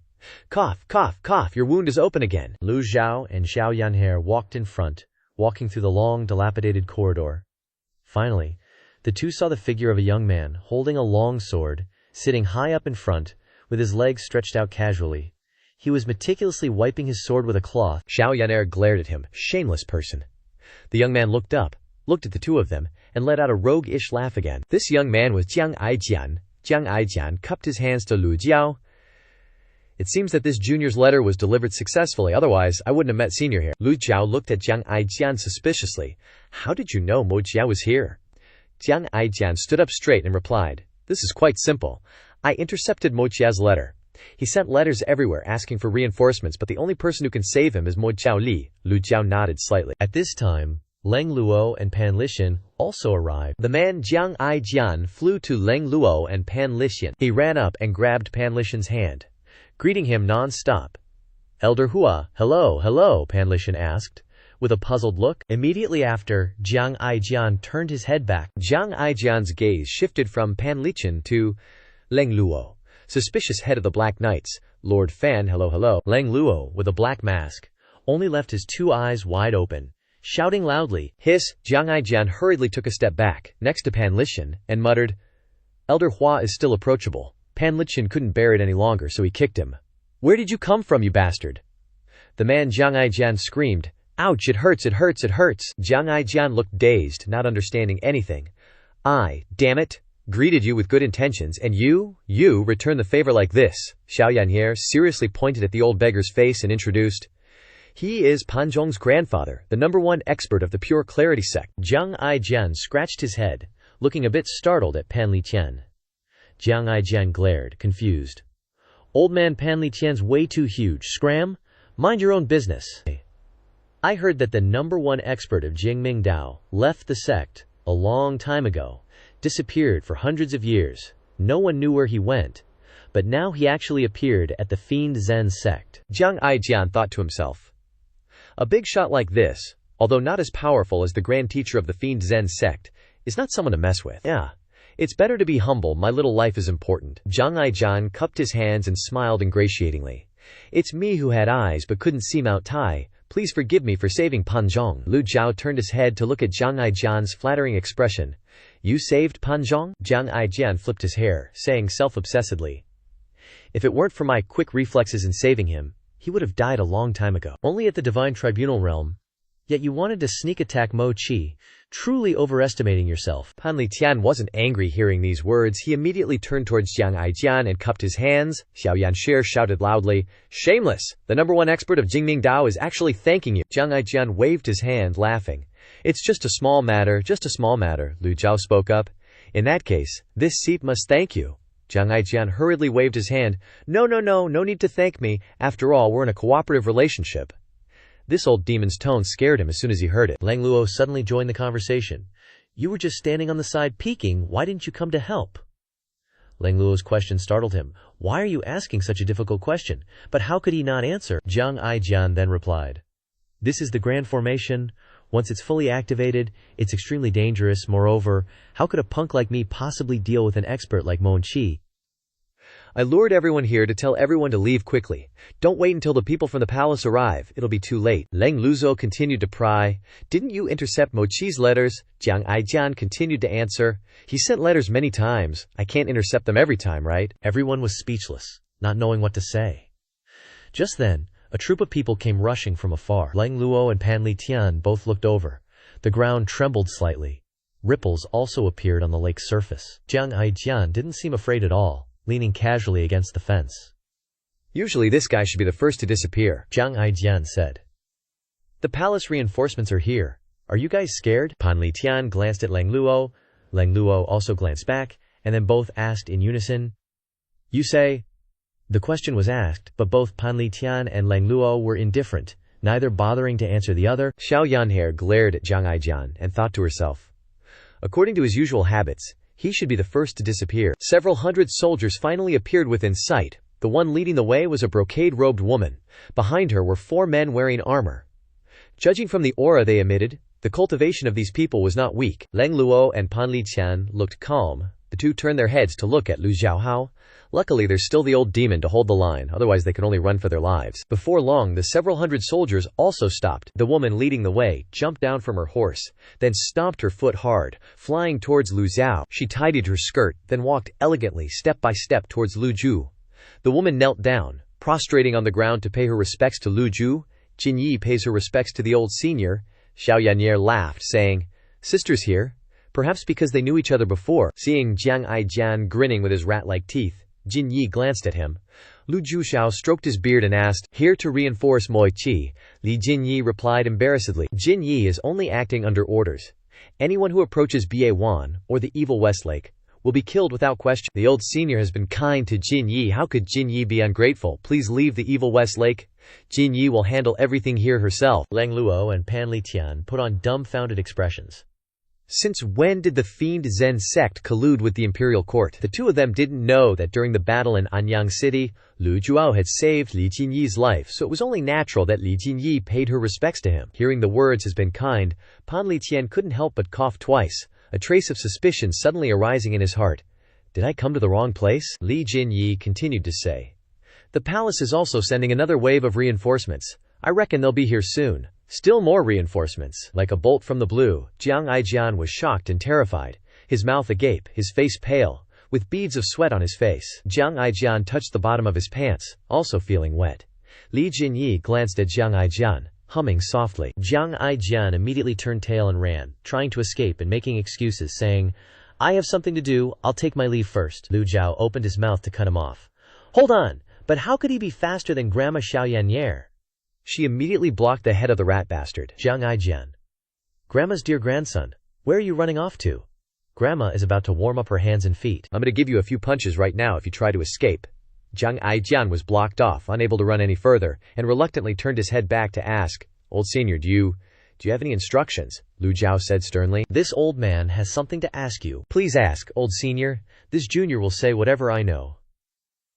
Yesterday I received some news. Zhang Yuanshan found out that his lover was having an affair with someone else, so he killed the adulterous couple with one palm. He's been in a very bad mood these past few days. Leng Luo and Pan Litian were speechless at this blockhead's nonsensical words, both secretly thinking of Jiang Aijian as if looking at a mental patient. Lu Zhou didn't care about Zhang Yuanshan's domestic affairs. He quickly stepped forward, raising his wrinkled hand to pat Jiang Aijian's shoulder, like a hawk seizing a chick. Jiang Aijian's face was full of unwillingness, but how could he dare to resist now? If Lu Zhou told him to kneel, he wouldn't dare to stand. Lu Zhou asked, probing shy. This old man asks, is Mo Li still in the palace? He forced a smile and said to Lu Zhou, her subordinate, Chen Zhu, is one of the 3 great divine archers of the divine capital. After Chen Zhu died, the second prince was so angry that he vomited blood, ordering her to be confined in the palace. Lu Zhou had also guessed this. This was basically no different from his prediction. Lu Zhou asked again, has Mo Li made any moves recently? Jiang Aijian didn't dare to miss any of Lu Zhou's questions. He answered honestly. Extremely obedient, old senior. You've clashed with her several times. She's currently seriously injured. If she doesn't recuperate for a while, I'm afraid it'll be very difficult to recover. Mo Li used witchcraft to control people time and time again, and was broken by Lu Zhou. The backlash from the witchcraft had caused her to be seriously injured. The more powerful the control technique and the witchcraft formation, the more serious the injuries caused by the backlash. Lu Zhou nodded, saying, the internal strife in the palace is so fierce, yet the emperor still doesn't care, doesn't ask? Luckily, Jiang Aijian was the 3rd prince of the imperial family. If it were someone else, they naturally wouldn't be able to answer this question. Jiang Aijian shook his head, sighing, saying, to be honest, I can't understand it either. This old man believes you. Lu Zhou continued to stroke his beard, then gave Jiang Aijian a sharp look. One last question. He paused, putting his hands behind his back, looking towards the evil West Lake. Is the search for Cheng Huang ordered by the emperor? This question was extremely direct. After Ye Tiangxin left the Evil Sky Pavilion, Lu Zhou thought it over. Mo Li's got a long way to go before his big crisis, a super long lifespan, so why rush researching all that stuff? On the other hand, the emperor's getting old but still hasn't stepped down. He's got the real motivation to dig into this inherited emperor business, kinda like Qin Shi Huang on Earth. After unifying the 6 kingdoms, he just wanted that immortality pill. Jiang Aijian shook his head and said, not really. Lu Zhou was originally going to ask about the lost key, but then figured, there's absolutely 0 leads on that thing. How can he ask Jiang Aijian to find a key when Lu Zhou himself doesn't know what it looks like, what it unlocks, what it's made of? 0 info. So Lu Zhou decided to drop it. Jiang Aijian asked, puzzled, senior, are you intentionally waiting for reinforcements from the imperial court to arrive? Lu Zhou stroked his beard, not denying it. Just as the two were chatting about everything and nothing, the heavy sound of galloping hooves came from the West Lake shore. Suddenly, hundreds of riders thundered into view, even more imposing than Li Jinyi's group. In Li Jinyi's group, only she and her 4 vice-generals were cultivators, but these newcomers were all cultivators. Seeing this, Li Jinyi called out loudly, the Black Knights have arrived, everyone please leave quickly. Jiang Aijian was startled. Senior, I must take my leave, farewell. With that, he tapped his toes, ready to fly off. But Lu Zhou grabbed his sleeve tightly, stopping him. You're not going anywhere, Jiang Aijian pleaded. Me staying here is useless? Lu Zhou said nothing, just looked towards the approaching Black Knights.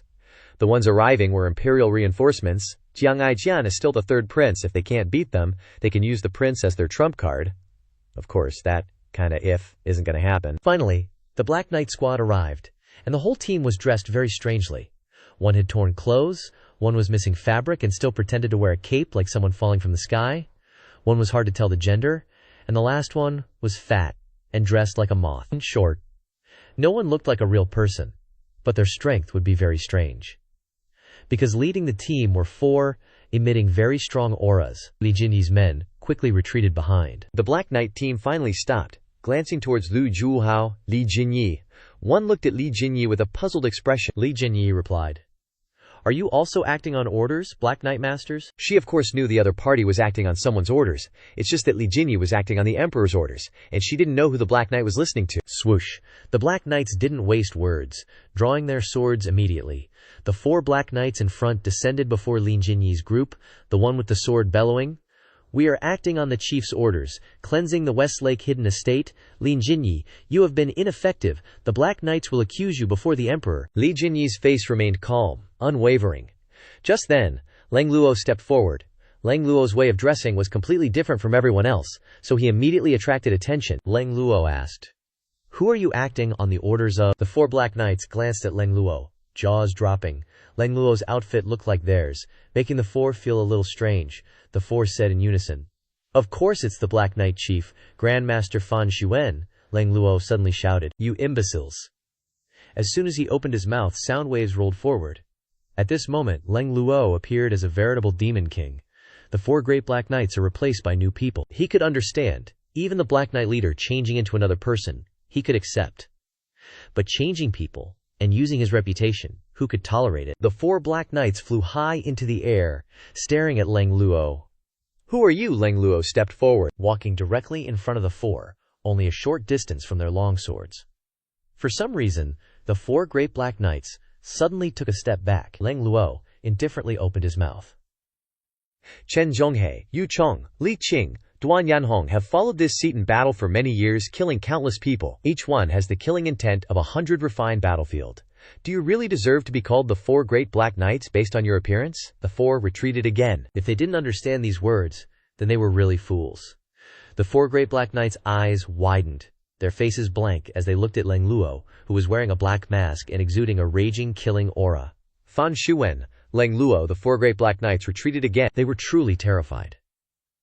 Ever since they joined the Black Knights and became the Dark 4 Knights, they had heard legendary stories about the person in front of them every day. Among the Black Knights, the most discussed were the legends about Lang Luo. Although the imposter Fan Xuan had taken over, he couldn't change Lang Luo's position in the hearts of the Black Knight army in a short time. The 4 great Black Knights began to feel goosebumps, super scared. But one still couldn't believe it. Impossible. This is impossible. The one next to him calmly said, "Fan Xuan was killed by the old devil. You want to deceive us." He raised his long sword. The 4 great Black Knights stabilized their bodies. "Everyone, listen to the order. This person dares to impersonate the Black Knight Chief, Grandmaster Fan. We must execute him here. Anyone who dares to enter the Westlake Hidden Estate must be killed, regardless of the crime." The Black Knights cheered, "Kill without question! Kill without question!" Hundreds of Black Knights shouted in unison, their primordial energy shaking, carrying sound waves through Li Jinyi's team, striking towards Jiang Aijian and Lu Zhou. Pan Lishan shook his head, saying to Lu Zhou, "They are indeed the blind who like to show off. In the end, we still have to rely on you to take action." Lu Zhao's expression remained extremely calm, but in his heart he was saying, "This old man take action, my ass. So many Black Knights, even 10 one-hit kills aren't enough." Fortunately, he grabbed a prince as a shield. "Jiang Aijian, don't be afraid." Lu Zhao's old hand grabbed Jiang Aijian's arm, his face kind and gentle, saying, "Yaner, be careful." He immediately pulled out a shiny chicken cleaver with Zhao Yaner. She even made an awkward expression at Jiang Aijian. "You coward, you're shaking like cooked crabs. You're gonna die anyway, what's there to be afraid of?" Instead of waiting for those guys to chop you into 100 pieces, this old lady has a kind heart, only chopping you into 10 pieces. The old man Pan Li Tian looked at it and questioned. Hundreds of Black Knights all drew their swords, seemingly seeing the problem. A Black Knight coldly laughed, saying, "Not bad courage, daring to impersonate Grand Maester. Capture them all for me." Hundreds of Black Knights approached together, the atmosphere becoming tense, both sides gathering their strength to launch. Li Jinyi glanced at Jiang Aijian. Lang Luo didn't move, his injuries hadn't healed yet. If he really had to fight the 4 great Black Knights, he wasn't sure he could gain the upper hand. Xiao Yanher saw this scene, turning her head, panting with anger. "Master, let your disciple take action. Your disciple will definitely kill them all, not leaving a single piece of armor." The Black Knights were still arrogant, shouting, "Kill!" Without waiting for Lu Zhou to reply, Lang Luo spoke up. "You don't need to interfere." How could Lang Luo, who has traveled the world for many years, not have a few tricks up his sleeve? He didn't retreat, but stepped forward. That move by Lang Luo totally blew everyone's minds. Lang Luo taking on a whole squad of Black Knights all by himself, and those 4 elite knights were still charging in. "Kill!" The rest of the Black Knights roared, joining the fray. 4 long swords aimed right at Lang Luo's face. Lang Luo, cool as a cucumber, still had his hands behind his back. After so many years on top, ain't no way he'd let anyone disrespect him like that. Poof! Lang Luo vanished like smoke. The next thing you know, Lang Luo's right in the middle of the Black Knight crew, WHOOM. A freaking massive 8-leaf golden lotus avatar appeared out of nowhere. Those 8 golden lotus petals were spinning like crazy around the platform, with pure energy crackling everywhere. In the blink of an eye, it sent the entire Black Knight squad flying, a whole army of hundreds, taken down in one shot. Up close, that golden lotus looked like a giant freaking bowl. The avatar was there and gone in a flash. It only lasted a second, but that was enough to handle those Black Knights. The 8-leaf nascent soul realm is basically the peak for cultivators in the righteous path and the heavenly sword sect. Rumor had it that the old master of the Evil Sky Pavilion had broken through to the 9-leaf golden lotus, but nobody really believed it. Ye Tiangxin had even seen a 9-leaf golden lotus herself, but she figured she was just seeing things. After all, those golden lotuses are always spinning, making it tough to count the leaves at a glance. But Lang Luo's skills were on another level. Like playing a game, you can tell opponent's level by looking at his weapon. Lang Luo just gave the scene a once-over and said, "Pathetic." The moment that 8-leaf golden lotus showed up, the Black Knights were scared out of their freaking minds. They were flying backwards, spitting up blood, shaking in their boots, or just plain stunned. Lang Luo didn't make another move, just stood there while the Black Knights tumbled every which way. The 4 leaders were as white as ghosts, gulping hard. Swords clattered to the ground. The hundreds of Black Knights were totally freaked out, struggling to their feet. "We're so sorry, Great Lord Farron, we didn't know." The 4 leaders immediately surrendered. An 8-leaf golden lotus avatar. Even if the new Black Knight commander showed up, he'd be kneeling too. Behind the 4 leaders, a bunch of Black Knights stumbled forward and dropped to their knees. "It's Great Lord Farron. Greetings, Great Lord Farron. Great Lord Farron, you're alive." You could hear excitement and joy in some of their voices. 2 bad times had changed, and the people with them were gone. Lang Luo's voice was deep and serious. "Great Lord Farron is dead." One dude, maybe he really liked sweet potato, kept going. "Great Lord Farron." Lang Luo snapped, "Shut up!" The shout didn't have any energy or sound waves, but it still made the Black Knights stumble back a few steps. They looked at their old leader in disbelief. The 4 leaders weren't old buddies, so they were sweating bullets, realizing they'd just pissed off Fan Xuan. Sure, the 4 leaders weren't what they used to be, but they were still top-tier Black Knights. But they were facing an 8-leaf master. They wouldn't dare fight back. From Lu Zhou's point of view, Lang Luo should have gone on a killing spree, knowing his personality. But he was obviously showing some old respect. Lang Luo was still injured, and his cultivation was far from recovered. Summoning that avatar for even a second was a stretch. Lu Zhou thought bringing Lang Luo would be a hassle, but the guy had some serious tricks up his sleeve. If someone else has the skills, they don't need to use as much effort. Lu Zhou didn't have to lift a finger. Pan Lichen's face was frozen, but he had to give props to Lang Luo's skills. Lu Zhou told Zhao Yanjie to let Jiang Aijian go. Xiao Yanhe, who was pointing her sword at Jiang Aijian, answered, "Okay." Jiang Aijian instantly felt a huge relief, like he'd been locked up in a dungeon for 100 years and was finally free. Lu Zhou called out, "Lang Luo." Lang Luo jumped a bit, then quickly turned around. He dropped the hands behind the back pose and bowed to Lu Zhou. The Black Knights were shocked. What, this guy can make an 8-leaf avatar bow to him? Who is he? Their eyes turned to Lu Zhou. The old guy looked ancient, but he was sharp as a tack. With Xiao Yanxie following right behind him, Lu Zhou looked at the kneeling Black Knight and asked, "Was this Molia's order?" They weren't stupid. Even Lang Luo wouldn't mess around with this old guy, so they definitely wouldn't either. One of them swallowed his fear and answered, "The Black Knights work under the orders of the royal family. We're here under His Majesty's command." Lu Zhou turned to Li Jinyi and Jiang Aijian. Even with Moli's skills, she wouldn't have the guts to control the emperor like that, so there was only one other possibility. The emperor really didn't want the Serene Wisdom sect to disappear, so he sent Li Jinyi and the Black Knights to help out. With the royal family's resources, they could only send 3 groups. Wei Zhuoyan's army. But he was busy putting down rebellions, so he wouldn't be much of a threat. Plus, Lu Zhou had saved Li Jinyi twice. The current Black Knight team was weak without Fan Xuan, and Lang Luo was here. If the old guys came to help and ran into Lang Luo, they'd have to back down. Peng Bao was with the Imperial Guards, and the royal family wouldn't easily deploy the Imperial Guards. This confirmed Lu Zhao's guess. That evil disciple, Yu Zhenghai, wanted to mess with the emperor. His ambitions were as clear as day. Lang Luzhou told Lu Zhou, "When I was the commander, I was completely controlled, so I have no feelings for the Black Knights anymore. But, in the end, the Black Knights are the Black Knights. There are still many subordinates who fought side by side with him, and if you want to cut ties with the past, you have to cut them thoroughly. Fan Xuan is dead, and he is the one who is alive now." Lang Luo figured everything out. Lang Luo yelled at the Black Knights, "Get lost!" The Black Knights were overjoyed, quickly bowing their heads. Yes, thank you, great Lord Fan Xuan. Realizing that he had missed a word and said the wrong thing, the Black Knights changed back. No, thank you, great Lord Leng Luo. Thank you, my lord, for saving your life. The Black Knight team, like being pardoned, immediately got on their horses and set off, and soon disappeared into the dense forest. As soon as the Black Knight team left, Leng Luo's whole body shook slightly. Obviously, he had just used up all his strength. The phase was too heavy. He could only pretend to the extent of this step. The old relationship ends here. Jiang Aijian hugged his sword and walked over, saying a word that had two meanings. Old senior, your trick is really high-handed. Xiao Yanjie looked at Jiang Aijian suspiciously and shouted, What high-handed? What nonsense are you talking about? Be careful, you'll die with grandma. Jiang Aijian was afraid of this grandma, so he explained, The Black Knights are the Emperor's chess pieces. You let the Black Knights out to cause more trouble for Yu Zhenghai. Lu Zhou turned his head to look at Jiang Aijian and said gently, You are very smart. Why not come to Evil Sky Pavilion for a cup of tea before leaving? Jiang Aijian seemed to want to be silent when he heard this sentence. Jiang Aijian waved his hands repeatedly. Hold on, I've got things to do, old senior. See ya next time, he said, hastily retreating, afraid Lu Zhou would grab him. Then, he leaped up and darted into the dense forest. Old senior, before I leave, let me give you a piece of news. Your seventh disciple, Si Wuyai, is at the main headquarters of the Jingming Dao.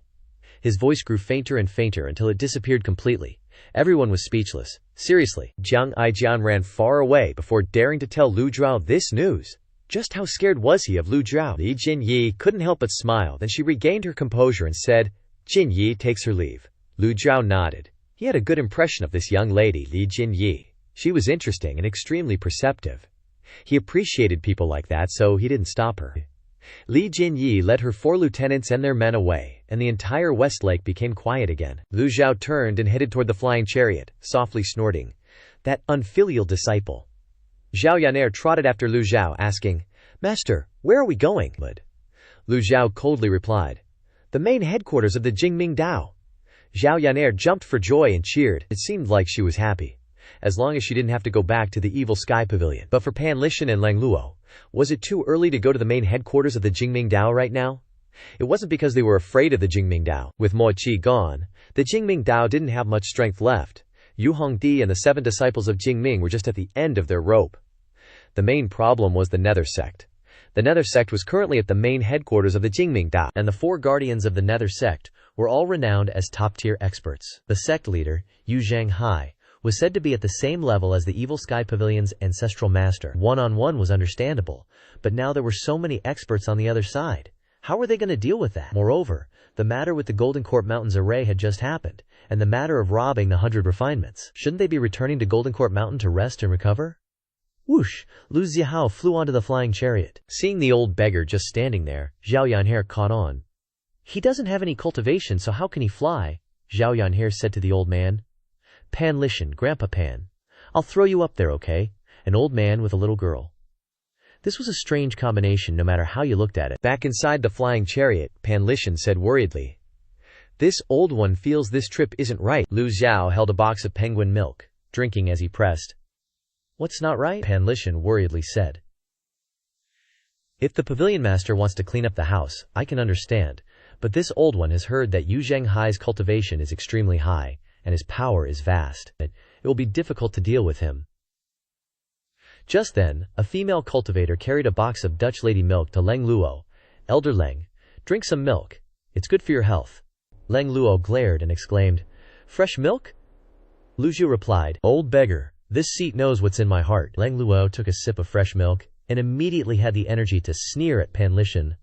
You don't want to go back and see the Jingming Dao that much, huh? Using such a flimsy excuse to avoid it? Only you could do that. The female cultivator also carried a box of milk to invite the old beggar Elder Pan. Want some milk? Thank you. I drink too much wine every day.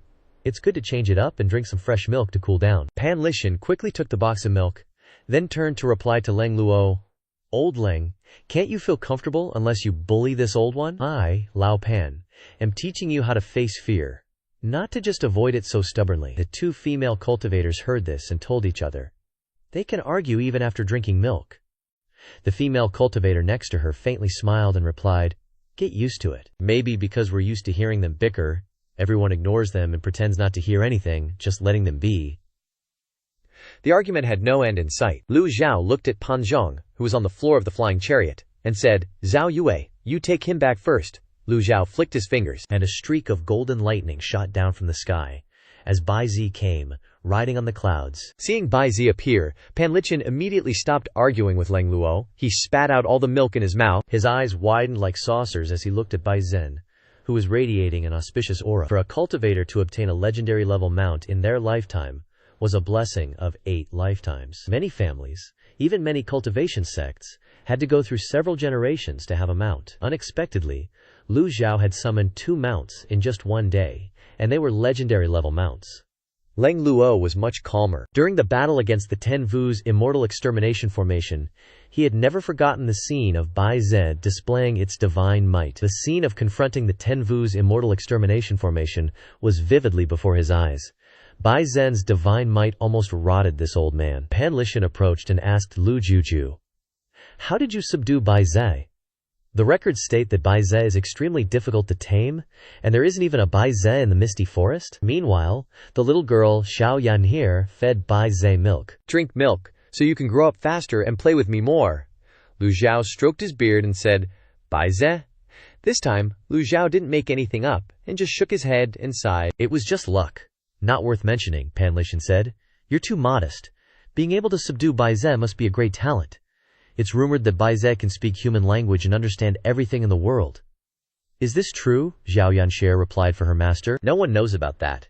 It hasn't opened its mouth to speak until now. I only know that it's very powerful, and can display great divine might, creating auspicious rain to extinguish the Ten Vu's immortal extermination formation." Bai Zhen's abilities are not ordinary. Bai Zhen was still hovering outside the flying chariot. Lu Zhou waved his hand. Zhao Yue gently lifted her hand, and her astral energy gently lifted Pan Zhong, placing him on Bai Zhe's back. "Go!" Swoosh! Bai Zhe sped away at 1,000 bananas per hour. Bai Zhe rode on the clouds, disappearing into the mist in an instant. If only comparing speed, Bai Zhe was even faster than the flying chariot. The only shortcoming was that a mount could only carry a few people. Pan Lichin stared at the disappearing Bai Zhe, sighing for a long time. He didn't say anything, just clasped his hands at Lu Zhou. Being this old, it was embarrassing to say any nauseating words of gratitude, so it was better not to say anything. He took a swig from his gourd and sat down on a chair inside the flying chariot, enjoying the scenery while drinking wine. On the flying chariot, Lang Luo teased Pan Lichin. "Old Pan, are you crying?" The old beggar angrily scolded. "Get lost!" Duan Musheng was still piloting the flying chariot. After weaving and swerving for a while out of boredom, Duan Musheng turned to ask his master, "Are we really going to the main headquarters of the Jingming Dao?" Lu Zhou looked at Duan Musheng. "You don't have faith in your teacher. This disciple wouldn't dare. This disciple will steer right away." Lu Zhou glanced at the remaining pile of his item cards. 3 fatal strikes, 4 damage immunities, 7 fatal blockings, 4 passive binding cages, 1 refining talisman, 1 Ji Tiandao peak state card, 3 Bai Zhe's Nirvana healing from a desperate situation, 5 enhanced binding cages, 3 enhanced Nirvana healings from a desperate situation. Lu Zhou touched the pile of item cards and thought, if I could use these item cards to capture those unfilial disciples, the teaching process might be much smoother, at least with the enhanced binding cage. Yu Zhenghai, Yu Shangrong, and Si Wu Yai were all powerhouses. To make them submit, he would have to use force to capture them. Moreover, Lu Zhou still had the peak state card. As long as this card existed, even if there were 10 Yu Zhenghais, Lu Zhou could capture them all. Lu Zhou held the cards in his hand, flipping them back and forth like a god of gamblers. His eyes widened because he didn't know which card to choose. There were too many cards. Whoosh! The flying chariot flew in an arc, looking like a carp leaping over the dragon gate. Heading toward the Jingming Dao, Duan Musheng continued to weave and swerve and said, "I'm sorry, little junior sister, hold on tight." The little rascal Xiao Yanrare wasn't afraid of these tricks at all. She excitedly replied, "It's okay, senior brother, it's fun." The old guys didn't feel as comfortable as she did. The female cultivator said, "Elders, please don't vomit milk." The clever Xiao Yanhe asked loudly, "Master, what are you looking for?" The flying chariot flew faster and faster, leaving a long tail like a shooting star in its wake.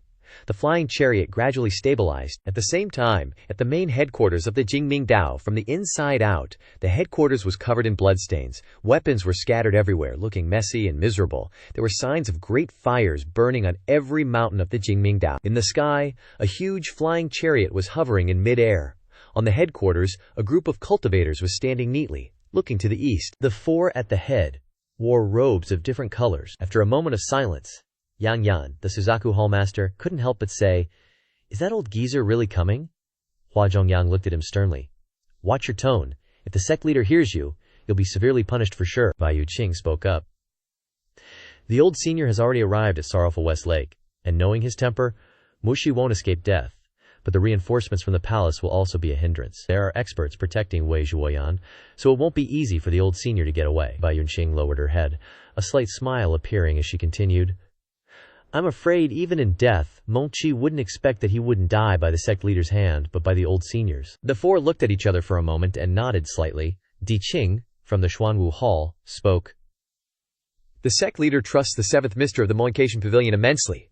If the 7th Mister says the old senior will come, then he definitely will." The Suzaku Hall Master, Yang Yan, asked curiously, "Is he that confident?" Hua Zhongyang replied, "Wasn't the last lesson the sect leader taught you enough? Don't underestimate this guy, or any of the Monation Pavilion's disciples for that matter. If it weren't for the old senior having his own agenda, I'm afraid each one of them would be no less capable than us. Remember, we must do our best to stall the old senior with our words, buying time for the sect leader. All that's left is Yu Hongyi and the others." Bai Yuqing reminded, "With the four of us here, hopefully nothing will go wrong. If things still don't work out, then we must immediately bail." All four agreed. They've always thought that running away when facing a powerhouse is nothing to be ashamed of. While they were discussing, the cloud-piercing flying chariot appeared on the horizon. Hua Zhongyang looked up and reminded, "Here it comes." Bai Yuqing revealed a look of disbelief. He repelled the palace reinforcements that quickly. "It really is the Motion Pavilion's cloud-piercing flying chariot, no doubt about it," one of them shouted loudly. "Immediately inform the sect leader and the 7th Mister. Prepare to deal with this carefully." "Yes!" The subordinates kicked a few birds and pigs, rushing to deliver the message to Yu Zhenghai and Si Wuyai. On the cloud-piercing flying chariot, Lu Zhou stood with his hands behind his back, observing the Jingming sect's main base. Duan Musheng looked at the 7 tall peaks surrounding the main base and concluded, "Master, the Jingming sect's barrier has been broken, and all 7 peaks have been torched." Xiao Yanhe pointed towards the flying chariot hovering above the main base. "It's the Nether sect's flying chariot." Duan Musheng snorted softly, controlling the flying chariot to fly towards the Nether sect's flying chariot.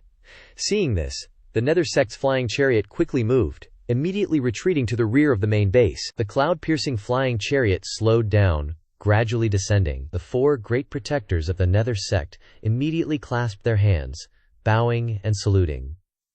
Hua Zhongyang of the Azure Dragon Hall greets the old senior. Di Qing of the Xuanwu Hall greets the old senior. Yang Yan of the Suzaku Hall greets the old senior. Bai Yuqing of the White Tiger Hall greets the old senior. 4 powerful voices, imbued with sonorous sound waves, transmitted into the cloud-piercing flying chariot. The sound waves had no lethal power, only making the voices clearer.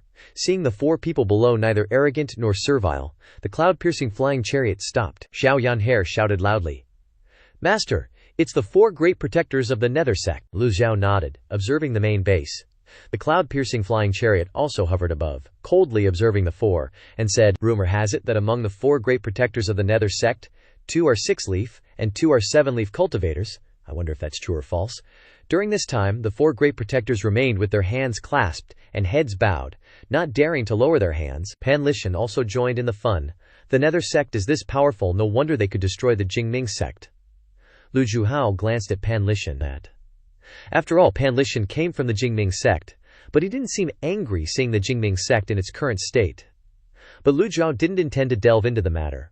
Lu Zhou observed the 4 people below, and transmitted his voice. "Where is Yu Zhenghai?" Hua Zhongyang bowed his body and clasped his hands. Old Senior, the sect leader, ordered his subordinates to wait here. The sect leader said that although the Jingming sect was taken down by the Nether sect, if the Old Senior wants it, he can take it at any time. Lu Zhou looked around, not seeing Yu Zhenghai's figure anywhere. "That unfilial disciple is indeed very cunning," Duan Musheng shouted loudly. "Tell Yu Zhenghai and Si Wuyai to get their asses out here. Master is here, What the hell are you scared of? Stop pulling these ridiculous stunts. Hua Zhongyang, despite sweating profusely, wasn't angry, and continued.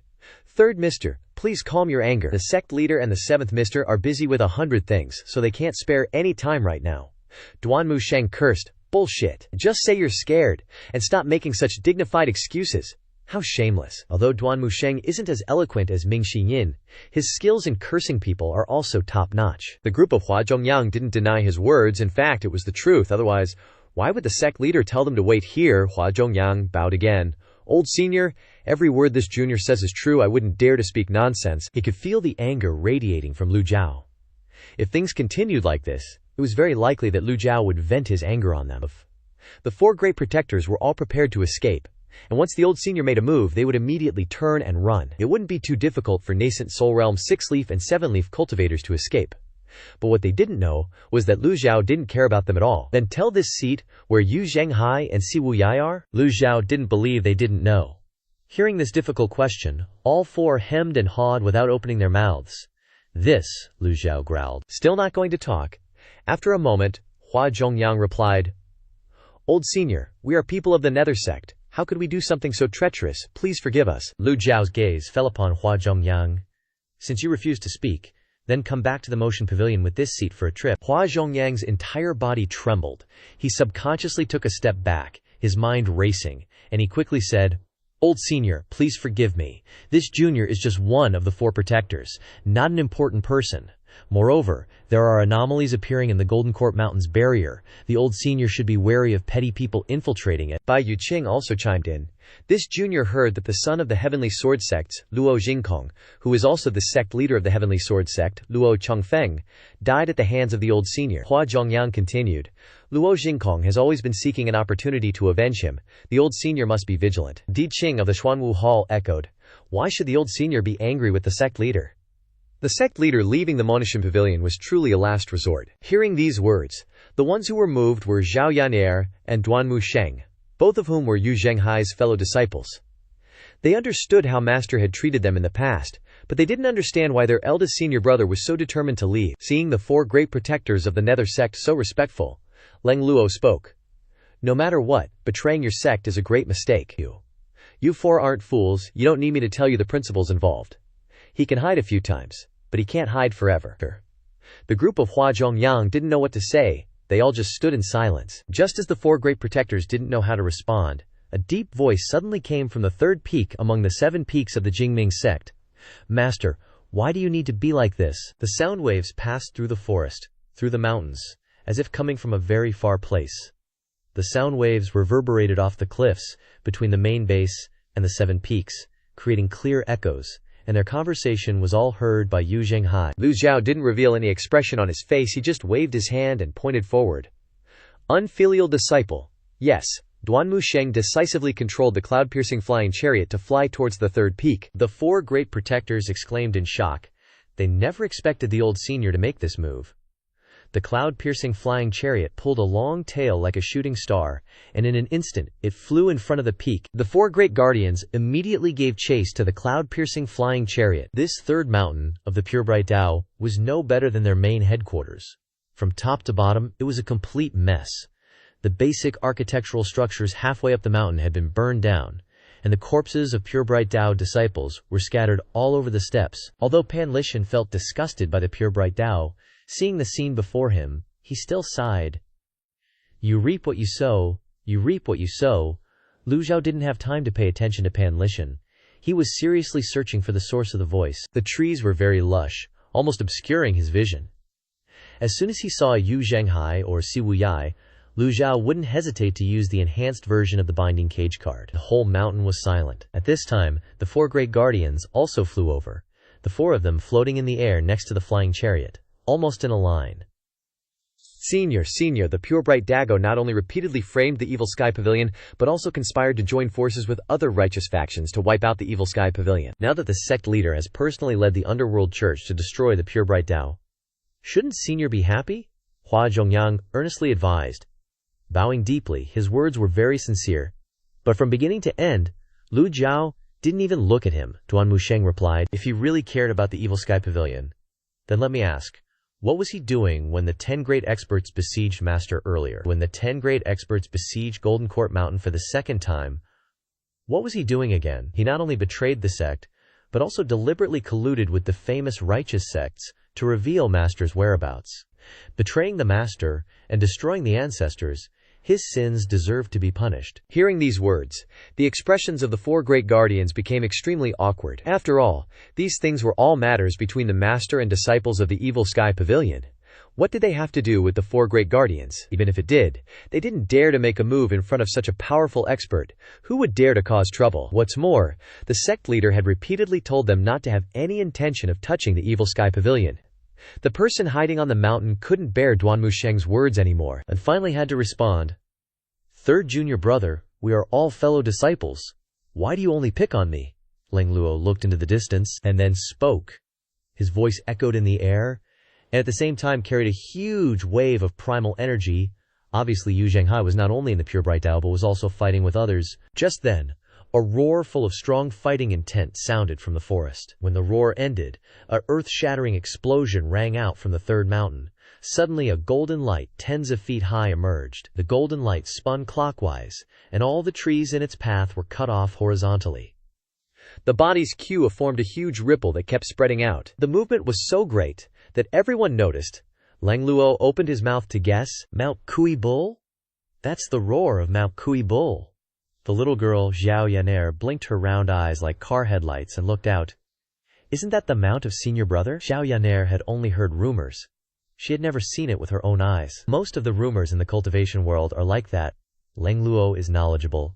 He shouldn't be mistaken. As soon as Duan Musheng saw the golden light, he recognized that it was the famous skill of senior brother Yu Zhenghai, the Xuan Tian stellar light. But because the distance was too far, he couldn't see the figure of the wicked disciple. Duan Musheng controlled the flying chariot to prepare to move. The 4 great guardians looked at each other, nodded, and then lined up horizontally, dodging in front of the cloud-piercing flying chariot. At the same time, 4 Dharma bodies were summoned, 2 6-leaf Dharma bodies, and 2 7-leaf Dharma bodies. Such strong enemies were admirable. The Dharma bodies appeared in just 1 second, and then dissipated again. The sound of energy resonance completely dissipated. The rumbling roar just now finally disappeared between heaven and earth, and the world became quiet again. The Qinglong Hall chief Hua Zhongyang bowed his hands and said, "This junior knows that he is not Senior's opponent. The sect leader once said that Senior is so powerful that even if the 4 of us join forces, we will not be able to defeat Senior." This junior asked Senior to think again. This was a kind of talking while punching and stroking. Bluntly speaking, if Lu Zhou still insisted on attacking Yu Zhenghai, the 4 of them would fight him. Pan Lishan coughed and retreated behind, his face as if saying, "I am also very helpless."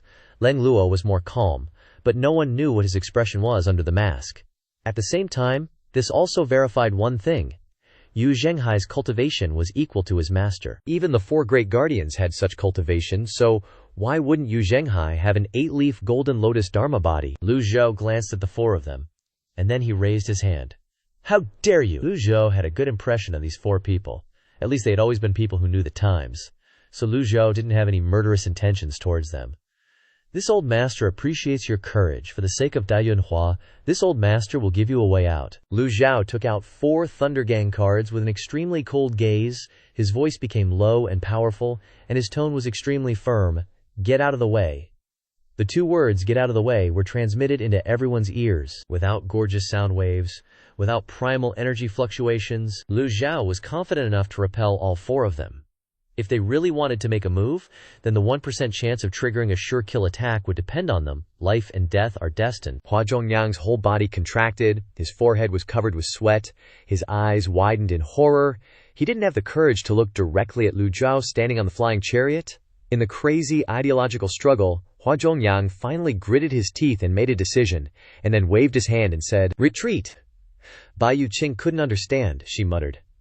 "Although I don't want to face the founder of the Evil Sky Pavilion, how can we say retreat when the great cause is in front of us?" Zuke Hall Chief Yang Yan continued. "We must buy time for the sect leader. Yu Hongyi can't resist for long. The defensive restrictions on this 3rd mountain are about to be broken. We can't retreat," Hua Zhongyang said in a deep voice. "I repeat again, retreat. The sect leader is not here. I order you on behalf of the sect leader." The other three had to bow and take orders. "Yes, sir." The four quickly stepped aside. Leng Luo and Pan Lishan looked at each other, and then looked at Lu Zhou, who was still indifferent. There were no fluctuations of aura on Lu Zhou's body, but the invisible aura was enough to make people fearful. 3 inches of ice are not formed in a day of cold weather. Thousands of years have tempered Lu Zhou, helping him to obtain this powerful aura. Lu Zhou just stood there looking into the distance. Hua Zhongyang, Bai Yuqing, Yang Yan and Di Qing had respectfully retreated far to the side. Duan Musheng understood, and immediately controlled the flying chariot to fly towards the third mountain of the pure bright Tao. The foot of the mountain was full of trees that were as tall as the sky, and the cloud-piercing flying chariot nimbly passed through the mountains and forests like an eel swimming in the sea. Xiao Yanhe quickly looked ahead. "Master is over there," Leng Luo also continued. "That's where the pure bright Tao imprisons prisoners. There are more than 1,000 restrictions there. No wonder the 4 great guardians of the underworld church were just buying time for Yu Zhenghai. With Yu Zhenghai's strength, it will take a while to break these more than 1,000 restrictions." Hearing this, Xiao Yanhe jumped up and urged, "Third senior brother, hurry, don't let senior brother escape." She pointed to the area where the body's ki had swept across before, where the trees were broken and the rubble was all over the ground. The cloud-piercing flying chariot didn't have much advantage flying in the forest. It had to constantly dodge the towering trees. When flying in the high sky, the flying chariot could exert its extreme speed, but under the low sky it often couldn't fly fast. The roar of Mount Kui Bull rang out again. The sound became more and more distant. Xiao Yanche urged, "Third senior brother, hurry up, he wants to run." Lu Zhou tapped his toes and jumped out of the cloud-piercing flying chariot. Seeing Master jump out, Xiao Yanhe clapped her hands and said, "Master is making a move himself. Senior brother can't escape this trip." Lu Zhou jumped out of the flying chariot, but had no intention of performing great divine magic. Bian had now appeared within sight, letting out a low growl. Bian's tail quickly wrapped around Lu Zhao's waist, then it carried Lu Zhou onto its back and sped forward. Bian's speed was extremely fast, darting through the trees like lightning. In the blink of an eye, it descended to the area where the mystic heaven stellar beam had just appeared. Lu Zhou looked around. The surrounding trees still held traces of astral energy. Only the great mystic heaven palm could create such devastating power. Lu Zhou walked toward the prison. He saw an entrance beneath the cliff. The 2 pillars outside the entrance were damaged. One had fallen. It was still stained with traces of astral energy. There were obvious bloodstains on the ground. A battle had taken place here. Blocking the way forward were the pure bright Tao's thousands of layers of restrictions. The talismans surrounding the area looked like a spiderweb. There was a crackling sound on the restriction net, like electricity zapping. The extremely strong restrictions were constantly weakening, on the verge of dissipating. "Where's Yu Zhenghai?" Just then, a loud shout rang out. "Hurry!" The roar of Kui Niu echoed nearby. Lu Zhou turned his head, and saw the figure of Kui Niu appearing between the trees. Its entire body was gray. It looked like an ox but without horns. It shimmered with light. The one sitting on Kui Niu's back must be that traitorous disciple. Lu Zhou didn't hesitate. He flicked his hand slightly, and the enhanced version of the binding cage card instantly flew out. Lu Zhou had never used the enhanced binding cage card before, but in the instant he cast it, he could feel that the energy fluctuations on it were completely different. The enhanced binding cage card had a much stronger energy source and was extremely fast, but its size wasn't as big as he'd imagined. Taoist incantation, binding curse. Lu Zhou was completely speechless. He couldn't understand why the enhanced version wasn't a cage as big as the sky, but instead looked like a Taoist binding curse. A large seal character for bind was written in seal script, with a rotating bagua-shaped golden seal around it. With a whoosh, it shot towards Kui Niu, carrying a majestic force of primeval energy. Chasing after Lu Zhou, he was sure that Yu Zhenghai wouldn't escape this time. Bian stepped on the clouds and rushed forward, chasing after the binding curse. Ahead was a steep cliff. The binding curse plunged straight into the cliff and disappeared without a trace. The disappearance of the curse meant it had successfully bound the target. There was no way that traitorous disciple could escape. Traitorous disciple escaped. Escaped? What?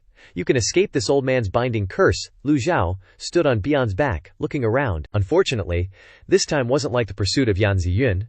The curse's speed was too fast, it just flashed and disappeared. Fortunately, Bian had a good sense of smell. Yu Zhenghai should still be around here. Bian landed in the forest ahead, then quickly searched around. Just then, Lu Zhou heard the system notification. Zhang Ziyi, the traitorous disciple, has been punished. Reward, 300 merit points. Zhang Ziyi. This was the first time he'd heard this kind of notification, which also proved that the binding curse had definitely hit its target. Bian slowed down its pace, its nose twitched, sniffing. Lu Zhou, sitting on its back, kept urging, sniff it out, quickly sniff him out for me. Bian, with its extremely keen sense of smell, was just like a hunting dog, constantly sniffing on the cliff to find its target. Occasionally, it would growl. If it spotted the target now, it would rush over. Without hesitation, Lu Zhou wasn't in a hurry, letting Bian do its thing. From the cliff, it sloped down into a forest. The trees in the forest were too dense, blocking most of the sunlight. Lu Zhou observed the situation in the forest but didn't notice anything unusual. Truly cunning! Bian continued to search, gradually increasing its speed. Lu Zhou saw some broken trees ahead, with traces of collision from a ferocious beast. The traitorous disciple must have passed through the fallen trees just now. Bian suddenly stopped under a big tree. Bian raised its head and roared. Lu Zhou also looked around. Next to the tree there was a torn piece of clothing. There were a few drops of blood on the clothes. Bian's sense of smell wouldn't be wrong. It stopped here, which meant the target was right here. It was still completely silent all around. Lu Zhou looked around for a moment, then shook his head slightly. Too bad, Yu Zhenghai escaped. Lu Zhou frowned slightly. That's absurd. He opened the system interface to look at the description of the enhanced binding cage card. It clearly stated that the probability of binding the target was 100%. Moreover, the system had issued the notification, traitorous disciple has been punished. With his cultivation sealed, how did Yu Zhenghai manage to control his mount, rush out of the forest, and flee? Lu Zhou jumped off Bian's back and went to the pile of clothes left behind. He bent down to check Yu Zhenghai's clothes. Lu Zhou still remembered Yu Zhenghai's measurements when he was cultivating on Golden Court Mountain. Lu Zhou stroked his beard and muttered, golden cicada shell or ash, a golden cicada shell escape. Even so, there was no way Yu Zhenghai could have left so quickly. Could it be that he, like Yan Ziyun III, used some kind of earth escape technique? Lu Zhou stopped Bian and jumped down. Lu Zhou raised his hand and shouted, quick! Follow the trail! Streaks of astral energy, like petals, scattered in all directions. These astral energy seals weren't offensive. They were a type of seal used to track cultivators. Also a type of introductory seal for cultivators. This seal was easy to cast and didn't consume much power. Before, when Zhao Yanhe's clansmen were captured, Mu Ronghai used this trick to track the hostages. At the same time, this seal could also find living creatures nearby. Of course, if the target had cultivation, it wouldn't work. The seal would be neutralized by their protective astral energy. But since the effect of the binding cage had been activated, the opponent's cultivation had been completely sealed. In a state without cultivation, he couldn't stop the tracking seal. But the tracking seal was like a soap bubble. After flying a short distance through the dense forest, it gradually disappeared, without any movement, proving that there were living things around. Could it be that Kui Niu carried him away? In the records of various classics, Kui Niu was also a legendary mount. If it flew with all its might, it wouldn't be easy to catch up. It was just that it left here silently without a sound. That was unbelievable. Lu Zhou looked at the bloodstains on the clothes. Yu Zhenghai must have used some kind of spell that didn't require cultivation to control Kui Niu to leave. The Great Flame World, the 100 schools contend. The Confucian, Buddhist, and Taoist, 3 cultivation schools, occupy the mainstream and huge branches, except for witchcraft. This type of spell required a high time requirement. Most people prefer to cultivate Taoist methods. Some cultivators, in addition to using auxiliary tools such as cloud-weaving feather garments, cloud stepping shoes, or heaven-rank weapons, like to cultivate auxiliary Taoist techniques. Lu Zhou circulated his energy. A 5-pointed star-shaped halo appeared in his palm, then grew larger. Traitorous disciple. It seems that after leaving the Evil Sky Pavilion, you've learned quite a few other miscellaneous things. Lu Zhou activated his primeval energy, condensed Quan into astral energy, then flicked his hand. That astral energy circled around and then transformed into a small mystic heaven stellar beam. Although Lu Zhou was only in the divine court realm, he could still cast this kind of refined technique. The mystic heaven stellar beam split into 2, 2 split into 4, 4 split into 8. In the blink of an eye, the trees within 100 meters were chopped down by the astral energy. From above, you could see a bald, circular area of forest. Lu Zhou nodded in satisfaction. As his cultivation gradually recovered, Lu Zhou found it easier and easier to use his disciples' techniques and skills. When he first transmigrated, he couldn't cast his disciples' techniques. When his lifespan was increased, this was also resolved. Although its power wasn't as strong as the nascent soul realm, the scene was still magnificent. At least it could be used to cut down trees. Without cultivation, let's see how long you can hide. Lu Zhou leaped onto Bian's back. His gaze swept over the forest for a moment. Then, Bian obediently followed Lu Zhao's orders, going around to check. Unfortunately, there were still no discoveries, so it could only obediently continue to fly. Lu Zhou didn't think anyone could break the binding curse unless the continuous duration of the binding curse wasn't long, otherwise, sooner or later, this traitorous disciple would have to beg him to return. Behemoth let out a low growl, then shot towards the third peak of Jingmingdao. The cloud-piercing flying chariot was still waiting there, motionless. Lu Zhou returned to the previous prison. It looked exactly the same, unchanged. He looked towards the thousands of layers of restrictions. The crackling sound continued incessantly. Clearly the restrictions of Jingmingdao were about to collapse. The remaining people in Jingmingdao were probably hiding inside, otherwise Yu Zhenghai wouldn't have bothered using the Great Xuan Heavenly Barrier to forcibly break the restrictions. Lu Zhou deliberately paused to wait a moment. Maybe he could glean some information about Yu Zhenghai from these people. Crack. The thousands of layers of restrictions completely disappeared. Just then, a woman led the way out, holding a long sword in her hand. Behind her, several disciples warily looked around. 14 people stood in 2 crescent-shaped rows, each with wounds on their bodies. The Nether Sect retreated. The group's faces were full of doubt, looking left and right. This woman was the only remaining expert of Jingmingdao, Elder Yu Hongyi. Yu Hongyi saw the old man standing on Behemoth's back and hurriedly said, "Everyone, be careful." The Jingmingdao disciples also noticed the old man, the legendary Behemoth mount, was looking menacingly at them. Yu Hongyi didn't dare to be careless and cautiously asked, "Are you from the Nether Sect?" Lu Zhou was riding Behemoth. Flying quickly closer, Lu Zhou shook his head. "If it weren't for this old man, you would have lost your lives long ago." Yu Hongyi understood immediately, and hurriedly bowed. So it was Senior who drove away the great devil Yu Zhenghai. The remaining Jingmingdao disciples also bowed in salute. "Thank you, Senior, for your help. We can't repay your great kindness." System notification.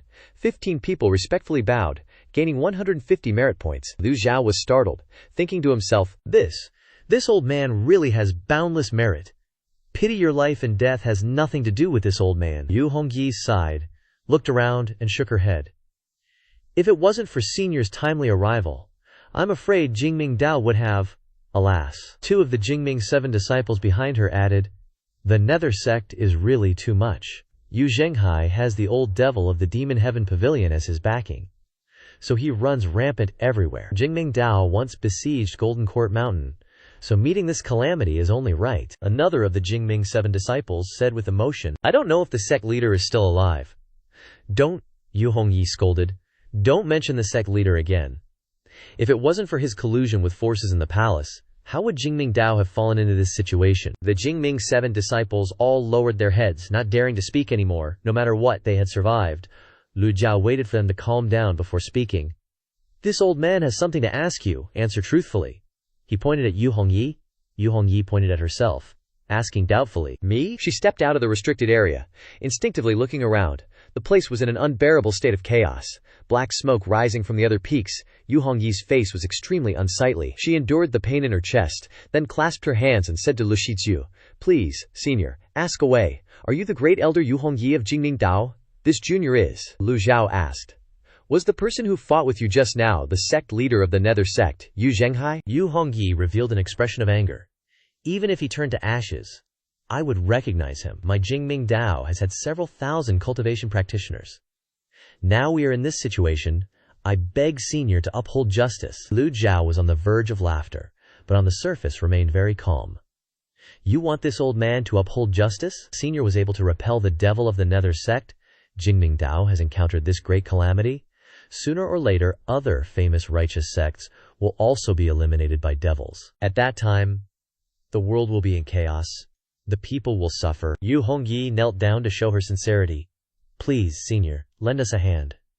The other disciples also knelt down, clasping their hands towards Lu Zhou. Although the destruction of Jingmingdao was not caused by Lu Zhou, Yu Zhenghai was ultimately his disciple, and once the news of Jingmingdao's destruction spread, the cultivation world would still place the blame on the Demon Heaven Pavilion. Did they want him to kill himself in front of everyone to uphold justice? Lu Zhao's tone was extremely cold.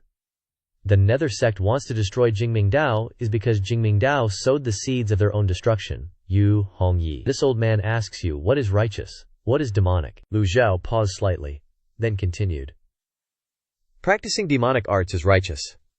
The 2 incidents 30 years ago, Jingmingdao and 7-Star Mountain Villa, were constantly killing each other in order to compete for territory, affecting several thousand commoners within 100 lis. Is that righteous? Did it? He didn't need to say any more. There were countless similar examples. Ultimately, only the fittest could survive. The wise live, and the foolish die. Compared to the Demon Heaven Pavilion, Jingming Dao's actions were the real evil. Yu Hongyi was stunned. If she had been asked this question before, she would have answered without hesitation. Jingming Dao in particular, or the 10 great famous sects in the world in general, are all righteous paths. The Nether Sect, Demon Heaven Pavilion, Demon Slaughter Sect, and Azure Dragon Society are all demonic paths. But sect leader Monchi secretly practiced demonic arts, devouring the blood essence of other cultivators. This is 100 times more evil than the demonic path. For this senior to not kick them while they were down was already very good. Yu Hongyi thought for a long time. Gradually feeling ashamed, she softly replied, "I have been taught." Lu Zhou stroked his beard and nodded, asking again, "Besides Yu Zhenghai, did you see anyone else?" Yu Hongyi blushed and nodded. "There was also the 7th disciple, Si Wuyai, of the Demon Heaven Pavilion. This person is sinister and cunning, good at using schemes." The Nether Sect was able to take control of the 7 peaks of Jingming Dao, all because of this person, adding fuel to the fire. As soon as she said this, the Jingming 7 disciples standing behind her were all burning with anger. "This guy is extremely despicable, planting over 100 spies inside Jingming Dao. Such scheming is really hateful." Over 100 people, this Lu Zhou also felt was too exaggerated. Others would be amazing if they could plant 1 or 2 spies. But Si Wuyai could plant over 100. Did he use some weird method of having collaborative spy teams? Yu Hongyi explained. Every year Jingming Dao accepts new disciples. There are many people planted by him. No matter what method Si Wuyai used, to be able to do this is really unfathomable.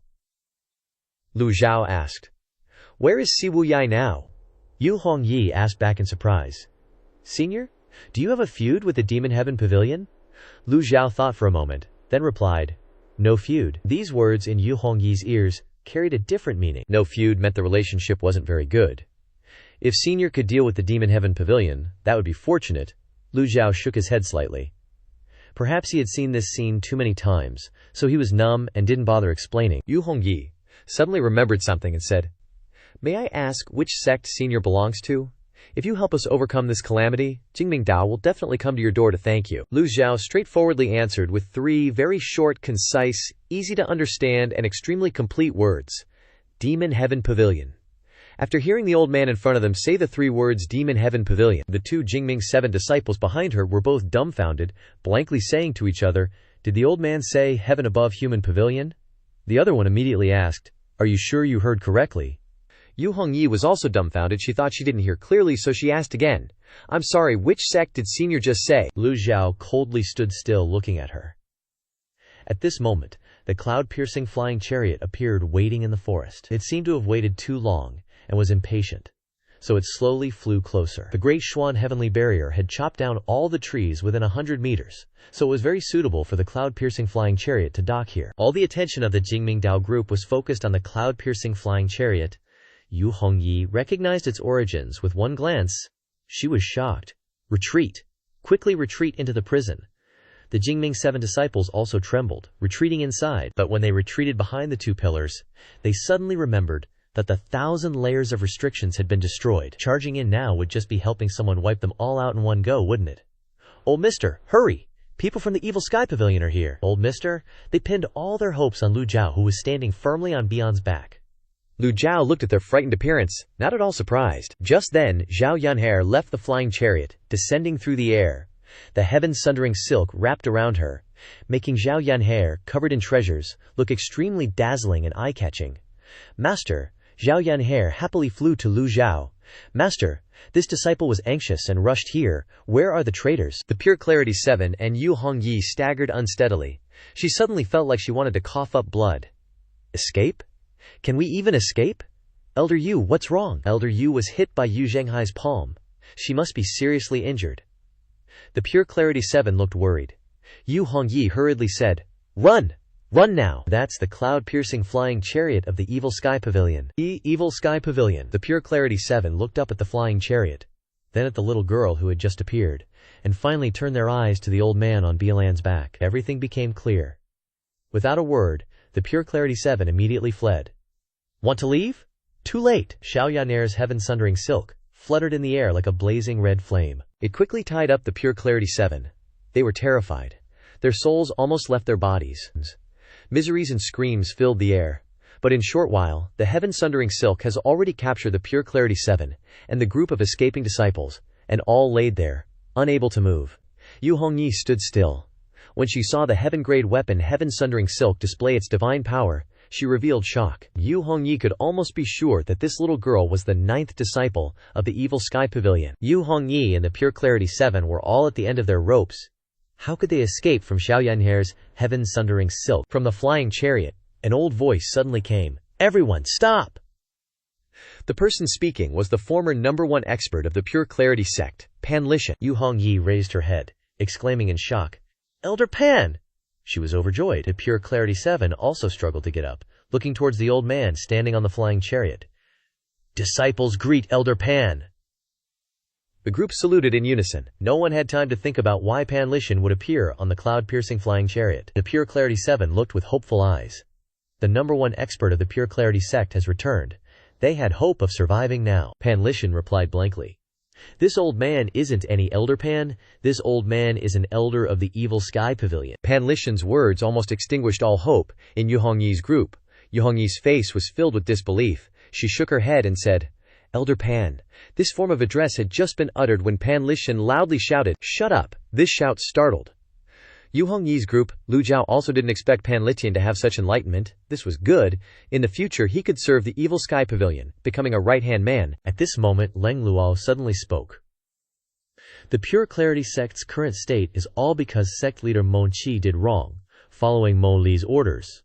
This matter doesn't have much to do with Yu Hongyi. I suggest letting them go." As far as Leng Luo was concerned, he only had Mo Li and Mo Qi in his eyes. Pan Lishan heard this, and for the first time, cupped his hands towards Leng Luo. Duanmu Sheng looked at Pan Lishan thinking, Elder Pan is cupping his hands towards Elder Leng for the first time. Seeing Pan Lishan standing alone on the edge of the flying chariot's bow, Leng Lugo then said, "Come over here, don't fall to your death over there."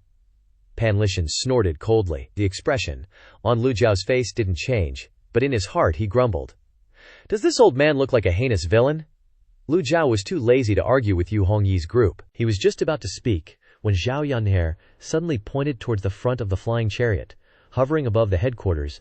"Master, the 4 great protectors of the Nether sect are running away." Duanmu Sheng, seeing this, glared and bowed, saying, "This disciple is willing to steer the cloud-piercing flying chariot to pursue the traitors." Lu Zhou leaped onto the cloud-piercing flying chariot.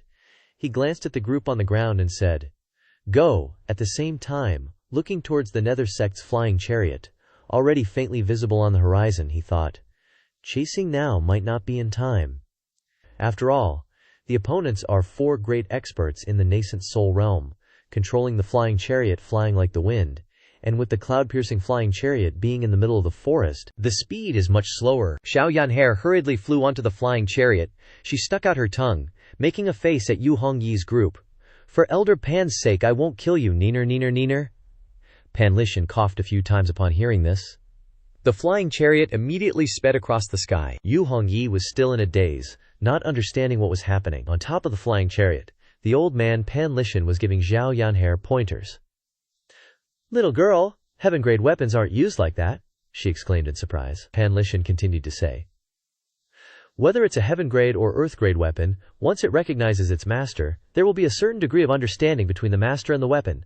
The higher the degree of understanding, the greater the power. This old man sees that you use the weapon with great power, but it's not refined enough." Pan Lishan took out the wine gourd from his waist, holding it in his palm, and tried to wrap it up. Xiao Yanher took a quick look and replied, "What's so difficult about this?" She casually waved her hand, and the heaven-sundering silk danced nimbly, then flew over and wrapped around the wine gourd. The heaven-sundering silk easily coiled around the gourd, lifting it up. Xiao Yanher revealed a disdainful expression, looking at Pan Lishan, as if saying, "Making such a fuss, this is extremely simple." Pan Lishan took back the wine gourd, then yanked it down forcefully, opening the gourd's stopper. Pan Lishan then said, "Put it back!" The meaning was very clear. He wanted her to use the heaven-sundering silk to stuff the gourd's stopper into the gourd. Xiao Yanher controlled the heaven-sundering silk to fly over. Clack. Failure. Clack. Another failure. She stamped her foot in anger. After trying again and again, she was covered in sweat. She thought it wasn't difficult, but why was it so unexpectedly difficult? Xiao Yanher refused to admit defeat. She mobilized the primal chi throughout her body. The heaven-sundering silk brandished its fangs and claws, looking ferocious like it wanted to kill someone. Clack, continuous failures. It was just a simple object, but no matter how she tried, she couldn't put it in. Weird, strange. Even Lang Luo was attracted by this scene. Eagerly watching, Xiao Yaner unwillingly said loudly, "What's going on? Could it be that you deliberately tampered with it to play with me?" Pan Lichen shook his head. Hands are one of the weapons with the greatest degree of understanding. He took the gourd's stopper from the heaven-sundering silk, using his fingers to press it into the gourd. Clack! The gourd's stopper perfectly sealed the gourd's mouth. When the degree of control over a weapon reaches a level of understanding no less than a hand, only then can it be considered entering the subtle. The heaven-sundering silk is your arm. He called hands weapons. In some ways this was very reasonable. Xiao Yanher frowned and said, "I don't believe your words. I only believe master." As she spoke, she went to Lu Zhou's side.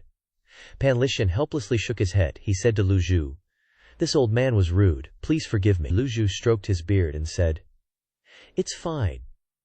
Pan Lishan thought, all of his cultivation has been lost. Even if he has the heart to teach her a few things, his words wouldn't be convincing enough. And what's more, she's a disciple of the Evil Sky Pavilion. Me doing that would be a bit too much. After all, Pan Lishan was the #1 expert of the Pure Clarity sect, a person of the same era as Lang Luo. His knowledge and experience were definitely much higher than those of young cultivators. Him being willing to guide the younger generation was a good thing.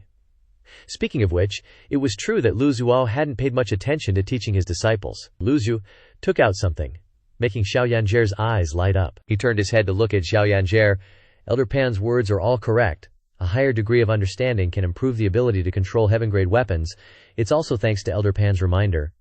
After returning to the Evil Sky Pavilion, this master will take some time to impart some skills to you, Xiao Yanjer happily replied. Thank you, master. Lu Zhou looked towards the wine gourd in his hand, and Pan Lishan understood. Pan Lishan was stunned for a moment, then nodded. Pavilion master has sharp eyes, Lang Luo hoarsely said. Wine gourd. Admirable. Admirable. Just good luck. I burned the entire Blackwood forest for 49 days, and only this gourd remained. Pan Lishan was very satisfied. Lifting the wine gourd and taking a sip, Lang Luo was like, "Damn, that wine gourd looks like something you'd find at a yard sale, but turns out it's a freaking weapon." For a dude who's lost all his cultivation like Pan Lishan, holding onto this gourd till now is seriously impressive. Suddenly, Xiao Yanher, acting like a total sweetheart, zoomed over to Duan Musheng. "Third senior brother, let me help you out."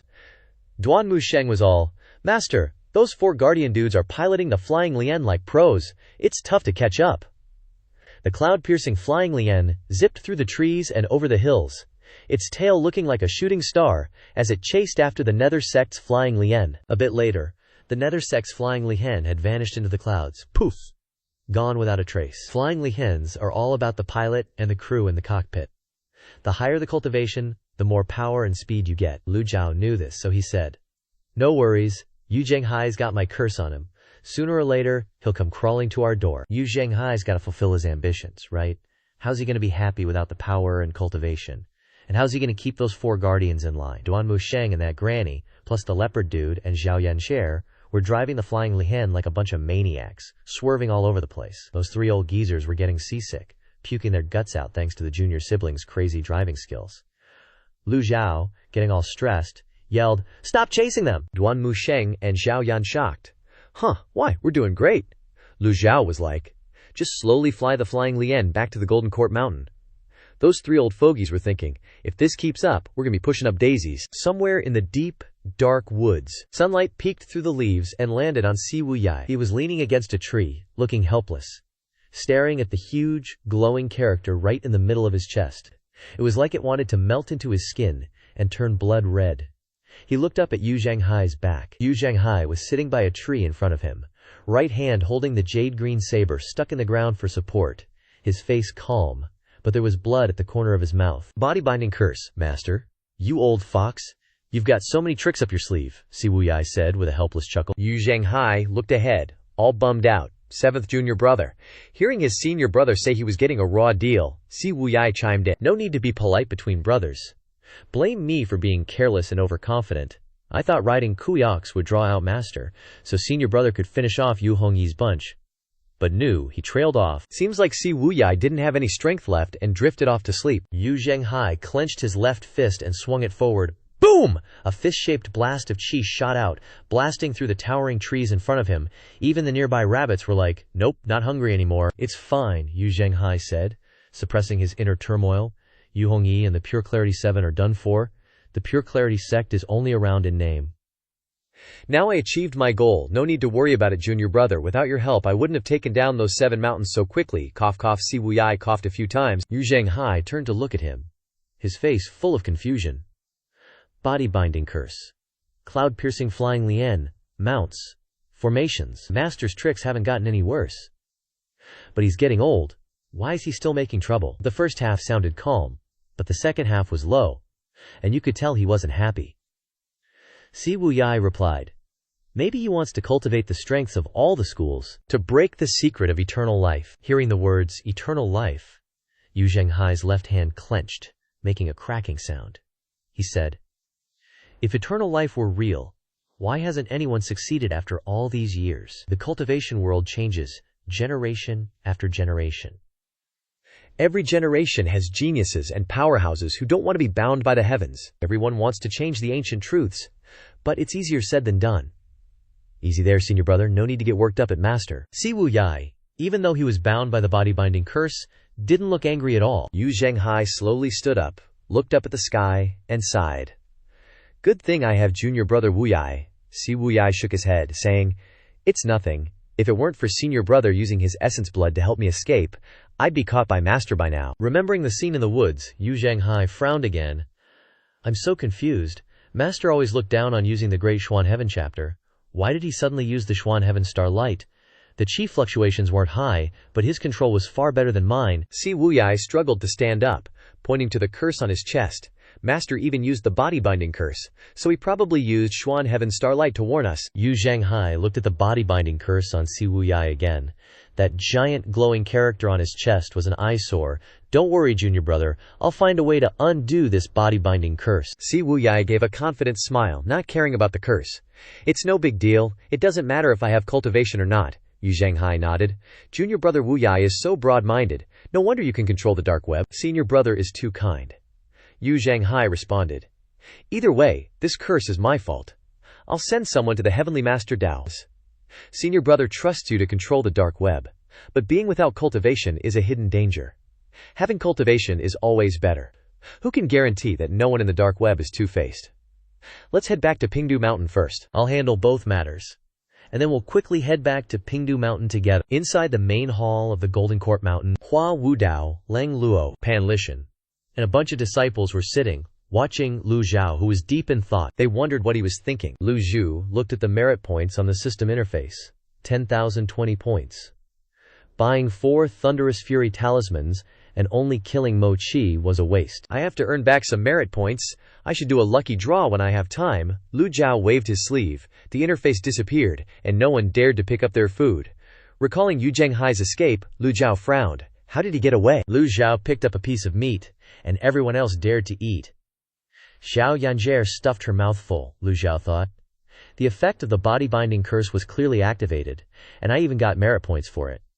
All the way back, Lu Zhou kept thinking about this, but he couldn't figure it out. Where was the problem? Hua Wudao glanced at Lu Zhou and said, "Sect leader doesn't need to worry about it.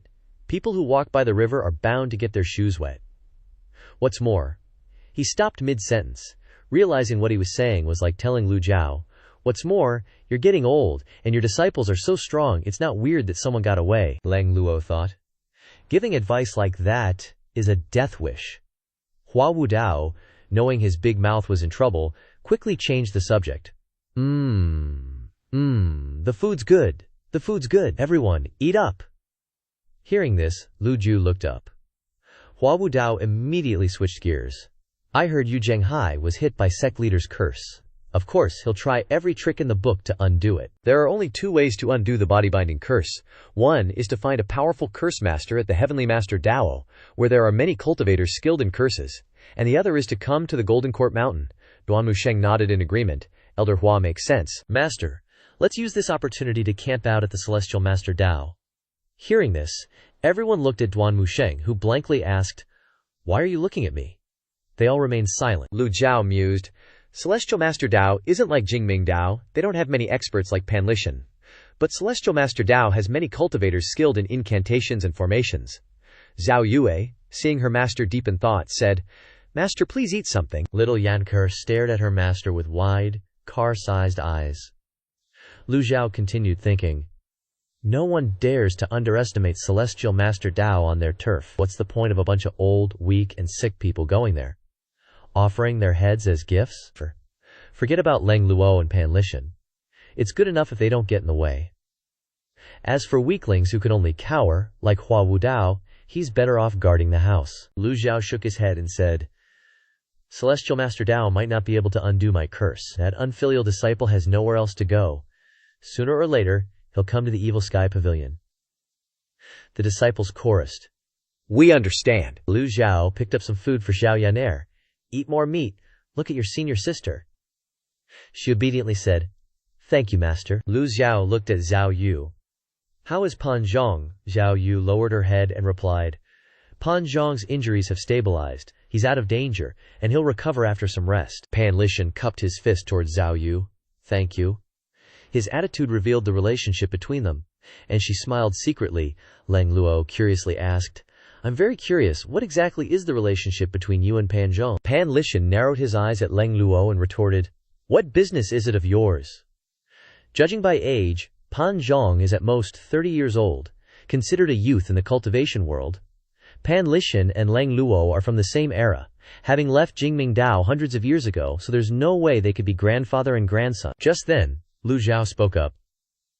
I have always been a man of my word. Lu Zhou flicked his hand, and a black brocade box flew over, landing in Pan Lishan's hands. As Pan Lishan received the black box, his old hands trembled slightly. He bowed his head to Lu Zhou without saying anything. 1,000 words couldn't express his gratitude. For many years it wasn't that he didn't want to find the Blackwood Lotus, but because he had lost all his cultivation, obtaining the Blackwood Lotus was harder than reaching the sky. Pan Lishan bowed his head sincerely in thanks. Seeing Pan Lishan so excited, Leng Luo felt very strange. With your status and position, just relying on Jingming Dao, how could you not obtain a piece of the Blackwood Lotus? Pan Lishan shook his head slightly. Leng Luo, if Mo Li destroyed your cultivation, would she give you the Blackwood Lotus? Leng Luo fell silent. Everyone else in the hall was also silent. Pan Lishan cupped his fist and said, This old one takes his leave. Go, Lu Zhou said. Leng Luo also cupped her fist, indicating she wanted to leave. Lu Zhou waved his hand. Go. These two need a lot of time to recover their cultivation. Before that, their use to the Evil Sky Pavilion isn't great. After the two left, Lu Zhou asked, Any news from Ming Shiyin? Zhao Yanher quickly replied, Master, fourth senior brother is really too much this time. He's been gone for so long and hasn't returned. Lu Zhou also found it strange, but the system hadn't given any notifications related to Ming Shiyin. However, Lu Zhou had great faith in Ming Shiyin's survival skills, so he wasn't worried that something would happen to him. Suddenly, Zhu Jifeng entered the hall from outside with a strange expression. Lu Zhou asked, What's the matter? Zhu Jifeng's expression stiffened, paused for a moment, and then continued. Hua Yuexing has returned, and brought back the head of Ye Chengji from the Heaven Sword Sect. Although Lu Zhao's face remained unchanged, he was surprised inside. He didn't expect Hua Yuexing to kill an expert from the 10 great sects in order to join the Evil Sky Pavilion. But he was even more surprised that she would choose an expert from the Heaven Sword Sect. Lu Zhu looked at Zhu Jifeng. You're not happy? Zhu Jifeng's whole body trembled. He hurriedly knelt down. This junior wouldn't dare. This junior only wishes he could stab Luo Chengfeng to death himself. But Luo Chengfeng had already died at the hands of the old senior. This junior and the Heaven Sword Sect have long since had no feelings for each other. Duan Musheng spoke up. That's for the best. Don't forget how you survived back then, Zhu Jifeng replied. Third senior brother's teachings are correct. Hua Wudao also joined in the excitement. The Heaven Sword Sect hasn't had any movements for a long time. Since the siege of the Evil Sky Pavilion, Luo Chengfeng died, and the Heaven Sword Sect was severely injured. Hua Wudao continued, cupping his fist. It's said that Luo Xinghua handed over the position of sect leader to his son, Luo Chengfeng, before going into closed-door cultivation. Now that Luo Xinghua is grieving over the loss of his son, we must be prepared. Lu Zhou turned to Zhao Yu. Any news from the Yi Station? Zhao Yu replied. Currently, the outside world is spreading rumors that Master, she hesitated, not daring to continue, Lu Zhou ordered. Speak. Zhao Yu lowered her head. The outside world is spreading rumors that master's cultivation is rapidly declining, and that you are absorbing the power of the barrier to maintain your cultivation. After saying this, she quickly added, "This disciple is willing to repair the barrier." Lu Zhou waved his hand. "It's meaningless. Repairing the barrier now won't conceal the previous movements." In other words, the outside world now believes that Lu Zhao's strength has drastically declined, and even if the barrier is repaired, it won't change their perception. As he spoke, 2 female disciples led Hua Yuexing into the hall. Hua Yuexing looked disheveled, as if she hadn't slept for days. Her eyes were swollen and red, and her hair was slightly messy. In her hand she held a gray bow and arrow. The material wasn't very good, probably a yellow-grade weapon. Her other hand held a box with a heart-shaped symbol wrapped in a piece of yellow cloth. Hua Wudao looked at Hua Yuexing walking into the middle of the hall with an incredulous expression. Hua Yuexing hurriedly knelt down, cupping her fists. Hua Yuexing hasn't failed everyone's expectations, and has beheaded a second-leaf nascent soul realm expert, Elder Ye Chengji of the Heaven Sword Sect. The box was placed in front of her. Because it had been a while, the bloodstains had turned black, flowing out from within. Recalling what Zhu Jifeng had said earlier, it wasn't hard to guess that it contained a human head. Seeing the bloody box in front of him, Lu Zhao asked, "Ye Chengji." Hua Yuexing used both hands to hold up the box. "Please, Pavilion Master, open it and see." Lu Zhao frowned and wrinkled his face, replying, "No need, he didn't have the habit of looking at human heads." Lu Zhao then waved his hand. "Dispose of it." The 2 female cultivators cupped their fists in unison. Yes, the 2 female cultivators carefully carried the bag of heads out. One of the girls kicked the box hard, sending it flying high. Before falling into the abyss, Lu Zhao's gaze returned to Hua Yuexing, curious. "With your strength and cultivation, beheading a second-leaf expert can barely be considered qualified." Hua Yuexing blushed with embarrassment. "This junior knows her strength is insufficient. The people of the Heaven Sword Sect are too cunning." This junior waited a long time without an opportunity to strike. Lu Zhao continued to ask, "Why did you choose the Heaven Sword Sect?" When Lu Zhao asked this question, Hua Wudao was also standing beside him, looking over. Hua Yuexing earnestly cupped her fists.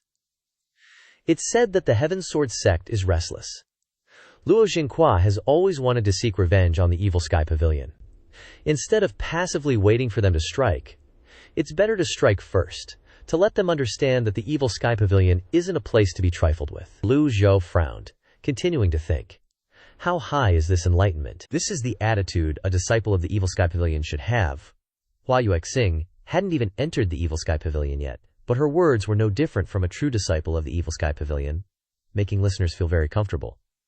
The Evil Sky Pavilion really needed an archer at this time. Hua Wudao proactively spoke. "Pavilion Master, Hua Yuexing has passed the test. If possible, please let me guide her future cultivation." Hua Yuexing was overjoyed upon hearing this. Just as she was about to thank him, Lu Zhou spoke. "Wait." Hua Wudao was slightly startled. The Pavilion Master hadn't even spoken, and he had spoken on his behalf. He had indeed overstepped his bounds. "It was due to my impatience. Please forgive me, Pavilion Master." Lu Zhao slowly walked in front of Hua Yuexing. Hua Yuexing was filled with worry and unease. Facing the #1 demonic cultivator of the era at such close range who wouldn't be agitated or terrified, Lu Zhao slowly sat down and said, "Raise your head." Hua Yuexing started to tense up like crazy. As she slowly raised her head, Lu Zhou's face remained expressionless. He just glanced at her, and then reached out towards Hua Yuexing's forehead. Hua Wudao was stunned and gaped at their sect leader. That usually quick-witted Xiaoyan hair didn't even dare to look today. Zhao Yue was also shocked. This is it. In a flash, Hua Yuexing thought, "I'm done for." Everyone's throats tightened, not daring to watch this scene. Even Hua Yuexing closed her eyes. Just when everyone thought Hua Yuexing was about to eat a palm strike, golden light suddenly burst forth from Lu Zhao's palm. Streams of primal qi fell upon her, and golden light of universal salvation enveloped Hua Yuexing's entire body. Hua Yuexing immediately felt her primal qi and injuries recovering at a terrifying speed. After a short while, Hua Yuexing opened her eyes wide and bowed to Lu Zhou. "Thank you, sect leader, for healing me," the system immediately announced. Gained a sincere bow, rewarded 10 merit points. What a pity. If sincere bows could be rewarded with unlimited merit points, that would be amazing. Then he could just grab a wretch like Old 8 and make him kowtow non-stop. 1 kowtow per second, and he could accumulate over 80,000 points in a day. It wouldn't take long for him to have enough points to buy all kinds of dharma bodies and dominate everyone. But hey, even mosquito meat is still meat. Something is better than nothing.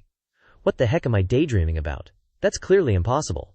Lu Zhou nodded slightly and said, Having joined the Evil Sky Pavilion, you must abide by the rules of the Evil Sky Pavilion. Hua Yuexing was overjoyed. This junior understands. Gained a subordinate. Rewarded 1,000 merit points. Lu Zhou turned and walked away, then asked loudly, How many leaves? Hua Yuexing said awkwardly. 2. 2 leaves. Only 2 leaves? And she's been hailed as one of the 3 great divine archers of God's capital? That's a little embarrassing. Sensing the strange gazes around her, Hua Yuexing lowered her head, her face flushed red. With her cultivation base, she'd be considered a standout genius in any other sect, cherished like the moon surrounded by stars. When she cultivated in the Luo sect, she was also considered a key genius to be nurtured. But this is the Evil Sky Pavilion. Lu Zhou didn't show any disgust, only said, Not bad talent. Able to kill Ye Chengji of the same level with a 2-leaf cultivation base. Truly commendable. Hua Yuexing obediently replied, Thank you for the senior's praise. There are many classics related to archers in the West Pavilion. Everyone in the Evil Sky Pavilion can freely browse them. Hua Yuexing had long heard that the Evil Sky Pavilion had countless kinds of classics and weapons, and every one of them was a top-notch treasure. She was extremely happy in her heart and quickly kowtowed and sat down. Thank you, senior, Lu Zhou ordered. Withdraw, yes. Hua Wudao also cupped his fist to Lu Zhou and left the Evil Sky Pavilion's main hall with Hua Yuexing. Lu Zhou walked back and forth near the throne. He slowly called out, Zhu Jifeng, was startled and hurriedly bowed. Yes, sect leader. He hesitated for a moment and then continued. Since this junior joined the Evil Sky Pavilion, I have never regretted it. This junior only regrets not being able to kill them myself. Feeling a bit dry in his throat after talking so much, Lu Junju lightly sipped a cup of green onion milk tea and said, Take it. Being released and becoming powerful is what you need to do. Instead of wasting time thinking about meaningless things, you'd be better off going to the West Pavilion to read the classics. Zhu Jifeng nodded in agreement. This junior understands. Lu Zhou waved his hand slightly. Dismissed. Everyone bowed and left the Evil Sky Pavilion's main hall. At the same time, on Pingdu Mountain in the underworld church, Yu Zhenghai stood with his back to the 3 great protectors.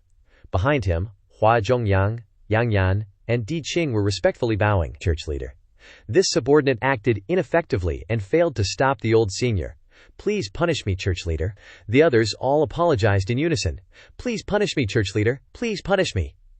Yu Zhenghai turned around to look at the 3 protectors. The underworld church has the power it has today because of your great contributions.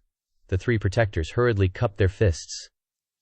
This subordinate dares not take credit, Yu Zhenghai continued slowly. Since I left the Evil Sky Pavilion and established the underworld church, it has all been for the grand cause of the world, and you are my most capable arms. Among everyone in this world, the people I trust the most are the 3 of you.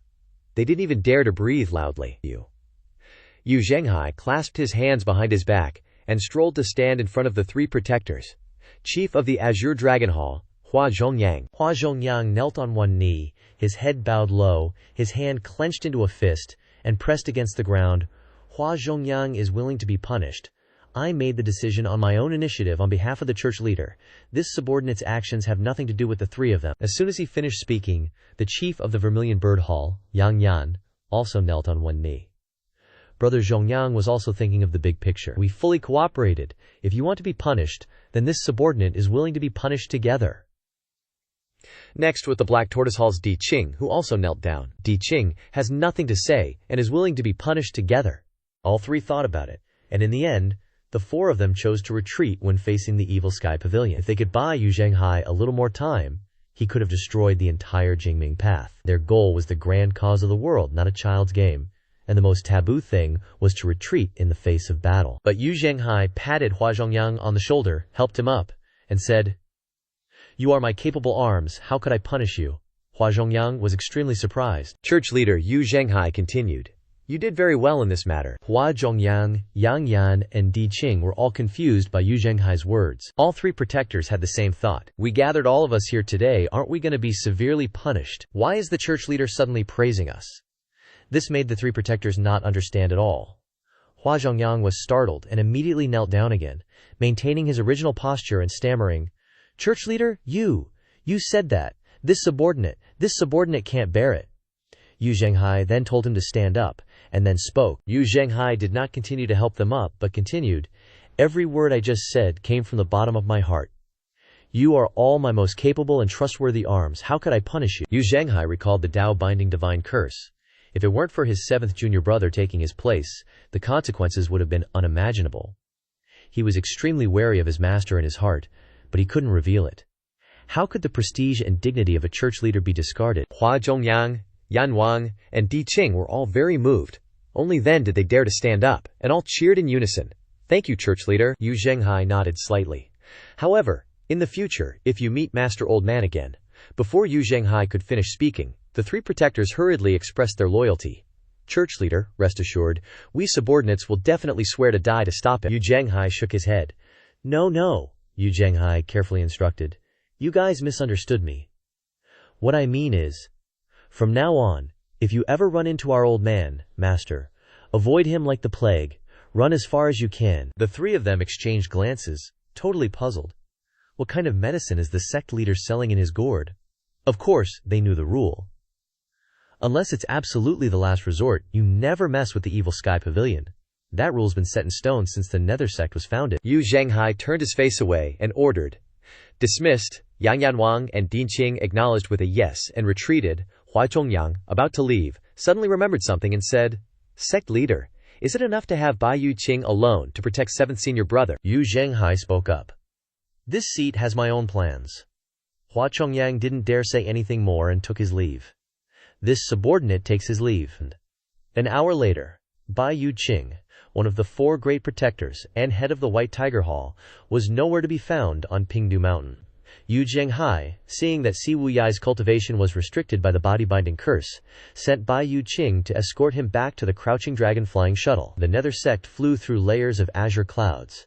Si Wuyai sat quietly in the flying shuttle, closing his eyes to conserve energy, occasionally trying to mobilize his vital energy to break through the divine incantation. Unfortunately, the vital energy in his body was currently completely empty. Right now, he was no different from a mortal chicken powerless in front of him, with the exception of the thoughtful body strength was still there. Everything else was completely gone. For cultivators, not being able to mobilize vital energy is equivalent to becoming a cripple. Si Wuyai is currently a cripple. He opened his eyes, sighed softly, and then said, Bai Yu Qing, stop. Bai Yu Qing was the one driving. She stopped the flying shuttle, maintaining its hovering state in mid-air. Bai Yu Qing asked in surprise. 7th senior brother, we're almost at Crouching Dragon Ridge. Why are we stopping here? Si Wuyai then said. Our old man master was able to get from Crimson Red Lake to Pure Clarity Dao in such a short time. Someone must have leaked information. Bai Yu Qing flinched slightly. 7th senior brother suspects me. Hearing Bai Yu Qing ask you suspect me, Si Wuyai felt a little awkward. After all, Bai Yu Qing was the one who carried out the mission to surround Monochi that day. Si Wuyai scratched his head and shook his head. You misunderstood. He couldn't exactly say that he had spies within Wei Zhuoyan's force on the shore of Crimson Red Lake, could he? Change direction, we're heading south. Crouching Dragon Ridge is just a temporary intelligence point used to fool people. 30 miles south is another intelligence base, Huangfeng Mountain. It's very safe there. Bai Yu Qing replied. I've heard that 7th senior brother is more careful than anyone else. It's indeed true, I admire it. With that, she immediately changed direction, controlling the flying shuttle to fly south. A moment later, the flying shuttle slowly descended. 7th senior brother, we've arrived at Huangfeng Mountain, Bai Yu Qing responded. The flying shuttle almost touched the ground, and then she took the initiative to say, let me help 7th senior brother down. Oh, let's go. The 2 left the flying shuttle. Inside the conference room at Huangfeng Mountain, Si Wuyai and Bai Yu Qing entered together. Several subordinates were overjoyed. Sect leader, Si Wuyai felt extremely comfortable being back home. Si Wuyai spoke. Thank you, Miss Bai, for escorting me all the way. After returning, please help me thank my eldest senior brother. Bai Yu Qing replied with a smile. Sect leader has instructed that 7th senior brother's cultivation has been lost, so before your cultivation recovers, I will stay by your side to protect your safety. The 2 looked at each other affectionately. Several subordinates felt weird after witnessing that scene. Isn't this a bit strange? And so, Si Wuyai kept staring at Bai Yu Qing. After a while, Si Wuyai was startled. Then he turned away as if nothing had happened. Please, have a seat, Bai Yu Qing said softly. I've heard that 7th senior brother likes peace and quiet. I won't disturb you much. Just have them arrange a place for me to stay. Bai Yu Qing actively pointed to the covert network members outside and walked away. Several subordinates praised after hearing this sentence. The sect leader is really amazing, able to acquire internal spies and moles at this level. The person next to him gossiped. Do you have any news? Let's exchange some. Another person continued to be nosy and joined the fun. I have, tell me, another person said. Don't talk nonsense. Perhaps Si Wuyai did not object, letting Bai Yuqing leave the conference room. A person quickly led Bai Yuqing away. As soon as Bai Yuqing left, a slight smile appeared on Si Wuyai's face. The subordinate in charge of guarding Huangfeng Mountain stepped forward, took off his mask, and bowed in apology. Sect leader's sudden arrival.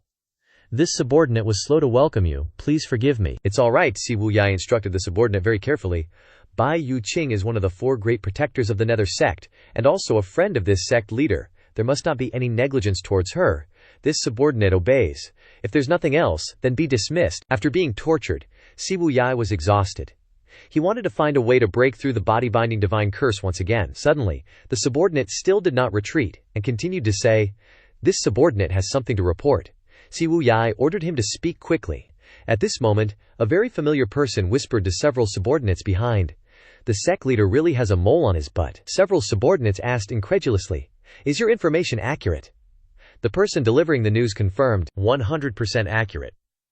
The subordinate in charge of guarding Huangfeng Mountain then reported to Si Wuyai. A few days ago, a distinguished guest with the surname Ri came to visit Huangfeng Mountain. He wanted to find the sect leader to ask for something. Si Wuyai frowned. A friend with the surname Ri. The thing Si Wuyai disliked the most was sudden, unexpected factors that were beyond his control. The person in charge immediately jumped in shock at the sect leader's questioning. He not only knew the sect leader's identity but also said the password. How could he be fake? Si Wuyai then asked curiously, Where is he? Right here in Huangfeng Mountain, as a guest. For some reason, Si Wuyai suddenly had a bad feeling. Everything seemed too coincidental. At the same time, that strange man said to Si Wuyai's subordinates behind him, Move aside, I'm leaving. Coming closer was a man wearing strange clothes, with a very long beard on his face, and his hair tied in a bun on top of his head. The robe was in the style of merchants from foreign lands. But that face, it's so familiar. A familiar voice came. Junior brother B, long time no see. As soon as that voice came, Si Wuyai shook his head slightly. He already knew who it was. He immediately ordered the subordinate, I have nothing else for you, dismissed. The subordinate was worried. Sect leader, Si Wuyai said calmly. He's a friend of mine, it's all right. The subordinate then obeyed. This subordinate takes his leave. Seeing the man approaching, Si Wuyai was first a little surprised, then immediately regained his composure and said with a smile, 4th senior brother, long time no see. What friend with the surname Ri? He just made that up on the spot. Ming Yin ripped off the wig and beard on his face, took off the foreign-style robe, and, in a blink of an eye, restored his original appearance, saying happily, Were you surprised? Si Wuyai sat down. On the surface, he looked as calm as if he didn't know anything, but in his heart he was indeed a little surprised. Is this master's idea? Ming Yin leaned back in his chair and said with a smile, Master ordered me to bring you back to the Evil Sky Pavilion. Hearing this, Si Wuyai felt very strange. Thinking back to what happened at Pure Clarity Dao, Si Wuyai felt it hard to understand. Master didn't hesitate to use the cloud-piercing flying shuttle, and personally went to Pure Clarity Dao, even using the body-binding divine curse. But why would he only send 4th senior brother here alone? And it seems that 4th senior brother has been at Huangfeng Mountain for 2 days. Si Wuyai's head ached even more as he wondered. Wouldn't it be better for Master to come directly and wait for him to show up? Although Si Wuyai was more intelligent than others, he couldn't figure out the key point. At this moment, Ming Yin opened a bottle of water, preparing to take a few refreshing gulps. Talking nonsense with Si Wuyai's subordinates earlier made my throat dry. Si Wuyai remained as calm as water. How did 4th senior brother know I would come here? Ming Yin didn't stand on ceremony. He plopped his butt down on the chair across from him, grabbed a bottle of water and chugged it down like it was nothing, then said, Just one word I remember, dude. That flying chariot at Cloud Sparrow Pavilion. Nino, junior brother. You were too careless. No matter who you rented it from, how could a flying chariot be something a normal person can get their hands on? Si Wuyai nodded, couldn't help but clap his hands in admiration. So how did senior brother know the password of the hidden dragon hall? Yin continued to pop open another water bottle, then continued, I went to Hidden Dragon Ridge for 2 days, and sorry not sorry, I couldn't sit still so I flipped the whole place upside down. And also I've searched this place several times already. Si Wuyai looked at Ming Yin with a complicated expression, not knowing what to say for a moment. He didn't expect Ming Xinyin to put in so much effort to track his whereabouts. Si Wuyai still seemed very calm, accepting the bottle of water from Ming Xinyin. As long as fourth senior brother is happy, Ming Xinyin picked up the second bottle of water, drank it all in one go, then looked at Si Wuyai. Why does your face look so bad? Si Wuyai went silent. Ming Xinyin smirked, pressing, don't be so petty, okay? This time I didn't lose to you. Being played by me once isn't anything to be ashamed of. Beating Si Wuyai made Ming Xinyin extremely happy. He felt a sense of joy like a little man getting his way. After a moment of silence, Si Wuyai spoke. Fourth senior brother, I have a question I'd like to ask. Speak, Ming Xinyin said gleefully. Nostrils flared. He was super happy right now for some reason. To be honest, he wasn't even sure Si Wuyai would show up here. He kind of felt like a cat that caught a fish by sheer luck. Sure, luck played a part, but luck is also a kind of strength, you know? Especially for a sly and clever guy like Si Wuyai. Si Wuyai asked. The Demon Heaven Pavilion's barrier is weakened on a large scale. I heard that Master, in his old age, forced the absorption of the barrier's power in order to maintain his cultivation. Is that true? Ming Xinyin wasn't even at Demon Heaven Pavilion during this time. He'd also heard about this, but since he didn't see it with his own eyes, he couldn't tell if it was true or false. Sorry, if you want to know, just come back to Demon Heaven Pavilion with me. Si Wuyai smiled, nodding. I have to say, fourth senior brother has changed a lot. Ming Xinyin was taken aback. Huh? He made a sound. I still remember. You resisted fourth senior brother the most back then. Back then was back then, now is now. Times have changed. Si Wuyai asked doubtfully. Then why didn't you make a move to capture me and bring me back last time? Bringing you back now is the same. Ming Xinyin couldn't exactly say that his strength wasn't up to par back then. Si Wuyai laughed loudly. We're all fellow disciples. Why make things difficult for a traitor? After all, I am still a traitor. You should feel lucky that I'm the one who came today. If Master made a move himself, I wouldn't be surprised if he used one hand to turn you into ashes. Si Wuyai replied. Master's cultivation is unfathomable. How would I dare doubt him? It's just that I have many things left unfinished. Returning at this time makes me a little unwilling. Ming Xinyin gave Si Wuyai a look. I don't care what you have going on. You have to come back to Demon Heaven Pavilion with me. Now, Yuan Qi fluctuations appeared on his body. Master's 10-year tribulation from absorbing the barrier's energy must have been reduced to 5 years. After 5 years, Demon Heaven Pavilion will still be the same, everyone going their own way. Si Wuyai must have told Ming Xinyin this logic countless times. Si Wuyai wasn't afraid, and calmly said, So what if I go back? Can it change the current state of Demon Heaven Pavilion? What will happen in 5 years? Ming Xinyin replied, We'll figure out what happens later. Si Wuyai scornfully said, Then I have to copy fourth senior brother and say something rebellious. If I don't want to, even if Maester himself comes, he can't do anything to me. Traitor, I have to clean up the sect on behalf of Master now. As soon as he said that, Ming Xinyin slammed his palm down on the table. Bam! The table shattered into fine powder, and the 2 bottles of water spun in the air. Si Wuyai's expression remained indifferent. Without moving at all, Ming Xinyin raised an eyebrow and said, Arrogant. Do you think my cultivation is still standing still? He unleashed an extremely powerful palm strike. To Ming Xinyin's surprise, the palm imprint hit Si Wuyai's chest directly. Si Wuyai flew backwards, crashing through the wooden door. Ming Xinyin questioned. Not understanding, successfully punished Si Wuyai, gaining 200 merit points. Lu Zhou, who was comprehending the heavenly book in the East Pavilion of Demon Heaven Pavilion, was suddenly startled by the system's notification, not understanding what was going on. After carefully considering it, only Ming Xinyin could have done something like this. Because he was still half asleep, Lu Zhou was also dumbfounded. He forgot that Si Wuyai's cultivation was sealed, and felt strange that Ming Xinyin's cultivation was only Golden Lotus Opening Leaf. How could he be Si Wuyai's opponent? Forget it, if I can't figure it out, I'll just keep sleeping. Back at Yellow Wind Mountain, Si Wuyai spat out a mouthful of fresh blood. He struggled to support his body and sat up. Ming Xinyin hurriedly ran towards Si Wuyai, who had been knocked away. He originally thought that he would fight Si Wuyai to a draw, but he didn't expect Si Wuyai to not only not fight back, but also stubbornly take a palm strike from him. After investigating for a while, Ming Xinyin finally understood. Si Wuyai wasn't hiding his aura, but had his cultivation sealed. Ming Xinyin sat on one leg, observing Si Wuyai. So you had your cultivation sealed. Even 7th junior brother has a day like this. Si Wuyai wasn't angry, he just said, 4th senior brother is indeed stronger than before, but if my cultivation was still there, you still wouldn't be my opponent. Ming Xiyin's face was as bright as a flower, gleefully replying, "A loser under my hands, too bad there's no what-if in this world." Si Wuyai shook his head, gnashing his teeth. Okay, stop talking nonsense. Alright, losing is losing. Fourth senior brother, just do it. Ming Xiyin grabbed Si Wuyai's collar with one hand, lifting him up. You think I wouldn't dare? Si Wuyai didn't flinch at all, looking straight at Ming Xiyin. Do you really dare? Si Wuyai understood this fourth senior brother very well. He was sure that Ming Xiyin wouldn't dare make a move, so he took a gamble. Who said Si Wuyai always worked carefully and meticulously, without any chance of error? Sometimes he would also choose to bet once, such as the current situation. Ming Xiyin grabbed Si Wuyai's collar. His eyes seemed to be on fire. He didn't rush to attack, but glared at Si Wuyai. Since I am your senior brother after all, before I really make a move, I want to know the real reason why you guys left Demon Heaven Pavilion. You guys here, including both first senior brother Yu Zhanghai and second senior brother Yu Shangrong. Si Wuyai indifferently smiled and said, "The reason is very simple. Master's temper is volatile, and we are also people, we also need dignity. Who can endure it like that forever? After getting the weapons and cultivation techniques, we just left, cutting off contact afterwards." Ming Xiyin scoffed and glared.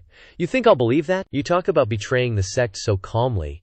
When did you become so thick-skinned?" Si Wuyai slowly said, as if he had seen it with his own eyes. "It's 6 of one, half a dozen of the other, and the experts of the 10 great sects besieged Golden Court Mountain. I remember fourth senior brother also thought the same way. You probably won't believe it, but that day, among the experts besieging Golden Court Mountain, there were quite a few of my spies." Fourth senior brother really angered Master quite a bit, huh? Ming Xiyin angrily stood up and shouted, "Shut up!" A sound wave struck, and Si Wuyai was knocked backwards. Si Wuyai raised his head and continued, "I'm just telling the truth. Please forgive me, senior brother." Ming Xiyin slowly said, "The past is different from the present. You are not us. How can you know the situation on Golden Court Mountain? Similarly, you are not us. How can you understand our feelings? You still dare to argue." Ming Xiyin exerted force, sending Si Wuyai flying out with a bang. Si Wuyai smashed through the door and landed in the courtyard. The system immediately notified. Punished Si Wuyai, gained 200 merit points. Lu Zhou at the Evil Sky Pavilion just opened his eyes for a moment, then closed them again, continuing to comprehend the heavenly book. For cultivators who have gone through the 9 levels of body tempering, if the opponent doesn't use primal chi, this kind of attack won't cause any damage whatsoever. Ming Xiyin jumped out of the council hall, looked at Si Wuyai strangely, and said, "Heaven's way has reincarnation, and retribution is certain. Who has the ability to seal your cultivation to the point where even you can't unlock it?" Si Wuyai leaned on the ground, wiping the blood from the corner of his mouth. While also glancing outside the courtyard, Ming Xiyin said, "Don't hope that someone will come to save you. I've been free these past few days and have been cultivating here. They're probably so scared that they've all run away." Si Wuyai suddenly realized that this fourth senior brother was much smarter than he thought. Si Wuyai forced a smile. "Fourth senior brother, why don't you join the dark web? I'll give you the position of leader, and I'm willing to assist you. No cure for that." "Master isn't here, so I'll teach you a lesson." In his place, Ming Xiyin unleashed a palm strike towards Si Wuyai. Just as the palm was about to hit Si Wuyai's chest, boom, another, even faster palm strike blocked it in front of Si Wuyai. That palm was extremely powerful, as fast as lightning, completely neutralizing Ming Xiyin's energy. Ming Xiyin turned his head, frowning as he looked at a girl who walked out from behind. "I am Bai Yuqing of the White Tiger Hall, Underworld Sect. Greetings, fourth Mr. Underworld Sect." Ming Xiyin took a few steps back and quickly looked around. Afraid that the eldest senior brother would suddenly appear, Bai Yuqing smiled and said, "Fourth Mister, don't panic. The sect leader has a lot of things to do and can't come here. Ridiculous. Am I afraid of him?" In his heart, Ming Xiyin breathed a slight sigh of relief. Bai Yuqing continued, "Fourth Mister, I just heard some noise over here. The sect leader repeatedly instructed us not to interfere in the private affairs of you misters, but the sect leader also instructed me to protect 7th Mister completely. Fourth Mister, why do you have to be so aggressive, making things difficult for 7th Mister? Ming Xiyin raised his head, brushing his sleeves, and replied, "Your sect leader has repeatedly instructed you, but you still dare to oppose me. As for your sect leader, the first person I'll kill is someone like you who doesn't follow the rules." Bai Yuqing was speechless after hearing that. Si Wuyai barely stood up. "Fourth senior brother, why are you so angry? Even if you kill me, it won't solve anything." Ming Xiyin with his sharp eyes and cold face, "My business is solving you." Si Wuyai was rendered speechless by this sentence. Si Wuyai looked at the fourth senior brother in front of him, and for a moment he suddenly felt that this person was very unfamiliar. He couldn't understand why fourth senior brother had changed so much. The Ming Shi Yin he knew back when he was at the Demon Sky Pavilion had an attitude that wasn't much different from theirs. After pondering for a moment, Si Wuyai lifted his shirt, revealing his slightly thin but well-defined six-pack abs. It's hard to imagine that someone with a scholarly and weak appearance like Si Wuyai would have such a beautiful body. However, right in the middle of his chest was a glaringly large character. Written in seal script, the character was bright red, as if it had fused into his skin, looking extremely prominent. Si Wuyai pulled his shirt open. The glaring character almost covered his entire chest. Ming Shi Yin frowned, extremely shocked in his heart.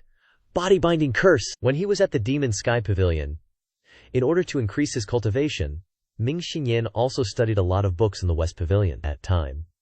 Ming Shi Yin's Azure Wood Sutra had not yet been perfected, and his knowledge of various spells was also quite accumulated. The body-binding curse in front of him was an extremely terrifying method of binding cultivation. Ming Shi Yin now understood why Si Wuyai hadn't fought back just now, because all of his cultivation had been sealed, and he wasn't deliberately hiding it. Si Wuyai smiled faintly. Fourth senior brother, do you know whose handwriting this is? Ming Shi Yin replied, I didn't see it with my own eyes, how would I know? Ming Shi Yin's answer made Si Wuyai even more sure that Ming Shi Yin wasn't on the cloud-piercing flying chariot that day, when they went to the Pure Nether Sect. So Ming Shi Yin's presence at the Yellow Peak Mountain now wasn't ordered by the master. Thinking of this, Si Wuyai's heart eased a lot.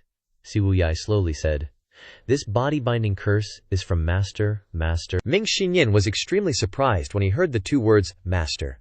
He remembered that recently Master often used some extraordinary methods, from the Buddhist imprint to the Taoist imprint, which made him feel very strange. And now even the curse has appeared. Even so, Ming Shi Yin still found it a bit hard to believe. Si Wuyai then said, Senior brother, don't doubt it, this is indeed the handwriting of Master himself. You will understand when you return to the Demon Sky Pavilion. Even if that's the case, you deserve it. The body-binding curse has caused me to lose all my cultivation.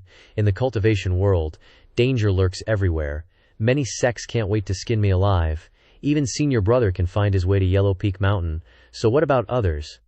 Aren't you afraid that Master will also use such cruel methods on you in the future? Ming Shi Yin paused slightly and then said, Stop trying to bewitch me with sweet words, betraying the sect and defying the Master.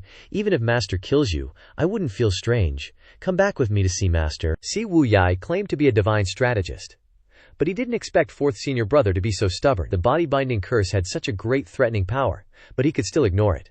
Then what else could he rely on to change Ming Shi Yin's mind? Since talking doesn't work, he had to use other methods. Si Wuyai straightened his clothes and smiled faintly. Fourth senior brother, it's true that force is very important at times, but what really determines victory or defeat isn't just force. If you want to take me away, I'm afraid it won't be that easy. Ming Shi Yin angrily shouted, You'll know after you try. The four words carried a powerful sound wave towards Si Wuyai. The space in front of him seemed to be distorted, but the sound wave hadn't even reached Si Wuyai's face when it was blocked by a transparent force, as if there was an invisible, thick wall in front of him. Ming Shi Yin raised his head and looked towards the great seat holder of the White Tiger Hall, Bai Yuqing, who was standing in front of Si Wuyai. Bai Yuqing spoke up. I'm sorry, fourth mister. I must ensure the safety of seventh mister. Ming Shi Yin then asked, What's your name again? Bai Yuqing cupped her hands. I am the seat holder of the White Tiger Hall, Bai Yuqing of the Underworld Sect, Ming Shi Yin. Your cultivation isn't bad. Why don't you join the Demon Sky Pavilion? Bai Yuqing was startled by Ming Shi Yin's words. This, Bai Yuqing said embarrassedly. Thank you for fourth mister's kind intentions. I have already joined the Underworld Sect, so I won't think about leaving. As soon as she said that, Ming Shi Yin immediately looked at Si Wuyai, a hint of sarcasm in the corner of his eye. See? Even she understands you can't betray your sect. Look at yourself. Si Wuyai didn't even bother with his senior brother's mockery. For many years, countless people had mocked him like that. Traitor, patricide, disloyal and unrighteous, shameless, scheming, treacherous, petty, and insidious. He was already numb to these curses. Ming Shi Yin looked towards Bai Yuqing. All right, I'll remember you. Even though Bai Yuqing's cultivation was higher than Ming Shi Yin's, she still felt a little uneasy hearing those words. She thought of the sect leader supporting her and her brothers, and only then did she breathe a slight sigh of relief. Besides, Si Wuyai was also on the side of the Underworld Sect, so how many more years could the Evil Sky Pavilion withstand anyway? In the cultivation world, the most valuable thing is time, and the most worthless thing is also time. Bai Yuqing cupped her hands. Thank you, Fourth Excellency, for understanding. Please return. Ming Shi Yin spat out 2 words. Return. Immediately, Ming Shi Yin stomped his foot. Bam! The pavilions on both sides immediately collapsed, and Ming Shi Yin's entire body soared into the sky. Ascending higher than Bai Yuqing, Ming Shi Yin stood in mid-air, looking down. Bai Yuqing's eyes met Ming Shi Yin's. Deep down, she really wanted to spar with a disciple of the Evil Sky Pavilion. Since embarking on the path of cultivation, she had heard so much about the legends and stories of the Evil Sky Pavilion. Everyone feared the Evil Sky Pavilion, especially its master, who was also the sect leader's teacher. The last time the 4 great seat holders faced the Evil Sky Pavilion together, they didn't dare make a move. Now that she had such a rare opportunity, how could she not be excited? Bai Yuqing smiled and said, Fourth Excellency wants to make a move? Whoosh! Ming Shi Yin's figure shot forward like lightning. Arriving in front of Bai Yuqing in an instant, Bai Yuqing's expression turned serious, not daring to be careless, and the two plunged into a fierce battle. In an instant, astral energies intertwined. Astral energy B scattered across the sky, and the astral seals of both sides collided endlessly. Seeing this, Si Wuyai shook his head slightly. The person in charge of Huangfeng Mountain rushed over, bowing low and saying, This subordinate is guilty. This subordinate should not have let a wolf into the house. Si Wuyai glanced at him. This matter is not your fault. The person in charge was relieved and breathed a sigh of relief. Thank you, sect leader, for your grace. But now, you may retire and enjoy your old age in peace. Sect leader. This is the rule of the dark web. Considering your loyalty over the years, I will spare your tongue. Si Wuyai spoke these words with extreme composure. The person in charge wanted to say something, but seeing that the sect leader had already spoken to this extent, he didn't dare to object any further, so he sighed, bowed to Si Wuyai, and said, Thank you, sect leader, for your grace. This subordinate takes his leave. Si Wuyai didn't even look at him, and until the person in charge left, he didn't even turn around to look once. A great man does not dwell on small details. Some mistakes cannot be made, nor can they be allowed to exist. Not long after, another person came to Si Wuyai's side, looking at the battle in the sky while saying, Sect leader, please enter the room to rest. How could Si Wuyai be in the mood to rest at this time? He took a few steps forward to get a clear view of the fight between Bai Yuqing and Ming Shi Yin, and then replied, No need. That person immediately looked puzzled. Sect leader, these two are fighting to a standstill. Who will ultimately win? Si Wuyai replied. Don't worry, Bai Yuqing is a 7-leaf expert. Although 4th senior brother has a heaven-grade weapon, he is no match for her. Bai Yuqing is only being considerate, Si Wuyai continued. Although heaven-grade weapons are powerful, it is almost impossible to rely on them to fight across so many levels. This subordinate understands, Si Wuyai then said. Go and inform them that the intelligence point on Huangfeng Mountain has been exposed, and the core personnel should relocate immediately. Yes. Just at this moment, the trees all around shot up taller. Si Wuyai sighed. It seems that 4th senior brother's Azure Wood Heart Sutra is complete. Master, has he figured it out? So like in the cultivation world, right? Whether you're talking about the Dao seals from Taoist sects, those chanting Dharma seals from Buddhist sects, freaky demonic meditation, or even the super noble vast righteous chi from Confucian sects. All of them got to use origin energy. They either use it to beef up some crazy strong astral shield, or, for some gentle healing vibes. No matter how fancy their techniques get, they don't really stray from that basic playbook. But the Evil Sky Pavilion's Azure Wood Heart art? Man, that's a whole different ballgame. This technique actually uses origin energy to make plants go totally wild and grow like crazy. At this moment, the tangled vines filling the sky simultaneously attacked Bai Yuqing. Bai Yuqing was secretly astonished, watching Ming Shi Yin's figure flash, and telling herself not to hold back any longer. Bai Yuqing said, I won't be polite. At this moment, a 7 zang tall Dharma body appeared. In the instant the Dharma body appeared, a powerful astral energy shot out, centered on Bai Yuqing. The azure wood was destroyed by the majestic astral energy in an instant. A droplet-shaped astral energy shield appeared in front of Ming Shi Yin, floating in the air. In his hand, the departure hook flashed with a cold light. When the azure wood was shattered, Ming Shi Yin immediately soared through the air. Bai Yuqing gasped. Feeling an extremely dangerous aura of threat, she immediately unleashed her entire body's primordial energy, and, in an extremely short period of time, her hands had struck out countless palm imprints. Ming Shi Yin wielded the departure hook, constantly shattering the incoming palm imprints. Seeing the departure hook in Ming Shi Yin's hand, Bai Yuqing recognized it as a heaven-grade weapon. Bai Yuqing shouted, worthy of being the 4th excellency of the Evil Sky Pavilion. Bai Yuqing's Dharma body suddenly shrunk, then expanded again. From 7 zang to 1 zang, she confidently said. But it's still far from enough, Si Wuyai wondered. This is the righteous heavenly astral energy? The underworld sect is reputed by the world to be the #1 great demonic sect.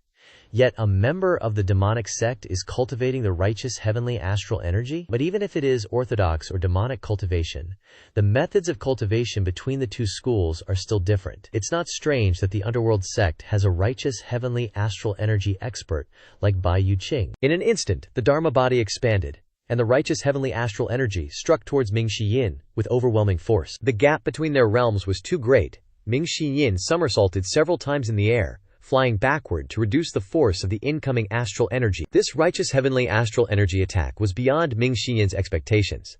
But Ming Shi Yin had also prepared a defensive move. How could one of the 4 great protectors of the underworld sect not have some tricks up his sleeve? Ming Shi Yin continuously spun around, retreating several hundred meters before controlling his body in mid-air. Even so, this righteous heavenly astral energy had caused his blood to surge and his whole body to tremble. If he hadn't prepared early, this move would have injured him. Ming Shi Yin glared at Bai Yu Qing in mid-air. Bai Yu Qing withdrew her Dharma body, and everything became quiet again. Bai Yu Qing didn't feel proud of having defeated Ming Shi Yin. On the contrary, she was very surprised in her heart. Bai Yu Qing humbly cupped her hands. I concede. She could gauge Ming Shi Yin's strength. In other words, she felt that Ming Shi Yin was still holding back his strength. Although Bai Yu Qing was confident of 100% victory, she was still shocked in her heart. The Evil Sky Pavilion is feared for a reason. Any disciple who has left the Evil Sky Pavilion has the ability to dominate a region. This is absolutely not an exaggeration. Ming Shi Yin spoke. 7th junior brother, I underestimated you. You actually managed to invite someone to help you. Si Wuyai then replied. 4th senior brother, why bother with such hardship? Ming Shi Yin also said. 7th junior brother, is it really necessary? Si Wuyai continued. Words are useless. Please return, 4th senior brother, and tell master from me that I am living well, and that the great senior brother and I won't do anything to upset him. Ming Shi Yin rebuked. You scoundrel! How dare you say you won't upset master, you unfilial wretch! Then, Ming Shi Yin turned to Bai Yu Qing and said in a deep voice, I advise you to mind your own business, and scram. His shout carried sound waves that swept towards Bai Yu Qing, but when it reached within a few feet of Bai Yu Qing, it dissipated. Bai Yu Qing shook her head helplessly. If 4th senior brother remains stubborn, then I won't be polite. Ming Shi Yin frowned, feeling a bit unwilling as he looked at that primal body. He had meticulously investigated and laid low for a while, trying to understand everything, and finally found Huangfeng Mountain, lying in wait. All his efforts were now wasted because of this Bai Yu Qing, gone down the drain. How could Ming Shi Yin accept this? The 7 zang tall primal body reappeared, towering in the sky. The surrounding primal qi gathered at an incredibly alarming rate, and vital energy swirled around Ming Shi Yin's body. Bai Yu Qing lightly tapped her toes, and both she and the primal body soared into the air. Ming Shi Yin felt a heavy pressure and quickly retreated. Bai Yu Qing had no intention of showing mercy. Her whole body, along with the primal body, shot towards Ming Shi Yin like an arrow. This was the most effective crushing method for opponents of higher realms. Previously, Elder Xiang Chunlai of the Zhengyi Dao had also used this method to break Zhu Honggong's 8 trigrams formation. All tricks were meaningless in the face of a primal body. Si Wuyai looked up in surprise at the scene in the sky, Bai Yu Qing's figure rushing straight ahead, accompanied by the primal body like a shadow. Si Wuyai softly wondered, Great senior brother, is this really your intention? Ming Shi Yin retreated rapidly. The primal body's speed was too fast. The members of the Darknet couldn't help but look up at the earth-shattering attack of the supreme expert. It seemed that the 4th excellency of the Devil Sky Pavilion was going to suffer this time. After all, Ming Shi Yin was a disciple of the Devil Sky Pavilion. How could he have any face left if he was crushed like this? Everyone shook their heads and sighed. In an instant, Bai Yu Qing's primal body arrived before Ming Shi Yin, and 3 figures suddenly appeared in front of Bai Yu Qing. The 3 figures merged into 2. She closed her eyes and opened them again. Bai Yu Qing muttered, What is this? 3 figures merge into 2. 2 figures, looking faint, like reflections on the water. 2 become 1. It was the figure of a cyan-robed swordsman. Her primal body had to stop. Bai Yu Qing had completely stopped, unable to move forward, her long hair flying in the wind, wearing cyan robes. The figure stood with his arms crossed, floating in the air, with a long sword on his back that was constantly vibrating. The sword on the swordsman's back suddenly flew out, unsheathed. Bai Yu Qing's heart felt as heavy as lead. A terrifying name flashed through her mind. Yu Shangrong. PF'd. The everlasting sword emitted a spiritual energy never seen before, like fireworks blooming in a fan shape, slashing straight at Bai Yu Qing's primal body. Whoosh! The extreme speed astonished everyone. The primal body was instantly cut in half, dissipating in mid-air. After a few seconds, Bai Yu Qing fell straight down, spitting out a mouthful of blood. At the same time, Bai Yu Qing's primal body was severely injured, and the entire sky was scattered with red liquid. Bai Yu Qing fell freely. Seeing this scene, Ming Xiyin thought to himself, having the primal body destroyed is no different from being seriously injured. This one sword is enough for Bai Yu Qing to rest for half a year. While falling, Bai Yu Qing widened her eyes and looked up at the sky. Then she looked towards the cyan-robed swordsman. The cyan-robed swordsman also slowly descended from above, with a faint smile on his face, the wind blowing his long hair. The crimson everlasting sword was sheathed again. Ming Xiyin was also completely stunned, looking at the cyan-robed swordsman's back with a puzzled expression. This was his second senior brother, the sword devil Yu Shangrong. He struggled with whether to thank second senior brother or not. After all, that earth-shattering sword was second senior brother's doing. But second senior brother was also one of the Devil Sky Pavilion's traitors. Si Wuyai's expression was unusually calm. Si Wuyai's subordinates all showed fearful expressions. Some trembled, some panicked, and some trembled and panicked. After the sword strike, the whole world seemed to have become silent. The one who broke the silence was Si Wuyai. Greetings, second senior brother. The others also bowed and saluted. Greetings, second excellency. At the same time, just as she was about to touch the ground, Bai Yu Qing suddenly struck her dantian with a palm, turning 180 degrees in mid-air. She landed on the ground on one knee, one hand supporting her entire body. Bai Yu Qing stayed still, not daring to move. Cough, cough. She spat out another mouthful of blood, the blood staining the back of her hand, as red as a delicate plum blossom. Bai Yu Qing panted, not daring to look up at all. She knew who had just arrived. This cyan-robed swordsman was the Devil Sky Pavilion's second disciple, Yu Shangrong. Yu Shangrong hovered in the sky, and then landed on the ground. He revealed a warm smile and waved to everyone. No need for formalities. Everyone breathed a sigh of relief. Yu Shangrong's attitude surprised them. One of Si Wuyai's subordinates thought to himself, this is hardly a heinous devil. He's clearly a gentle, modest, and polite gentleman. Ming Xiyin, standing behind Yu Shangrong, felt differently. He was still struggling with whether to say thank you or not. HMPH, what's there to thank? Yu Shangrong helped him, but a traitor's still a traitor. What can Senior Brother 2 even do to him? With Master backing him up, he's not afraid of what Senior Brother 2 dares to do. Yu Shangrong turned around, a warm and gentle smile blooming on his face. Junior Brother 4, are you hurt? Ming Xiyin hurriedly grinned and replied, No. Thanks to Senior Brother 2 for lending a hand. Yu Shangrong's voice was extremely gentle and generous. We're brothers, no need to be so polite. Ming Xiyin nodded repeatedly upon hearing this. Yes, yes, yes. The unyielding backbone he'd spent half the day building up deflated like a punctured balloon in an instant. Ming Xiyin didn't think that Senior Brother 2 would be like him, running around like an idiot looking for clues. Huangfeng Mountain is a desolate place, very difficult to find, Ming Xiyin wondered.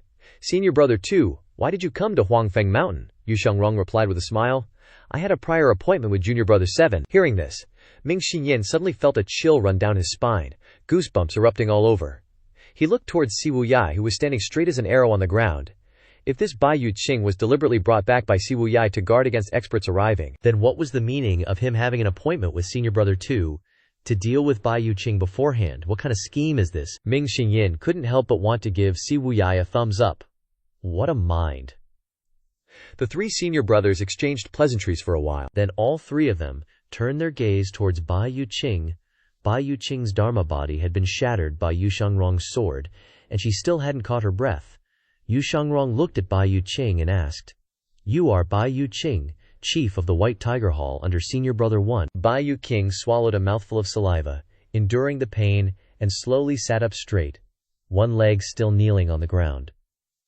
She replied, Greetings, second mister. She wasn't angry, nor did she dare to be. Sect leader Yu had advised them that, on the path to the great cause of the Nether Sect, kill gods when encountering gods, and kill Buddhas when encountering Buddhas. But there were only two people they must avoid. One was the founder of the Evil Sky Pavilion, and the other was Yu Shangrong. The four great protectors had always deeply ingrained this rule in their hearts. However, deep down they still had a desire to spar with such powerful experts. Only by truly exchanging blows would they know if the legendary sword devil Yu Shangrong was truly on par with the sect leader. If she still had a sliver of doubt before, it was completely gone. Now, Yu Shangrong's sword strike just now had exquisitely displayed the gap between them. Even though it was only a difference of one leaf, Bai Yuqing had lost completely, a thorough and utter defeat, leaving her without a single word of complaint. Yu Shangrong smiled and said, "Not bad," Bai Yuqing immediately said. "Thank you, second mister, for showing mercy." Yu Shangrong asked, "It seems you really like using your dharma body to bully the weak." Being asked this, Bai Yuqing didn't know how to answer. She stammered. This, Si Wuyai's subordinates began to whisper among themselves. Bai Yuqing's move just now of using her dharma body to forcefully suppress others was indeed bullying the weak. This subordinate was ordered by the sect leader to protect the safety of 7th Mister, but 4th Mister insisted on taking 7th Mister away. This subordinate had no choice but to make this move. I hope 2nd Mister understands. Hearing this, Yu Shangrong's gaze shifted to Si Wuyai, junior brother 7. Is this true? As soon as he asked this, he continued. No need to rush to answer. Think clearly. As long as you say it's not true, I will end her life with one sword. I am very willing to help senior brother 1 clear out these deceitful and lying disciples.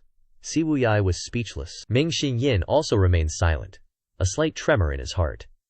Senior brother 2 is always consistent, making him impossible to see through. Senior brother 2 is obviously very humble, but extremely elusive. It was very obvious that Yu Shangrong had placed Bai Yuqing's life in Si Wuyai's hands. Si Wuyai replied without hesitation. Of course it is. Yu Shangrong immediately cupped his fist at Bai Yuqing. I'm sorry. Bai Yuqing felt her scalp go numb and hurriedly cupped her fist in return. This subordinate wouldn't dare. Yu Shangrong didn't pay attention to Bai Yuqing anymore, but turned to speak to Si Wuyai. Junior brother 7, if this is to protect you, then the fault lies with you. Oops. Si Wuyai's eyelids twitched slightly. Yu Shangrong continued. Junior brother 4 may seem shrewd on the surface, but he is actually a very loyal person. With his temperament, how could he do something that would endanger your life? Obviously, senior brother 4 insisted on taking him away, but why did senior brother 2 say? Hearing this, Si Wuyai stuttered in confusion. Senior brother 2, Yu Shangrong interjected. No need to explain. Yu Shangrong looked at Si Wuyai calmly and said, "It is a matter of course for an elder brother to discipline his younger brother. How can you be so disrespectful to your elder brother?" Si Wuyai sighed softly in his heart and reluctantly replied, "Senior brother 2 is right." At this moment, Ming Shiyin also ran to Yu Shangrong's side. Senior brother 2 is still the most reasonable. Old 7, obediently come back with me to see master. Yu Shangrong opened his mouth. Junior brother 4, listen to me. Please speak, senior brother 2. Junior brother 7 is exceptionally intelligent. He has helped me a lot these past few years. Give senior brother face this once, Ming Shiyin awkwardly chuckled. Then I'll leave it up to senior brother 2 to decide. Wuyai, hand over the peacock plume as compensation to your senior brother. Yu Shangrong smiled faintly and said, also so that your senior brother has something to show when he returns. Si Wuyai was extremely surprised by this request. He began to regret having arranged to meet senior brother 2 in this place. At the same time, Si Wuyai also realized that senior brother 2 seemed unhappy. This unhappiness must have originated from senior brother 1, or perhaps it originated from Bai Yuqing. Guessing was meaningless. Ming Xinyin immediately chimed in. Senior brother 2 is right. Si Wuyai sighed and bowed his head to Ming Xinyin. Senior brother 4, I was rude just now. I will accept the punishment. When has the Evil Sky Pavilion ever cared about these kinds of rules? These are all the old ways of those rigid, orthodox sects. Having to suddenly act like a gentleman made Ming Xinyin a little uncomfortable, but he didn't dare to object. Since you've said so, I won't haggle with you anymore. I've already prepared myself mentally not to be able to take you away. Ming Xinyin had come here originally intending to take a gamble on his luck, because Si Wuyai's strength wasn't bad. It's just that he didn't expect Si Wuyai to have his cultivation sealed, and by master himself. But there was no point in talking about these things now. After returning to the Evil Sky Pavilion, he would ask the other senior brothers and sisters. Ming Xinyin reached out, holding his hand in front of Si Wuyai. Hand over the peacock plume. Si Wuyai waved his hand at his subordinate beside him, and not long after, the subordinate brought the peacock plume over. Sect leader, your peacock plume. From the outside, the peacock plume was cast from pure gold, shaped like a sparkling cylindrical tube. The cylindrical tube had two key ends, and when pressed, it could condense qi into power, then fire it out from the other end, looking as beautiful as a peacock, spreading its brilliant tail. However, in the moment you were shocked by this beautiful scene, it had already taken your life. Si Wuyai had no expression on his face. Ming Xiyin stepped forward to take the peacock plume, constantly clicking his tongue. After observing for a while, Ming Xiyin said, 1. You have no cultivation. 2. You have no weapon, but at least you still have your head. Si Wuyai gave a light laugh and asked, Fourth senior brother wants to crack my head open. Out of respect for second senior brother, I won't bother arguing with you. Don't blame this senior brother for not reminding you. The cultivation world is treacherous. Without the peacock plume and enough cultivation, be careful not to attract the attention of enemies. Si Wuyai cupped his hands and acted like he was seeing Ming Xiyin off. This matter doesn't need senior brother to worry about. Ming Xiyin snorted softly, too lazy to waste words with him. So he lightly leaped into the air, stepping on nothing as he left. Sooner or later, you'll fall into my hands. The sound gradually faded. Constantly echoing back and forth between the Huangfeng Mountains, Ming Xiyin's figure also slowly disappeared. Si Wuyai cupped his hands towards Yu Shangrong. Thank you, senior brother, for the assist. Yu Shangrong smiled faintly, saying, What assist? It's good enough you don't find me annoying, I wouldn't dare. 2 of Si Wuyai's subordinates whispered. Huangfeng Mountain already had Bai Yuqing protecting it, and Yu Shangrong suddenly appeared, not only injuring Bai Yuqing, but also taking away the sect leader's personal weapon. No wonder Si Wuyai said the sect leader was definitely regretting it. Yu Shangrong saw through this, but didn't say it. The one next to him immediately said, Don't spout nonsense, do you want to die? Yu Shangrong turned his head to ask Bai Yuqing, Did the eldest senior brother send you here? Bai Yuqing endured the pain and replied, The sect leader carefully instructed me. I wouldn't dare disobey. After Ming Xiyin left and asked the reason for Bai Yuqing's appearance here, Yu Shangrong turned to say, After your return, tell the eldest senior brother, I don't care what he wants to do, and I'm too lazy to care, but don't go too far. Bai Yuqing was stunned, not knowing what to do. Bai Yuqing helplessly stared at Si Wuyai. Si Wuyai then said, Bai Yuqing, you should go back. She is the chief of the White Tiger Hall. Naturally aware of the conflict between Yu Shangrong and the sect leader, these two have never agreed with each other, and after leaving the Evil Sky Pavilion, this disagreement has only intensified. Bai Yuqing didn't dare to stay here any longer. It was best to leave as soon as possible. Yu Shangrong injuring her was clearly a warning to the sect leader. Bai Yuqing was just the cream caught between 2 Oreo cookies, unlucky enough to get caught. Bai Yuqing cupped her hands. In that case, 7th Mister, please take care. Ming Xiyin flew straight towards the Evil Sky Pavilion. Flying through the air for half a day, he finally arrived at Gengzin town. At least he had the peacock plume in his hands. He would have something to show his master upon returning. And Ming Xiyin's worries lessened a bit. He hadn't had a good rest in a while, always carefully investigating Si Wuyai's affairs. His mind was exhausted, and the battle with Bai Yuqing, though he wasn't injured, still affected him somewhat. So, Ming Xiyin decided to stop and rest a bit at the Gengzi town post station. In Gengzi town, a woman looked towards Jinting Mountain and said, The Evil Sky Pavilion's barrier is weakening again. Gengzin town wasn't far from the Evil Sky Pavilion, but you couldn't see it with the naked eye. Yet these people could sit here and discuss the Evil Sky Pavilion. Clearly there were many people silently paying attention to its every move behind the scenes. If things continued like this, the Evil Sky Pavilion wouldn't be able to hold on for more than a few years. I really admire the way this old ancestor does things. A man has to have dignity when he's alive. I'd rather lose a bit of lifespan than let those bastards trample on the Evil Sky Pavilion. Ming Xiyin didn't find these words strange. The great wide world is full of strange things. The demonic path can still exist because of people with the same aspirations gathering together. The Evil Sky Pavilion is the most prominent sect of the demonic path, naturally feared and admired by those in the demonic path. There are quite a few who want to go to Jinting Mountain and become disciples of the Evil Sky Pavilion. It's just a pity that the master is really old and doesn't take in any more disciples. The woman continued. Dignity doesn't last for many years. Yesterday, someone saw that the barrier's power had decreased by 1/3. The Evil Sky Pavilion doesn't seem to be planning to repair the barrier anymore. A scarred cultivator next to her chimed in. Barriers aren't easy to repair. It takes several years to possibly restore it. And after several years, the old ancestor, another woman joined the conversation. That makes sense.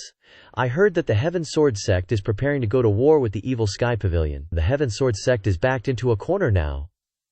Ming Xiyin glanced at the people chatting, not interrupting but silently drinking his tea. But the group dug deeper and deeper into the problem. Hearing this, Ming Xiyin immediately glared at the woman and pressed, The Heaven Sword Sect wants to attack the Evil Sky Pavilion.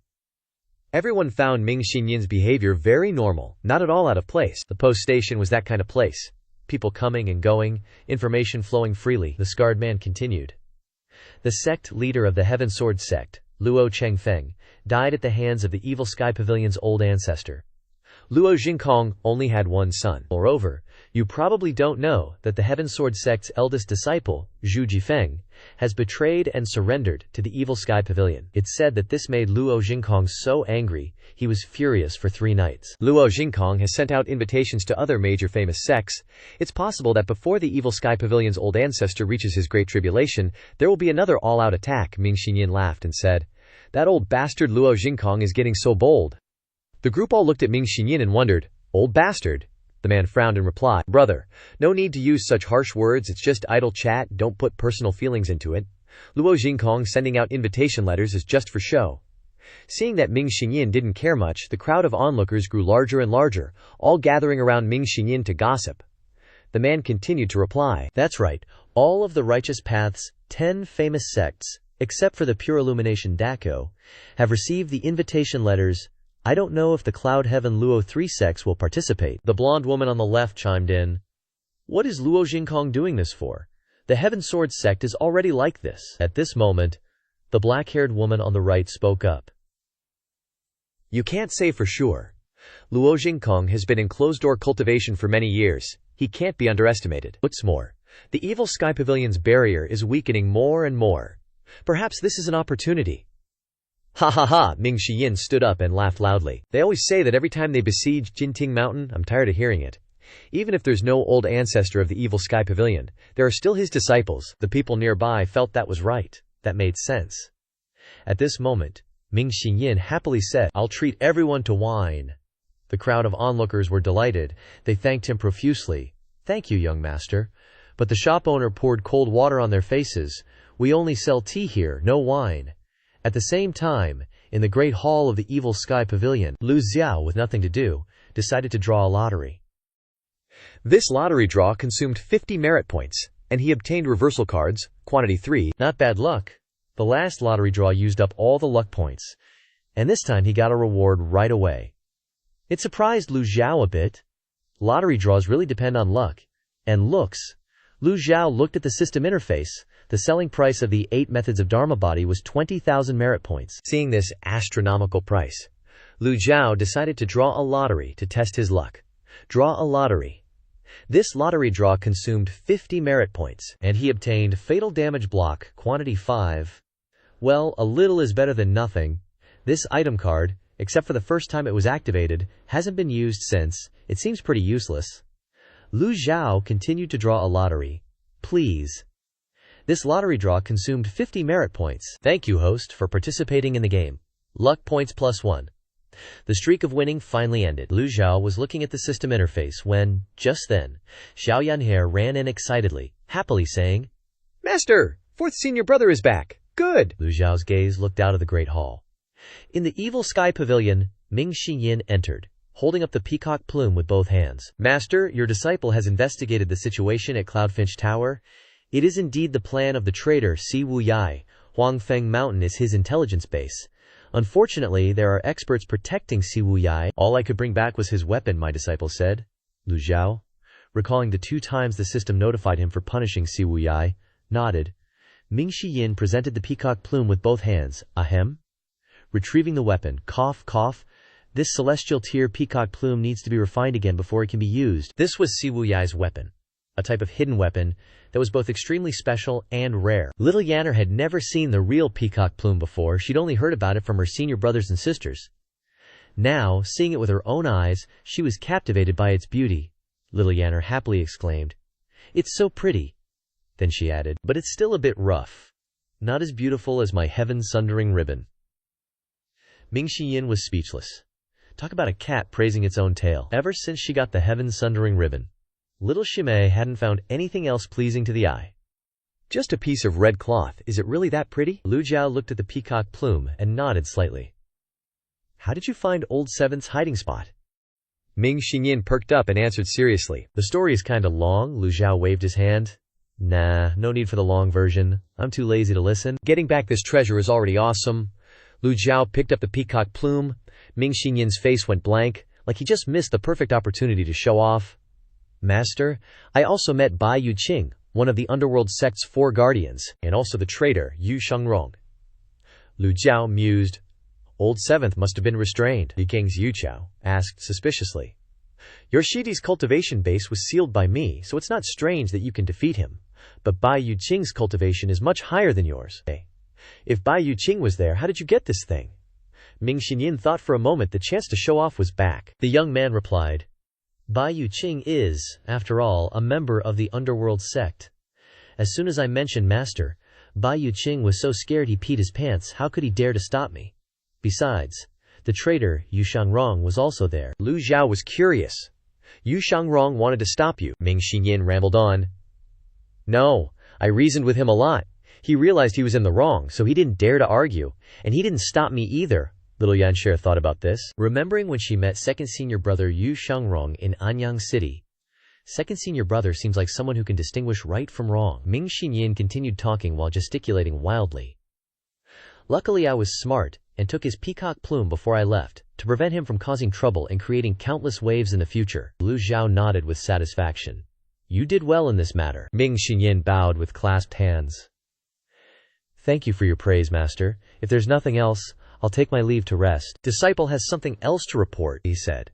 On the way back to the Evil Sky Pavilion, I stopped by the Gengzi town post station, and heard that the former sect leader, Luo Jingkong, of the Heaven Sword sect, is sending out invitations everywhere. They want to besiege the Evil Sky Pavilion once again. As soon as he returned, Ming Xinyan deliberately observed the Golden Court Mountains barrier, and discovered that the barrier's power had clearly been weakened a lot. He even sought out Elder Hua to confirm, and only believed it after receiving a definite answer. Ming Xinyan quickly looked around and saw that the barrier was indeed changing, because the weather was so hot, up to 42 degrees Celsius, so Pan Zhang and Zhu Jifeng were skinny dipping in a lake at the foot of the mountain. Seeing Ming Xinyan return, they were overjoyed. Fourth senior brother is back! Ming Xinyan continued to ponder. Whether it's the disciples of the Evil Sky Pavilion, or the external cultivators, everyone thinks that the barrier's power has been absorbed by Master, and too many people saw the activity in the secret chamber. Lu Zhou showed a look of disdain. Luo Jingkong only has a crippled body left. Not worth mentioning. Ming Xinyan quickly bowed. I am willing to leave the mountain and go to the Heaven Sword sect to kill Luo Jingkong. At this moment, from outside, Zhu Jifeng strode quickly into the main hall, arriving at just the right time.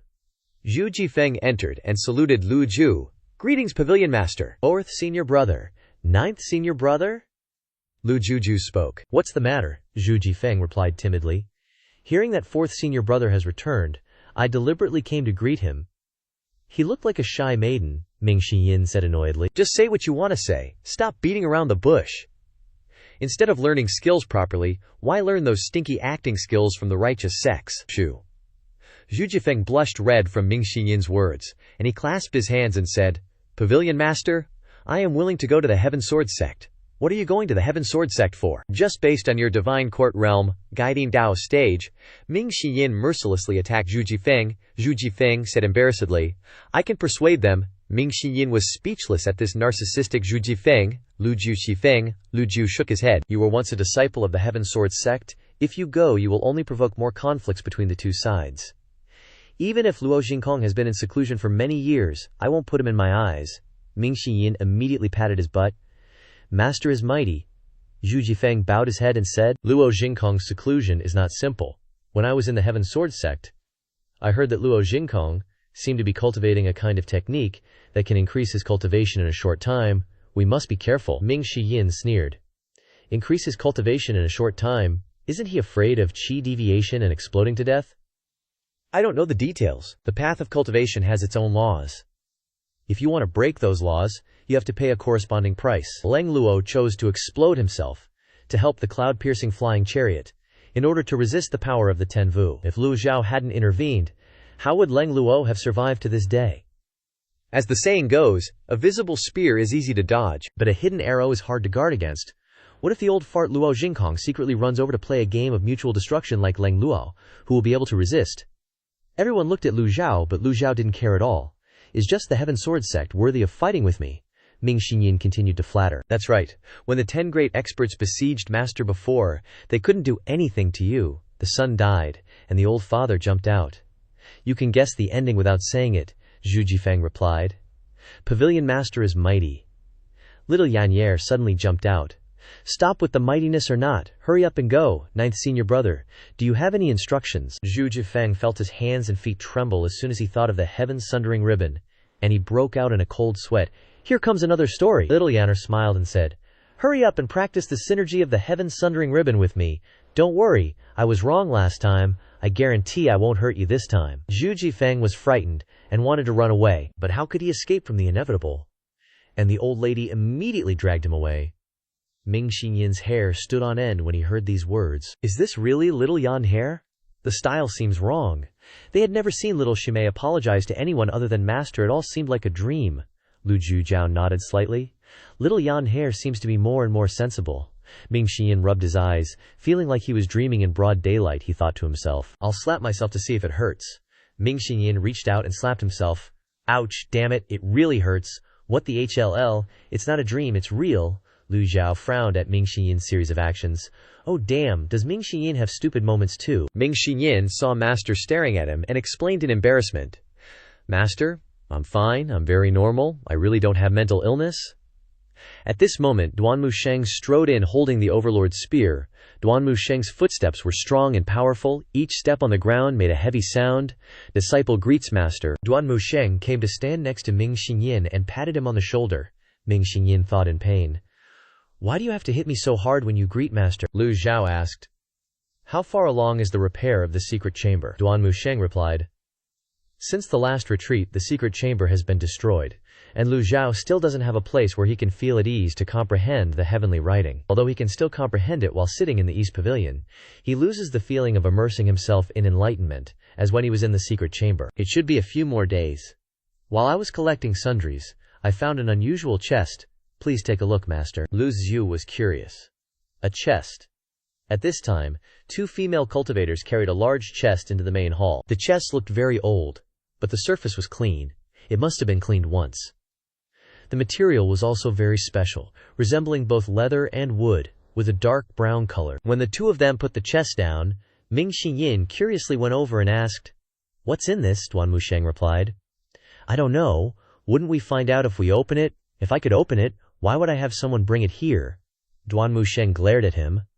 Ming Xinyin awkwardly replied, Third senior brother makes sense. Lu Zhou slowly stood up, put his hands behind his back, and walked down the steps to the chest. There were quite a few chests in the secret room, but he hadn't paid attention to them. Many of them had been covered in a thick layer of dust from not being cleaned for a long time. Duan Musheng reported to Lu Zhou. After the secret room was damaged, all the other chests were broken, but this one remained intact. This disciple found it strange, so I brought it for you to see. Ming Xinyin chuckled. Master, this thing must be a treasure. Lu Zhou ignored the two, and bent down to observe the chest carefully. This must be something Ji Tiandao left behind when he was alive, but it's been too long, and the memories are hazy.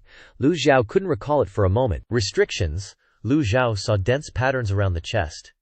He recognized this as a very special kind of restriction. The patterns ran around all 6 sides of the chest.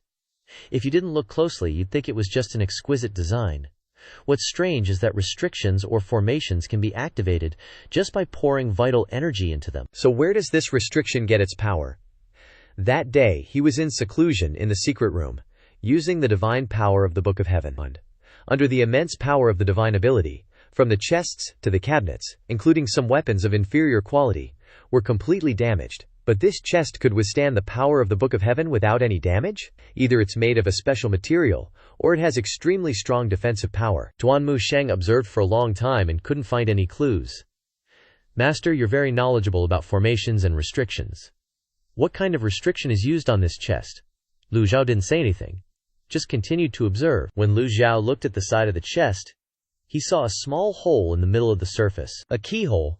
Ming Xinyin also stepped over to look, examined it, and said in surprise, Duan Musheng also saw the keyhole. Master, this disciple will go find the key immediately, Lu Zhou ordered. Go. Duan Musheng turned and left. The secret room was still a mess, and it would take some time to find such a small key. However, it was possible that the key was not in the secret room. While Ming Xinyin was relentlessly smashing the chest, Lu Zhou looked at the system interface. Sure enough, A reminder had appeared in the Lost Key quest, used to open the lost treasure chest. There was no such reminder before, which meant that the chest in front of him was the treasure chest in the quest. The system reminder read, "Search for the lost key that can open the lost treasure chest." Talk about searching high and low, only to find it right under your nose. Lu Zhou flicked his sleeve and said, "Take it to the East Pavilion." This disciple obeys.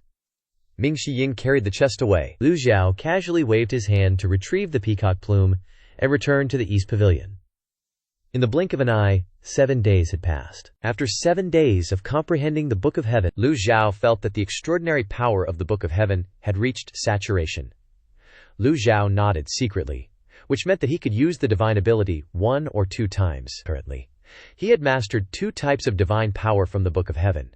One was the divine power of universal sounds, which was sound-based divine power, and the other was the divine power of annihilation, which was a type of divine power that could repel opponents. Both types of divine power required a lot of the extraordinary power of the Book of Heaven. And to obtain extraordinary power, he could only comprehend the Book of Heaven. Lu Zhou sighed softly in his heart. 7 days, or even 10 days, to comprehend enough to use the divine ability once. Using the divine ability requires too much extraordinary power. But when he thought of its power, Lu Zhou felt relieved. The more you pay, the more you get in return. Outside, Xiao Yu's voice came. "Master, Jiang Aijian sent a letter." She was flying in. Since Xiao Yanhe was obsessed with the Brahmalingo, the task of receiving letters fell to Xiao Yu, which was also good. Xiao Yu was more stable than Xiao Yanhe. Xiao Yu seemed more gentle. But somehow, when Xiao Yanhe received the letter, the bird could still fly. But now it looked like it was about to kick the bucket. "Is this what you call gentle?" Lu Zhou glanced at her and ordered, "Xiao Yu, read it." Xiao Yu opened the letter and respectfully read, "Old Senior, I have 3 things to tell you. One is that the former sect leader Luo Jingkong of the Heavenly Sword Sect has sent out invitations to gather the righteous sects, calling for an attack on the Demon Heaven Pavilion. However, the other sects don't seem to be moving. Luo Jingkong is very angry. You must be careful. 2 is the leader of the Underworld sect, who is also your eldest disciple, Yu Zhanghai, has seized 2 small sects in the demonic path, the 100 Refinements sect and the 10,000 Demons sect. Gotta give it to him. Yu Zhanghai has been pretty energetic lately. 3. Please look at the next letter." Lu Zhou frowned slightly. Xiao Yu's face was blank after reading this. It was the first time she had read a letter from Jiang Aijian, and it wanted to blow her mind. If you didn't understand Jiang Aijian's style, anyone who encountered this kind of letter would be stumped by him. Couldn't this guy write the letter on a longer piece of paper? After reading the letter, Xiao Yu also felt a little embarrassed. It was awkward to stand there and awkward to leave. Lu Zhou was too used to it, he said calmly. "Step back." After receiving the next letter, "This disciple will come to report." Xiao Yue finished speaking and left the East Pavilion. Lu Zhou gently raised his hand, and the peacock plume appeared in his hand. Looking at the smooth surface of the peacock plume, Lu Zhou was secretly surprised. The time that his 7th disciple had received the peacock plume was much shorter than the time that Yu Zhanghai and Yu Shangrong had obtained the heaven-grade weapon, which showed that Si Wuyai used the peacock plume very frequently. Holding the peacock plume in his hand, for some reason, the 3 words, "refinement talisman," appeared in Lu Zhou's mind. If he refined this weapon, what would Si Wuyai think? Lu Zhou casually waved his hand, and the last remaining refinement talisman appeared in his hand. Perhaps because the rapport had reached a certain level, Si Wuyai, who was sitting cross-legged in a small bamboo clearing, suddenly opened his eyes wide. His thick eyebrows furrowed slightly as he muttered, "Peacock plume?" When the rapport between a heaven-grade weapon and its master reached a sufficiently high level, there would seem to be a telepathic connection between the two, which could not be explained or described clearly. This was the case between Si Wuyai and his peacock plume. "Sect leader." A subordinate in a black robe heard the commotion and appeared nearby. Si Wuyai replied, "I'm fine." He didn't understand why he had suddenly thought of the peacock plume. The subordinate said, "Sect leader, how about I make a trip to the heavenly master path?" "No need." Si Wuyai slowly stood up. "Eldest senior brother has promised to send someone to the heavenly master path. If I send someone there again, it would be like not trusting eldest senior brother. Second senior brother injured Bai Yu Qing, so we shouldn't provoke him at this time. Then, how about I make a trip to Pingdu Mountain?" Si Wuyai didn't answer immediately. If it were before, he might have directly issued this order. But now he hesitated. "Wait, please give your orders, sect leader." Si Wuyai asked, "Has there been any movement from the Heavenly Sword sect recently? The subordinate reported, "The Heavenly Sword Sect has sent out invitations, vowing to attack the Demon Heaven Pavilion." Luo Jingkong couldn't help but want to make a move, but no other sects responded. "The Heavenly Sword Sect's power is weak and can't accomplish anything." Si Wuyai nodded and asked, "Has there been any response from Old 8? There has been no movement from 8th Gentleman for 10 days now," Si Wuyai also guessed.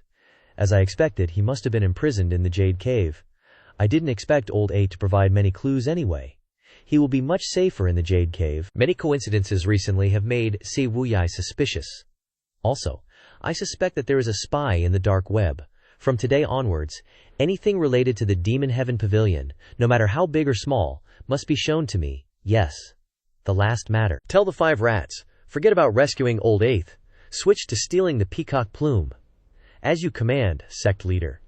The black-robed subordinate then shot down the mountain. After the subordinate left, Yu Shangrong, who was playing with a bird nearby, said, "7th junior brother, doing this will waste all your previous efforts." On a sky-high treetop beside the little bamboo grove, Yu Shangrong looked down at Si Wuyai with a faint smile. Si Wuyai replied, "It seems I underestimated Master's abilities," Yu Shangrong pressed. "How did you know?" Si Wuyai slowly explained. "The reason I let Old 8th return to the Nether Sect was twofold. First, to ensure his safety, and second, I needed him to provide information on what was happening inside the sect. Though Old 8th is clumsy, he won't meet a deadly end. If necessary, I can also order the 5 rats to rescue him." Yu Shangrong chuckled dismissively, shaking his head. "I'm afraid the 5 rats are just rats scurrying across the street." Next, I deliberately gave the peacock plume to 4th senior brother to test Master's abilities. But just now, Si Wuyai paused for a moment before continuing. "The peacock plume is in danger." Yu Shangrong chimed in. "The conditions for refining a heaven-grade weapon are extremely harsh. I've already helped you. You shouldn't regret it." Hearing this, Si Wuyai looked at Yu Shangrong. "Second senior brother is right," Yu Shangrong calmly said. "It's your turn to help me." Si Wuyai clasped his hands and replied, "Please instruct me." Second senior brother, Yu Shangrong, opened his eyes. Sunlight piercing through layers of leaves, falling on his distinctly angular features. Yu Shangrong gently leaped down, his figure as straight as a willow branch. Flying in front of Si Wuyai, Yu Shangrong conveyed the message to the eldest senior brother. "Even the best blade needs regular sharpening to maintain its edge. See you in half a year at Pingdu Mountain." Whoosh! Yu Shangrong flew back up to the treetop, truly living up to his title as Sword Devil, appearing and disappearing in a flash. After hearing Yu Shangrong's appointment with Yu Zhenghai at Pingdu Mountain, Si Wuyai's heart trembled. Since he founded Darknet, he had heard countless news. Some lived, some died. Every day there were special events happening, some as big as the sky, some as small as sesame seeds. But he had never been so shocked. Yu Shangrong's words made his heart tremble. Si Wuyai knew that the eldest senior brother and the second senior brother were always at odds, and also knew that their working styles were very different, and they were not satisfied with each other's way of doing things. He also knew that there would be a battle between the two, but he didn't expect it to come so early that he was surprised. Si Wuyai looked at Yu Shangrong on the treetop and said, "Second senior brother, is it impossible to?" Before he could finish his words, Yu Shangrong raised his hand to interrupt him. "My mind is made up. I only hope that he will not be injured in these 6 months." Lonely masters will naturally hope that their opponents will respond in the best condition. Dealing with the weak is very boring. So boring that they don't want to take action. With the cultivation of the eldest senior brother, only Maester, the old man, can hurt him, so tell him not to provoke Maester. After saying that, Yu Shangrong gently tapped his toes, his whole body like a gentle breeze, flying away through the air. When flying in the sky, dozens of meters above the ground, Yu Shangrong suddenly flew back in front of Si Wuyai, instructing, "Remember to take care." Si Wuyai also quickly replied, "Please rest assured, senior brother, I can protect myself. See you later." "See you later." The two clasped their fists and said goodbye. Yu Shangrong did not stay for long. He put his hands behind his back and flew away through the air, then disappeared into the horizon. Meanwhile, Si Wuyai was still in a salute posture. One was to respect the senior brother, and the other was that he was still frozen in place because of what happened just now. Si Wuyai shook his head and sighed softly. He returned to the little bamboo grove, looking at the mountain of intelligence piled on the table, and thinking about the things he needed to do in the future. For some unknown reason, Si Wuyai, who was originally calm and sober, suddenly became angry, waved his sleeves, and scattered the intelligence materials in front of him all over the ground. Si Wuyai asked himself, "What am I doing all this for?" At this moment, Si Wuyai suddenly cried out in pain. Another black-robed subordinate appeared, kneeling on one knee. "Sect leader, your body," Si Wuyai frowned. I'm fine, it's just a backlash from trying to break through the body-binding curse, the subordinate said. Please take care of your body, sect leader. At the same time, in the Nether sect, a system notification sounded. Punish evil disciple Si Wuyai, harvest 200 merit points. Although Lu Zhou didn't know what Si Wuyai was doing at this moment, the reward of 200 merit points made it clear that he was suffering a backlash. Lu Zhou shook his head, looking at the peacock plume. Want to break the shackles of the body-binding curse? Easier said than done. Don't say that this body-binding curse was cast by the system, even if it was cast by a 6-leaf, 7-leaf cultivator of the Celestial Master Tao. Once hit, Si Wuyai would not be easy to break through. Thinking of the various conspiracies Si Wuyai had made during this period, Lu Zhou shook his head slightly. Evil disciple, I'll take back your weapon first. He waved his hand, and the refining talisman disappeared. This was the first time the master and disciple had fought in the air, and Si Wuyai had completely failed. Lu Zhou put the peacock plume down. At this time, Zhao Yu's voice came from outside. Master, there are 2 flying letters. 2. One is Jiang Ai Jian's flying letter, and the other is a flying letter from the bottom of the mountain, Lu Zhou ordered.